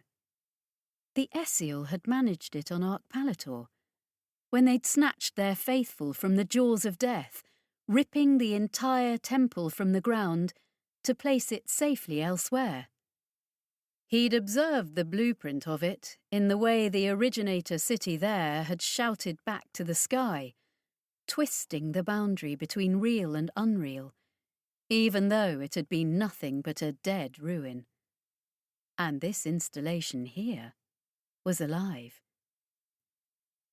He would have to trust that his subconscious could make the calculations. Sighting up on the marble that he was actually inside, he applied his mind. He dug his fingernails into the substance of the cosmos, the nothing of unspace, and twisted all the curves and gradients off every point of the compass. Then the presence was rising, like the kraken, because he really had its attention now. He knew it of old, but never before had Idris actually managed to piss it off like this. It was rising, jaws agape, and although the thing he was moving was vast, as big as any ship he'd ever piloted, the whole would have fit within the circumference of those teeth, with plenty of nothing to spare. Except, of course, it wasn't the teeth. It was the nothingness between them that would devour you. Everyone else would feel the same, he knew. He hoped they'd be able to stand it. It would only be for a second and a half, though for him, balancing all the energy and mass of the universe on the head of a pin, it seemed to last for 100 years. They were then out of the presence's reach, and he was disconnecting from the machine, emerging to find a terrible wailing of tortured air whistling away from them in every direction. The machine, and a ragged chunk of the originator installation, was now sitting in orbit above Cricket's hell. He panicked for a moment, because he honestly hadn't thought beyond the exit part of the plan. Re-entry into hard vacuum and zero-G was way outside his contemplation. He jackknifed up in the couch, and then Jane killed the power to the machine, even over the screaming of the air. This lessened, not, as he might reasonably have feared, from running out of air, but because something of the facility's field snapped back into place the moment the machine died. The atmosphere around them shuddered, shouldering back and forth through the spaces of the de-installed installation as flaws in the field began to erratically siphon it off. The gravity was back, but it too was unreliable, its strength fluctuating from half to 3/4 of Earth standard, by Idris's professional assessment. It was also complicated by the fact that the torn-out piece of facility was spinning. The outwards pull of the spin was at around 70 degrees to the actual gravitic plane the facility's engines were trying to instate. Some stability, Jane, please. Dr. Shenandri was sitting on his own couch, clinging on for dear life. He had his helmet off, but Jane was forcing it back on. I have no control over this, she was saying. We might lose atmosphere any moment. Just suit up. Everyone that's got one, keep wearing it. Idris realised that she was the only one who hadn't. Not that his and the doctor's suits were intended for space, exactly, but they were better than nothing. The two Tothiat were definitely spacer casual for protective gear, but then vacuum wouldn't kill them. Solis's people and the Voyeni had all come loaded for hard vacuum, which left... Ahab, he got out. Where's Ahab? Not here, Jane said shortly, still fiddling with Shenandri's suit. Tried to raise him, but comms are fritzed right now. The field is screwing with them, and half the tech I put in is still down on the surface. That, she added, was something. I will be talking to you about what you just did, Mynheer Telemier. It was a thing. Right, Doc, you're good. We need to get out of here, Solis said. Can you broadcast? I can try, Jane said. What's your play? Call our ship. Get them over here, if they're even out there still. There was a war going on when we left. Idris could hear the strain in her voice. Let me... Jane was then over at another console. More of the tech she'd bolted to the tech Ahab had stapled to her original systems, which themselves were just parasites off the originator originals. These were bleeding out into space right now, for all he knew. He felt a dreadful longing to get back on the couch and turn the machine on, despite all the many reasons that would be a terrible idea. Unspace had always horrified him, an enemy he set himself against every time he did his job. But now he heard the sirens calling from those unreal depths. What truths you could learn. The machine had turned his entire perspective inside out. His hands were shaking just thinking about it. They made me an addict to revelation. I have something, Jane said. For a moment, there'd been a screen projected up from her console, showing a scatter of ships. Apparently, she'd scavenged some data from it because she went on, The salvage ship was yours? She's still there. I'm signalling. Can't open a voice channel, but I'm using spacer on-offs. Meaning that the most she could get out was a stream of signal, non-signal, little more than zeros and ones. Spacers had been getting themselves into dumbass death traps like this for generations since the polyaspora, though. There were long-established codes. Now, Jane watched her console hawkishly, and everyone, absolutely everyone, was utterly silent, waiting for her. Received response, she said at last. Coming for us. She looked up, eyes seeing not their immediate surroundings, but the wider structure of what Idris had wrested from the ground. OK then, I have absolutely no idea what's intact between here and open space, but I'm lighting a beacon at the edge of where my network reaches. We'll just have to hope that's the outside, and it's somewhere your ship can reach. Doc, you're up to walking? I would prefer it to eventually running out of air, he agreed, and she helped him off the couch, lurching in the weird gravity and the unquiet air. Give me the route, Solace ordered. Jane flicked an eyebrow at that, but nodded. Just bear in mind what's between here and there may not match the maps anymore, after what your boy pulled. Do you have a suit? Idris asked her. She gave him a small smile. Well, I'm not exactly proofed for vacuum, but... and rapped on her cybernetic torso. I'll cope, until I don't. Before she'd let them set off, she tried calling Ahab again, more than once. But there was nothing. His machine terminal should still be within this piece of installation you've left us with, she muttered. Come on, boss. At last, she gave up, because Solace was clearly just going to leave without her.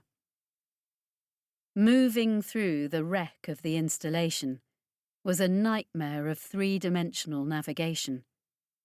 Gravity was no longer their tame dog, and every open space became a battleground for changing weather, winds that scoured past them and tore people from their feet, or tried to suck them away into the abyss. The air pressure was declining too, not swiftly, but enough that Idris could sense it. He had no idea whether they were even in a stable orbit, and the odds were that the whole salvaged chunk of installation would end up plummeting cataclysmically back into Kriketh's lethal radiation sphere. He wondered if any of it would survive to actually hit the ground. I've saved nothing. I'm sorry, Ahab. Ahab, who he hadn't saved either. They passed through a section of the wreck where the air was howling away into nowhere, and the gravity followed a spiral across walls and ceiling, shifting as the chunk of facility rotated. Jane faltered then, the thin atmosphere frosting her face and hands, and Idris and Shinandri had to help her. He saw her internal mechanisms working furiously, all those artificial organs in her torso putting in overtime to defrost her blood and keep her brain oxygenated, while her remaining skin went blue. Then Emaneth shouldered him aside. There was a cold sheen across the Tothiat's face, and her eyes were frozen open, but she didn't seem to care. She just grabbed Jane and leapt across the chamber, landing hard and badly, eye-twistingly on the wrong wall, but springing back up, even as her knees reset themselves. Heremon hared right after her, in case all this was some kind of escape attempt. They all bundled into the next section, and Shinandri got a hatch cover shut that stopped the most urgent egress of air, but not all the other intermittent leaks that were yanking the atmosphere left and right. The two Tothiat were glowering at each other, on the brink of having it out, but then Emaneth sneered and dismissed the other woman, pointedly turning her back. What is Heremon going to do, after all? Punch her? Will you two just... Solace started, and then stopped. I had comms, just for a moment. From who? Jane asked faintly. Colour was coming back to her face, now they were back on the right side of freezing again. Sounded like kittering. I'm not getting anything.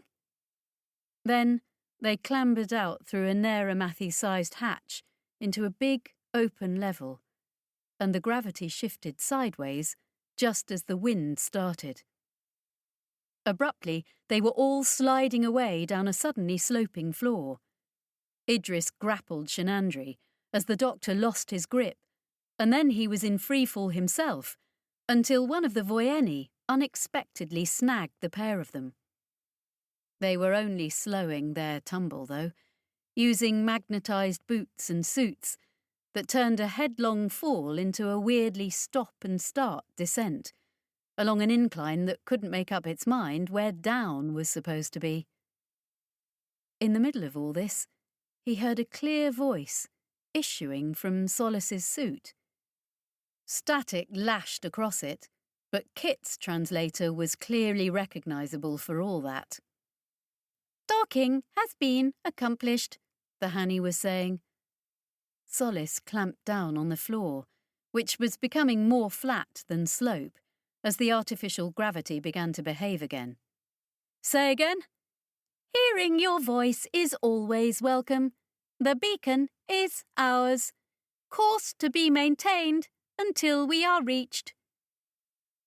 Idris saw Solace take stock. Everyone was still with them. The world was not quite as mad as it had been a moment ago, but teetering on the edge. Down was still darting about beneath them, like an anxious fish under ice. Are you safe? What about the Intrepid? Solace pressed. Are we coming out into a firefight? No. Fighting discontinued, came Kit's distant, scratchy voice. A change of circumstances occurred. There is a scythe. Repeat? Solace asked blankly. I thought you said there was a scythe. Idris actually registered the change in Heremon and Emeneth, but didn't have the context to understand it. Ship identified as the almighty scythe of morning, Kit reported. A standoff is currently occurring. The harvest is here. What do they... Solace's gaze twitched over to Emeneth. Surely not just for... Emeneth hadn't cared that Heremon had come for her, right up until then. You'll never hold me, she'd said, and so the other Tothiat had just been a complication. But her lord and former master had come for her in person, and that changed a lot. She had her gun still, and immediately emptied the magazine into Heremon, tearing the woman's torso open, enough fatal wounds for a dozen. A moment later, she straight-armed the woman in her broken chest with enough force to fling her backwards. Idris saw the bones of Emeneth's own arms shatter with the force. Then she was springing away, and gravity chose that moment to skew, sending them all scattering down the rivet-studded iron jigsaw of the floor. Emeneth slammed into a bulkhead ahead of them. Idris saw half her body deform round it, but snap back into shape just as quickly. She cast one glance at them as they scrabbled or tumbled towards her, and then set her fingers into the seams between plates. "No!" Jane was yelling, already ahead of her. "Sorry," Emeneth shouted back, and then tore the wall open. There must have been only half as much atmospheric pressure beyond the wall, because everyone took a violent left turn, ripped from their holds, and sucked into the next section of the wreck. Emeneth was bounding ahead, followed by Heremon, skin still knitting back together, giving chase. The hand holding on to Idris's belt then suddenly yanked him into a close hold. He craned back to see the faceplate of one of the Voyeni. He could just make out the man's narrow, scarred face, see his lips move as he spoke into his own comms. Then he was off, Idris bundled under his arm like a package. His fellows were with him, kicking out across the open space, heading away from the trail that the two Tothiat had taken, and leaving the Partheni behind.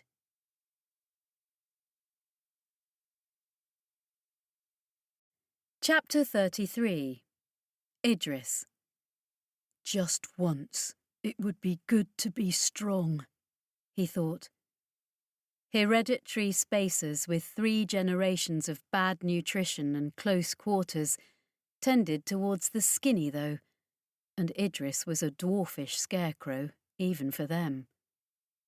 The Voyeni, on the other hand, were presumably recruited out of the very beefiest that long-settled Magda could offer, and then fattened up on red meat and steroids. Kick and struggle as much as he wanted, Idris was doing nothing more than putting the man slightly off his bounding course. He heard the high singing notes of accelerators behind him, and winced, even though his flinching would be coming solid moments after any shot might have found him. It hit something, though.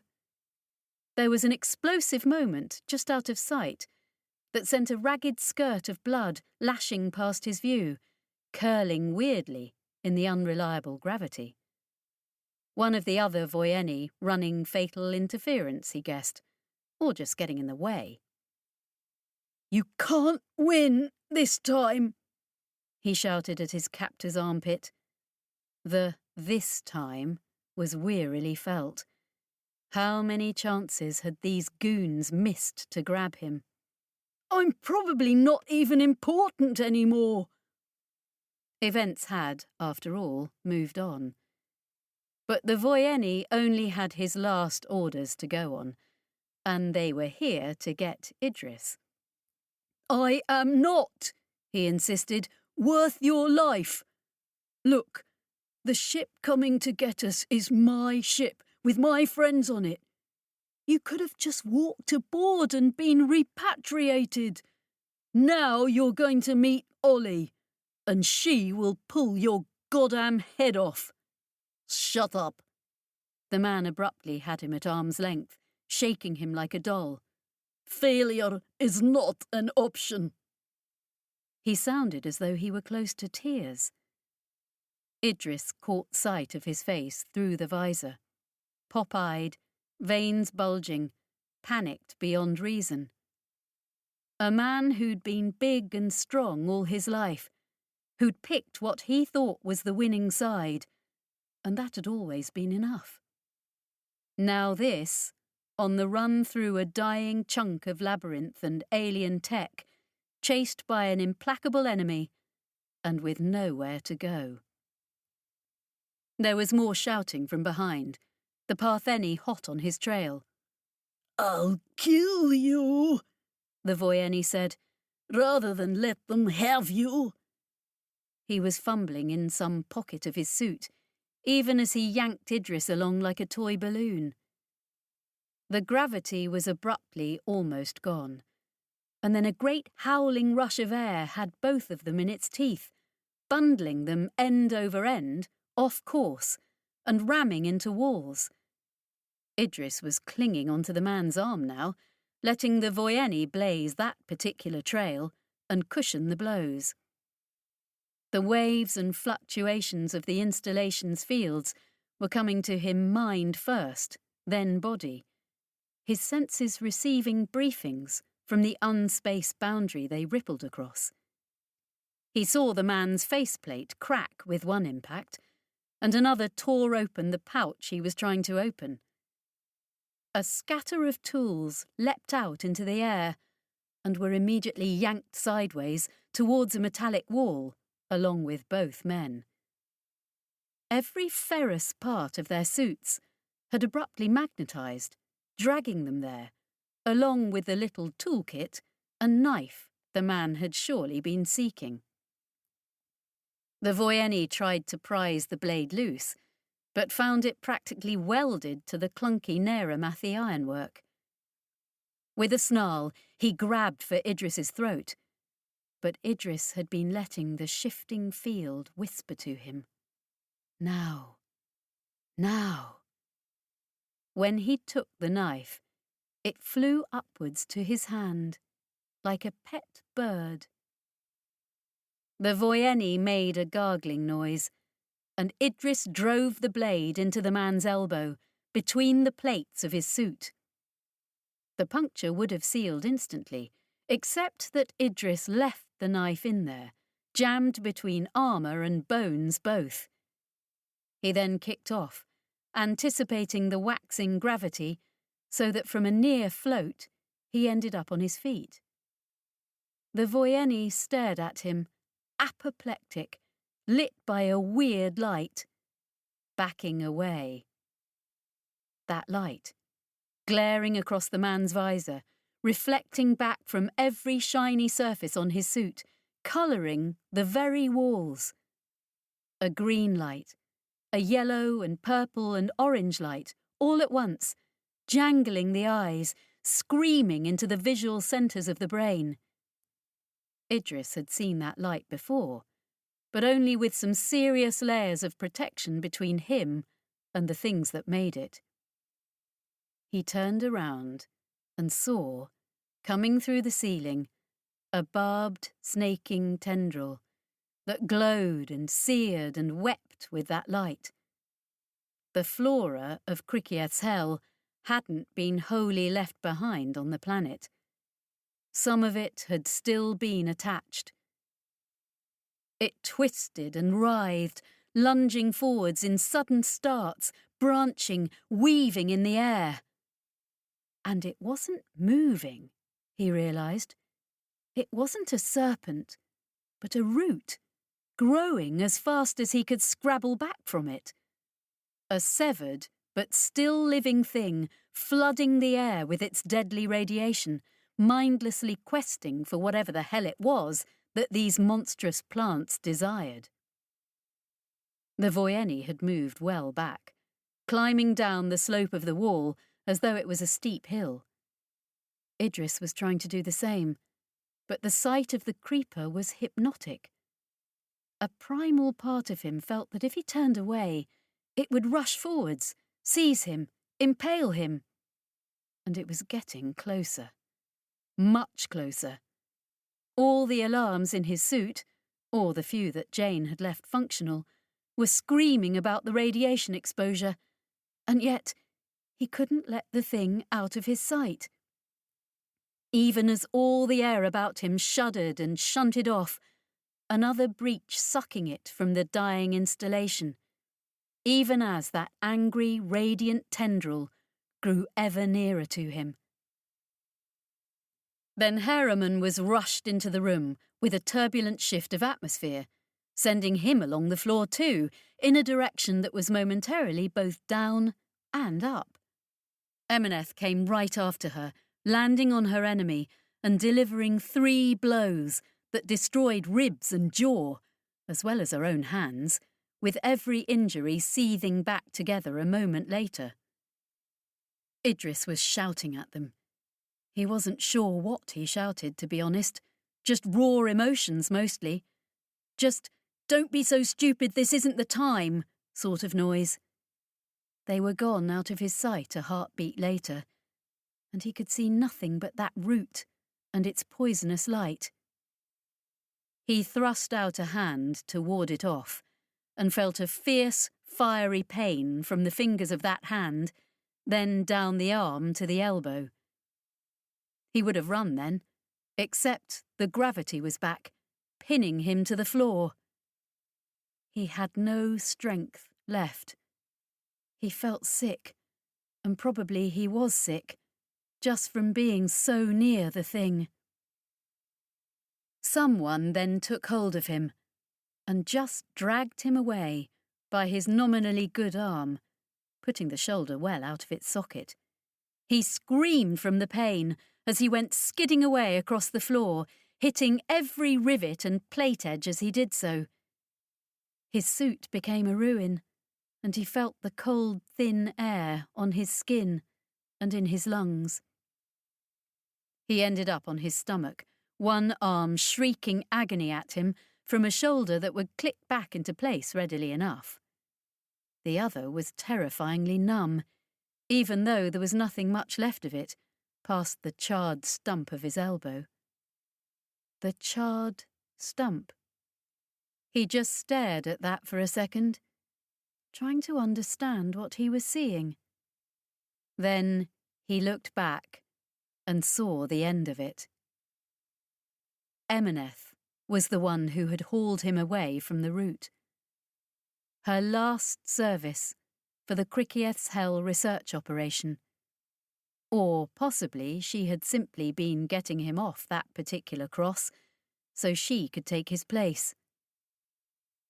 The root had pierced her through the abdomen, a sudden access of speed in its blind questing. Her body arched backwards, fingers clawing at the iron walls. For a moment, it seemed that her monstrous metabolism could survive even this. Then, it was incinerating her. She just flaked away into ash below the ribs.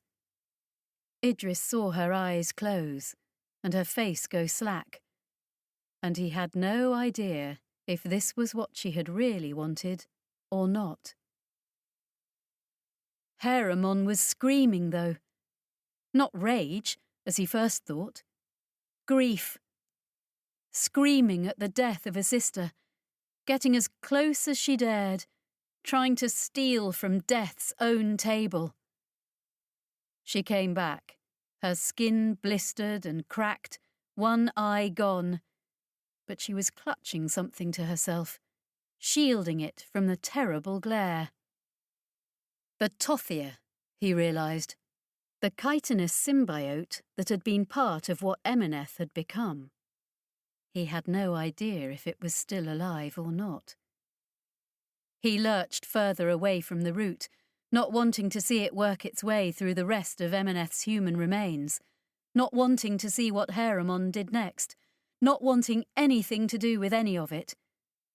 Every movement was agony, but the field was still telling him how it was going to shift and change, so he tried to let the air and the gravity do the walking for him. The Voyeni then kicked him hard in the stomach, and he went over, landing on the arm that was mostly gone now. He blacked out for a moment, but then he was on his back, staring up at the man. The knife was still wedged between the plates of his elbow, but otherwise the Voyeni was in a better state than Idris, which wasn't saying much. For a moment, they just stared at each other, and Idris wondered if there were some words he might say, if he could only find them, that would get through the pain and rage and 20 years of abusive training to bring the man round to the side of sanity. Then, one big Voyeni boot was up in the air, ready to come down on any part of Idris that fell into its shadow. But there was a larger shadow, a serpent that loomed over the Voyeni, not the glazing deathlight of the Krikiev tendril, but a thing of dark scarred flesh and metal. The Voyeni must have seen the movement reflected in Idris's battered visor, because he hesitated, looking up, and in that moment the thing fell on him, thundering down like a fist. It struck and seized, a half-dozen tentacles and manipulator arms taking hold of the man. There were no jaws.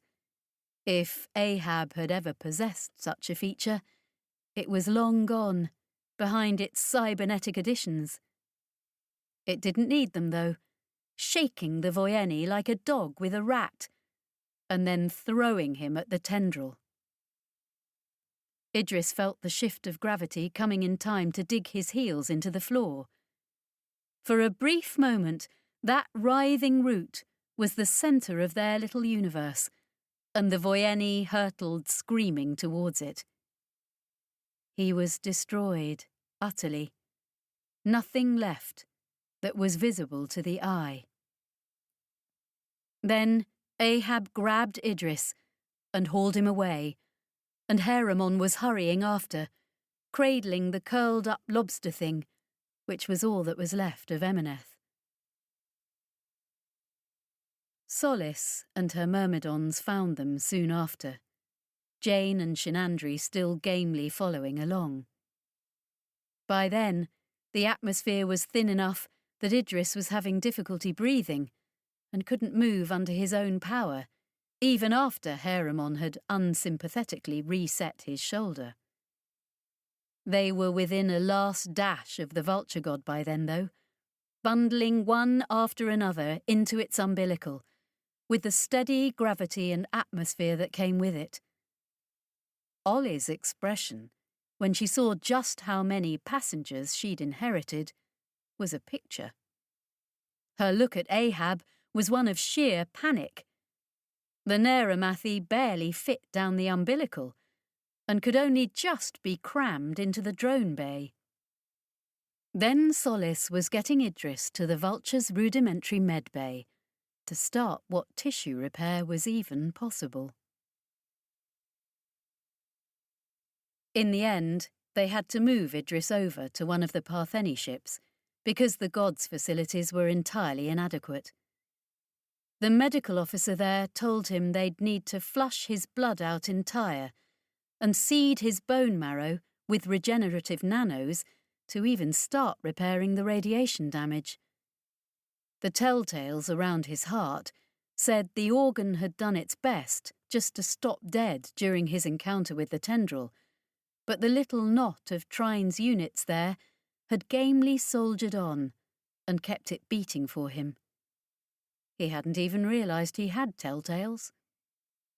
He remembered thinking that he wanted to be strong when the Voyeni had him. Looking back on what he'd survived in his life, he wondered if all those pieces came together into a kind of strength, despite himself. And as for the Partheni, nobody seemed to know entirely what was going on. The actual crew of the ship he'd ended up on, the Amina Muhammad, wouldn't speak to him. They seemed to find having a colonial aboard massively socially awkward, given that they were on a war footing.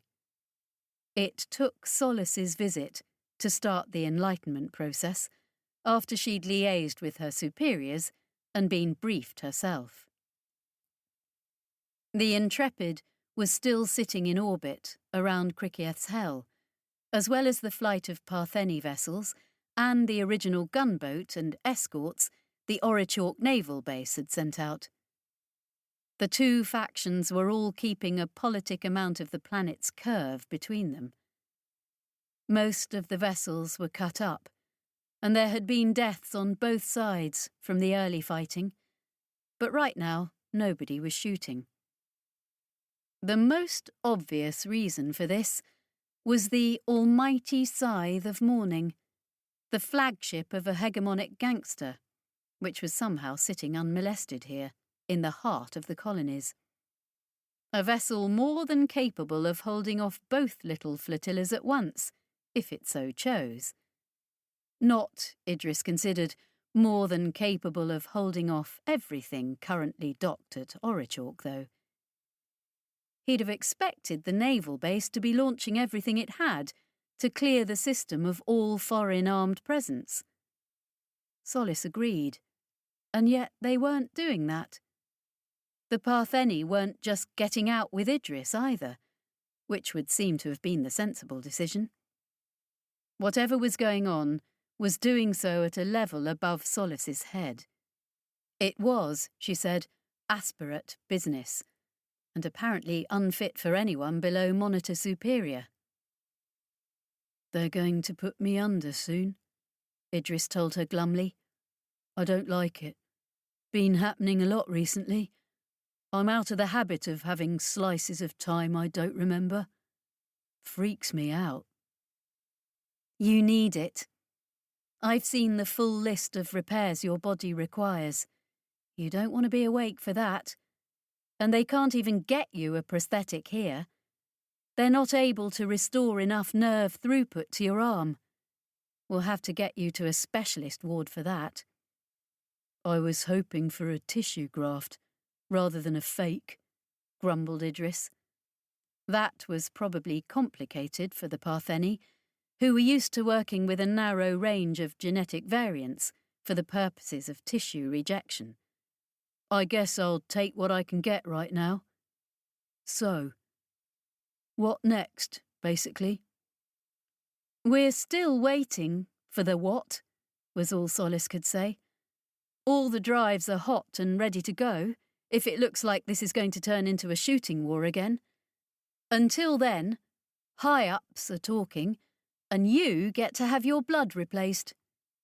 Well, I never liked it anyway. Mongrel spacer stuff. Maybe they can give me better blood. Make me heir to a kingdom or something, Idris said vaguely.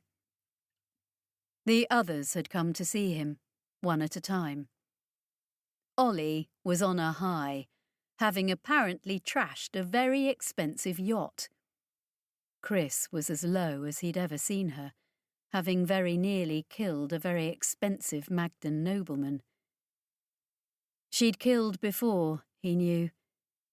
Killing someone at knife point was exactly why she wasn't enjoying a lucrative legal career on some fancy core world somewhere.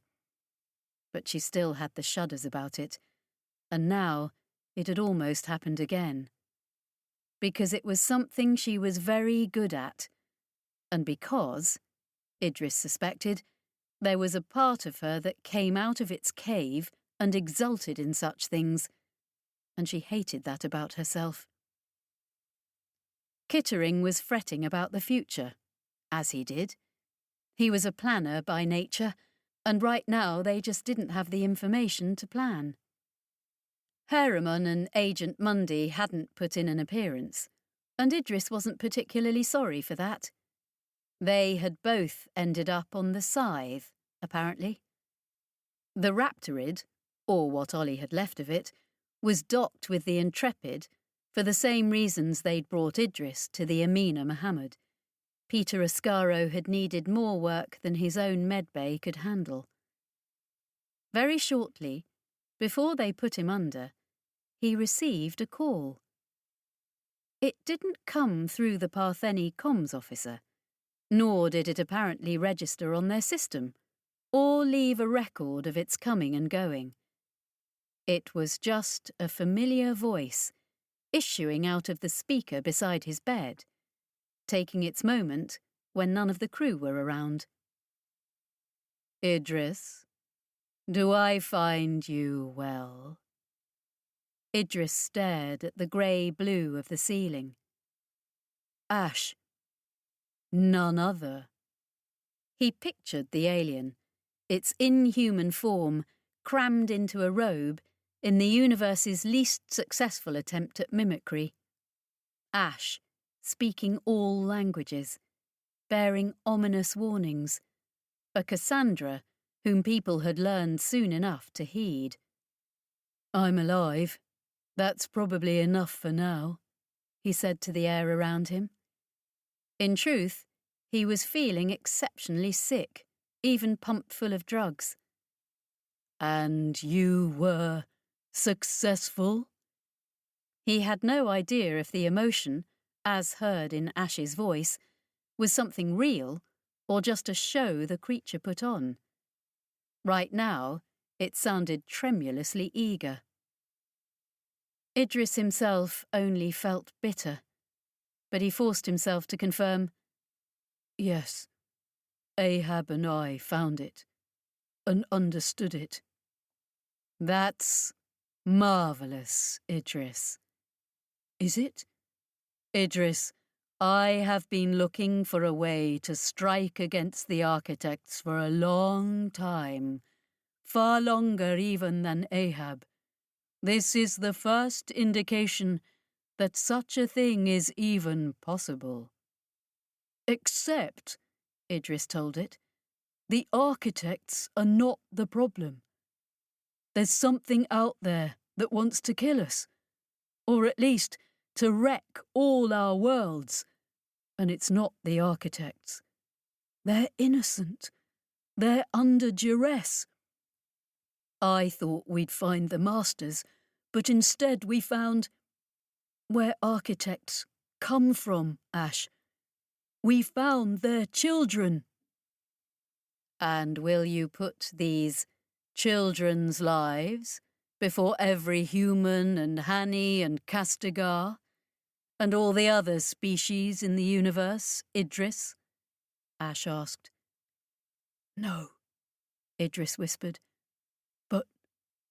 Where are they, Ash?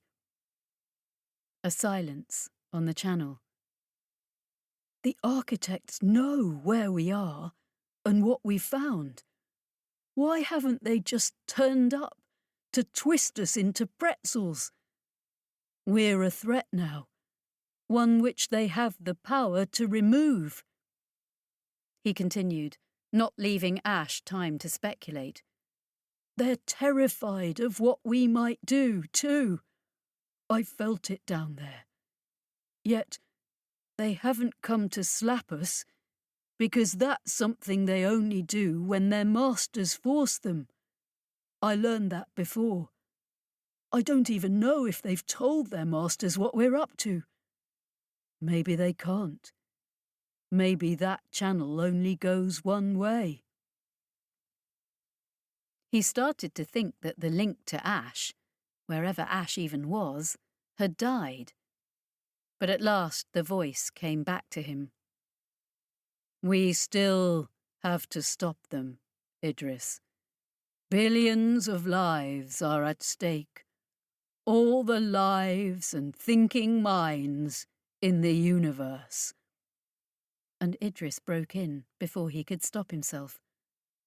What are you, Ash? Another silence.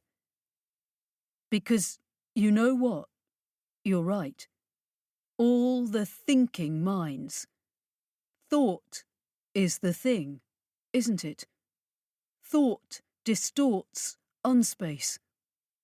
I'm living proof of that. When I was in the machine, I could see all those thoughts of all those sentient beings pulling at the structure of everything just by virtue of existing. But you already knew that. Are you the last originator? Ash laughed. It sounded exactly like a human laughing. That would be satisfying, wouldn't it?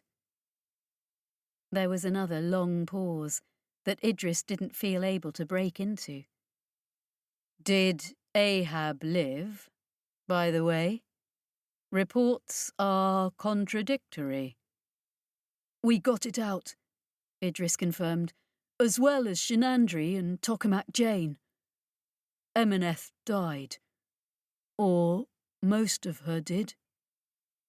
You actually transported a large piece of the originator mechanism into orbit. Let me guess. You can use that? Most certainly we can. You've really done very, very well, Idris. Then the Partheni medics were coming in, and Ash's voice was gone so abruptly he wondered if he'd just hallucinated the whole business. And then they put him under. Havea. Havea Mundi didn't much care for hegemonic interior ship design, but that was nothing compared to his feelings about the unspeakable Aklu, the razor and the hook. The SEL hovered in the centre of a star-shaped chamber there, lording it over the universe, with a half-dozen thugs in attendance. Heramon had already been repatriated to his side, though Havea had no idea what had happened to the Tothir part of Emineth.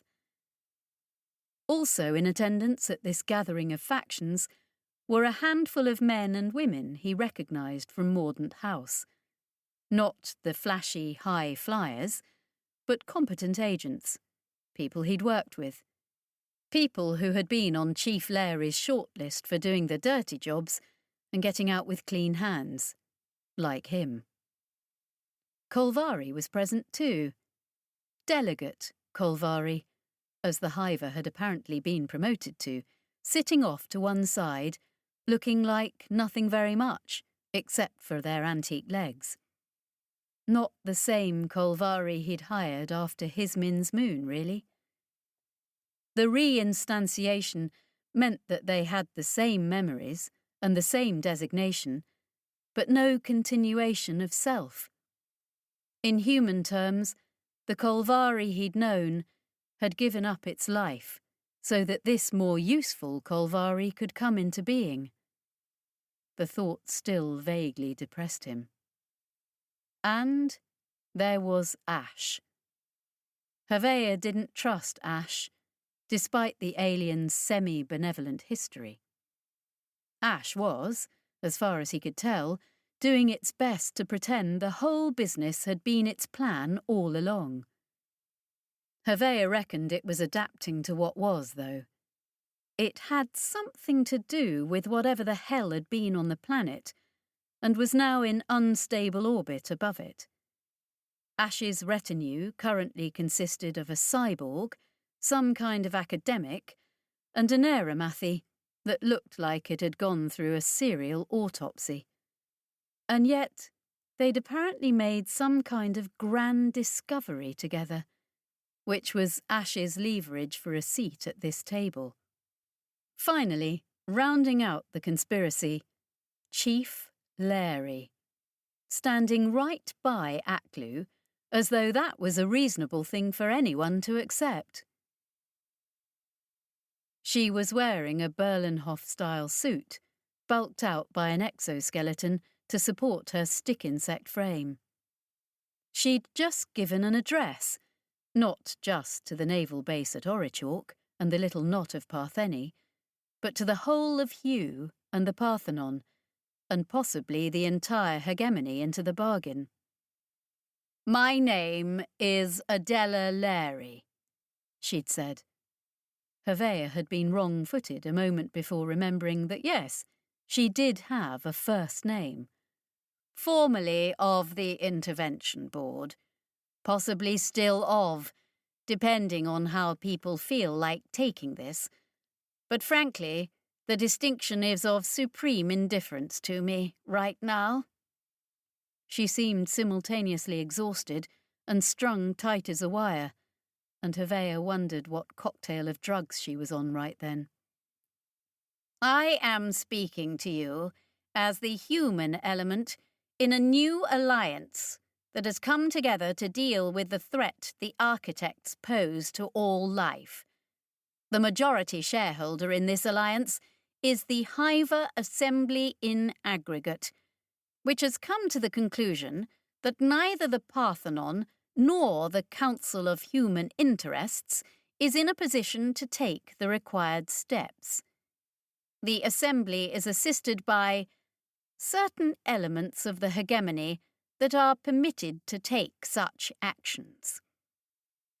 Because the Essiel did not fight the architects, of course. They'd worked out their own détente, hiding behind the fragments and ruins of the originators. This strategy had stopped working, of course, when the architects had begun taking their toys back. So much for the almighty Essiel hegemony. Except, built into the Byzantine and occult hegemonic structure was their state-sanctioned devil. The maverick that could, by its very nature, do the things Essiel were forbidden to do, or perhaps were unable even to conceive of. Given Larry had deliberately delivered Havea right into Heramon's lap on Matachin below, he could only assume this particular partnership had been a fixture for a worryingly long time. "Following recent developments," Larry explained, "we are now in possession of a means to strike against the architects for the first time. We will be making overtures to both Hugh and Parthenon as to what assistance they can each provide to develop this weapon. Until then, the Assembly in aggregate is calling on both sides to at least suspend hostilities, or in any event, to tender what assistance we ask for while you go about killing one another." After her speech, she'd beckoned Havea over, looking profoundly pleased with herself, more than ready to start flexing the muscles her new allies were lending her. First order of business, she told him. Thanks to you, we happen to know that certain elements in Hugh have begun constructing a prototype arc fleet. Strikes me that's just the sort of ship frame we might have a use for, to house the new weapons we'll be developing. I feel some manner of confiscation is in order. He'd looked into her sere, gaunt face and wondered just how many scores Chief Larry was about to settle with the universe at large. But that, apparently, was that. The Hiver Assembly in aggregate, which had been a compliant partner to Hugh and the Parthenon through all the years since it had won its independence from human control, had decided to wake up and flex its muscles. Its factories and orbitals were spread throughout human-controlled space. A great many military and civilian leaders would right now be considering just how bad things might get if the Hivers weren't on their side anymore. Idris. When Idris woke up, he had new blood. It felt just like the old blood. They'd patched up about 1 million other problems too, but he was still without one arm from mid-bicep, which was, by half an upper arm, fewer arms than he'd had when he went under. Apparently, what they'd left him with was everything that could be saved. Someone would be along to talk to him about replacements later, they told him, as if he'd lost a pair of shoes. At least the only pain was a faint background buzz that wasn't much different to everyday life. He had visitors, they told him. He was expecting Solace and the crew, but instead he got a room full of Partheni and one ebullient Hiver. Trine?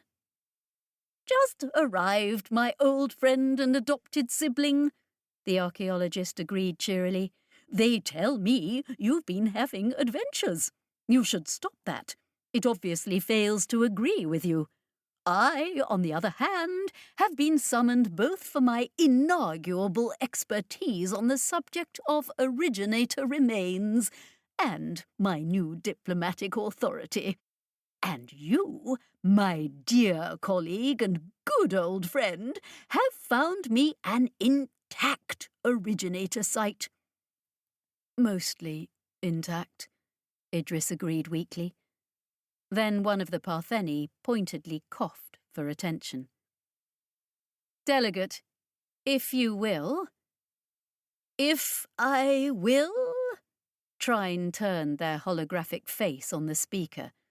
Well, I suppose I must. Mynheer Telemier, I am... Monitor Superior Tact, Idris filled in for her. Solace's boss. Even so, she agreed. I am here to take you back to Partheni space, now the diplomatic niceties have been ironed out. You mean you've decided who owns me?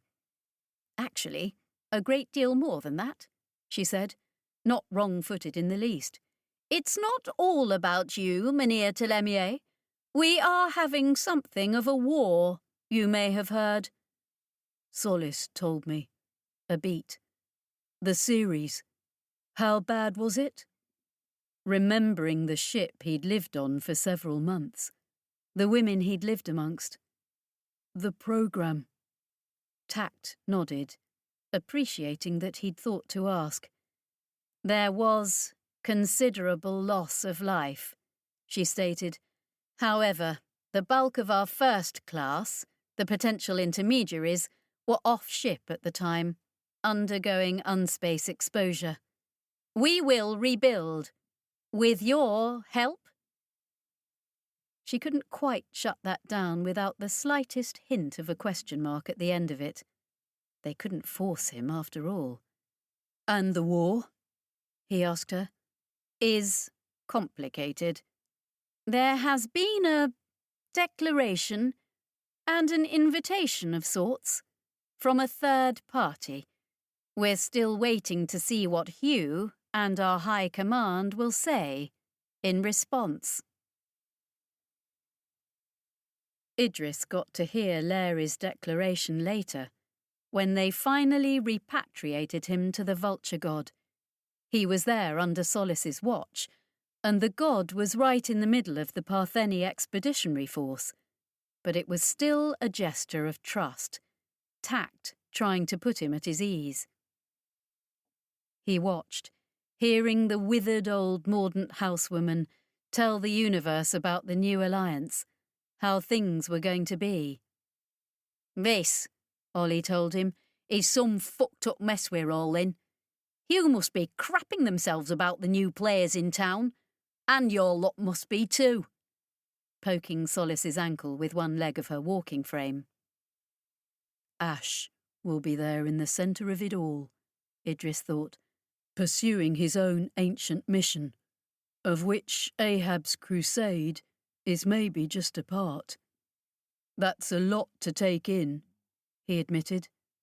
"Truly the dawn of a new golden age," Trine declared happily, to nobody's particular agreement. "Yeah, well," Ollie decided, "this new alliance can just get on with things, the lot of them, right?"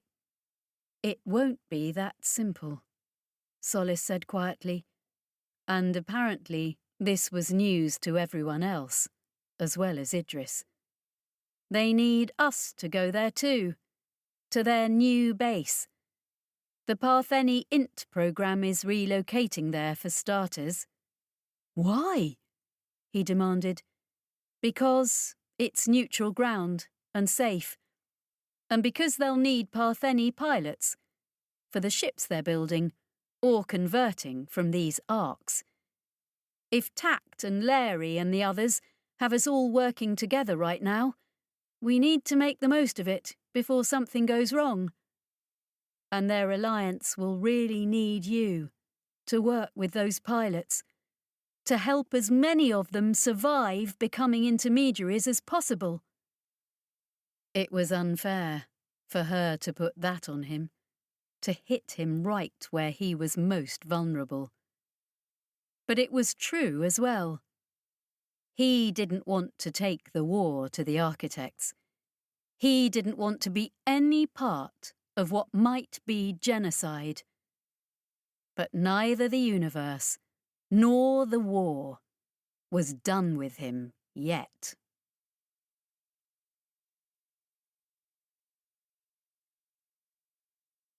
Thank you for listening to this audio production of Eyes of the Void by Adrian Tchaikovsky, read by Sophie Aldred. If you enjoyed this audiobook, you might also enjoy Empire in Black and Gold, the first book in Adrian Tchaikovsky's Shadows of the Apt series. Published by Tor, an imprint of Pan Macmillan, a division of Macmillan Publishers International Limited. Text copyright Adrian Tchaikovsky, 2022. Recording copyright Macmillan Publishers International Limited, 2022.